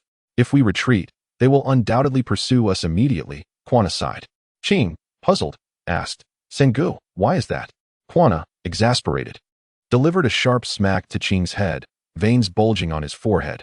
How could this fellow possess so little common sense? "If we retreat, it signifies our fear and lack of high-level combat power. Since the enemy is in ambush, they are not necessarily formidable. Recognizing our lack of elite strength would surely eliminate their hesitations. Do you understand now?" Ching nodded, somewhat grasping the concept, yet still believing he had learned enough. It appeared he needed to engage his mind further. Noticing Chi deep in thought, Qing scoffed. Chi, have you figured anything out? Startled, Chi replied, "Ah, no. I was merely pondering why my brother is so foolish." Chi, you scoundrel, Qing retorted angrily. Ignoring the childish bickering of the two, Kwana spoke to the Kawasaki clan leader. My lord, let us take a moment to regroup here. We must not allow the enemy to perceive any vulnerabilities. Everything should proceed as usual. Nodding in agreement, the Kawasaki clan leader promptly issued commands. The other guards were wholly unaware of the underlying tensions, assuming it was merely a normal respite. With the protection of ninja, what did a handful of low-ranking warriors have to fear? The laughter of the group eased Kwana's anxieties considerably. This would surely buy them some time. After all, ninjas are inherently experts in stealth and assassination. The adversary would undoubtedly see this strategy through to its completion. Meanwhile, in the subterranean chamber, Madara watched the scene with mounting impatience. Attack. If you can fight, then fight. If not, retreat. What is there to deliberate? Uchiha Yun, standing nearby, found himself at a loss for words. Shouldn't ninjas behave this way? Why did it seem so abnormal under Madara's command? Poisoning, assassination, and stealth. These are all fundamental skills of a ninja. Yet, it seemed inaccurate to say that high-level combatants in Naruto ever engaged in such tactics, as they consistently confronted challenges head-on. The title of this anime appears to be more accurately referred to as Ninja Unmatched. The group waited for over half an hour without a hint of movement. The leader of the Kawasaki clan furrowed his brow and inquired, "Could it be that you are mistaken? It has been quite some time without any sign, surely. There are no ambushes lying in wait." Izuna also felt a twinge of uncertainty, questioning whether she had indeed erred. Her brothers had yet to return, leading her to wonder if they had encountered some form of trouble. She scrutinized the dense woods ahead, scratching her head in confusion. Had she genuinely misjudged the situation? The tranquil forest was eerily silent, devoid of even the faintest sound. A sudden unease gripped her heart. Something was amiss. There should at least be the chirping of birds. A bead of cold sweat trickled down her forehead. This level of perseverance indicated that they were likely seasoned individuals, at the very least, chunin. It was clear that there were multiple ninjas dispatched to carry out the assassination. Casting a glance back at her own combat strength, Izuna felt perspiration pooling in her palms around her kunai. 2 genin, herself as a chunin, and 20 warriors comparable to genin. This was a formidable disadvantage. In this era, ninjas were assigned ranks based on their prowess rather than through examinations, as in later times. Furthermore, the knowledge possessed by many ninjas was of paramount importance. Failure in this regard often resulted in death for the majority, with only a scant few exceptions. Thus, it was evident that Izuna's side was significantly outmatched. Most genin struggled to execute B-rank jutsu effectively. As Izuna's mind wandered into disarray, the opposing force could no longer contain themselves and charged forth from the woods. Upon activating her Sharingan, Izuna's heart sank further into despair. There were indeed 2 jonin, 5 chunin, and 12 genin, an overwhelming force. The headbands of the opposing ninjas signified their allegiance to the Senju clan. The disparity in combat power was starkly pronounced. The strength of the Senju and Uchiha clans was comparable, and their numbers were not merely a product of attrition. Seeing the dire situation, the Kawasaki clan leader panicked and retreated into the carriage, refusing to emerge. Aoi and Kei were completely bewildered. They had never witnessed such murderous intent.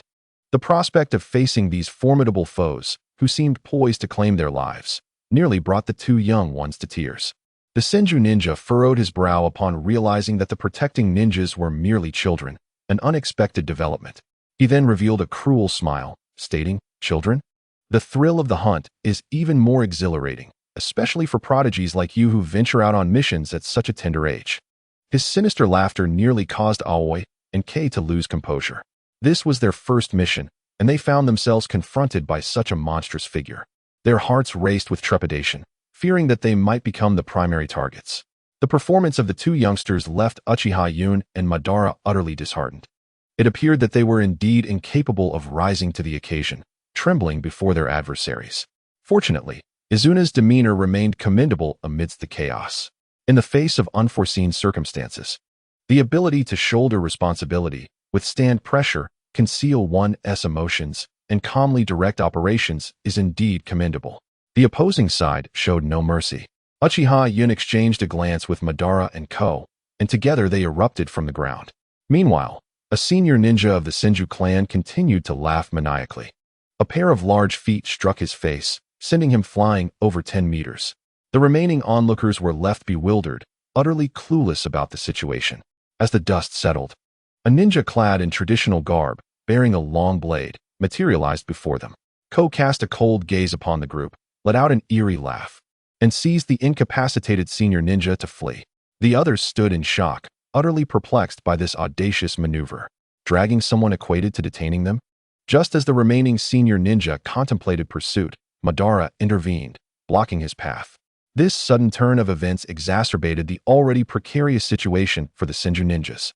Madara shouted to Izuna, "Izuna, hold this guy off while I deal with the others and return to assist you."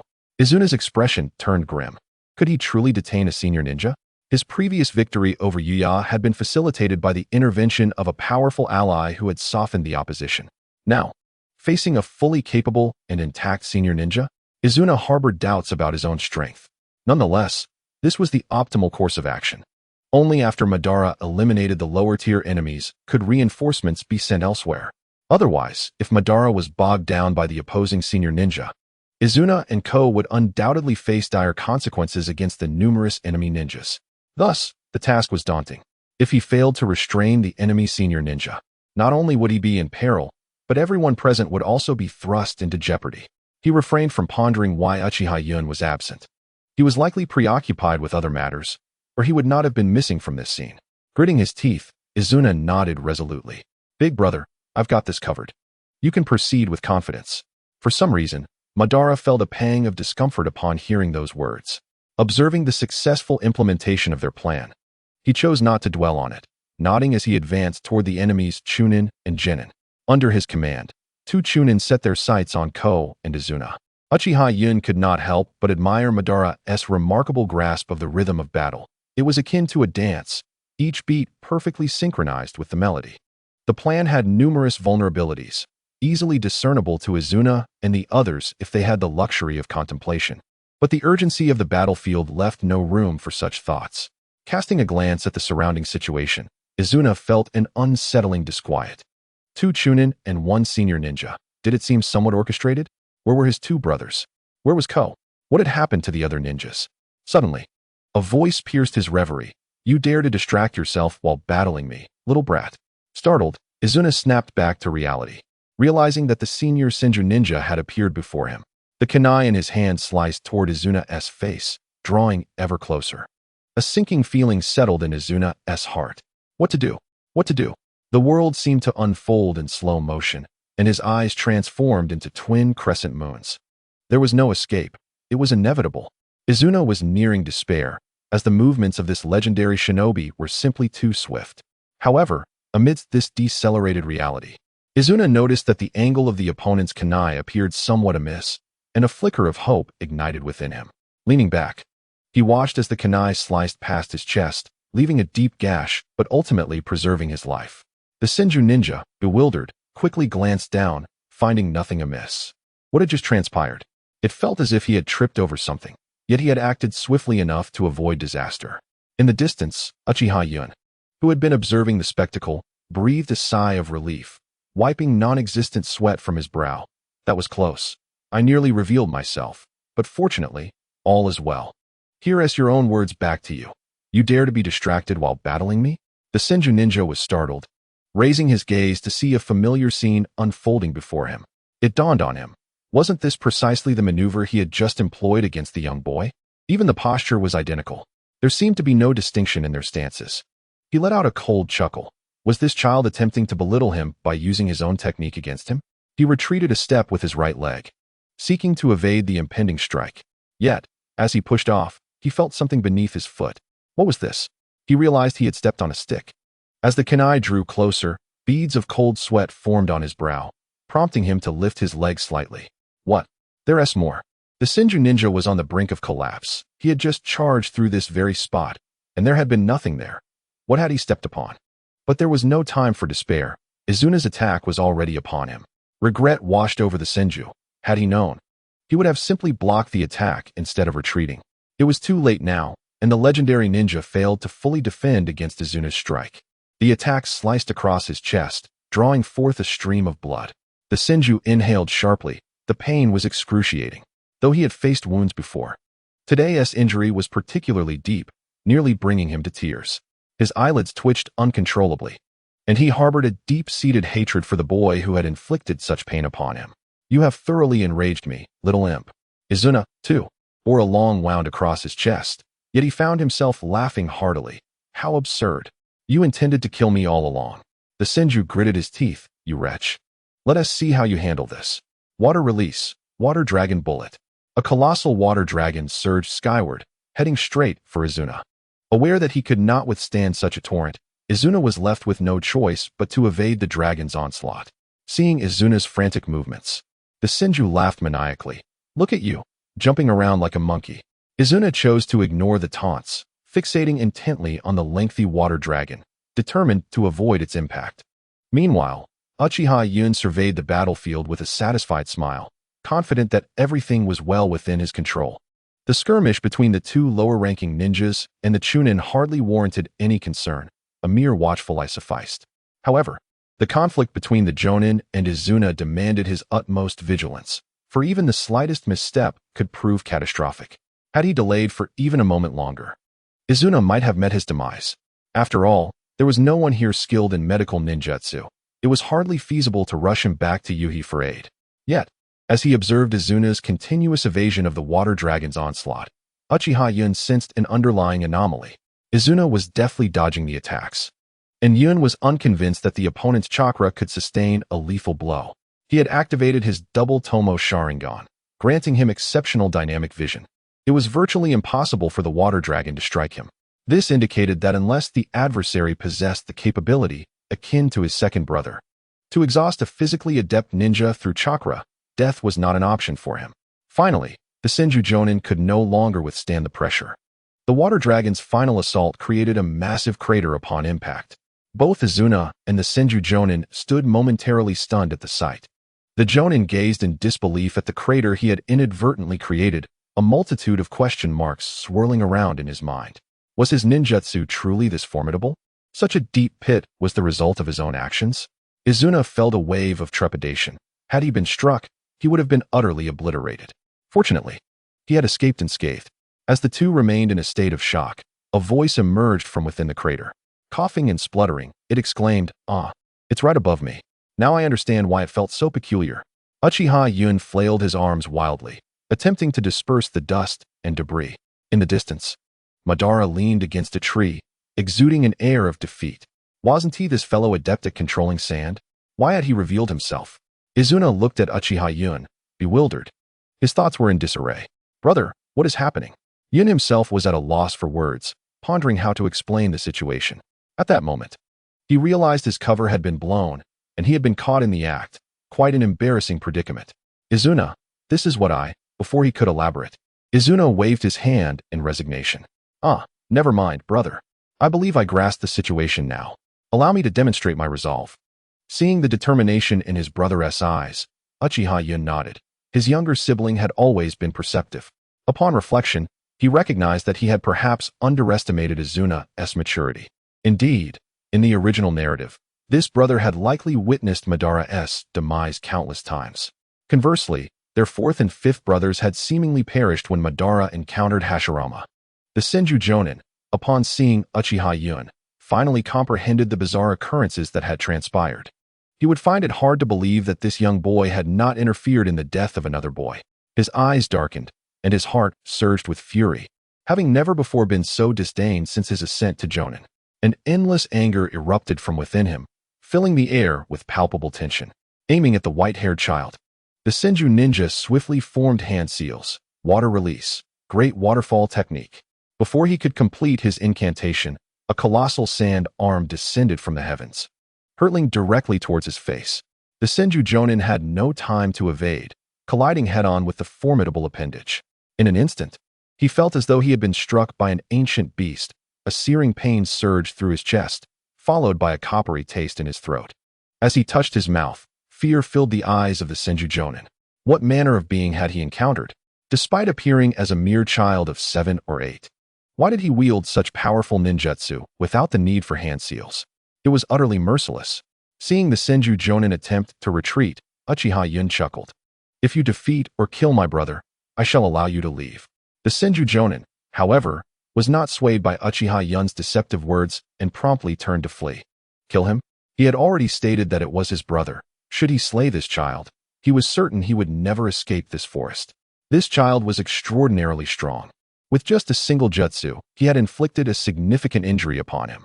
The thought of truly engaging in combat with such a foe filled him with dread. Uchiha Yun, seemingly unperturbed by the Senju's intentions, clapped his hands, and a massive wall of sand materialized before the Senju ninja. Upon seeing the sand wall, the Senju ninja initially dismissed it, considering it a mere obstacle to leap over.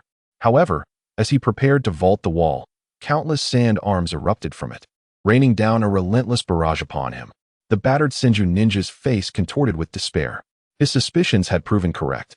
If this child were to exert even a fraction of his seriousness, his fate would be sealed. How was it that he, a freshly promoted Jonin, found himself in such peril? Surely, once he acclimated to his newfound strength, he could at least hold his own against this child, if not defeat him outright. Noticing the Senju Jonin's ashen complexion, Uchiha Yun spoke lightly. As per our usual arrangement, if you can defeat or kill my brother, you may leave. Shaking his head, the Senju Jonin replied helplessly, just kill me. In my current state, even an ordinary person could dispatch me, let alone your brother, who is a Chunin. Upon hearing this, Uchiha Yun nodded. You make a valid point. It is indeed unfair. I shall grant you 1 hour. Regardless of your state of recovery, you may proceed. A glimmer of hope sparked in the Senju Jonin's eyes. Are you certain? No second thoughts? With a bemused glance at the ninja, Uchiha Yun replied with a smile. Even if I were to change my mind, what would it matter to you? You might as well take this time to rest. Who knows? You may find an opportunity to escape. The Senju Jonin could only muster a wry smile. He had little choice. As Uchiha Yun suggested, he might as well give it a shot. He cast a fierce glance at Izuna. Child, I doubt I can kill you, but if I can defeat you, surely that little one will keep his promise. He did not voice his thoughts, yet Izuna inexplicably discerned the other's intentions. A feeling akin to wanting to cry without tears washed over Izuna. It was clearly his second brother who was coercing this individual. Why then did this man cast such a gaze upon him? He felt an overwhelming urge to exclaim, "What the hell? I'm caught in the crossfire." Uchiha Yun did not go back on his word, observing the Senju ninja throughout the restoration process. To his astonishment, this individual possessed a remarkably unique physique.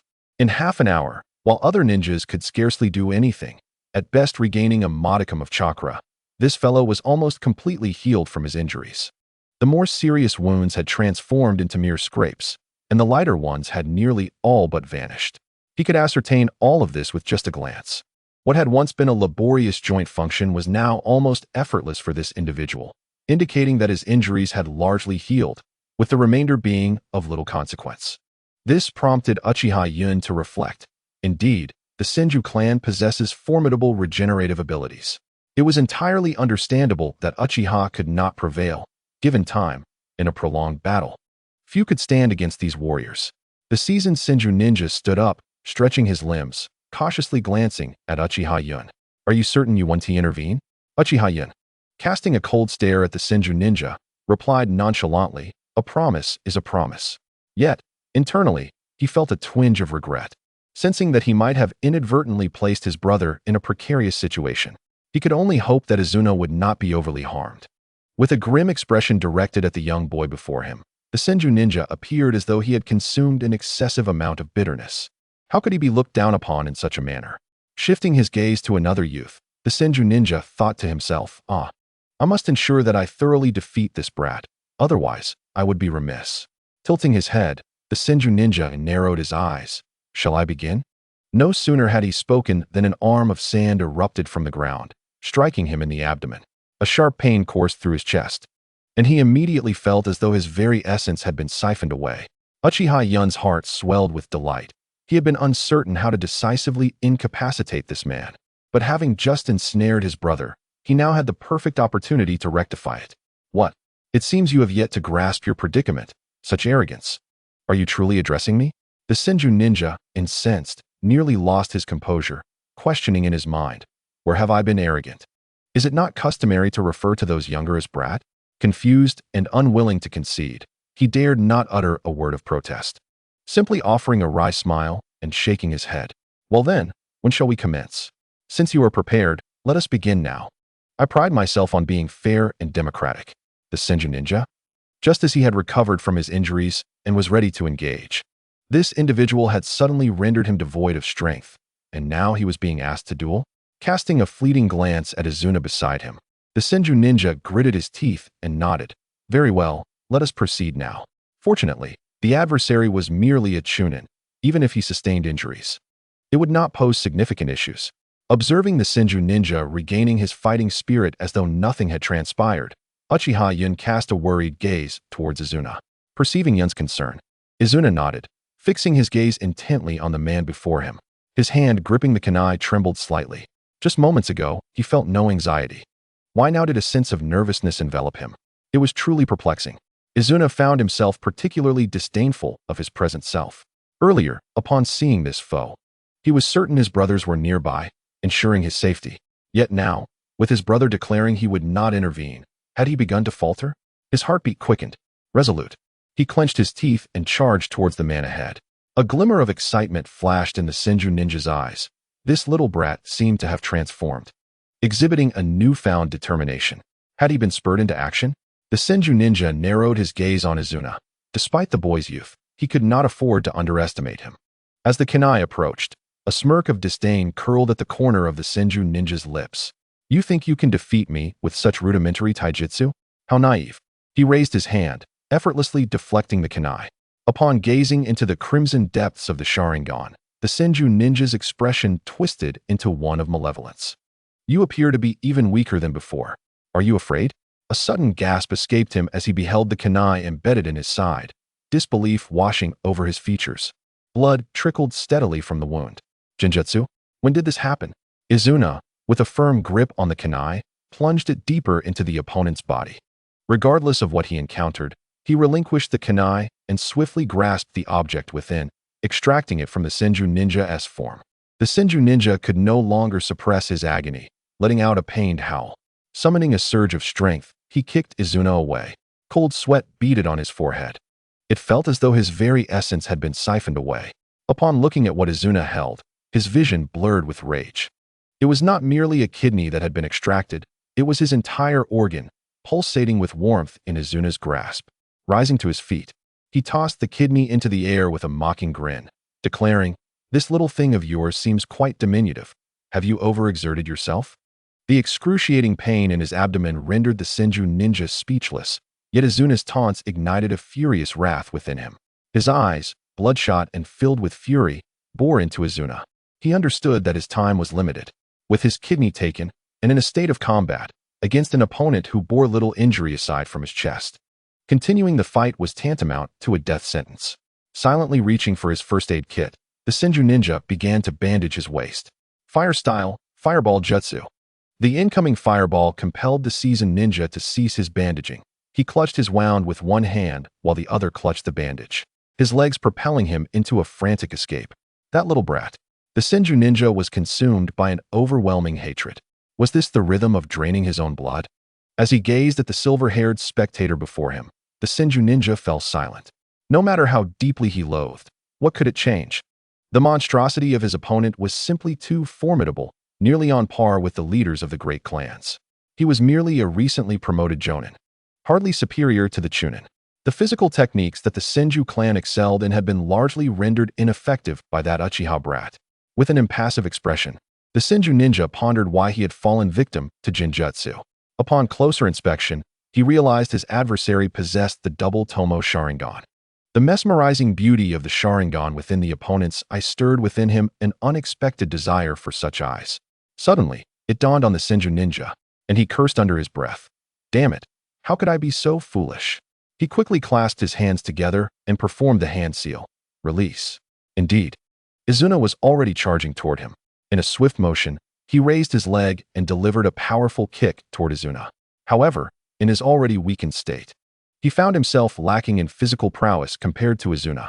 The latter deftly evaded his attack, launching a kunai aimed at the Senju ninja's side. Enraged, the Senju ninja exclaimed, "What is this kid thinking? I only have one of those left." Did he intend to take it from him?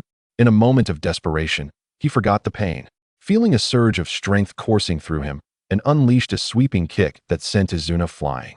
Yet, as soon as he had done so, a wave of excruciating pain surged through his mind, threatening to render him unconscious. He quickly covered his injured area with his hands, as if that would alleviate the suffering.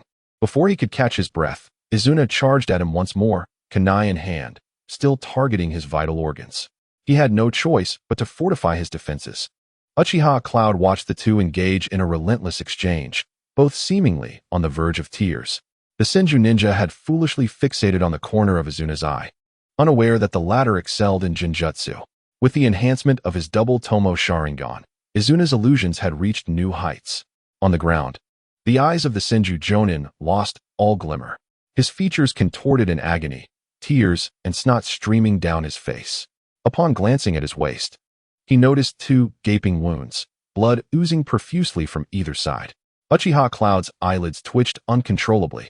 Disbelief etched across his face as he beheld his seemingly gentle and refined younger brother. Izuna, feeling slightly bashful under Uchiha Cloud's gaze, scratched his head, revealing an endearing smile. Uchiha Cloud involuntarily twitched his lips. He had almost been deceived by this individual. How could someone who appeared so gentle be so ruthless in battle? Seizing the opportunity while the opponent was momentarily distracted, he unleashed his Jinjutsu. Observing the unassuming demeanor of his opponent, Uchiha Yun was astonished by Izuna's prowess in illusion techniques.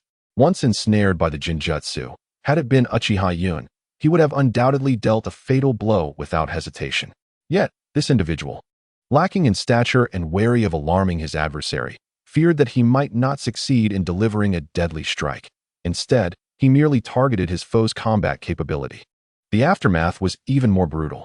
With a severed kidney and a gaping wound, any movement brought excruciating pain, rendering vigorous activity utterly unbearable. Remarkably, Izuna insisted on compelling his opponent to engage in strenuous movements. Initially, the adversary's motions were modest, albeit executed with considerable force. However, Izuna soon escalated his approach, employing ninjutsu that, while not overwhelmingly powerful, was undoubtedly lethal if it struck true. The opponent was left with no choice but to evade incessantly, exacerbating his injuries. Uchiha Yun couldn't shake the impression that the adversary was not simply defeated but rather agonizingly perished from unbearable pain. At that moment, Ao and Ki had also vanquished their respective opponents. Although both had triumphed over higher-ranked ninjas, Uchiha Yun was acutely aware of the underlying implications. Without his intervention, the two youngsters would likely have met their demise long ago. As they surveyed their surroundings, the two little ones, having concluded their battles, prepared to approach and bask in the glory of their achievements. However, before they could revel in their victory, they were confronted by the sight of the corpses and promptly retreated to expel the contents of their stomachs. While the deaths were not particularly gruesome, the sight of the bloodied remains triggered their retching. Uchiha Yun empathized with their reaction, recalling his own experiences. No matter how harrowing the images he had previously viewed, they had never stirred his emotions, and he could even consume his meal while perusing those images. However, witnessing actual corpses on the streets had churned his stomach, leaving him unable to eat for an entire day despite the reality not being as horrific as imagined. Once the two youngsters had regained their composure, Uchiha Yun regarded them with a bemused expression. "How do you feel?" Ao shook his head. While defeating an enemy is exhilarating, the nausea persists. He hesitated, glancing at the nearby corpse before rushing away once more to retch. A somber expression crossed Ki's face as he reflected, "Yet, a life has been extinguished by our hands. And it feels guilt-ridden." Uchiha Yun interjected, acknowledging Ki's silent affirmation. He nodded softly. "Yes, brother, why can't humans coexist peacefully?" Still a child, one coddled and nurtured by Uchiha Yun, he felt a twinge of sorrow as he affectionately ruffled Ki's hair. The world operates under such harsh realities. It is either you who eliminates the adversary or the adversary who eliminates you. Uchiha Yun's visage turned grave as he articulated, "In this world, there exist but two types of individuals, the ordinary and the aberrant. Setting aside the aberrant, few ordinary people harbor a desire to take another's life. Even in moments of anger, the intent rarely translates into action, as moral convictions are deeply ingrained within us. The nature of this world, derived from the creations of AB, inherently reflects its worldview. At the very least, Naruto is a manga that embodies a correct moral perspective. The individuals within this realm possess a remarkably sound moral compass. At times, Uchiha Yun finds himself pondering whether he is ensnared in a dream. Does this world truly exist? Each time he encounters these vivid beings, doubts begin to surface. What exactly is the nature of this phenomenon? How did he traverse into the world of anime? Yet, no one can furnish him with answers. There are moments when he contemplates that perhaps this is merely a fleeting dream. However, the presence of these people dissuades him from dismissing this world as a mere figment of imagination. Perhaps all realms are but dreams. As posited by certain teachings, this world is merely the dream of Brahma. When Brahma awakens, all shall come to an end. He nodded in a manner that suggested a vague understanding, choosing to remain silent thereafter. At that moment, Madara burst forth from the side, wearing an expression of discontent. Yun, why did you expose yourself? Uchiha Yun felt a tinge of embarrassment. Indeed, he had just committed a foolish act. He seemed to have been sailing smoothly, devoid of any sense of crisis, or such a predicament would not have arisen. Feeling somewhat sheepish, he touched his nose, masking his awkwardness with a foolish grin. Madara sighed in exasperation. Alas, despite mastering the sand manipulation technique, you still managed to choke on sand. Impressive. Izuna, who had been lost in thought nearby, suddenly recalled something. By the way, brother, what were you doing underground just now? Uchiha Yun's expression stiffened, casting a fierce glare at Madara. Madara's face mirrored a peculiar expression. Young master, there is more to this chapter. Please turn to the next page to continue reading. The subsequent events are even more thrilling. What was he doing in there? How to explain? Was he merely observing their battles? Had he even constructed a lavish secret chamber? That was certainly not something to disclose. What formidable adversaries did you encounter? The countenance of Uchiha Yun and Madara darkened further. Was there anyone unaware of the predicament? This was indeed awkward. Izuna approached the pit and scrutinized it for a while, eager to discern what lay within. His actions caused cold sweat to bead on the foreheads of Uchiha Yun and Madara. After a moment of observation, Izuna inquired with confusion, Brother, there is nothing in this pit. What were you truly doing in there? Then, a look of realization dawned upon his face. Brother, you weren't observing us battle, were you? Madara glanced at Uchiha Yun and remarked, We. Uchiha Yun, noting Madara's demeanor, inwardly lamented that trouble was brewing. And he sighed heavily. Alas. This sigh left both Izuna and Madara utterly perplexed. His exaggerated performance suggested he had suffered an unbearable blow. Madara could not help but quietly give Uchiha Yun a thumbs up. Indeed, henceforth, let Yun handle the art of deception. Huh, brother, what did you say? Izuna asked, his expression one of confusion. Madara hastily waved his hand. Nothing, nothing. Internally, he breathed a sigh of relief. Goodness, how perceptive this fellow is. Being interrupted was indeed rather irksome. At that moment, Uchiha Yun was compelled to maintain a facade of discomfort as he continued. Before he could finish, Qing hurriedly approached. Elder brother, second brother, where have you been? Why is there such a huge pit here? A line of annoyance appeared on Uchiha Yun's forehead. At this juncture, Qi interjected. Second brother, you seemed to be in the pit just now. How did you end up there? Uchiha Yun could no longer contain his frustration and roared at his three younger brothers. Are you even going to listen to me? Asking this and that. And when I attempt to answer, you bombard me with more questions. Are you 100,000 wise? Uchiha Yun's fury startled the three little ones. Seeing him in a fit of rage, Izuna quickly stepped in to mediate. Enough, enough. Elder brother, second brother, why don't you both take a moment to rest? This scene left Ban in a state of shock. Patting Uchiha Yun on the shoulder, Ban remarked, What a splendid counterattack. Yun, you are truly impressive. Uchiha Yun was feeling quite vexed. After painstakingly formulating a perfect response, it was rendered moot by a single interruption. Now, Ban had come closer. Uchiha Yun, in a fit of irritation, struck Ban on the forehead and shouted at the bewildered Ban. If you can't articulate properly, then refrain from speaking, you fool. After several days of arduous travel, the group finally reached their destination. Uchiha Yun turned to Chief Kawasaki and said, All right, we've arrived. This place should be safe. Chief Kawasaki let out a sigh of relief. They had finally made it, having left behind the dangers of their journey. Now, they merely awaited the return of the Yuhi clan. He had not anticipated the Senju clan's formidable strength, as the Yuhi clan had almost been overwhelmed. Reflecting on the Senju, Chief Kawasaki's expression darkened once more. It seemed imperative to provide for 2 more clans, lest the opposing nobility rise in power, making life increasingly difficult for the Kawasaki clan. Stealing a glance at Uchiha Yun, who was busy organizing his belongings, Chief Kawasaki reached a decision. He intercepted Uchiha Yun, who, aware of Chief Kawasaki's intentions yet unwilling to state them outright, feigned confusion and asked, "What's the matter?" Chief Kawasaki paused momentarily, then slowly shook his head. What purpose was there in discussing such matters with a child? Ultimately, he should consult with the Uchiha clan's leader regarding these significant issues. Observing the hesitance in Chief Kawasaki's demeanor, Uchiha Yun smiled slightly and extended his right hand, saying, "Chief Kawasaki, I hope we can collaborate in the future." Uchiha Yun had his own considerations regarding Kawasaki. When the time came for Ban to vie for the position of clan leader, Chief Kawasaki would undoubtedly play a role. Though the selection of a clan leader was an internal matter, the family must also consider external alliances. The Kawasaki clan was among the elite in the noble circles, possessing substantial resources. Such a noble could provide immense support to the shinobi clan, considerably enriching the family's finances and supplies. For the sake of the clan, the influence of such a noble would carry significant weight. In the original narrative, the daimyo holds the authority to determine who assumes the role of Hokage. The daimyo of the Wind Country, due to the absence of financial support for the Sand Village, has compelled the latter to instigate conflict as a means to alleviate internal pressures, thereby exerting further pressure on the daimyo. While ninjas possess an exceptional capacity for earning, their expenditure is equally formidable. The majority of ninja incomes are balanced by their expenses, with a minority relying on allowances from their clans to make ends meet. And only a select few manage to accumulate wealth.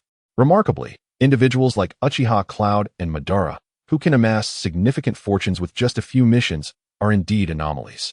The initial investment for a ninja is substantial, as the costs for explosive tags, kunai, shuriken, scrolls, and various weapons are exceedingly high. Thus, the role of a supernoble like Kawasaki becomes even more pronounced. Establishing a favorable rapport with Kawasaki is undoubtedly essential. Kawasaki chuckled to himself, realizing that he had yet to meet a 15-year-old with such openness. He extended his right hand to clasp the small hand of Uchiha Cloud. As long as Uchiha refrains from making exorbitant demands, I believe we can continue our collaboration. However, Kawasaki, the clan leader, had relinquished hope of winning over Uchiha Cloud. Such a prodigy, such an enigma. What clan wouldn't he treat him like a treasure? The potential financial contributions he could provide might even surpass his own clan's assets. After their handshake, they parted ways. Once Kawasaki ensured the comfort of Yuya and the others, he would likely proceed to the Uchiha clan. The Yuya clan is exceptionally strong, particularly their leader, Yuya Kodai. The Yuya clan can arguably stand alongside the Senju and Uchiha clans, largely due to the support of Yuya Kodai. In contrast, the Uzumaki clan appears to lack such formidable figures. Otherwise, they might have ascended in status as well. Speaking of Yuya Kodai, Uchiha Cloud remains perplexed about the nature of his jutsu. It seems almost sentient, capable of autonomously tracking him, which is truly astonishing. Chakra, in essence, is merely energy, and once released from the body, it becomes largely uncontrollable. Particularly with wind release techniques, once the chakra is expelled, the initial potency of the jutsu remains fixed. The notion of control seems utterly fantastical. Wind, by its nature, is invisible and intangible, perceivable only through the senses. Could it be that the wind possesses a life of its own? A dull ache began to form in Uchiha Cloud's head as he pondered this seemingly impossible concept. Madara interjected suddenly. In ancient times, didn't he, the sage of 6 paths, possess the ability to create through ninjutsu? Uchiha Cloud's eyes brightened at this revelation. Indeed, how could he have overlooked Yang release?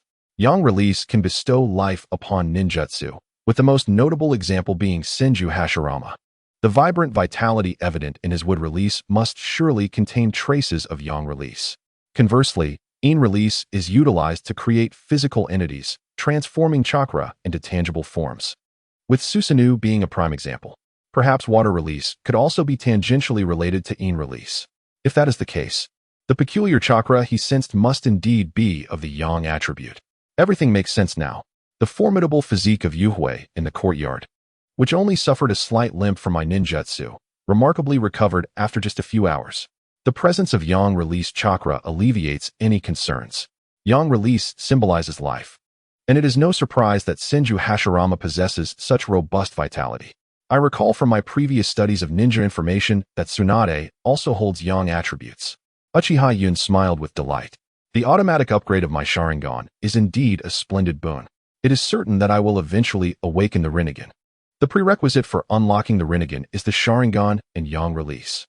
If the Sharingan represents the manifestation of Yin release, then the Rinnegan embodies the amalgamation of both Yin and Yang release. It is noteworthy that the Rinnegan and Yin-Yang release do not exist in a causal relationship. The presence of the Rinnegan inherently entails Yin-Yang release. However, possessing Yin-Yang release does not guarantee one will have the Rinnegan. Just as a hen can lay eggs, an egg cannot give rise to a hen unless it matures. Similarly, without the manifestation of the Sharingan, one cannot directly ascend to the manifestation of Yin-Yang release. Uchiha Madara's transformation into the Rinnegan is undoubtedly attributed to the Yang properties within Hashirama's cells, rather than the cells themselves. I am destined to awaken the Rinnegan in the future, which will consequently bestow upon me Yang release. This implies that I will assuredly possess Yin-Yang attributes, but without guidance. I must venture to develop my own Yin-Yang release. After several days of arduous travel, Uchiha Yun and his companions finally returned to their clan's territory. They did not seek out Uchiha Taijima for a report. Instead, Yun and Madara collapsed onto their beds and fell into slumber. Kong went to complete a mission, while Aoi and Kei sought out Uchiha Taijima. The two little ones were utterly exhausted after the trials they endured. Following a grueling battle and over 10 consecutive days of travel, they were worn thin. The transformation in both of them was remarkable, as they grew at an observable rate. Their innate talent may not be exceptional, but in the Warring States period, Uchiha Yun firmly believed that with both he and Madara present, no trouble would arise. The two youngsters would likely soon advance to the Chunin rank. After this mission, Izuna successfully caught up with Madara and Uchiha Yun, becoming a young man with double tomo in his eyes, though it would still take him a year or two to attain the Jonin rank. Uchiha Yun felt that his strength had reached a bottleneck and began contemplating whether he should seek out the residence of a sage.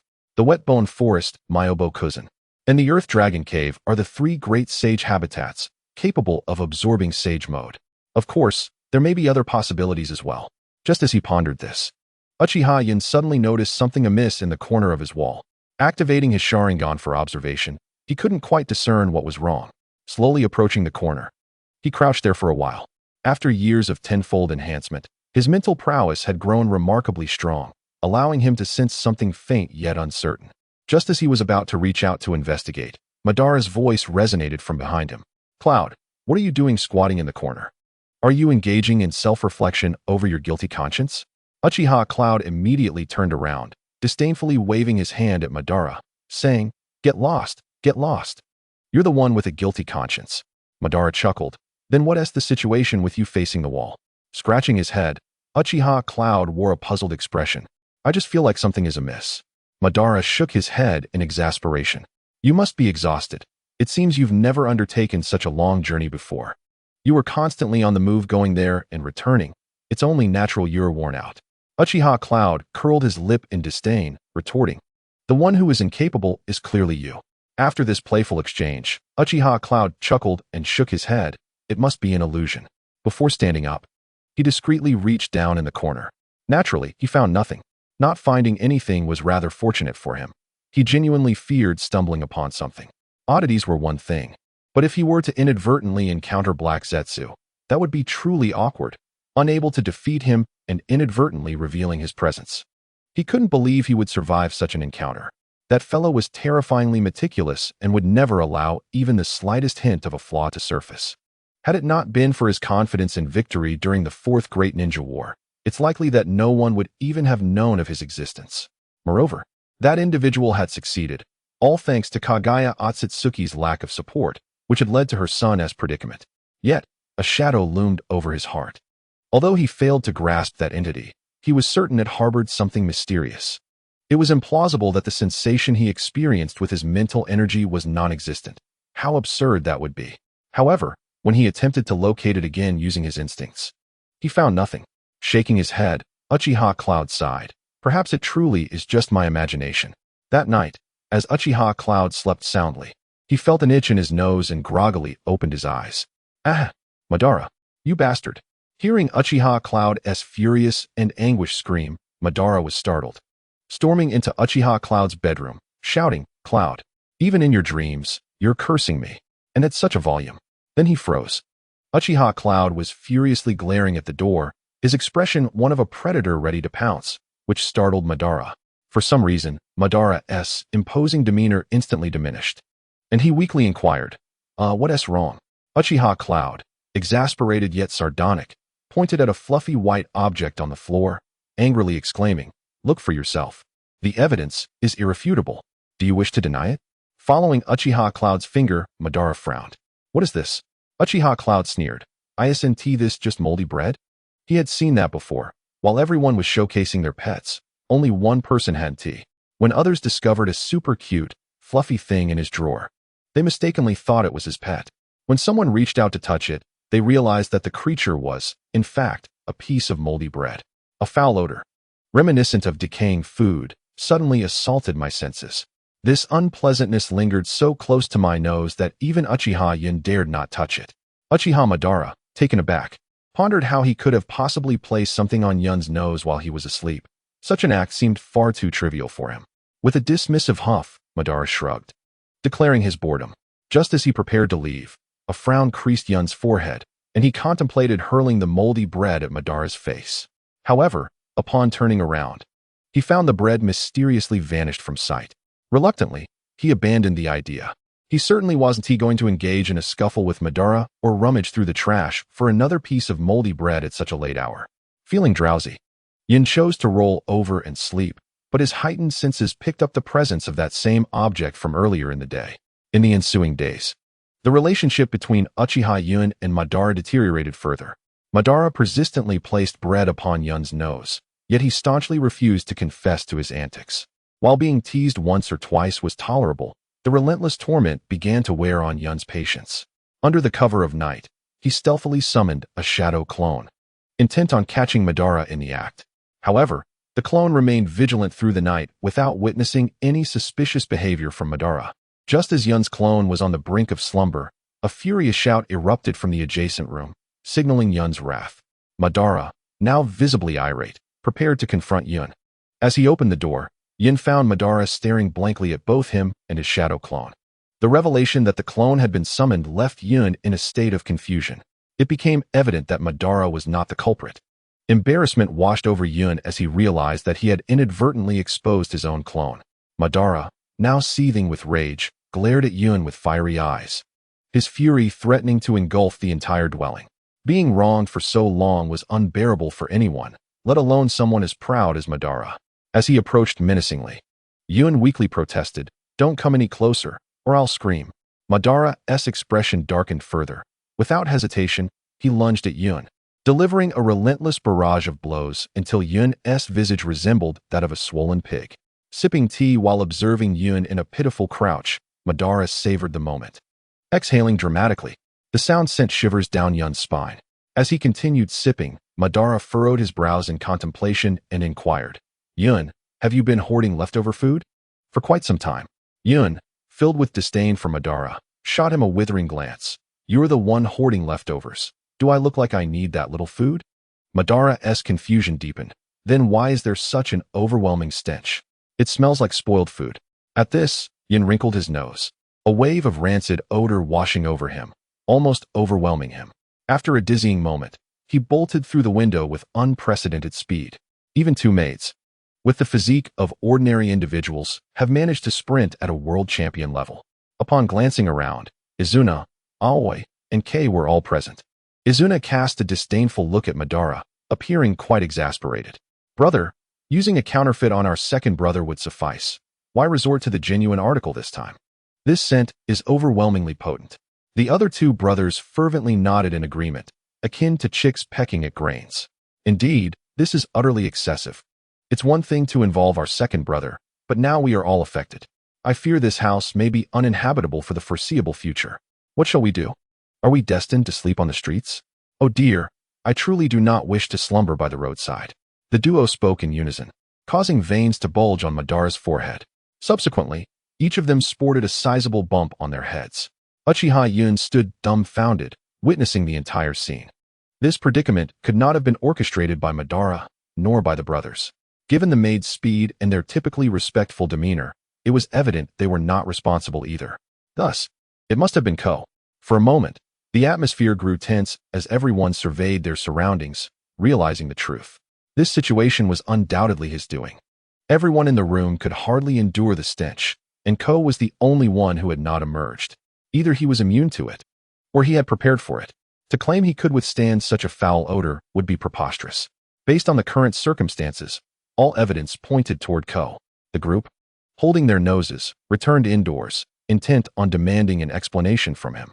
In their fury, they burst through the door, which flew off its hinges. Upon entering, they were met with a shocking sight. Ko's eyes had rolled back, and he lay amidst his own vomit. The group exchanged bewildered glances, realizing that he had not fled but had succumbed to the overpowering stench. Once outside, they retrieved Ko, and a profound silence enveloped them. The events of the day had been bizarre, and the stench was unbearable. Sitting on the ground, they felt the gentle night breeze, yet no one spoke. The inn was undoubtedly closed, leaving them with nowhere to go.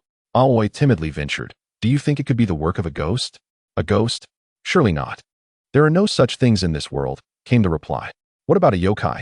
Surely they do not exist either." Not participating in the discussion, Uchiha Yun toyed with an object in his hand, lost in thought. This incident was hardly the doing of anyone in the room. Madara had already clarified his innocence. Izuna and the two younger brothers lacked any motive, and the maids were beyond suspicion. Ko was definitively excluded as well. This implies that it might have been the mysterious entity he had encountered a few days prior that caused this turmoil. That entity, elusive and enigmatic, was the most likely candidate for this calamity. Yet capturing it proved to be an insurmountable challenge. Perhaps, as the younger brother suggested, it truly was the work of a ghost? "Yun, what are you fiddling with?" Madara's voice jolted Uchiha Yun back to reality. "Fiddling? What exactly am I fiddling with?" Uchiha Yun was taken aback as he gazed at the fuzzy ball in his hand, a wave of goosebumps washing over him. The recent series of events had left him utterly bewildered, causing him to forget that he was still clutching that moldy piece of bread. It seemed to be the primary source of the foul odor, and he was astonished that he had been holding on to it for so long. His face turned a shade of green as he prepared to hurl it away.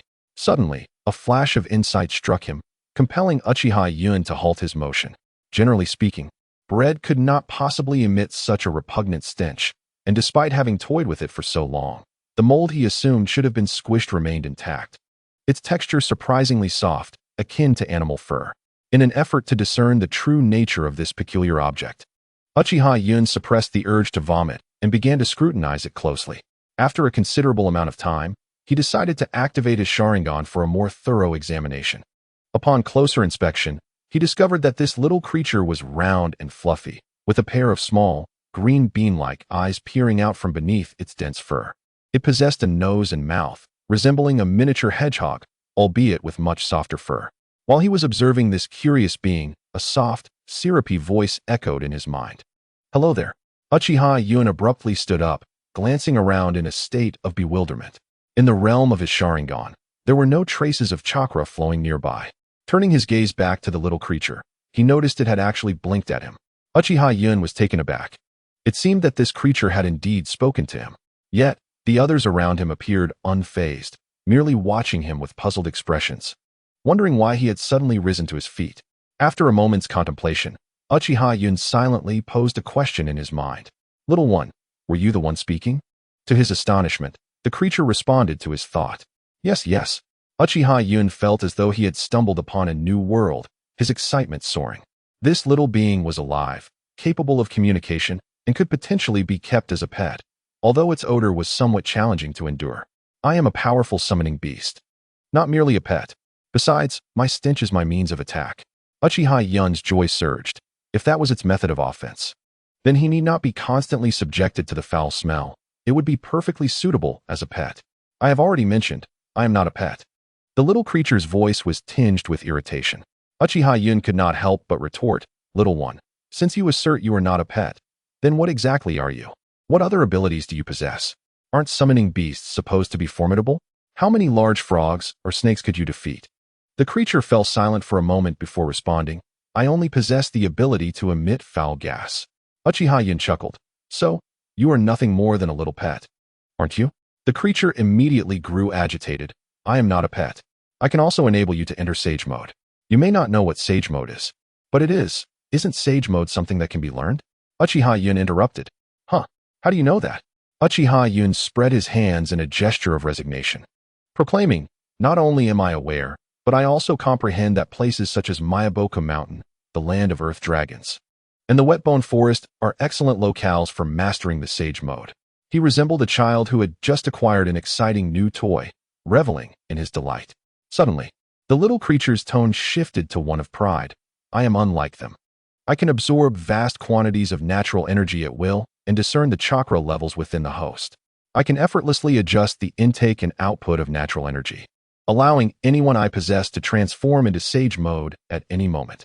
Witnessing the small fluffball's sudden display of pride, Uchiha Yun was genuinely taken aback. If this were indeed the case, he had stumbled upon a treasure. Due to his infinite chakra, he was aware that he could not learn Sage Mode, which was a significant drawback. Sage Mode necessitated a balance between natural energy and Senjutsu chakra. Whenever he employed ninjutsu, both types of energy would be consumed, yet his chakra would remain intact. Natural energy was not counted among his chakra reserves. Consequently, utilizing ninjutsu would disrupt the balance of these energies, causing Sage Mode to dissipate. This meant that to utilize multiple shadow clones, he would expend one clone with each use of ninjutsu. Furthermore, the ninjutsu could not be a continuous output, a realization that left Uchiha Yun somewhat unsettled. What was his role? A formidable sorcerer with overwhelming capabilities. If the sorcerer's advantage was restricted to the finite chakra he possessed, that would be untenable. This little creature conveniently compensated for that limitation. Whatever natural energy he consumed, the creature would replenish in kind, thus bestowing upon him the equivalent of double the joy of an enhanced ability. Moreover, Senjutsu could amplify the power of ninjutsu, which would multiply his bliss manifold. The thought alone stirred a thrill within him. Yet, a wave of concern washed over him as he glanced at the little creature. What if it revealed his secrets? Would he be sealed away? Would the entire ninja world descend into madness, seeking to eliminate him and study the newfound advantage? A shiver ran down his spine. Suddenly, he found himself less inclined towards the prospect of double happiness. Upon sensing Uchiha Yun's apprehension, the little creature began to weep. Master, I can only absorb your chakra to communicate with you. I dare not draw from others' chakra, as that would sever our connection. Uchiha Yun was skeptical of its claims, yet the allure of that multiplied joy was hard to resist. With a resolute bite of his lip, he chose to trust it, at least for the moment. Why did you choose me? He inquired. I rely on chakra to survive. My kin perished from starvation, as they lacked sufficient chakra to sustain themselves and had no means of defense. In the past, we could form contracts with other ninjas, becoming their summoning beasts to siphon a meager amount of chakra, yet it was never enough to satiate our hunger. At times, those who entered into contracts with us met their demise from the depletion of their chakra. My entire clan is extinct, save for myself. I have wandered for ages, and when a ninja occasionally permits me to feed, I fear that without sustenance, I too shall perish from hunger. In an instant, Uchiha Yun grasped the gravity of the little creature's plight. Why does this little creature risk exposure to seek me out? It turns out that my boundless chakra is just what it needs to sustain itself without the danger of draining me dry. Yet, this chapter is not concluded. Please turn to the next page to continue indulging in the thrilling narrative. Just the thought sends a chill down my spine. Had I not established this external aid, my demise on the battlefield would have been a foregone conclusion. While this creature wanders here, I too could have met my end.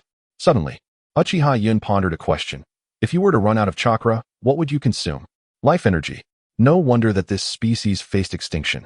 And no wonder those beings perished. A ninja may not die from a lack of chakra, but without life energy, all things inevitably succumb to death. From the little creature's words, I learned that if they are too frail, their cloaking abilities become ineffective, making them easy prey. Uchiha Yun had a sudden realization. It was no wonder he could sense things that were invisible to him. It turns out this little being possesses the ability to cloak itself. The thought of being able to sense a tiny creature enveloped in natural energy filled Uchiha Yun with a sense of pride. Had his mental prowess truly developed to such a degree? What is your race called? And you? We are the Elf Clan. My name is Xiaobai. Gazing blankly at this little creature, Uchiha Yun found himself at a loss for words. How could your kind possibly be elves? Your actions are nothing short of diabolical. You ought to be called the Vampire Clan, and you are but a little vampire. From now on, your name shall be Furball, and there shall be no objections. Any dissent is futile. In the end, Uchiha Yun and Furball entered into a contract, with Furball officially becoming Uchiha Yun's summoning beast. Though termed a summoning beast, it would be more accurate to call it a contracted beast. Uchiha Yun could have it with him at all times. Whenever this creature felt hungry, it would take a bite from him, and he could summon it whenever needed. Furthermore, the contract included stipulations forbidding it from feeding on others' chakra and revealing its own secrets. This arrangement should prove beneficial. Otherwise, ninjas would not be inclined to sign contracts with summoning beasts, who would refuse to have an abundance of summoned beasts. Without mentioning anything else, the three legendary ninjas share a bond that allows them to summon beasts mutually, facilitating assistance among comrades. Thus, the contract undoubtedly contains clandestine clauses that bind each party to their respective clans. Those like Pain, who forcibly subjugate others, likely do not require such contracts or might operate under coercive agreements. Madara, having controlled the Nine Tails, must have signed some form of arrangement as well. Once the contract was finalized, Uchiha Yun decided to let the little creature have a taste. The creature bit down on Uchiha Yun's arm, appearing ferocious yet causing no pain.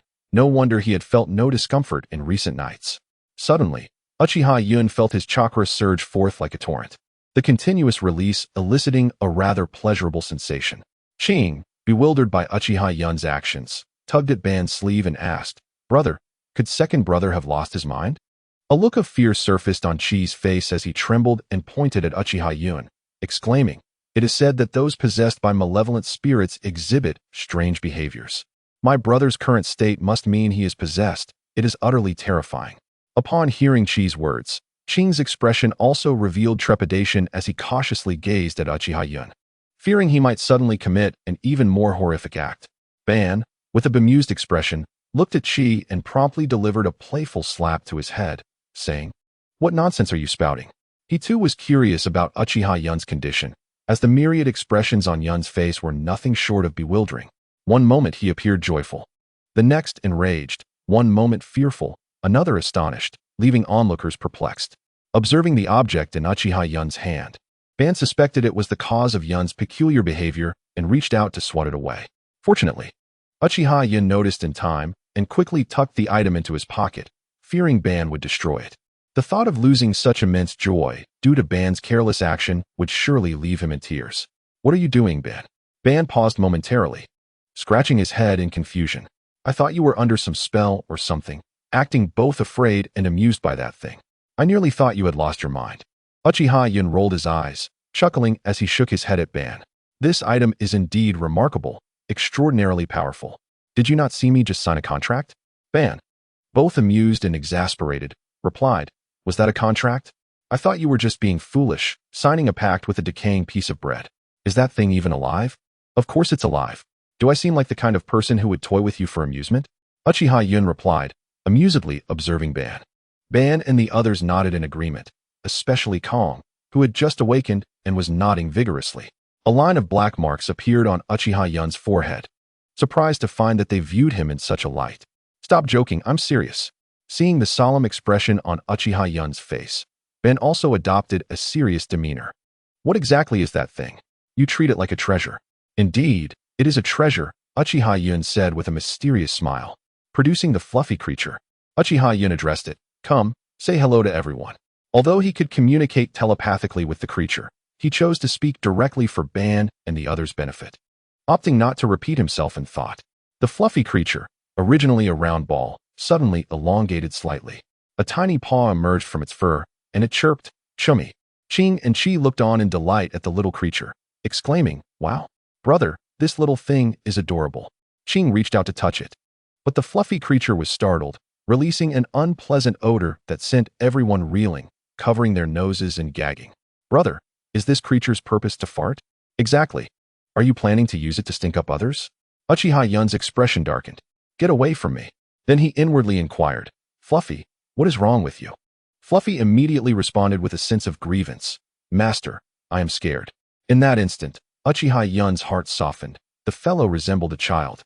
making it difficult for him to cast blame. Soon, however, he was beset by a headache. This timid creature, prone to panic, would undoubtedly become a source of annoyance in the future. If he found it unbearable, others would surely struggle as well. Master, my timidity stems from my current fragility. I could be easily extinguished by a mere accident. This only compounded Uchiha Yun's headache. While the little creature possessed formidable auxiliary abilities, its delicate constitution posed a dilemma. He was, after all, a ninja accustomed to exchanging his life for others. Death held no terror for him, but the fluffball was a different story. Should he encounter an opponent of the Six Paths caliber, without mastering Sage Mode, he would be unable to inflict any damage. His adversary would not miss him entirely. A single hit on the fluffball would force him out of Sage Mode. The thought of suddenly collapsing mid-battle was comically unsettling. Fortunately, the fluffball understood Uchiha Yun's concerns and spoke within his mind. Master, I can absorb chakra to harden my body, but the more resilient I become, the greater the chakra consumption. Thus, I have hesitated to increase my hardness. Uchiha Yun felt a surge of joy. What did he lack most? Chakra, indeed. Money was secondary. He possessed an abundance of chakra. Given time, his reserves would surpass even the dragon veins. Fear not. Harden yourself as much as you wish. My body can withstand it. The fluffball, elated by these words, began to leap joyously upon Uchiha Yun's hand. You are truly wonderful, master. With that, the fluffball bit down on Uchiha Yun's arm. Initially, the chakra absorbed by the fluffball felt like a gentle stream, but now the flow within Uchiha Yun surged forth like a torrential flood. This delightful sensation caused him to involuntarily let out a groan of pleasure. Ah, how delightful! Uchiha Yun's strange utterance sent shivers down the spines of those nearby. Madara looked at him with disdain, his expression one of profound discomfort. Uchiha Yun's current state bore an uncanny resemblance to his own sentiments, pain that brought pleasure. The fluffball's tiny form opened wide as it bit down, and while Madara observed with a wince, Uchiha Yun reveled in the experience. Madara wrestled with his thoughts, hesitating to interrupt Uchiha Yun but unable to suppress his own reactions, settling instead to silently display a myriad of expressions. After indulging in the sensation, Uchiha Yun became aware of his own reaction, his face flushing with embarrassment. Well, it is indeed rather pleasant. Madara's expression grew even more perplexed. I can't believe you. There was no way to clarify this matter. Uchiha Yun could hardly ask the fluffball to absorb chakra from them all. Given the fluffball's absorption rate, a moment's lapse could easily drain Madara and the others, potentially siphoning away their life force, an outcome to be avoided at all costs. Once the fluffball had its fill, Uchiha Yun instructed it, Fluffball, demonstrate Sage Mode for them. The fluffball raised its paw, mimicking the pose that enveloped Uchiha Yun, its adorable demeanor eliciting envy from both Aoi and Hikari. Ah, how I long to nurture such an adorable pet. Indeed, it is simply too delightful. I am utterly enamored. The fluffy creature paid no heed to the two and burrowed directly into Uchiha Yun's clothing. Uchiha Yun instantly doubled over in laughter, exclaiming, Ha, no, not there, please. Ha ha. It tickles. Uchiha Yun was particularly sensitive to tickling, and the fluffiness of the creature only amplified the sensation. The voice of the fluffy companion echoed in Uchiha Yun's mind. Master, the abdomen is the closest to chakra. It is the quickest way to channel natural energy directly in. Upon hearing this, Uchiha Yun reluctantly withdrew his hands from his belly, though laughter continued to erupt from him. It felt as if the fluffy creature had transformed into a solid disc upon reaching his abdomen. Lifting his shirt, Uchiha Yun was astonished to see that the fluffy creature had morphed into something resembling a championship belt, tightly encircling his waist. The center of the belt featured a hollow ring, perfectly aligned with Uchiha Yun's navel. Suddenly, the center of the ring illuminated, radiating a verdant glow. Observing this, Uchiha Yun fancied he might transform into a warrior clad in armor. A refreshing sensation coursed through his abdomen, as if a cool energy flowed from his navel into his body, settling in his dantian. Upon entry, this energy seamlessly merged with his chakra, achieving perfect harmony in the span of a single breath. Uchiha Yun then felt an overwhelming sense of ease, as if the world had become more vivid. The distant sounds of insects and birds reached his ears with crystal clarity, and his mind felt immensely clearer. It was as if his body had long been sealed. And today, that seal had been unexpectedly lifted. The surface of the sand was smoothed, resembling a mirror. Gazing into it, Uchiha Yun was taken aback. His face bore no markings, yet a pair of horns had sprouted from his head, resembling those of a demon. The fluffy creature elucidated. The sage mode manifests differently depending on the lineage and cultivation methods. Commonly, this results in mutations and facial markings. However, our elven lineage's sage mode leads to mutations. Though they are not permanent, these horns will vanish once sage mode is dispelled. Uchiha Yun couldn't help but retort, "You claim to be elves. Yet this reveals your true nature. These are clearly the horns of a demon, you rascal." He shifted his focus, but what is the distinction between facial markings and mutations? The facial markings are relatively mild, but they cannot absorb natural energy at will, making such sage mode unsustainable. In contrast, the organs that emerge from mutations primarily serve to sense and absorb natural energy. This form of sage mode is essentially permanent, albeit irreversible. Uchiha Yun suddenly understood why Orochimaru had transformed into something so peculiar. "And what about yours?" he inquired. "The horns on your forehead are similar to mutations, but they were added by me, so I can remove them at any time," the fluffy creature replied, pride evident in its voice. Satisfied, Uchiha Yun nodded and chuckled, fondly touching the horns atop his head. Others gazed in astonishment as Uchiha Yun sprouted a pair of horns, voicing the very concerns that weighed on his mind. Naturally, Uchiha Yun addressed each query in turn. Madara, filled with envy, gazed at Yun with sparkling eyes, exclaiming, "Wow, this is truly remarkable." With chakra doubled and ninjutsu power increased, "I too desire such an ability." Uchiha Yun shrugged his shoulders and replied with a hint of resignation, "Alas, this little creature is the last of its kind." Madara's spirit plummeted upon hearing this. Such an extraordinary gift had become extinct. Sensing Madara's disappointment, Uchiha Yun offered further explanation. After hearing it, Madara's face reflected trepidation. If this creature were to target him, would he be drained to death? Had Uchiha Yun known Madara's thoughts, he would have assured him otherwise. The sensation of diminished chakra for a ninja is akin to feeling hollowed out, reminiscent of certain indulgences.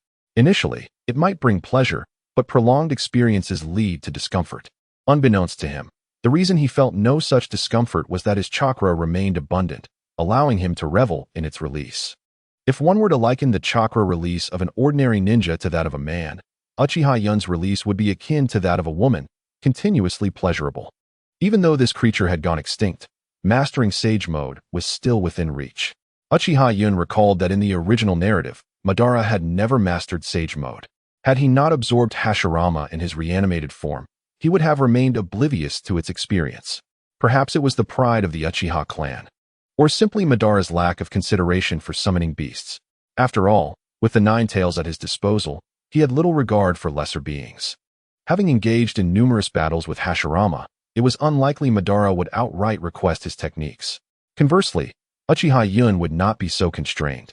He had already devised a plan to eventually extract the essence of the Senju clan's wealth once relations improved. Upon hearing Uchiha Yun's words, Madara's eyes gleamed once more, eagerly inquiring, "How does one learn this?" Uchiha Yun raised two fingers and stated, "To my knowledge, there are 3 locations in this world where one can learn sage mode. The first is the Wetbone Forest, the second is the Dragon Cave, and the third is Mount Myaboku." In an instant, Madara bowed his head in contemplation. Uchiha Yun nodded in approval. Perhaps Madara had heard of these 3 places and was pondering which would be the most suitable. After a moment, Madara lifted his head and earnestly asked, "Yun, what is the Dragon Cave? How does one reach it?" Uchiha Yun's expression turned somewhat peculiar. "Why do you wish to go to the Dragon Cave?" After a moment's thought, he continued, "I believe Mount Myaboku or the Wetbone Forest would be more fitting for you." Madara, with a righteous demeanor, chuckled at Uchiha Yun, "Because it sounds impressive. Just look at the names. Mount Myaboku and the Wetbone Forest cannot compare to the grandeur of the Dragon Cave." Uchiha Yun conceded, indeed, the Dragon Cave did possess an imposing ring to it, and its summoning beasts were formidable. As for the Great Serpent, it was likely just a small snake, or perhaps not even born yet. Nevertheless, despite its strength, the Dragon Cave harbored its own peculiarities. The likes of those serpentine creatures emerged solely as offerings, and not just 1 or 2. Observing the sage mode of Orochimaru induces a certain unease. Noticing that Uchiha Cloud remained silent, Madara inquired with curiosity, "Why is the Dragon Cave unsuitable for me?" After a moment's contemplation, Uchiha Cloud found himself in a dilemma regarding how to elucidate this to Madara. Should he reveal that he is a traveler from another realm? How could he possibly explain his knowledge of the Dragon Cave's circumstances without sounding absurd? In any case, while the Dragon Cave possesses formidable strength, it is simply not a fitting match for you. Madara shrugged dismissively. Then where would be more suitable for me? Uchiha Cloud chuckled. Perhaps the Whetbone Forest. The great sage of slugs there is gentle and benevolent, and delightful surprises await. Given that it was Uchiha Cloud suggesting it, Madara reluctantly acquiesced. However, upon hearing that the great sage of slugs lacked combat prowess, he nearly lost his temper. If not for Uchiha Cloud's assurance of the sage's exceptional healing abilities, Madara would have refused outright. All right, Cloud, you've convinced me. The Whetbone Forest it is. How do we get there? Uchiha Cloud's expression suddenly turned awkward. Do you really need to ask how to reach the Whetbone Forest? I don't even know myself. The three great sacred lands are shrouded in mystery, and few are aware of their locations. If one were to ponder, the most likely places would be at sea or elsewhere, but certainly not in another dimension. In a different realm, how could the three great sacred lands exist without relying on summoning techniques? How did the first Hokage traverse to another dimension? At the very least, Gamamaru is a native creature of this world. Scratching his head, Uchiha Cloud stammered for quite some time, unable to articulate his thoughts. While I don't know the way to the Whetbone Forest, I do know someone who does. Casting a disdainful glance at Uchiha Cloud, Madara silently raised a middle finger. Spill it, who? Uchiha Cloud once again donned an awkward yet polite smile. Who am I referring to? Hashirama Senju. But it's uncertain if he knows the location of the Whetbone Forest. Of course, Hashirama might not even be connected to the Whetbone Forest. His sage techniques could very well be innate. However, someone from the Senju clan must know the location. It could either be Hashirama or Mito Uzumaki. The Ein Seal is likely a unique inheritance of the Whetbone Forest. What is the prerequisite for mastering Sage Mode? An abundance of chakra. Orochimaru is inadequate. Jiraiya barely qualifies. Yet what about Tsunade Senju? With a grandmother from the Uzumaki clan and a father who is a chakra prodigy, she certainly has every reason to master Sage Mode. Mito Uzumaki also possesses that Ein Seal, which could very well be tied to the Sage Mode of the Whetbone Forest. All these matters were beyond Uchiha Cloud's immediate concern, as he discovered a significant issue. Hashirama has been married for quite some years now. If he were to introduce this to him, wouldn't Uchiha Madara tear him apart? To address this predicament, Uchiha Cloud returned to the riverside at a predetermined time. Hashirama was already seated there, and upon seeing Uchiha Cloud and Madara, he greeted them with evident joy. Greetings, Yunjan and Ban. You have arrived quite early today.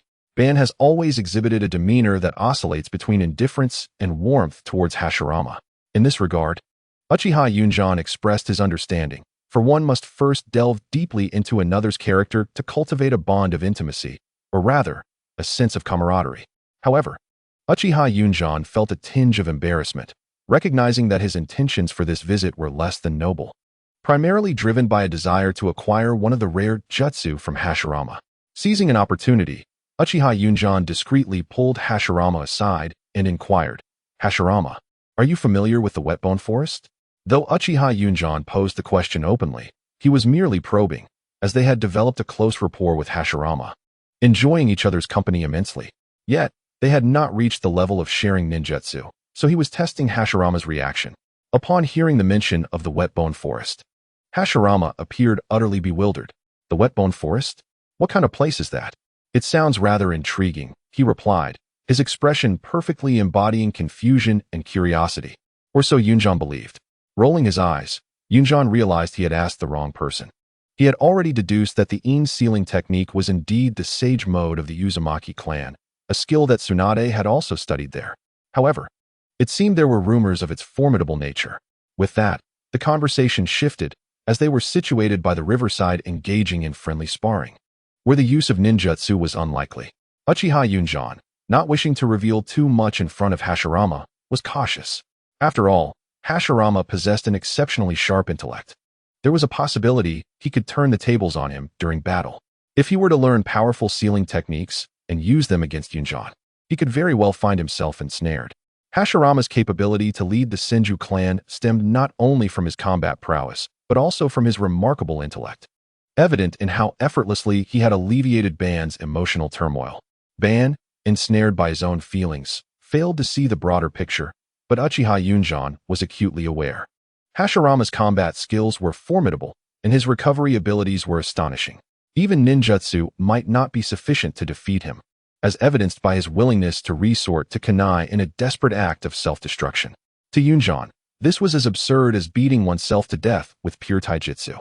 In any case, it was clear that Hashirama was an exceptional actor, possessing a keen mind, though his eyes could not deceive others. Hence, Uchiha Yun resolved to seek out the Uzumaki clan in the future.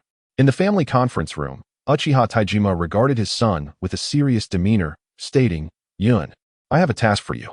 Startled from his slumber, Uchiha Yun jolted upright. "Huh, what is the matter? Why did you call for me?" His question, devoid of respect, only served to darken Uchiha Taijima's expression. "Our clan is on the verge of signing a long-term cooperation agreement with the Kawasaki clan, and we need to showcase our elite combat capabilities. Your strength is well known to them, so your presence is essential regardless of your enthusiasm." Uchiha Yun nodded, his expression tinged with impatience. "So, why did you summon me?" His nonchalant demeanor thoroughly incensed Uchiha Taijima. Taijima struck the table with a resounding slap, his eyes ablaze with fury, reminiscent of an enraged lion. It was at this moment that Uchiha Yun finally regained his senses. Having just emerged from a stupor, he now realized who truly held authority. A wave of embarrassment washed over him as he recognized his impatience towards his father, a figure of long-standing authority.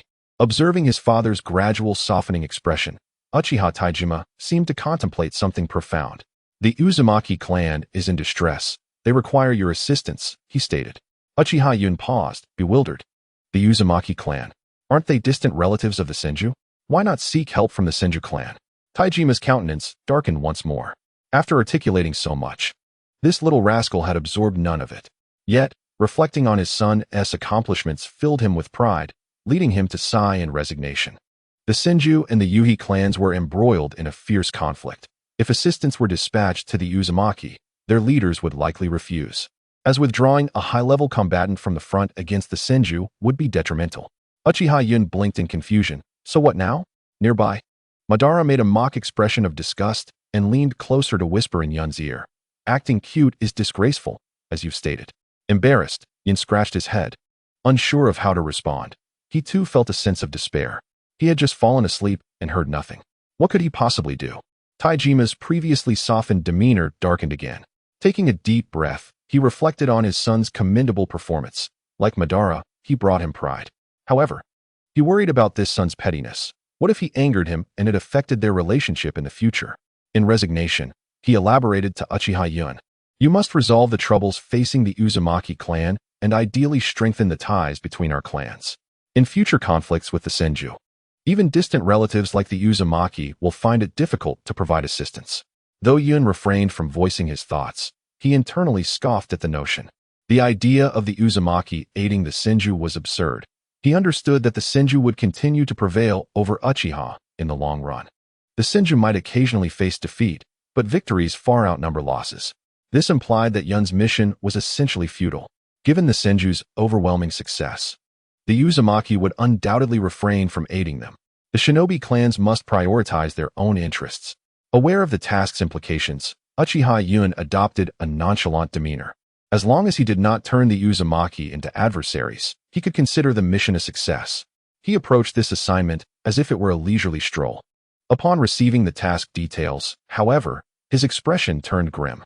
Mission objective: Uzumaki clan, Kagaya clan. Mission reward: 10,000,000. Mission description: after years of warfare, the Kagaya clan can no longer withstand further losses and seeks to confront the Uzumaki clan, competing for territory and resources.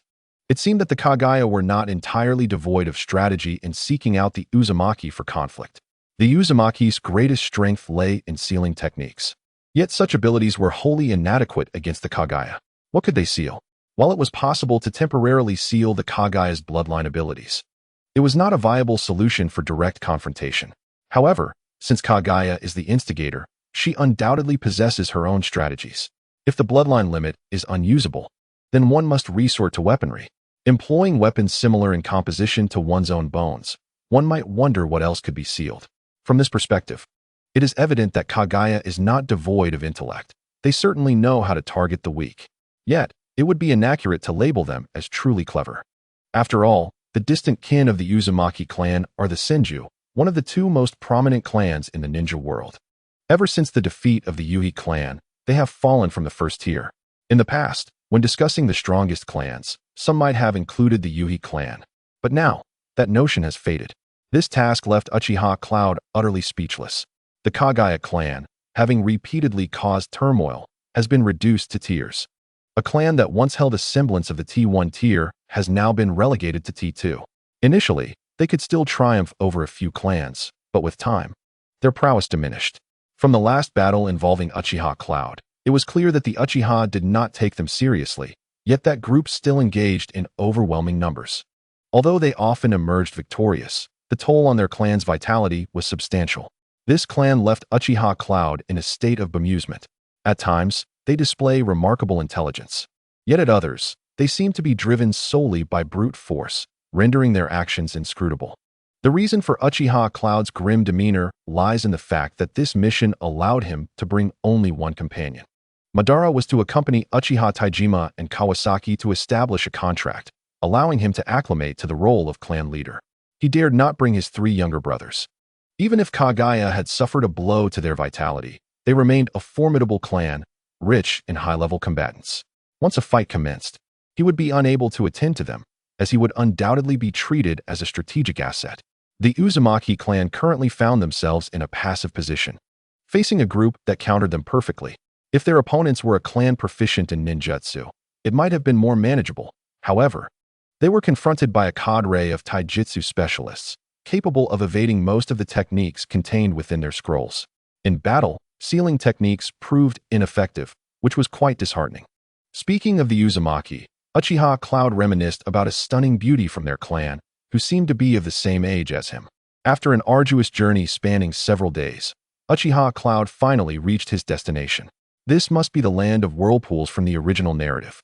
The name itself signifies the territory of the Uzumaki clan. When one considers which ninja clan has thrived the most, it is neither the Uchiha nor the Senju. Others would undoubtedly assert it is the Uzumaki clan. They are capable of producing sealing scrolls and similar items, which command a high price in the ninja world. It could be said that this represents an inherent advantage for the Uzumaki, as they alone excel in sealing techniques throughout the entire ninja realm. This locale is surrounded by the sea, adjacent to the future Fire Country and Bear Country. The climate here is exceptionally pleasant, providing Uchiha Cloud with a sense of comfort. The sea breeze is ever present, yet one is shielded from the sun's harsh rays. Guided by a fisherman, Uchiha Cloud at last arrived at the stronghold of the Uzumaki clan. As the revered deity of wealth in this land, the members of the Uzumaki clan are well aware of their surroundings. Upon arriving, Uchiha Yun immediately noticed the abundance of individuals with crimson hair. Although he initially contemplated mocking their striking hairstyles, he refrained, reflecting that he too bore a rather flamboyant hair color and thus felt a twinge of embarrassment. Nevertheless, the aesthetic appeal of these individuals caught his attention, stirring a sense of excitement within him. Casually approaching one of them, Uchiha Yun inquired, "Pardon me, is this the residence of the Uzumaki clan?" The individual regarded him curiously upon noticing the insignia on his forehead protector, asking, "What brings a member of the Uchiha clan to this place?" Uchiha Yun had anticipated a more cautious reaction, yet was taken aback by their unexpected demeanor. After a moment's contemplation, he understood. The general public harbored wariness towards the Uchiha due to their infamous reputation, particularly among ordinary citizens. Members of prominent clans, especially elite ninjas, often have their share of bloodshed. Conversely, the Senju clan has cultivated a favorable image, presenting themselves as champions of peace and benevolence, thereby alleviating public fear. The Uchiha, however, tend to eschew such diplomatic endeavors, leading to their long-standing portrayal as malevolent beings, instilling fear in the hearts of the populace. While commoners held such beliefs, other ninja clans perceived the Uchiha differently. In the original narrative, the Uchiha are depicted as a marginalized group, enduring disdain wherever they go, facing ostracism in schools and ridicule on the battlefield. The origins of their tarnished reputation remain perplexing. Shaking his head, Uchiha Yun chose to dismiss these thoughts, recognizing that overthinking would lead to unnecessary headaches. "I am here to accept a mission. You have posted a task for the Uchiha," he stated. The Uzumaki clan member took the mission slip from Uchiha Yun and scrutinized it closely. After reviewing the details, he assessed Uchiha Yun with meticulous attention. Although he did not directly comment on Yun's age, his gaze betrayed a hint of skepticism. Uchiha Yun could only manage a wry smile, acknowledging the validity of the inquiry. Were he in the same position, he too would harbor doubts. It was akin to hiring workers from a moving company, only to find several children aged 7 or 8 among them. Such a scenario would inevitably raise suspicions. Presently, Uchiha Yun appeared no older than 8, and it seemed absurd for a child of such tender years to undertake such a mission. Politely, he smiled at the Uzumaki member and said, "Despite my youthful appearance, I assure you I am 15 years old." The Uzumaki individual returned a courteous smile, responding, "Oh no, I never implied such a thing. Please wait here while I confirm with the clan leader." This was a necessary protocol to prevent potential espionage from rival clans. With no choice but to wait, Uchiha Yun resigned himself to the situation. As the Uzumaki member departed, he remarked, 15 is still quite young." Uchiha Yun felt a sense of resignation. Being doubted at such an age seemed rather reasonable. During the wait, a sense of unease settled in his heart, as if something had fallen away. He searched around, yet found nothing. It seemed that his mind had been wandering recently, lost in a myriad of thoughts. Then, a middle-aged man emerged from the room. Observing this man, Uchiha Yun felt a strange familiarity, yet could not recall where he had encountered him before. The man warmly extended his hands, clasping Uchiha Yun's in a firm grip. "Indeed, heroes emerge from youth.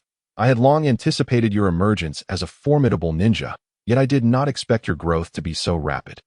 Have we met?" A glint of caution flickered in Uchiha Yun's eyes. Though their respective information was not classified, the distance between the Uchiha and the Uzumaki clans was considerable. For someone to take note of an insignificant individual, such as himself, suggested that the Uzumaki clan might be up to something. The middle-aged man chuckled, "I am Uzumaki Nandao. I once ventured to the other side of the strait, but at that time I was preoccupied with matters of urgency, while you were still in my care." Upon hearing this, Uchiha Yun suddenly recalled the man, though the passage of time had dulled his memory. Nevertheless, Uzumaki Nandao's words prompted him to remember what he had indeed forgotten. Smacking his forehead, Uchiha Yun addressed Uzumaki Nandao. "Uzumaki clan leader, I apologize, but I seem to have misplaced something and must return to retrieve it. I would feel remiss asking you to wait another day while I visit the mainland." Uzumaki Nandao waved his hand dismissively. "Go ahead. A day holds little consequence in the grand scheme of this war." On the other side of the strait, Sora stared blankly at the vast expanse of the sea, his eyes devoid of focus. Standing at the water's edge, he appeared almost dazed.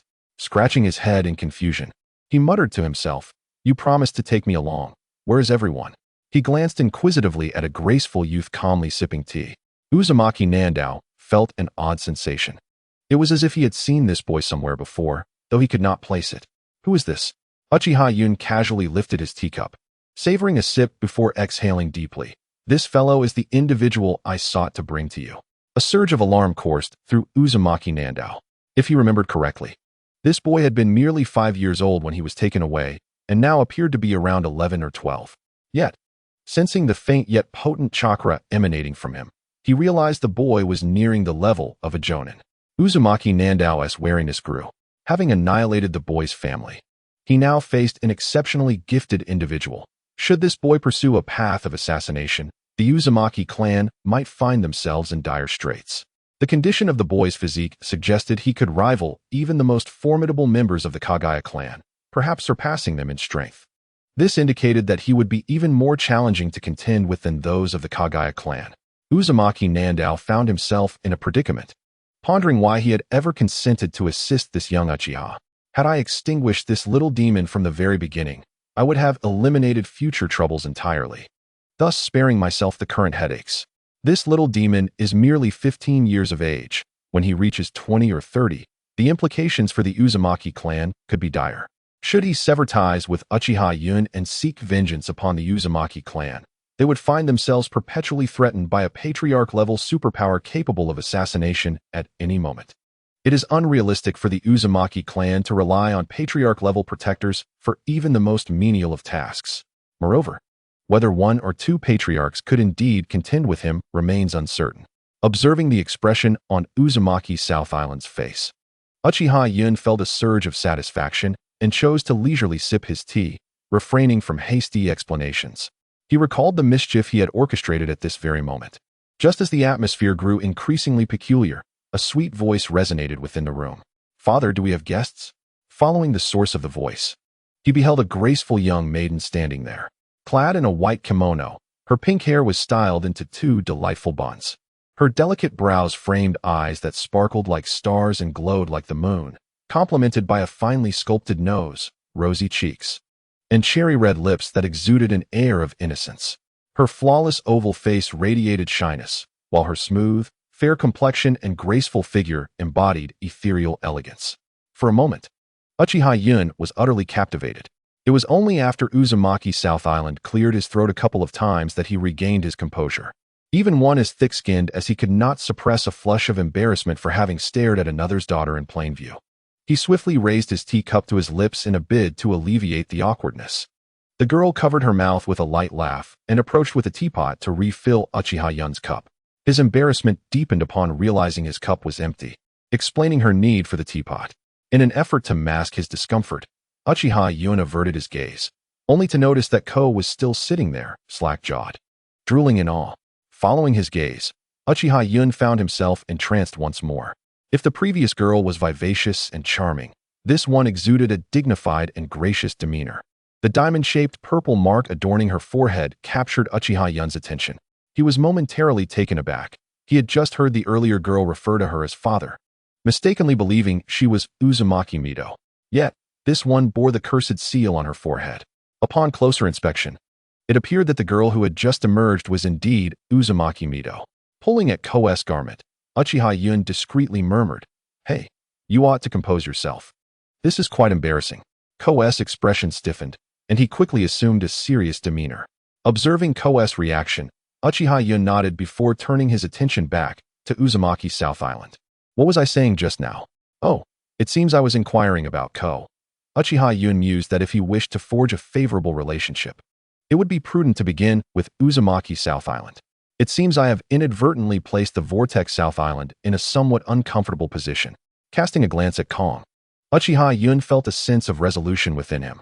Esteemed leader of the Vortex clan, this matter had crossed my mind as well. A look of intrigue appeared on the face of Vortex South Island, who gazed at Uchiha Yun with keen interest, eager to hear what he would say next. His demeanor indicated a desire to listen, and Uchiha Yun smiled slightly, sensing that the relationship might be on the path to reconciliation. Clearing his throat, Uchiha Yun continued, "Kong has already been affiliated with my Uchiha clan, so he will no longer seek revenge against the Vortex clan. He is essentially one of us, and therefore, the actions he takes will be entirely our responsibility." Kong looked bewildered, as if Uchiha Yun was implying that the Uchiha clan had assumed this burden, which was not the original intent of his vow against vengeance. "Ah, that's not it. It's me. Humph." Uchiha Yun shot a fierce glare at Kong, the threat evident in his expression. Kong merely shrugged, feeling frustrated that he couldn't express himself freely. Uchiha Yun, however, did not harbor any ill intentions.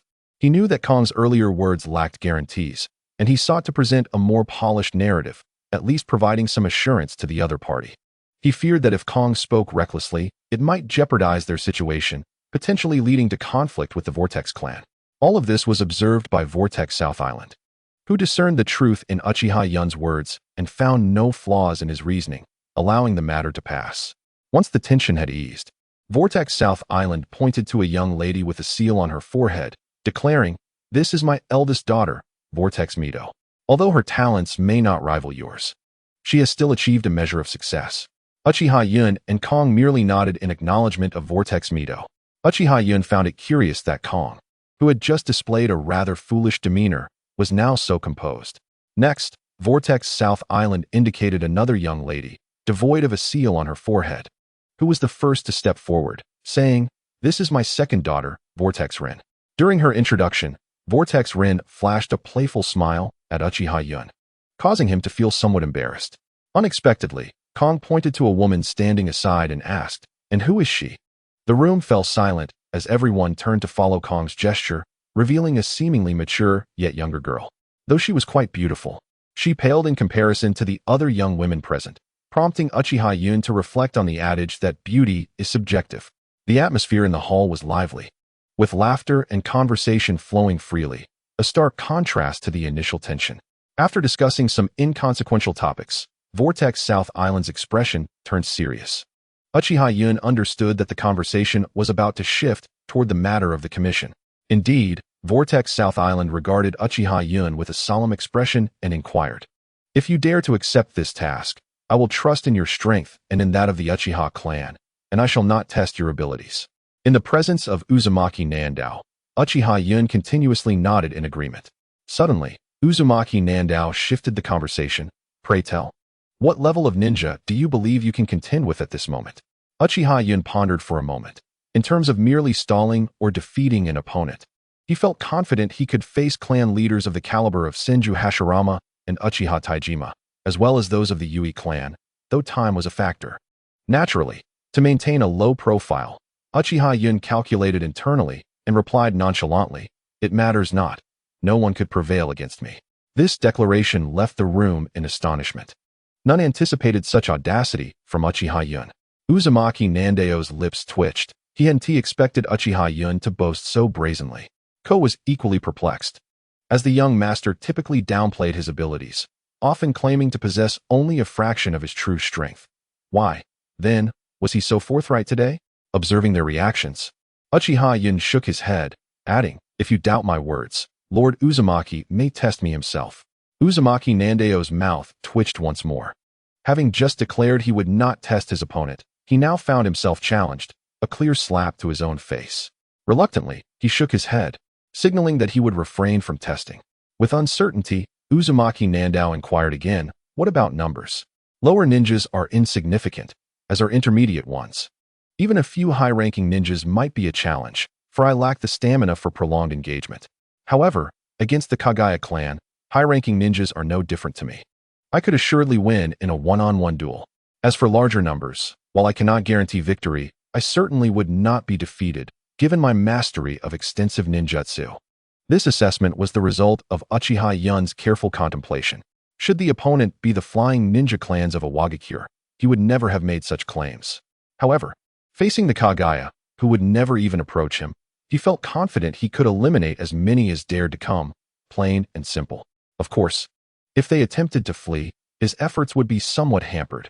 After all, his sand techniques had not yet reached the staggering range of thousands of meters. Nor had he become a true sandstorm. If he could reach such a distance, his surroundings would be transformed into a desolate wasteland, a zone devoid of life. Uzumaki Nandao harbored skepticism regarding Uchiha Yun's precise assertions, as he was not well acquainted with the latter's true prowess.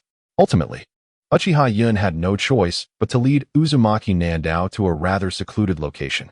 Observing from a distance, Uzumaki Rin pointed at Uchiha Yun and exclaimed, "Sister, this guy seems to be full of himself. He claims he can handle numerous lower ninjas. I believe you could easily defeat this boastful individual." Uzumaki Mido shot a glare at her younger sister, cautioning, "Do not speak carelessly. This fellow possesses an astonishingly potent chakra, one that instills fear." His words ring true. Instantly, Uzumaki Rin's expression transformed into one of awe. She was aware that her sister was a sensory ninja, and the Uzumaki clan's sensory abilities were exceptionally keen. If her sister asserted that this individual was formidable, then it must indeed be the case, though she remained curious about the extent of his power. Her face lit up with anticipation, as she had never before encountered a ninja of such caliber. Uncertain of the underlying motives, Uchiha Yun summoned a transformation into Sage mode, resulting in a remarkable surge of chakra. With deft precision, he formed hand seals, having simplified the technique to a mere 3 seals through diligent practice.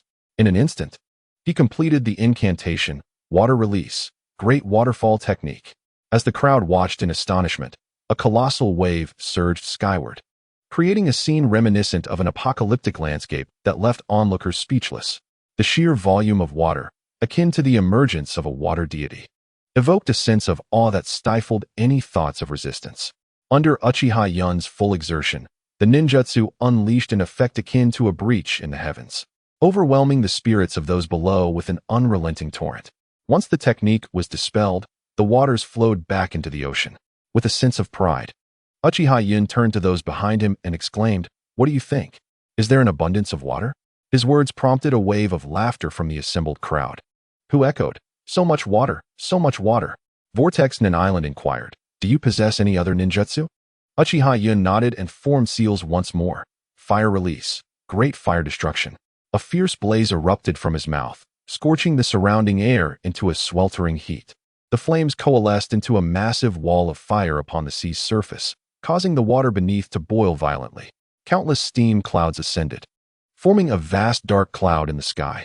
Before long, thunder rumbled and rain lashed down, creating a tempest. Vortex Rin watched with wide eyes, her admiration for Uchiha Yun growing. In contrast, Vortex Mizuto frowned, contemplating Uchiha Yun's display as mere ostentation. Initially skeptical of his potential, she reconsidered, realizing he had indeed become a formidable force. After the demonstration, Vortex Nin Island was thoroughly impressed. The boy she once knew had transformed into an extraordinary powerhouse. And in the current scenario, few could rival him. With words unspoken, they began discussing the present circumstances of the Vortex clan. Upon reflection, Uchiha Yun discerned no apparent issues. The land of waves was an island, neither too large nor too small, capable of accommodating two clans comfortably. The Vortex clan had once thrived. But after Kagaya and her kin faced devastating defeats on the mainland, they were forced to flee to this picturesque island with promising prospects for growth. Yet, the Vortex clan could not tolerate others encroaching upon their newfound territory, having already been displaced once. Enraged, they sought to negotiate with the Kagaya clan. However, negotiations failed to yield any resolution.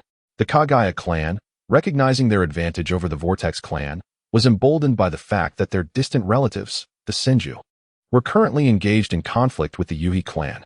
With the Senju occupied, the Kagaya clan felt secure in their dominance.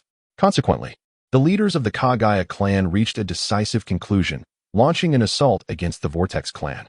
From the current perspective, things seemed to be quite favorable, much to the delight of the Kagaya clan. Uchiha Yun, however, found himself at a loss for words. It appeared that the Kagaya clan had some peculiarities in their reasoning. Why do they always manage to embroil themselves in complications? Had they not acted recklessly in the past, they would not have been exiled. The Uzumaki clan, despite their limited financial resources, could certainly secure assistance from a few ninja clans that had once defeated them. This would pose no challenge whatsoever. These clans had not exerted their full might previously, so sending a contingent to assist would be a trivial matter. Therefore, regardless of the wealth of the Uzumaki clan, should they possess sufficient funds to vanquish the Kagaya, the latter would surely meet their demise. Furthermore, the Uzumaki clan was among the wealthiest of these ninja clans. Defeating a Kagaya with their riches would be a mere formality. Uchiha Yun then pondered the frugality of the Uzumaki clan. With adversaries at their doorstep, they only allocated a mere 10 billion to recruit a leader-level powerhouse. Was it truly feasible for a leader, if slain, to seek vengeance on their clan? Such reasoning was unfathomable. Accepting missions, life and death dictated by fate, prosperity determined by the heavens. This is the code of the ninja. Otherwise, the entire ninja world would be embroiled in endless conflict, accomplishing nothing. Every clan has endured losses at the hands of others. Casting a long gaze toward the Uzumaki Nin Island, Uchiha Yun sighed. Fortunately, the Uzumaki clan had sought him out. Otherwise, it would have been futile for any leader-level individual to arrive. This was the era of warring states, where the caliber of ninjas was exceptionally high. Those who survived the battlefield were typically astute and understood how to prolong their existence. Conversely, those lacking wisdom met swift ends, leaving only the most formidable behind. Thus, regardless of how severely Kagaya might be beaten, summoning 4 or 5 leader-level warriors should pose no issue. It would certainly be feasible to gather around 1,000 capable ninjas. High-quality ninjas numbering in the thousands would challenge even the weary Raikage to see how many he could slay. This was a formidable group of ninjas adept in taijutsu, not to be trifled with. Reflecting on this, Uchiha Yun resignedly pressed his forehead, murmuring, "Alas, I bear a weight of pressure unbefitting my age." While other ninjas engaged in moderate or low-level missions at the tender age of 15, Uzumaki Rin poured a cup of tea for Uchiha Yun, gazing at him with curiosity. "What troubles you? Is this task beyond your capabilities?" Uchiha Yun, holding the teacup with a serious expression, replied, "How could that be? I mean, this task is perfectly suited for me. I thrive in the heat of battle, particularly against those proficient in taijutsu. However, Many of Kagaya's warriors can extract bones from their own bodies or fashion them into armor capable of withstanding your fire techniques. To speak of the Great Fire Annihilation technique, if wielded by other ninjas, it would often prove ineffective in delivering a fatal blow. The temperature, while considerable, is not sustainable for long, akin to a lighter's flame, which, despite being extremely hot, has little effect when applied to the skin for merely a second. Fire operates in such a manner that, as long as the duration of burning or the temperature is insufficient, it cannot claim lives. The art of fire release relies on explosive force and elevated temperatures. Uchiha Yun found himself increasingly discontented, questioning whether he could ever be compared to those mundane beings. My chakra is boundless. My ninjutsu can effortlessly eliminate those inferior ninjas. And for the more formidable adversaries, I have other techniques at my disposal. I am confident in my abilities. Vortex Ling gazed quizzically at her father. Is that truly the case? Vortex Nen Island appeared uncertain, raising an eyebrow and smirking slightly. Indeed, perhaps. While the group was engaged in their jovial conversation, a Vortex ninja hurriedly entered. Chief, the Kagaya clan has launched another assault. With a start, Vortex Nen Island rose to his feet.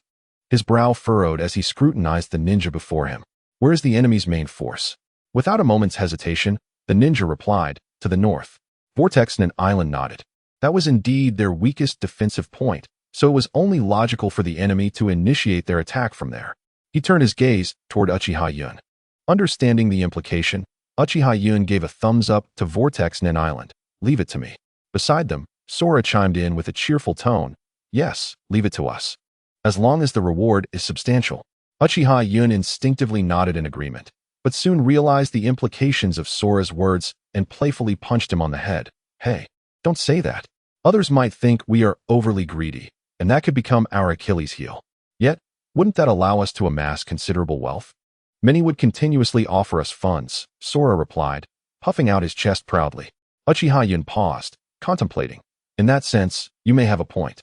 Meanwhile, Vortex Nen Island felt a twitch at the corner of his eye, bemused by the eccentricity of these two youngsters. Having witnessed the formidable power of the little one's ninjutsu, he refrained from commenting further, resigning himself to follow behind them. As they advanced, Uchiha Yun's heart suddenly began to race, an unsettling feeling looming over him. Noticing Uchiha Yun's disquiet, Sora inquired, "What troubles you?" Uchiha Yun shook his head, unable to articulate the source of his unease, offering Sora a couple of casual reassurances. "It's nothing. Perhaps I'm just out of practice with walking, and my heart is racing." This reasoning served both Sora and himself as a form of self-comfort, a way to soothe his own apprehensions. Arriving at the direction of the Kagaya clan's assault, they found themselves amidst countless ninjas engaged in battle. The chaos was particularly dispersed, a true representation of the nature of warfare among ninjas. His earlier encounter with the Kagaya had been entirely fortuitous. The encampments of both sides were closely situated atop two mountain peaks, granting Uchiha Yun a fleeting opportunity for a decisive strike. However, this time, Uchiha Yun had advanced. Yet the chances for a sweeping victory were not as substantial. It was improbable that he would eradicate the Vortex clan members as well, lest he provoke Vortex Nen Island into seeking vengeance against him. Observing the battlefield's dynamics, Uchiha Yun could not suppress a mischievous chuckle. Many members of the Uzumaki clan are proficient solely in sealing techniques, possessing a limited repertoire of ninjutsu. Among the few offensive sealing techniques known to Uchiha Yun, there are only the silent killing binding technique and the adamantine sealing.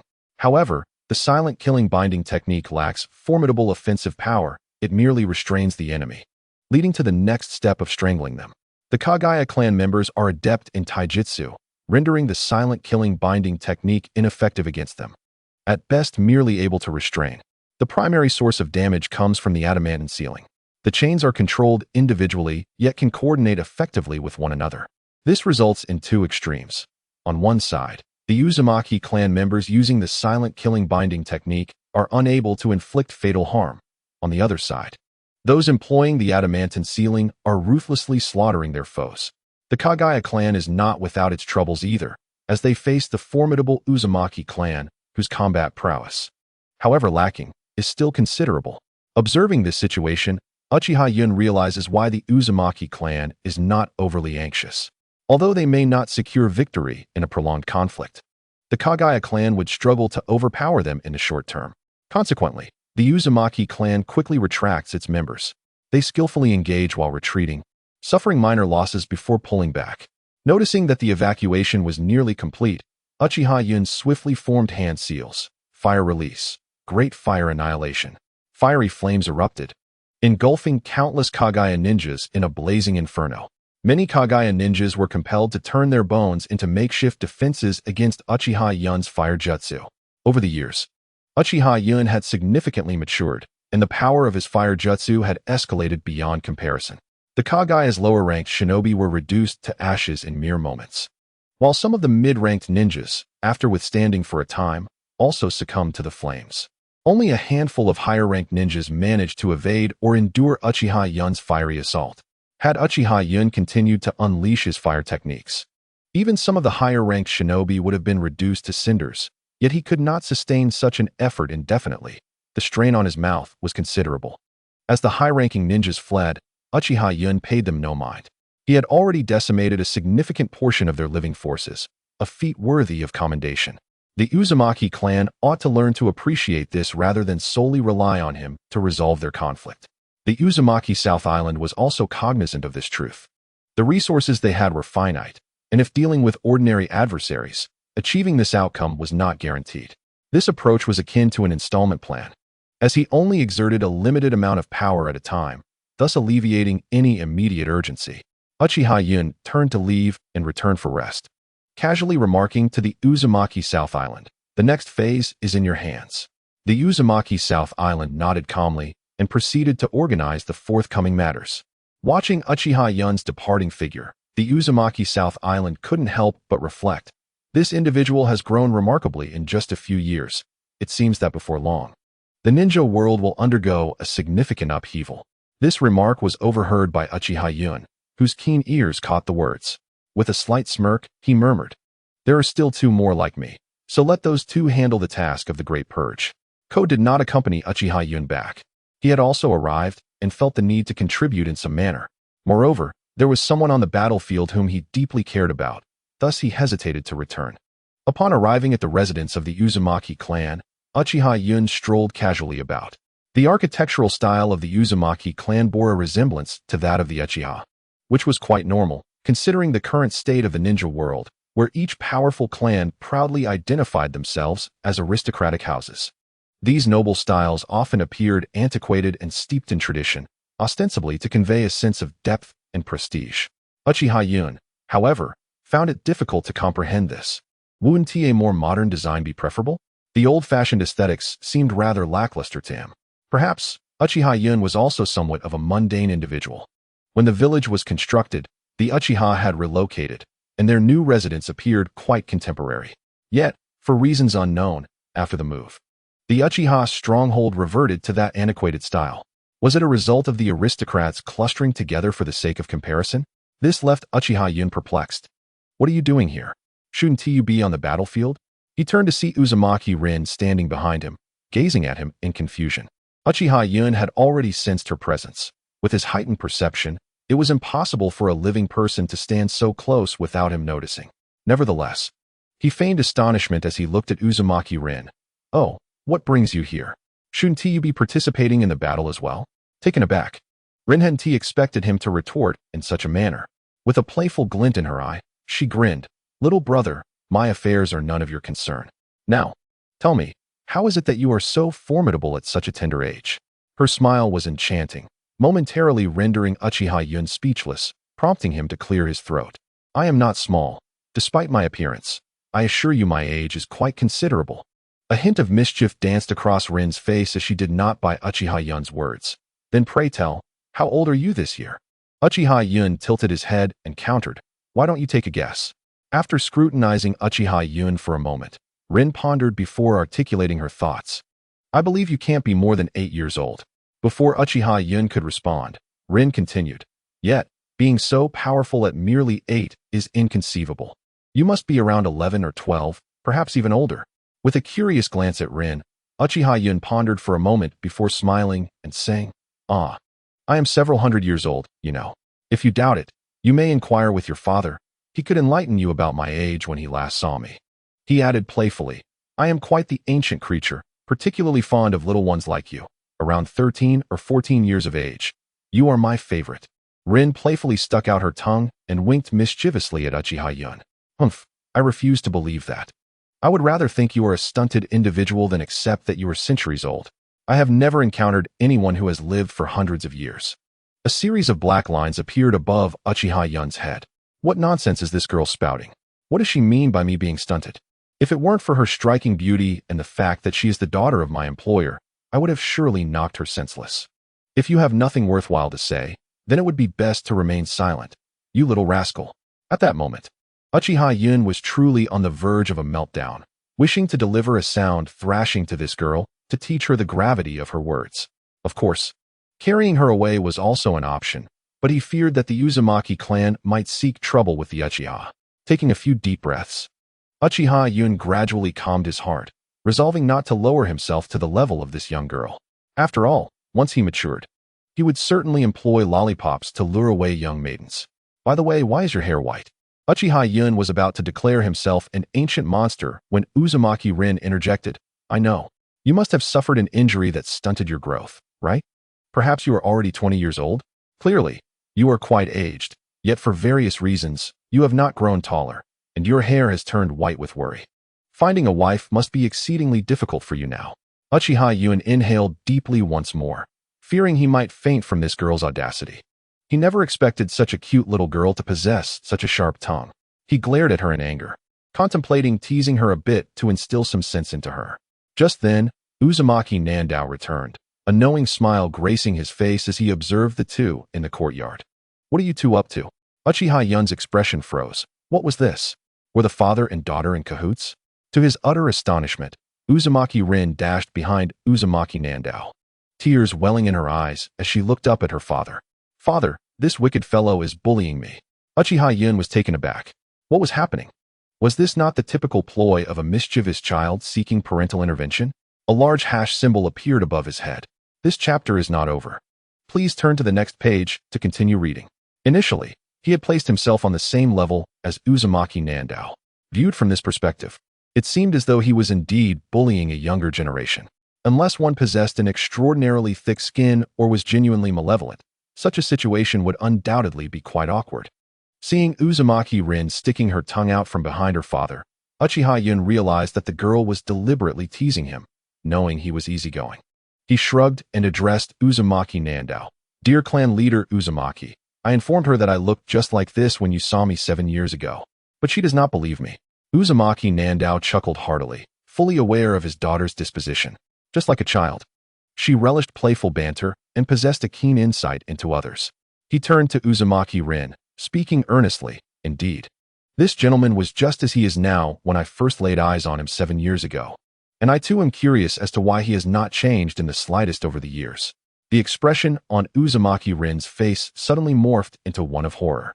She had thought that Uchiha Yun was some ancient monster from centuries past. To her knowledge, only supernatural beings could endure such a long lifespan.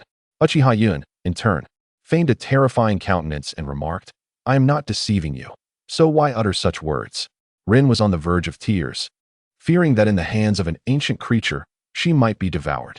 Would her father be able to protect her? She timidly replied, Father has said that those with vile dispositions are often not truly malevolent. You are greedy and foolish, and you enjoy showing off. It is evident that you are indeed a nasty character. With that, Rin fled back to her room, locking the door behind her. Uchiha Yun's lips twitched. How did this little girl resemble a child so much, akin to the mischievous spirits from his past life? Uzumaki Nandao shook his head helplessly and explained, This girl has been spoiled since childhood and knows little about ninjas. The Uzumaki clan is quite affluent, as you are aware. Having heard this, Uchiha Yun found himself both amused and exasperated. It was clear that one's environment shapes their character. Wealth breeds caprice. And a family that dotes on its members creates a little princess who remains childlike even into adulthood. No wonder Xian preferred to stay at home. Experience dictates maturity. As for Uzumaki Rin, Uchiha Yun could easily envision her being incapable of self-sufficiency, having been catered to her entire life.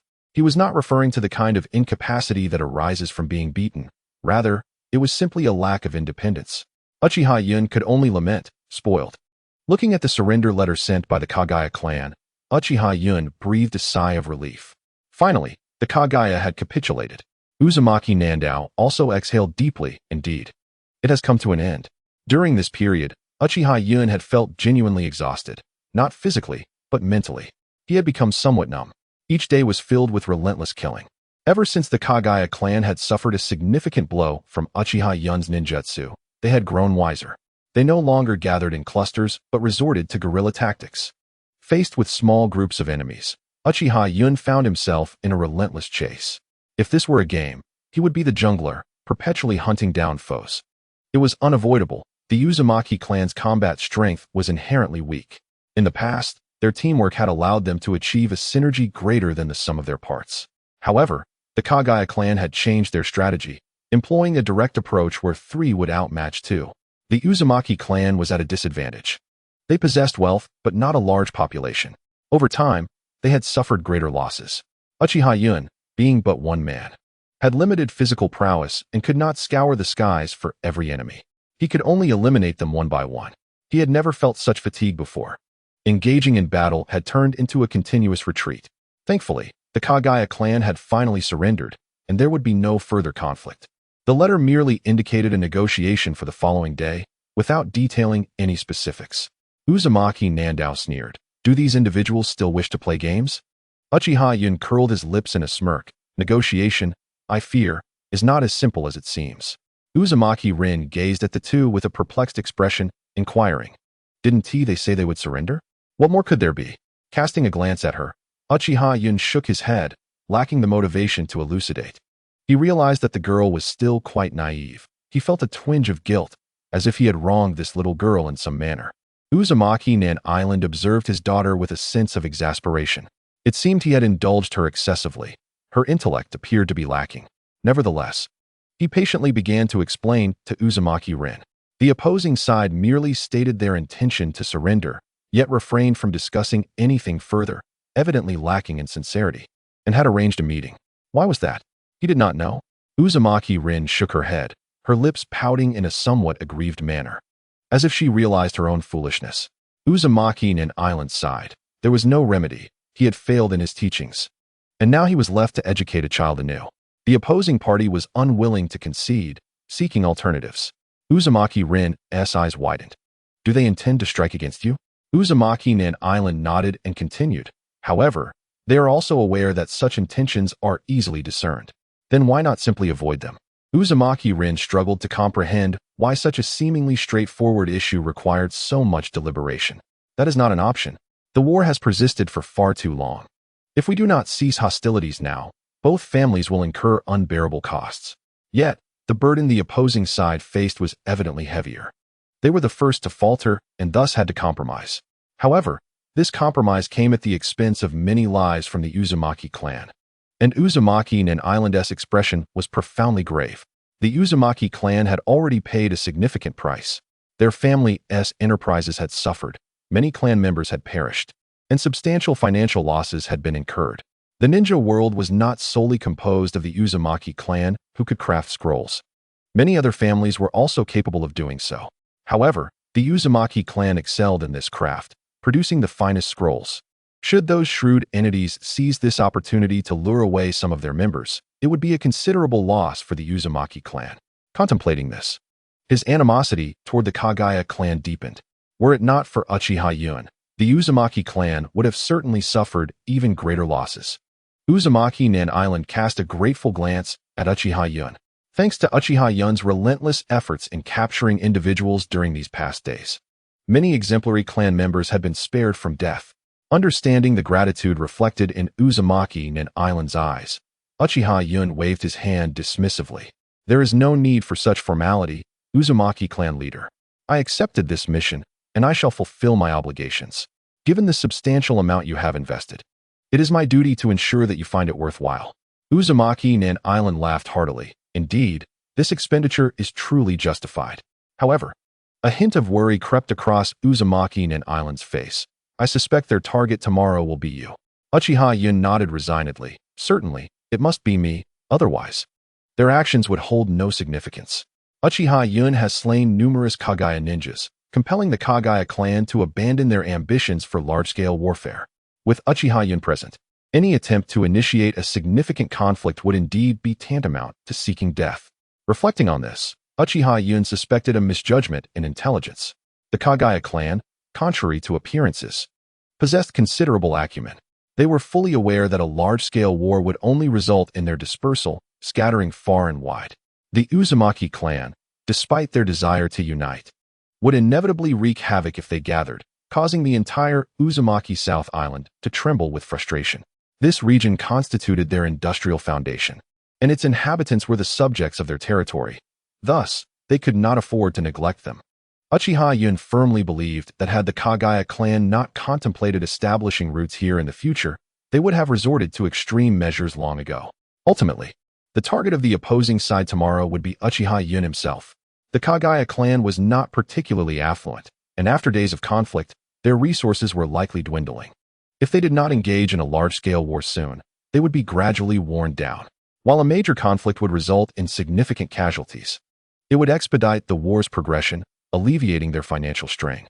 Upon arriving at a more favorable location, Uchiha Yun began to assess the surroundings. It must be acknowledged that the Kagaya clan had exercised some strategic thinking. They had opted not for an open plain, but rather for a clearing enveloped by forest. When informed of their request to negotiate in this area, Uchiha Yun readily acquiesced, disregarding their objections. He bore within him the world's most resilient sand iron. Melded into his very being, along with the superlative technique of the ghost lantern, a formidable life-preserving skill. This was not mere arrogance on Uchiha Yun's part. It stemmed from absolute confidence in his invulnerability. To defeat him, one would first need to breach his defenses, and even if they succeeded, what then? In truth, if anyone could restrain Uchiha Yun, it would likely be the Uragetsuka clan. The leader's ninjutsu could potentially penetrate his defenses, while lightning techniques would effectively counter the ghost lantern. Nevertheless, concerning the Uragetsuka clan, Uchiha Yun would not spare a glance at anyone below the elite Jonin level. While he harbored trepidation, he was not currently confronted by members of the Uragetsuka clan. Should they cross paths in the future, he anticipated that his Susanoo would have emerged. The appearance of Susanoo would not signify his invincibility, but rather indicate that his strength had ascended to an entirely new echelon. At that moment, he surmised few could rival him. Lost in thought, Uchiha Yun found himself smiling at the absurdity of his reflections. Having unlocked so many extraordinary abilities, he was still preoccupied with thoughts of formidable adversaries. Each of his enhancements was a manifestation of unparalleled prowess. If he could not prevail even against foes of equal rank, it would not be due to any external factors, but rather his own inadequacy. Meanwhile, the Uzumaki South Island surveyed the environment, discreetly wiping away a bead of sweat. Hesitantly glancing at Uchiha Yun, he inquired, "Are you certain there will be no issues?" Nearby, Sora chuckled, "Rest assured, clan leader Uzumaki, nothing will go amiss." Feeling reassured, Vortex Nandao finally set his mind at ease, responding to Kong, "If you do not trust in my strength, you should at least have faith in my master's prowess." Upon hearing this, Vortex Nandao relaxed, recalling the formidable power of Uchiha Yun's ninjutsu he had witnessed that day. With such might, there was little to fear.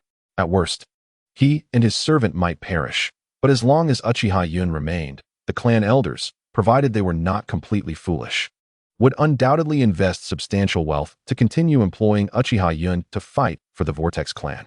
After years of collaboration, he understood the elders' thoughts and natures.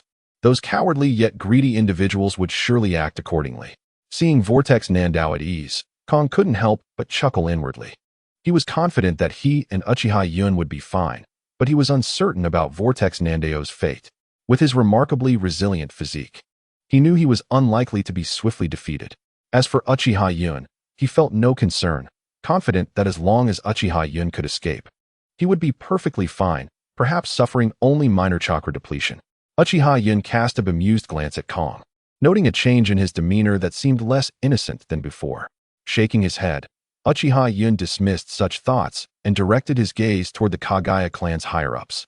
Making his way toward them, at the Kagaya clan's temporary negotiation site, a bald man sat composedly amidst the hastily constructed area. Behind him stood 5 or 6 middle-aged men, likely the clan elders. One of the elders glanced toward the forest and, with uncertainty, questioned the bald leader. Will they return? The bald man slowly shook his head, internally anxious. The Kagaya clan was running low on supplies, having recently resorted to raiding the villagers in the Vortex clan's territory for resources. He had been compelled to take such desperate measures. Another elder, growing impatient, angrily pointed toward the forest, exclaiming, "We should never have listened to that man in the black robe. How many of our people have we lost because of him?" He insisted we disperse, warning that the enemy was formidable and that we would suffer significant losses. How foolish. Had we chosen to launch a strong assault from the beginning? Even if that man's ninjutsu had a wide range, he would eventually tire. His words elicited unanimous agreement from the other elders. Indeed, look at our situation now. We have no provisions left, and our clan's ninjas are dwindling. If this continues, the Kagaya may face annihilation. Even if we do not perish entirely, we shall be reduced to mere remnants, vanishing from the annals of history. Listening to the elders, the bald man furrowed his brow, a powerful aura emanating from within him. Bone spikes began to protrude from his body, rendering him a fearsome sight. This display of power silenced the elders behind him, leaving them speechless as they regarded him in hushed reverence. As the elders fell silent, the bald-headed Hui Yi nodded slowly and spoke. Regardless of how erroneous the other party's guidance may be, I find myself in agreement this time. Once we eliminate the Vortex South Island and their hired little demon, dealing with the rest of the Vortex clan will be a mere formality. The imposing presence of the bald-headed Hui Yi rendered those behind him mute, leaving them to silently observe his display of bravado. At last, one individual could no longer contain himself and muttered, "But what if they do not come?" The bald-headed Hui Yi was momentarily taken aback, responding with indignation. "If they do not come, it merely confirms the black-robed man's words are erroneous, and we shall engage the Vortex clan in a final confrontation." Just as the bald-headed Hui Yi's impatience grew, he perceived movement in the forest opposite, his face lighting up with delight. The black-robed man was indeed correct. The other side dared to approach. A cold smile tugged at his lips. "Today, I have brought forth nearly all the elite of the Hui Yi clan. Vortex clan, prepare for your demise." Indeed, in their zeal to eliminate Uchiha Yun and Vortex South Island, the Hui Yi clan forsook the opportune moment to strike at the Vortex clan stronghold, mobilizing their entire clan's might and bringing numerous Hui Yi experts, resolutely determined to slay both Uchiha Yun and Vortex South Island. Yet, a perplexing thought nagged at the bald-headed Hui Yi. Why had only 3 individuals arrived on the opposing side? Were they truly so audacious as to disregard the Hui Yi? The once jubilant expression on his face darkened abruptly. The elders, well aware of the bald-headed one's thoughts, exchanged knowing glances.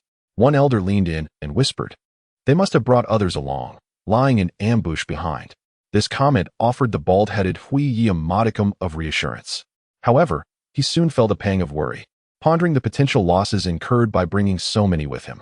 Observing the 3 individuals approaching with an unsettling calmness, the bald-headed Hui Yi felt a surge of irritation. Not only were they composed, but they also surveyed their surroundings as if on a leisurely excursion. The bald-headed Hui Yi muttered, "Hey, this is a bit much. We've toiled for so long to devise this plan, expending countless efforts, and yet these fellows act as if they're here for a sightseeing tour. Is this not a profound disrespect? At the very least, they should exhibit a hint of panic or concern. Why are they so unruffled?" Hearing the leader's murmurs, an elder lowered his voice, ensuring only the Hui Yi leader could hear. "My lord, was it not someone else who devised this plan? Furthermore, your voice was rather loud just now." Indeed, his voice had been somewhat elevated, enough for Uchiha Yun to hear. A look of astonishment crossed Uchiha Yun's face. He had expected the opposing clan leader to be a figure of authority, yet it appeared he was merely a fool. Or was it that the leader simply had a loud voice? To speak so openly seemed rather inappropriate. The bald-headed Hui Yi waved his hand dismissively. "The fact that they can hear me means they have entered our prepared range. There is no need for further subterfuge." The elder of the clan contemplated. Opposing the discussion was not his true intention, for a confrontation was inevitable. In the presence of a group of taijutsu ninjas, the enemy's desire to flee only exposed their vulnerability, inviting an advance from his comrades. The expression on Uzumaki Nandeo's face darkened. It was said that the Kagaya clan was not particularly astute, and now it seemed to hold true. Why not wait until they were closer, even if ambushing? Calm, hearing their words, began to mumble, and it was less a murmur than a regular conversation. The rumors about the Kagaya clan's lack of intelligence appeared to be substantiated. Kagaya Guangto's face flushed with indignation. While the Kagaya clan was not known for their cerebral prowess, the blatant admission from the other side seemed rather improper. Observing their feigned nonchalance, Guangto restrained his ire, choosing to ignore the comment and maintaining his composure at the table. The two factions, both harboring ulterior motives, found themselves seated together. A long table separated Uzumaki Nandao from Kagaya Guangto.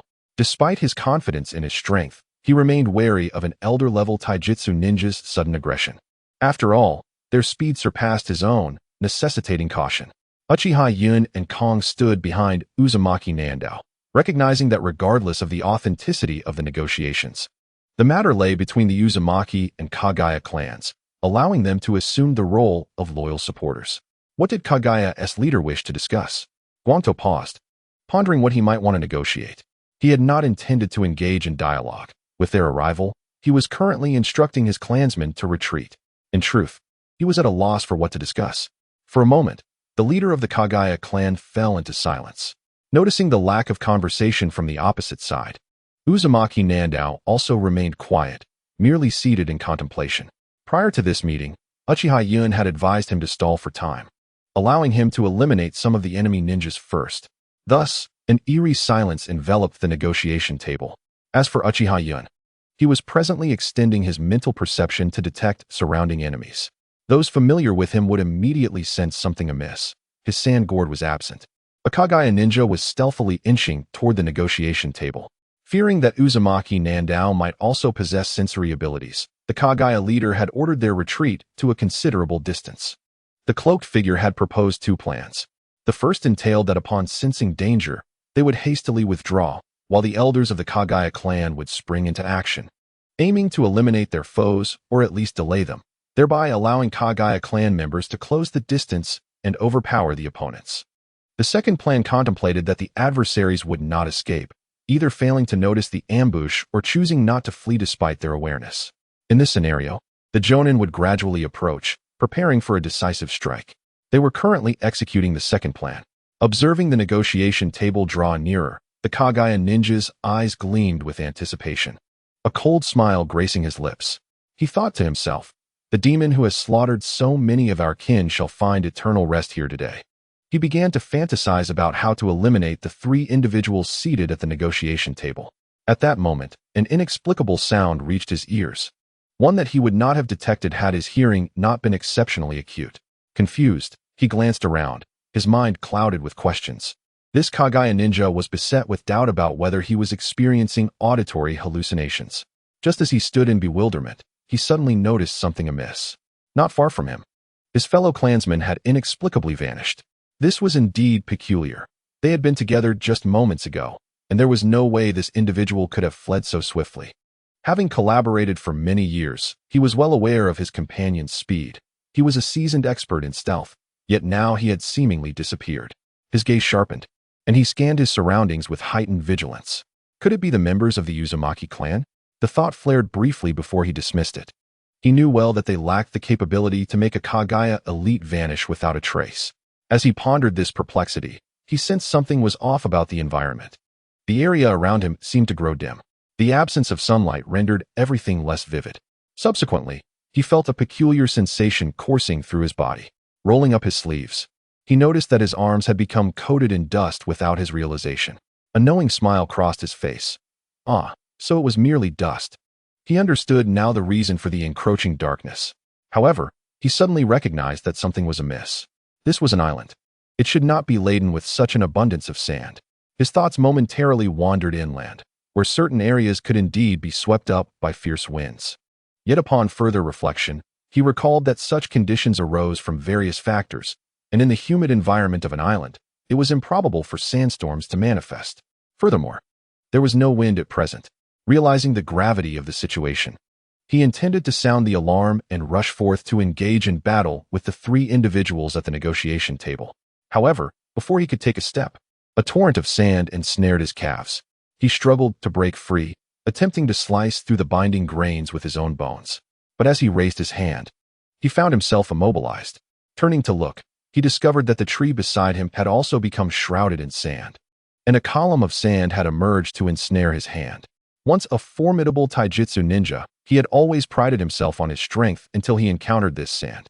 He found it perplexing that mere grains could unleash such overwhelming force, rendering him, a skilled martial artist, powerless to escape. He understood that with both feet and one hand bound, he would never break free from the grip of this sand. As he watched the grains creep steadily up his arm toward his neck, despair flickered in his eyes. With a resolute heart, he understood that his fate was sealed. Yet, even in demise, he must convey the message. Just as he parted his lips, an onslaught of sand surged violently into his mouth as if it had found an outlet for its pent-up fury. It was not merely his mouth. Sand invaded his nostrils, ears, and any orifice of his body, relentlessly pouring forth until even his eyeballs succumbed, bursting under the pressure of the encroaching grains. He endured immeasurable agony. Yet his voice remained trapped within him, silenced by the suffocating sand that covered his visage, rendering his expression unreadable. Soon, the mind of this Kagaya ninja was entirely consumed by sand, extinguishing his breath of life. However, this was not the conclusion. The figure of sand gradually sank into the earth, leaving behind a barren circular patch devoid of vegetation. The entire occurrence transpired with eerie silence. Had anyone witnessed this event, they might have informed the Kagaya ninja that the land he had tread upon was, by nature, barren. Before long, another Kagaya ninja stepped onto the desolate ground, silently observing the distant negotiation table, awaiting the patriarch's command. Such scenes unfolded across numerous locations. The orchestrator of this chaos, Uchiha Yun, stood quietly behind the swirling vortex of South Island, appearing utterly detached from the unfolding events. With impeccable control over the rhythm of his actions, everything lay within his mental grasp. Thus, his deeds remained shrouded in secrecy. He resembled an assassin, dispatching unsuspecting targets without detection. One by one, the Kagaya clan's elite vanished at his hands, and he reveled in the ease of his endeavor, astonished by the simplicity of the task. These Kagaya ninjas acted as if they were mere NPCs, devoid of intellect, focused solely on executing predetermined assignments. Had they possessed any awareness, they would have surely recognized the absence of their comrades. Yet, their eyes seemed fixated solely on their mission. Of course, several Kagaya ninjas operated in groups, presenting a more formidable challenge for Uchiha Yun. He deemed it unfeasible to simultaneously manipulate the sand to eliminate 3 elite ninjas without eliciting a sound. Thus, a number of Kagaya elites still remained, prompting Uchiha Yun to reflect on the abundance of elite ninjas during the Warring States period, wondering from where they had emerged. The caliber of ninjas from that era was notably high. Had they not encountered him, their demise might not have been so swift. Alas, he was a formidable force. At the negotiation table, Kagaya's bald leader finally lost his composure, slamming his palm upon the table and pointing an accusatory finger at South Island, exclaiming in fury, "You! How can you remain so composed? I can wait no longer." He then drew forth his weapon, advancing towards South Island while vociferously commanding, "Attack." In response, the elder clan members, witnessing their leader's actions, felt no hesitation and swiftly unsheathed their weapons, charging towards Uchiha Yun. As Kong gazed into the distance, he realized that he seemed to have little else to occupy his thoughts. There, approaching him, were several Kagaya Jonin running forth. A sly smile crept across his face. He was on the brink of advancing to Jonin status. However, much time had passed, and the quality of his chakra had remained unchanged. It appeared that combat was necessary. And coincidentally, there were several Jonin before him, whose physical constitution was ideally suited to counter them. Slowly shedding his burdens, he cast a glance at the ongoing battle before charging towards the adversaries with his blade in hand. On the other side, Uchiha Yun felt a degree of pressure. The opponent occupying the position of clan elder was at least of elite Jonin caliber. Although the distinction between Jonin and elite Jonin may seem minor, the disparity in strength was monumental. In this era, there were no titles of Kage, only that of clan leader, which had thus conferred a ranking. Typically, the most formidable warriors were referred to as clan leader level. This was both an honor and a designation. Much like Kage level warriors, who were akin to those possessing the strength of a Kage, the clan leader level bore a similar connotation. However, there was no clear delineation among these ranks. In the original narrative, figures like Kakashi were elite Jonin, yet he could ascend to the position of Hokage, albeit being ousted by Danzo. Thus, The clan leader equated to a clan leader-level warrior, yet a clan leader-level warrior did not necessarily equate to a clan leader. This presented a contradiction, likely a flaw in the narrative. Nonetheless, Uchiha Yun suddenly recalled that in the original tale, there seemed to be no clear delineation of strength, only ranks among the ninjas, rendering the title of Genin merely a reflection of status. Yet, why had Kakashi mentioned that Jonin possessed two types of chakra nature transformations? Hadn't this already indicated that Jonin were indeed ranked? Lost in thought, which only served to cause him a headache, Uchiha Yun refocused on the battle at hand. The enemies before him demanded his full attention. At the very least, if categorized by rank, these foes surpassed even elite Jonin. This led Uchiha Yun to muse. It was reasonable to assume that these individuals lacked intellectual prowess. Had they been clever, with such strong familial heritage, the subsequent conflicts involving the Senju and Uchiha clans would have been non-existent. Uchiha had certainly not encountered so many formidable adversaries before. As for the Senju, he was uncertain, but they likely had a greater number of strong warriors. After all, the Senju had been simultaneously battling both the Uchiha and the Yui clans for many years, indicating their strength as a clan. The specifics eluded Uchiha Yun, who had not delved deeply into such matters. Regardless, he possessed an advantage. He would assess the situation as it unfolded while diligently enhancing his own strength. Lost in contemplation, Uchiha Yun deftly evaded a bone spike that had been hurled at him. His distracted demeanor, however, succeeded in angering several Kagaya clan elders. These individuals, who were considered formidable forces in their own right, found it intolerable that this young boy was preoccupied with thoughts while engaging them in combat. It was a provocation too great to endure. Exchanging glances, they transformed into their battle forms, their visages becoming menacing and fearsome. Uchiha Yun observed their movements keenly. He scoffed disdainfully, stating, "I am not targeting anyone.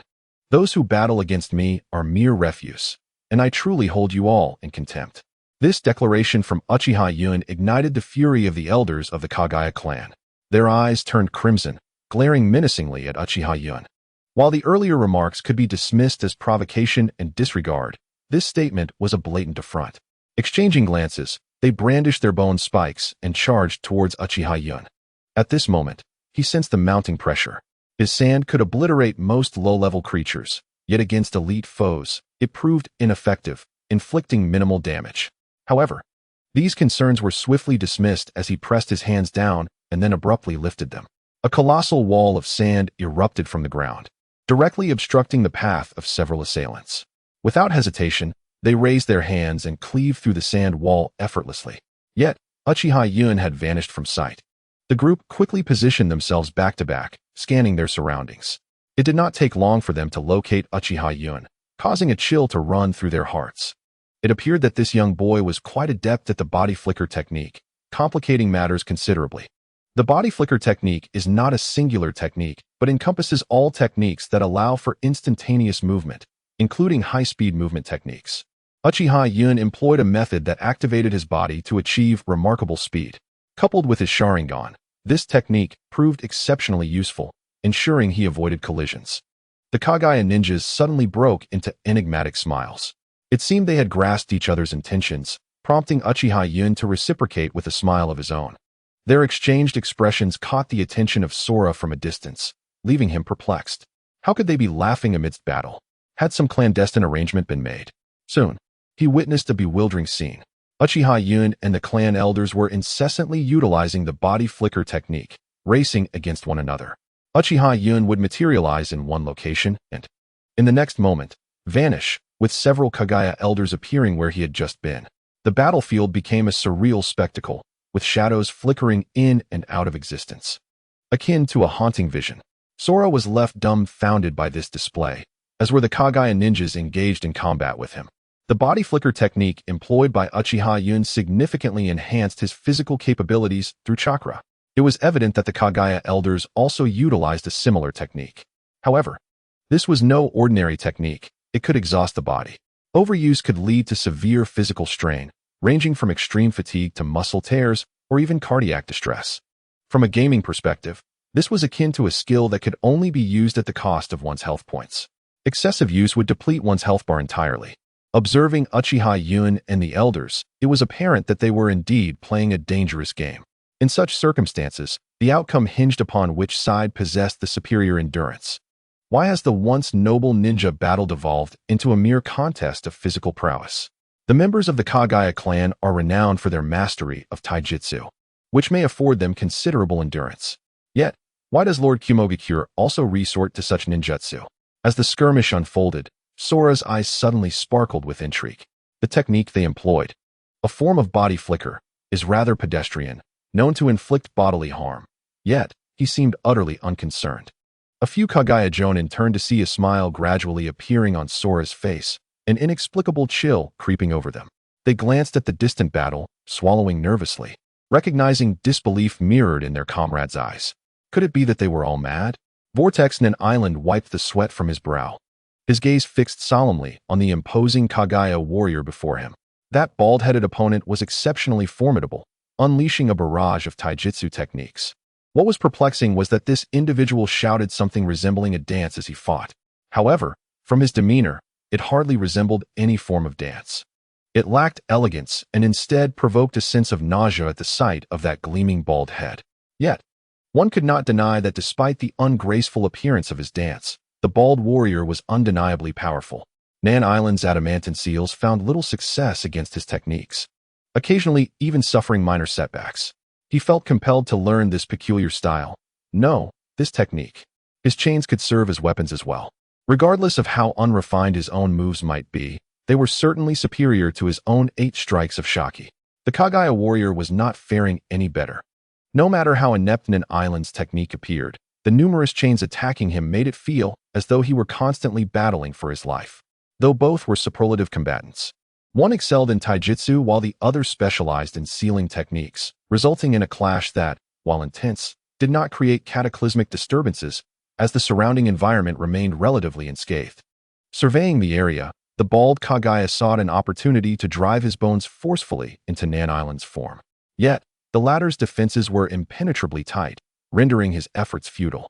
A multitude of weapons offers a certain freedom. He envied Nan Island's ability to control numerous chains for offense, their durability quite commendable. While the transformed Kagaya's body could serve as a weapon, it could not function effectively at medium to long range. After all, he possessed only 2 hands, and the bones he extracted would require time to regenerate. To use them as ranged weapons would be excessively extravagant. The situation was different for his opponent, who could effortlessly extend the length of his chains. The Kagaya's eyes burned with intense murderous intent. If he could eliminate his foe, he too could wield such ninjutsu. Should he manage to integrate this technique into his own bones, they would become adaptable in length and thickness, both yielding and resilient. In such a state, the Kagaya's bloodline would attain true perfection. Simultaneously, he felt a surge of irritation towards his subordinates, who had failed to accomplish even the simplest of tasks. After all this time, they were unable to subdue 2 mere children. It was crucial to acknowledge that he had brought along over 100 elite shinobi for this endeavor. He cast his gaze towards the battlefield not far away, and disbelief washed over him. Where were the 100-odd followers he had brought? Why had they not yet emerged? One child was engaged in battle with the esteemed elders of the Kagaya clan. Yet, why did the other child only have a handful of subordinates by his side? Where had they all disappeared to? Could it be that he had been forsaken? This was unexpected. As a clan leader, he surely commanded respect, and his followers would never act so foolishly. Thus, the conclusion was clear. They must still be en route. With this thought, he could not help but mutter under his breath, a bunch of useless fools, moving at such a snail's pace. Furthermore, it struck him as peculiar why other battlefields were embroiled in a contest of body flicker techniques. What was the meaning of this? Why did it require such immense effort to deal with a single child? He then shouted towards several clan elders in the distance, urging, "Hurry and dispose of that child, so that we may together vanquish that old coot from the Vortex South Island." Upon hearing their leader's words, the elders exchanged wry smiles. They had not intended to engage in such a manner.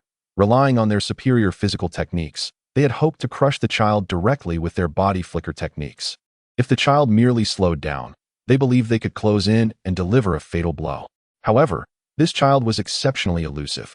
Each time they felt they were on the brink of capturing him, he slipped away just beyond their grasp. Eventually, they resorted to a strategy of attrition, taking turns in pursuit.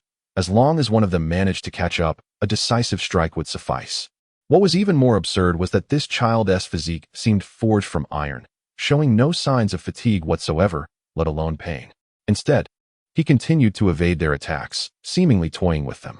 This left the elders utterly astonished. This child was truly extraordinary. What kind of body was this? Meanwhile, on another part of the battlefield, the Kagaya shinobi were at the peak of their astonishment.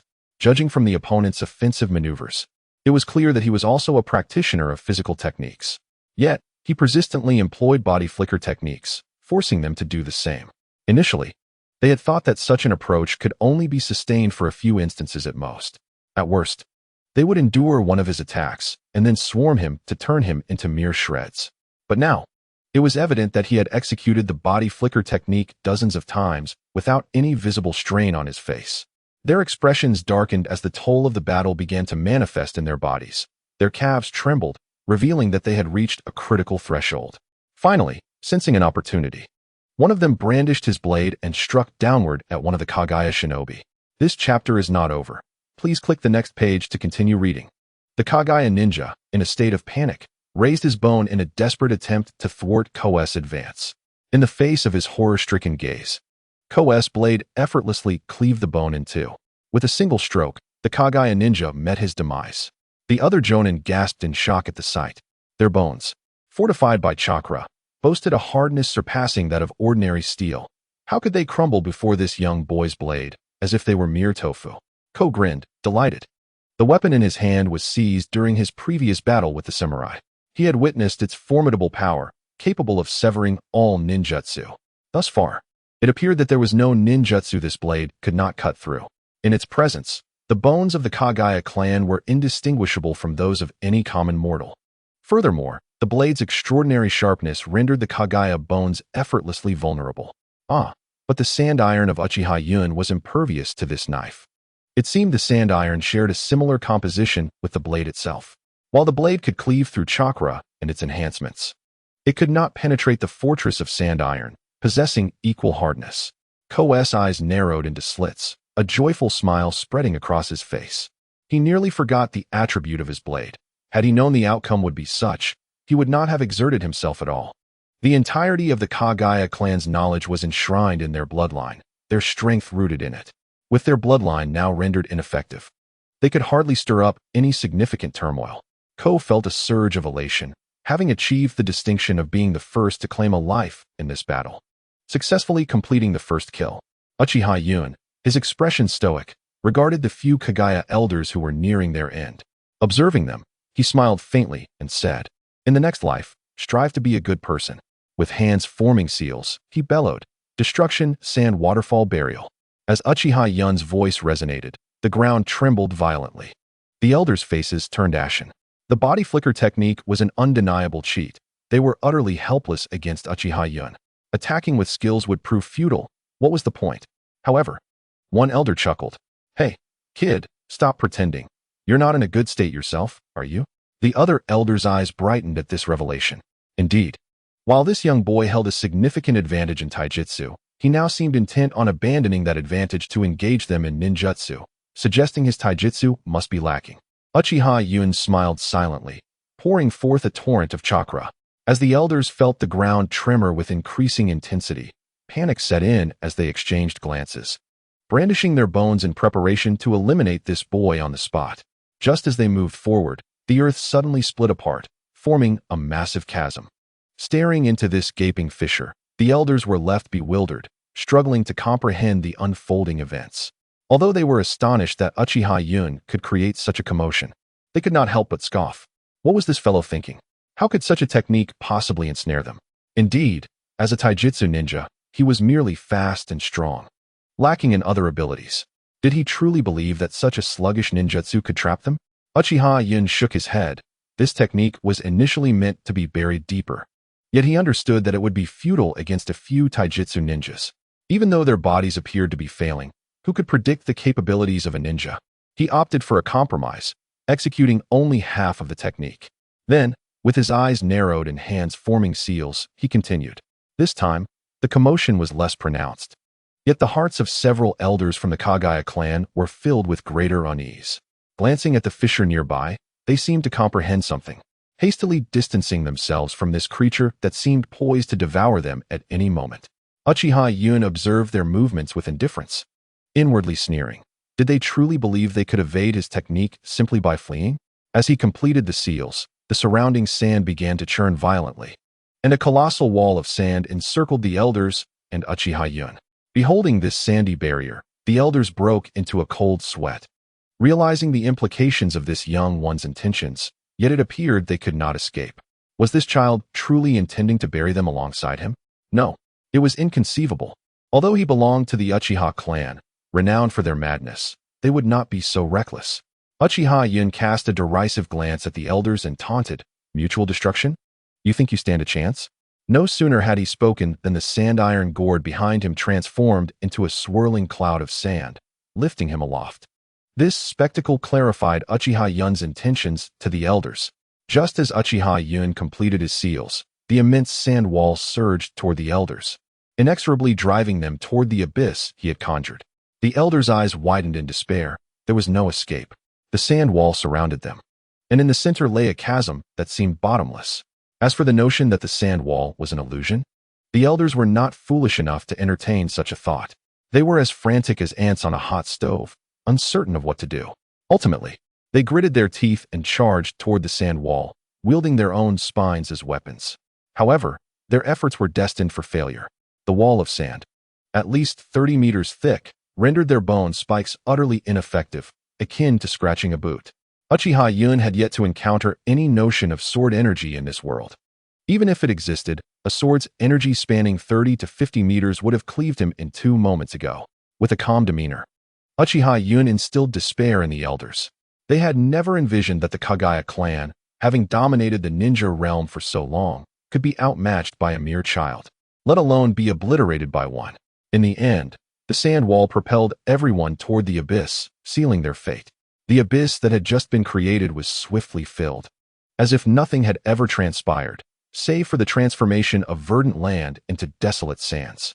Uchiha Yun shook his head, placing his hands upon the ground to sense the chakra within the grains. A smile graced his lips, still hoping to emerge? How naive. The sandstorm served as a funeral dirge. A muffled thud echoed from the sands, and tranquility returned once more. This scene caught the gaze of Kagaya's bald head from afar. A formidable pressure surged from his lungs to his throat, and he spat blood. His eyes turned to a dull gray, staring vacantly at the distant yellow sands. Abruptly halting in the midst of battle, he sank to his knees, his expression vacant. He murmured, "It is over. Everything is over." He understood that his fate was sealed in death, with the leader of the Uzumaki clan and himself locked in a stalemate, neither able to best the other. What began as a balanced confrontation had devolved into utter defeat. Now, he possessed not even a glimmer of hope for a comeback. Kagaya sat in stunned silence. Uchiha Yun made no move, nor did the Uzumaki from South Island. They simply watched in quietude. This chapter is not yet concluded. Please turn to the next page to continue reading. Though this individual was not a paragon of virtue, he could not be deemed wholly malevolent either. After all, he sought merely to secure a better existence for his kin. Ultimately, humanity is driven by self-interest.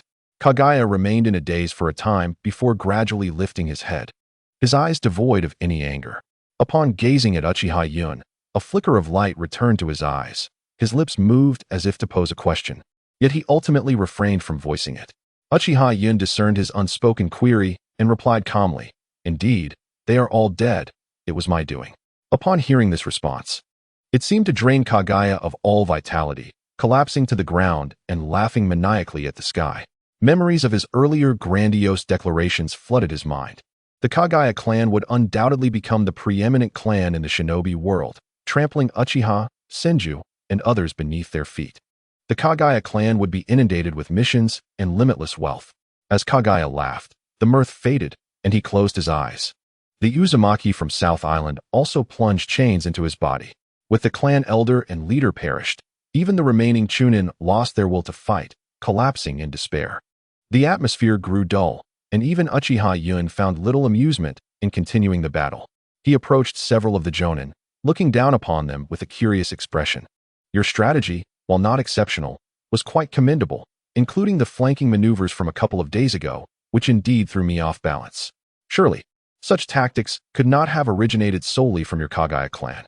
The Kagaya Jonin, faces drawn, shook their heads. It was a man in a black cloak. We know neither his appearance nor his name. Uchiha Yun nodded, suspecting he had identified the individual. Black Zetsu was at work. Victory should have filled him with elation, as he had satisfactorily completed his mission. Yet, a shadow now loomed over Uchiha Yun's heart. Presently, he held no fear of that individual at all. The peculiar talent of that individual lies in manipulation and instigating discord. He excels particularly in sowing seeds of division. Thus, Uchiha Yun remains apprehensive. Engaging in a battle of wits, he harbors no belief that he can outmaneuver that cunning old fox who has played such games for centuries. Even as a denizen of the 21st century, he feels outmatched. Overwhelmed by unease, he hastens to return home, accompanied by Kong. Throughout their journey, an unsettling anxiety grips him. His countenance dark and silent. Observing his unusual demeanor, Kong inquires with curiosity, "My lord, what troubles you? Has the Uzumaki clan offended you?" Uchiha Yun shakes his head, replying, "I am unsure. Ever since my arrival on the Uzumaki clan's island, an inexplicable discomfort has lingered within me. I cannot fathom why, but I sense that something is amiss." Kong, slightly exasperated, responds, "You haven't forgotten something, have you? Last time you left me behind, it seemed to be a similar situation." Uchiha Yun, rendered speechless, merely shakes his head, urging the sand cloud beneath them to hasten its pace. However, he underestimates the vastness of the Hokage world map and overestimates his own speed.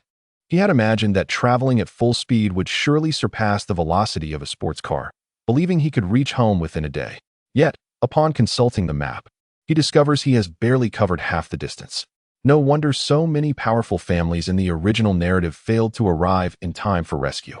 He recalls the fierce battles between Hashirama and Madara. If calculated according to the territories of the Neon Country, it is likely they would have been obliterated long ago.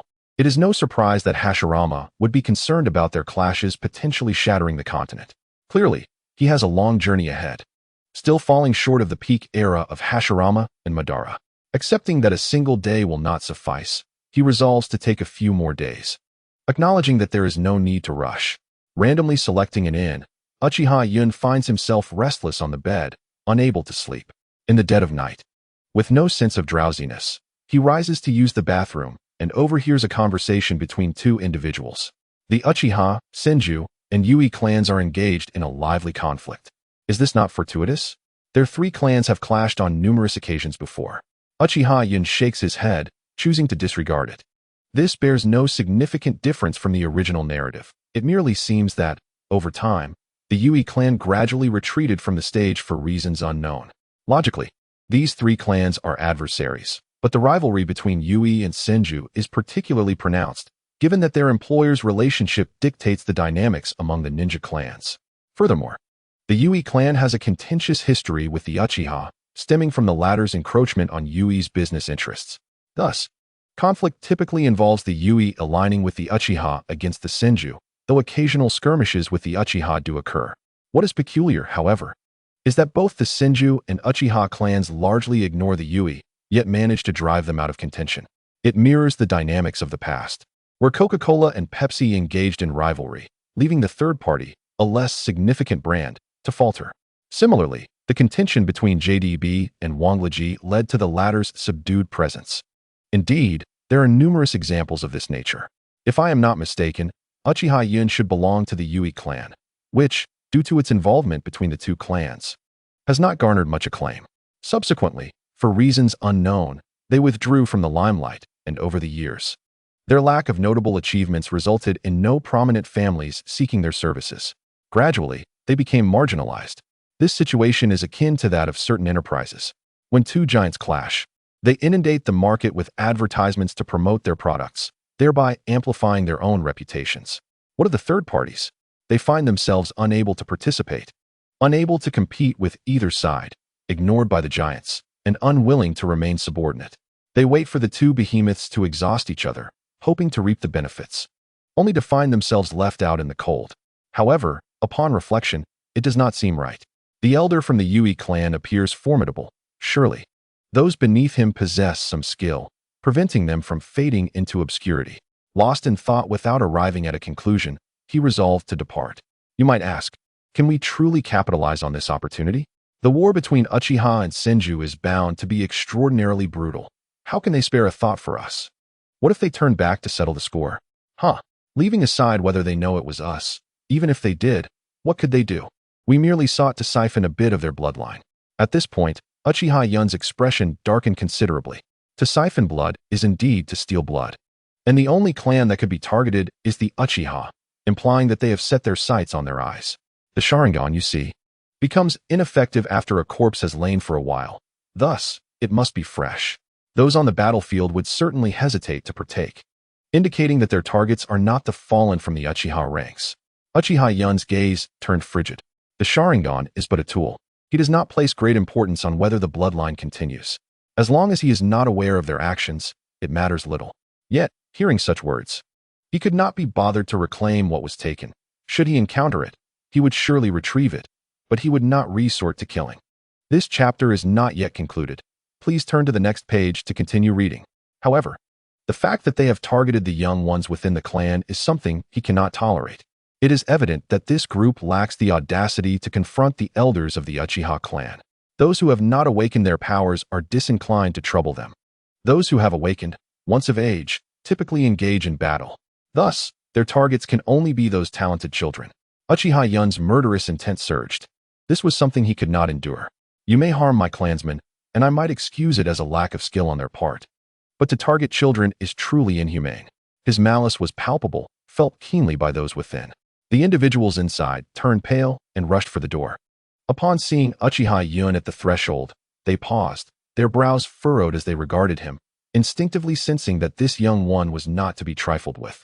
One of them addressed Uchiha Yun, saying, "Brat, best you pretend you did not hear what transpired and let it go." Uchiha Yun scoffed. "Had I not overheard your conversation, I too might have believed you to be benevolent individuals, incapable of inflicting harm upon children." The two men were taken aback, their gazes turning icy. They brandished kunai and charged toward Uchiha Yun, but after just a few strides, they found themselves immobilized. In horror, they looked down to discover their feet ensnared by a column of sand, which rapidly ascended, creeping up to their thighs in mere moments. Helpless against this predicament, their futile struggles were in vain. Uchiha Yun observed their absurd antics with a derisive smirk. "With such paltry skills, you dare to approach the Uchiha clan, aspiring to steal their bloodline? Even a child awakening their abilities could easily eliminate you." Initially taken aback, the two men thought Uchiha Yun was there to dissuade them, their faces lighting up with hope. One hastily bowed, saying, "Thank you for your guidance, esteemed sir." The other inquired, "What is your identity, sir?" Uchiha Yun looked at them, astonished by their naivety. Nevertheless, he activated his Sharingan, declaring, "As you can see, I am of the Uchiha." Their faces drained of color. They realized their misconceptions. After dispatching the two unknown ninjas, Uchiha Yun's expression darkened. He had just learned from them that the Uchiha clan was not the only one targeted. Others had also been drawn into this turmoil. He quickly called for Ko, and the two hurriedly set off. The audacity of these individuals signified that the Uchiha were facing a dire situation. If he delayed any longer, unforeseen calamities might ensue. Perhaps the unexpected had already occurred. No wonder he had felt an unsettling apprehension since departing from the Uchiha. Ko was taken aback by Uchiha Yun's countenance. He had never witnessed such a version of him. Since their first encounter, Uchiha Yun had mostly been jovial, even when provoked, displaying only fleeting shadows of anger. Never had he exhibited such fury as he did now. Swallowing hard, Ko's expression gradually grew somber. He understood that only matters concerning the Uchiha could evoke such ire from Yun. Over the years, his life within the Uchiha had been quite pleasant. Although the clan members could be arrogant, they were generally decent, with few bullies among them. At least, he had rarely encountered such individuals. Moreover, it was Uchiha Yun who had saved his life. His newfound strength, surpassing that of his so-called kin, was also due to Yun's influence. Witnessing his master in such a furious state, Ko could not maintain his usual composure. This time, Uchiha Yun fervently urged the sands beneath him to surge forward. Both his mind and body felt an unprecedented fatigue. Occasionally, he glimpsed ninjas hastening toward the Uchiha clan, their intentions glaringly obvious. Uchiha Yun swiftly eliminated these treacherous foes, leaving no remnant save for a heap of blood-stained yellow sand. The more individuals he encountered, the darker the countenance of Uchiha Yun became. His eyes, aflame with crimson intensity, reflected his disdain. Did these fools truly believe that the Uchiha clan was an unattended ATM, ripe for the taking?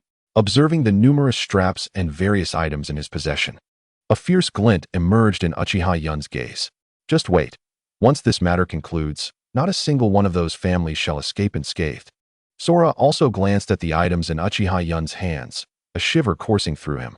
These straps were taken from the corpses of those he had slain. After dispatching his foes, Uchiha Yun would collect the bindings of their scrolls, which later evolved into the headbands they now wore.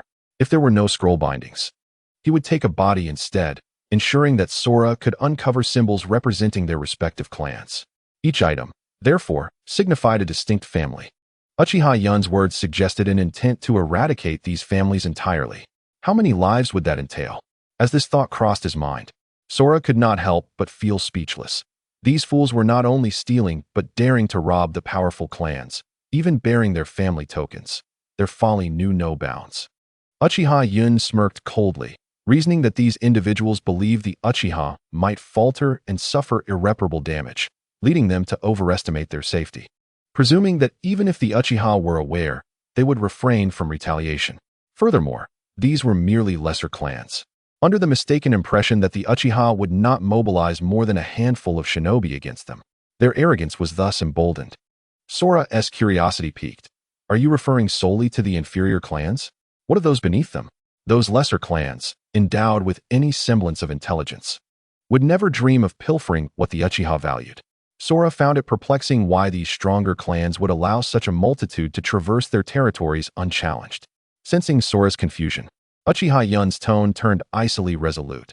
These scoundrels are delighted to see the Uchiha falter, reveling in their misfortune. Why would they concern themselves? Moreover, as he continued, Uchiha Yun's voice grew even colder.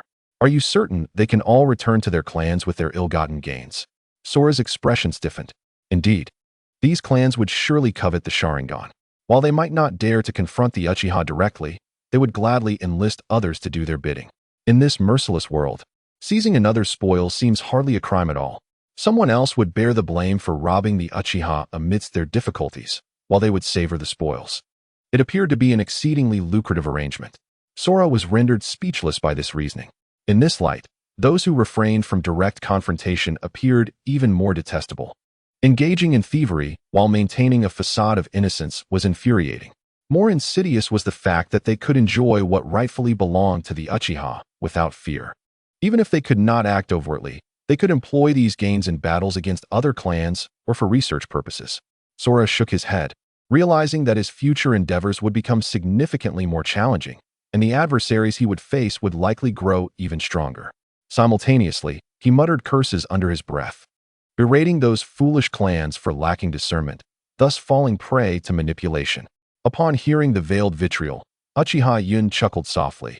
This group is not entirely devoid of intellect. They are gambling. Gambling. Indeed, they are wagering. Should fortune favor them, some of these individuals, laden with spoils, may escape the clutches of these clans and return to their own. Consequently, these clans would acquire one or more pairs of Sharingan. He lifted his gaze towards the Uchiha direction, a smile gracing his lips. This smile, witnessed by Kong, sent shivers down his spine, filling him with unease. Uchiha Yun's fury stemmed from his humanity. Every person possesses emotions and desires. Desire serves as a formidable impetus for the advancement of human civilization, while emotions constitute the fundamental framework of a rich society. A yearning for greater power translates into a demand for superior weaponry. A desire for a more comfortable, effortless existence leads to innovations in transportation and so forth.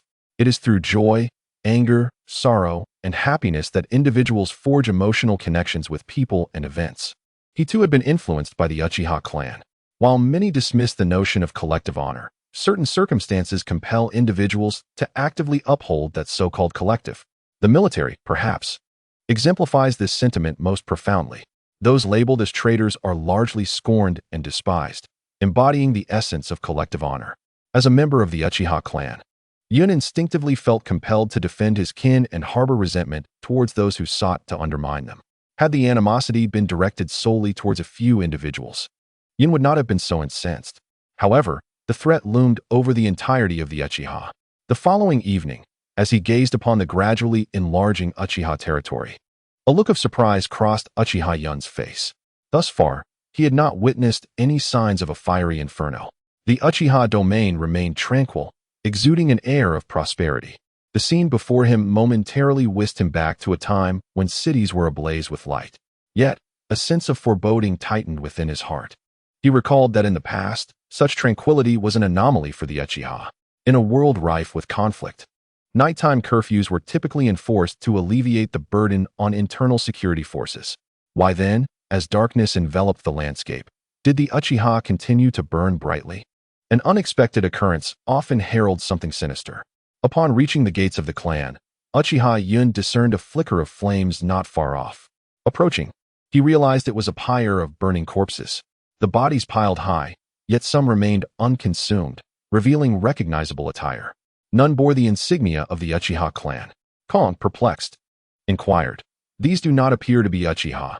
Could it be that their intelligence was flawed, leading to their demise here?" Uchiha Yun lowered his head, pondering for a moment before replying, "No, it must be true. It seems improbable, though the situation appears dire. However, if those at the front lines do not return, the clan would likely lack the manpower to dig graves. Shouldn't they have been incinerated together?" The expression of Ko was one of astonishment. Uchiha Yun shook his head, asserting they must have returned after the incident occurred. Ko chuckled, "Haha, how could that be? What a remarkable coincidence." Indeed, Uchiha Yun lifted his gaze, observing the illuminated city with a calm demeanor. Such coincidences are rare. After undergoing a rigorous inspection by the guards, Uchiha Yun and Ko entered the clan grounds. Yet, despite the bright lights of the Uchiha compound, not a soul was in sight. "How strange," Ko mused, scratching his head in confusion as he surveyed the empty streets, his eyes brimming with bewilderment. This eerie atmosphere unsettled him. Suddenly, he grew vigilant. "Sir, could we be trapped in an illusion? Wait, that is not right. If we were ensnared in an illusion, you wouldn't be able to discern it," Ko remarked, forming a hand seal to dispel any genjutsu. Yet, nothing changed. His antics did not elicit a flicker of emotion from Uchiha Yun. Instead, a sharp pain began to throb in his heart. Turning around, Uchiha Yun approached the guards once more. Recognizing Uchiha Yun's status, the guards hastily bowed, their expressions tinged with confusion. A thought crossed the guard's mind, and with a hint of hesitation, he asked, "Is the young master not returning to check?" The latter part of his question was spoken cautiously. Uchiha Yun understood that something had transpired at home. His initial suspicions were confirmed. His heart plummeted, and after a prolonged silence, he finally inquired, "Who among the clan's upper echelons remains?" The guard was taken aback, unsure of what the young master was implying by not first checking on his home. Instead, questioning the clan's leadership, he pondered momentarily before replying, "There is the elder, the third elder, the fourth elder, and the sixth elder." Uchiha Yun clenched his jaw, his eyes reddening as he muttered under his breath, "These wretches." Sir, what is the matter?" Ko asked, concern evident in his voice. Realization struck him. It seemed that the leadership of the clan was entirely aligned with the elder. Observing the guard's expression, he comprehended the gravity of the situation. Clenching his fists, Ko's eyes also reddened. He turned to flee, but was abruptly seized by Uchiha Yun. Confused, Ko remained silent, but upon meeting Uchiha Yun's gaze, he followed dutifully behind him without uttering a word. The two walked in silence down the path. Standing before his father's residence, Uchiha Yun inhaled deeply. Ko broke the silence. "Why won't you allow me to seek vengeance?" Uchiha Yun regarded Ko with cold eyes. "And what would that accomplish? Would you kill them? Could you not? Then why not join me? What would it achieve? To kill them?" Uchiha Yun retorted, "A direct assault would only label us as traitors of the Uchiha clan, subjecting us to scorn and persecution from our kin. Eliminate them and depart from the Uchiha clan. Do you expect me to employ ninjutsu to slay those oblivious to the truth? What then? Shall we allow them to revel in their ignorance?" The argument between the two escalated, prompting Uchiha Yun to instantaneously activate his Sharingan. The three tomo in his eyes began to rotate slowly. He chuckled, "Revel? How long can they truly revel? If we eliminate them, we shall be scorned by our kin, avenging ourselves momentarily. But then what? If we spare them, we are branded as traitors, a fate they would delight in." Kong gradually regained his composure, inhaling deeply before asking in a solemn tone, "What shall we do next?" The icy expression on Uchiha Yun's face sent a shiver down Kong's spine. Fixing his gaze with the three tomo upon Kong's eyes, he intoned, naturally. We incite war. Kong nodded in vague understanding, lapsing into silence. This chapter is not yet concluded. Please turn to the next page to continue reading. The two entered a desolate room devoid of vitality. Uchiha Yun approached the door of Uchiha Taijima's chamber and gently rapped upon it. A frail voice emanated from within. Come in. Upon hearing this, Uchiha Yun exhaled in relief, which was an entirely expected reaction, gazing at his father, lying upon the sickbed with lifeless eyes. Uchiha Yun remained silent for an extended period. Uchiha Taijima, upon seeing his son, was instantly moved to tears, rendered speechless. Uchiha Yun could only gently embrace Uchiha Taijima, patting his back to soothe his emotions. After a prolonged weeping, Uchiha Taijima finally composed himself. Shaking his head, he remarked with trembling hands, I have aged. My son does not weep, yet here I am, crying. Uchiha Yun said nothing, merely extending a handkerchief in silence. Wiping his eyes, Uchiha Taijima stared at the ceiling. Have you visited the cemetery? No, came Uchiha Yun's calm reply, as if nothing had transpired. Uchiha Taijima nodded gently, releasing a heavy sigh. Madara has gone on a mission. Izuna is well. I shall visit him shortly. Uchiha Yun's hands clenched tightly. Is this state of yours their doing? You have discerned the truth? Yes. It was not them. They lack the capability. I see. With that, Uchiha Yun turned and departed, watching his son's retreating figure. Uchiha Taijima felt a surge of relief, though he could not muster a smile. After sitting in the living room for an extended duration, Uchiha Yun finally rose. Opening the door, he found Kong gazing vacantly at the starry sky. Gently patting Kong's shoulder, Uchiha Yun forced a grim smile. Let us go. Kong followed silently. Before long, the two arrived at the cemetery. In the deep of night, many were present, wailing inconsolably. Uchiha Yun understood that these individuals were the bereaved families of those who had perished on the battlefield, with some being the elders of the children lost in this calamity. Witnessing their anguish, Uchiha Yun struggled to contain his own emotions. As they ventured deeper, the weight of despair bore heavily upon both Uchiha Yun and Kong. As they ventured deeper, they encountered several individuals standing there. Upon closer inspection, they were surprised to find that it was Izuna along with two maids, and a few rather unpleasant figures. Uchiha Yun uttered not a word as he approached Izuna's side, gazing at the names inscribed on the two small gravestones before him. Uchiha Yun fell into a prolonged silence. Kneeling on the ground, he bowed his head twice, murmuring, I am sorry. I could not protect you, nor allow you to cultivate properly. Whether it was heaven sharing in the sorrow, or merely a dramatic twist of fate, the sky began to drizzle softly. The rain intensified, eventually transforming into a torrential downpour. As Uchiha Yun raised his head from the ground, droplets soaked his hair, cascading down his cheeks. He touched his face, lost in thought, and murmured to the gravestones, how peculiar, the rain possesses warmth. As he spoke, a smile crept upon his face, as if envisioning the two little ones teasing him. Brother, really, if you're going to cry, just cry. Why mention the warmth of rain? Exactly. Such dishonesty, you've always been like this since childhood.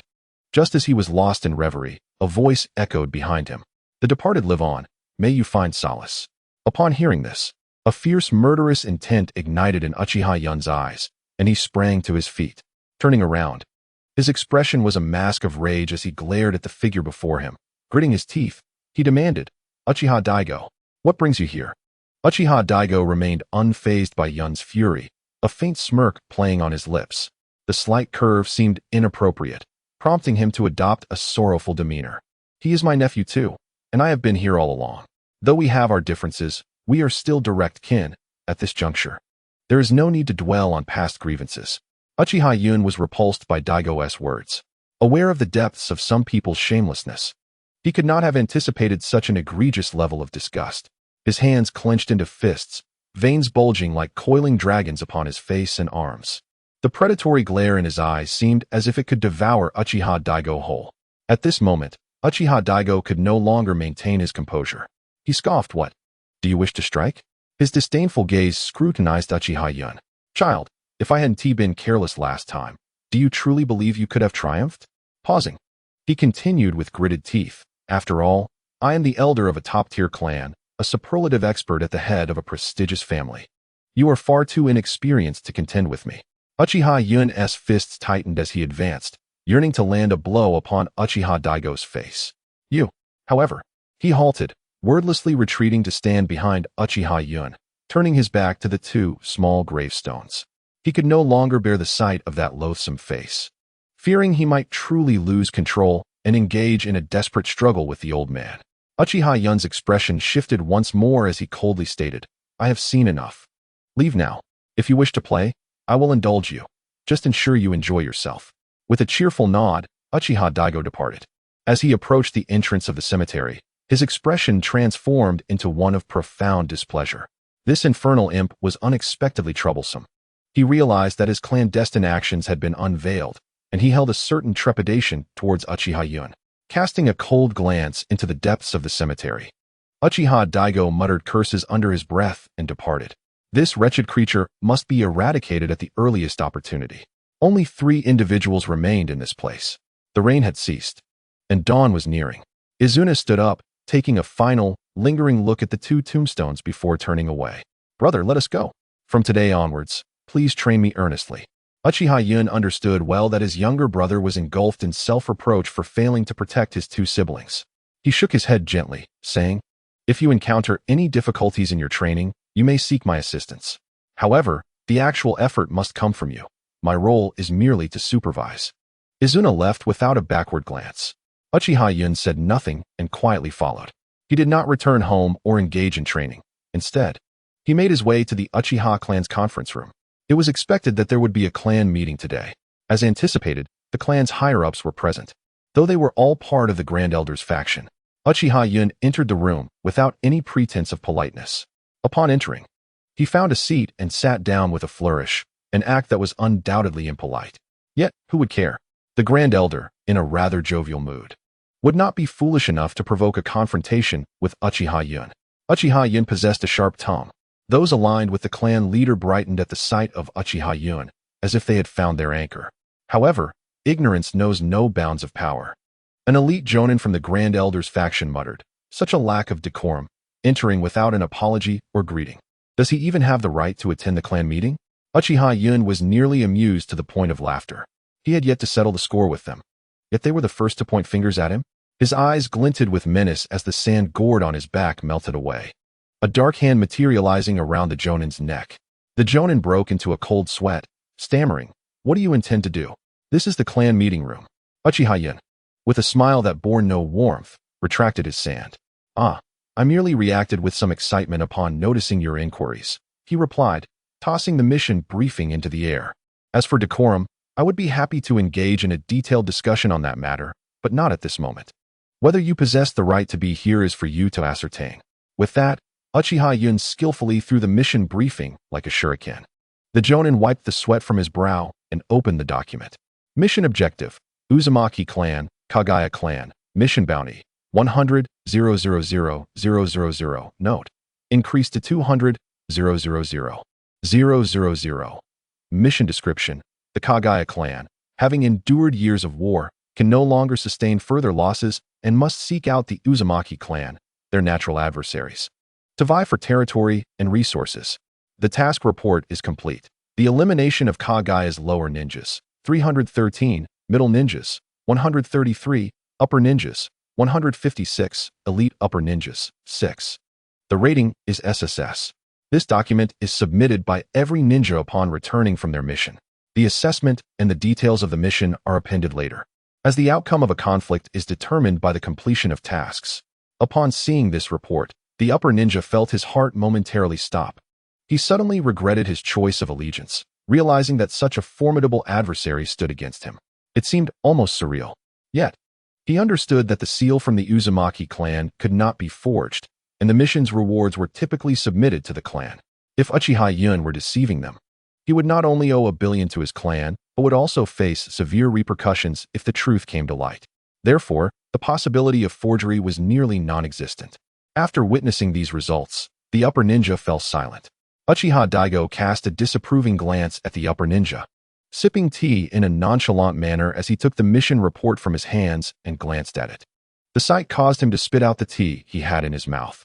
Observing Uchiha Yun's youthful visage, no older than 8, Uchiha Daigo was rendered speechless. Their actions did not go unnoticed by others in the room, who were filled with curiosity about what Uchiha Yun had accomplished to elicit such astonishment. However, with the mission report in Uchiha Daigo's possession, they dared not snatch it away. The suspense was unbearable, leaving their hearts feeling like they were being clawed by a cat. Uchiha Daigo attempted to compose himself, pretending as if nothing had transpired. Just as he opened his mouth, Uchiha Yun raised his hand and interjected, "Elder, I have a question." Uchiha Daigo's expression darkened. He had encountered troublemakers before, but none as audacious as this. Was there not a more opportune time to voice concerns? However, he was well aware that Uchiha Yun's actions were deliberate. Yet, he could not publicly express his frustration, so he turned to Uchiha Yun and asked, "What is your question?" Despite his calm demeanor, he harbored deep resentment towards Uchiha Yun, a sentiment that had long since taken root. Uchiha Yun stared intently into Uchiha Daigo's eyes, enunciating each word. "Which clan took my brother's eyes?" Uchiha Daigo was taken aback. He had anticipated that Uchiha Yun would inquire about the decision-making behind the recent actions, questioning their rationale. Instead, he posed this unexpected query. The mental preparation he had conjured was rendered useless as this individual deviated from the expected script. It felt akin to having a piece of phlegm lodged in his throat. Too many people around to spit it out, yet swallowing it left an unpleasant sensation, forcing it to remain stuck in his throat. Glancing at Uchiha Yun, Uchiha Daigo replied dismissively, "How would I know? I was not the one cleaning up the battlefield." Uchiha Yun fixed a cold gaze upon Uchiha Daigo, insisting, "Then provide me with the names of those clans." Uchiha Daigo had never encountered such insolence. After all, he was the one in charge now. A mere child, daring to make demands? How audacious. What gives you the right? Allowing you to convene in the family meeting room is already a considerable favor. What qualifications do you possess to request anything from me? Uchiha Yun chuckled softly. Qualifications? You claim I lack them. He stood, surveying the gathered clan members. I, Uchiha Yun, have accomplished this mission. He paused, articulating the numbers from the mission report, then cast a fierce glare at Uchiha Daigo. You assert I lack qualifications, The onlookers were taken aback, astonished by Uchiha Yun's remarkable achievements. This time out, there was not merely a river of blood. The bodies had piled as high as mountains. The expressions of those present shifted to one of utter shock. Many from the elder's faction began to waver. Aligning with the elder would afford his son a chance to vie for the position of clan leader. Should the elder's son ascend to leadership, their status would undoubtedly rise. Yet now, Uchiha Yun's accomplishments were so formidable. Did the elder's son truly stand a chance to become clan leader? Competing for leadership does not necessitate being the absolute pinnacle of strength, but one must possess power comparable to it. If one's strength falls short, mastery of politics and commerce can still garner substantial support. However, when confronted with absolute power, everything else is ground to dust. You claim you can politically undermine your adversaries? I can simply lead an assault and crush them outright. Proficiency in commerce might enrich the clan, yet even with a leader who resorts to plundering, resources can be seized. Uchiha Yun's exploits are truly astonishing. A child who appears merely 8 or 9 years old, yet is actually only 15. In a single mission, he has vanquished 6 elders of the Kagaya clan. Even if he did not personally slay the clan leader, he is likely entwined in the matter. Let us not even discuss the Jonin and Chunin. If they were merely Jinin, anyone present could easily dispatch them. Yet, those Chunin and Jonin are not easily slain. This is merely the youth of Uchiha Yun. What heights might he attain by the time he reaches 20 or even 30? Furthermore, they all know he commenced his training at the age of 7. In just 8 short years, he has achieved such remarkable results. Barring untimely death, he is virtually assured the position of clan leader. Of course, he may choose to relinquish the title if he so desires. Nevertheless, it is important to note that the current leader has 2 sons, both of whom are no slouches. Setting aside Izuna, while the specifics of Uchiha Madara's prowess remain somewhat elusive, it is widely acknowledged that he is formidable. At the very least, he is qualified to attend clan meetings reserved for those of Jonin rank. Given the current circumstances, the elder's 2 sons possess no real chance. Following the elder blindly will only lead to continued oppression. They are already suffering greatly. If they persist in their allegiance to the elder, their prospects for advancement appear bleak. Unless, of course, the elder's sons experience a sudden surge in strength that allows them to rival Uchiha Yun and Uchiha Madara. As for those who neither support nor oppose, They cast envious glances at Uchiha Yun. My lord, there is more to this chapter. Please click to the next page to continue reading. The following content is even more exhilarating. They have not offended anyone, which means they are quite clean. No matter which side they choose, they will be welcomed. Should they decide to join the chieftain's faction now and invest effort in their training, they might very well earn a place of significance in the future. Those of lesser caliber might still manage to attain a modicum of power. The perceptive Uchiha Daigo has taken note of this. His heart raced with realization. He understood that brothers Uchiha Yun and Uchiha Madara have begun to rise. They are no longer mere prodigies, but formidable forces. As long as these strong individuals do not court disaster or find themselves embroiled in major conflicts, they are unlikely to meet their demise. Their ability to preserve their lives is remarkably robust, rendering it no easy feat to extinguish them, particularly Uchiha Yun. Aside from those of chieftain rank, few possess the capability to bring about his end, much like the third Raikage, who perished not from defeat, but from exhaustion after battling 10,000 shinobi for 3 days and nights. In this world, only those of chieftain rank and elite jonin, the creme de la creme among jonin, are deemed worthy of the title strong. Uchiha Madara and Uchiha Yun, the two brothers, have reached a level that Uchiha Daigo can no longer afford to underestimate. He scanned his surroundings and noticed that most gazes were fixated on Uchiha Yun. He understood that if he did not take action soon, his faction would remain forever stagnant. Had Uchiha Yun been privy to Uchiha Daigo's thoughts, he would have undoubtedly pointed a finger at him and called him a fool. This is akin to a chancellor of a superpower choosing to reign as the emperor of a small nation. Although the chancellor may not be the most elite, he commands a greater following. Why such short-sightedness? The emperor of the Uchiha cannot dictate the life or death of the elder chancellor. Why not aspire for loftier heights?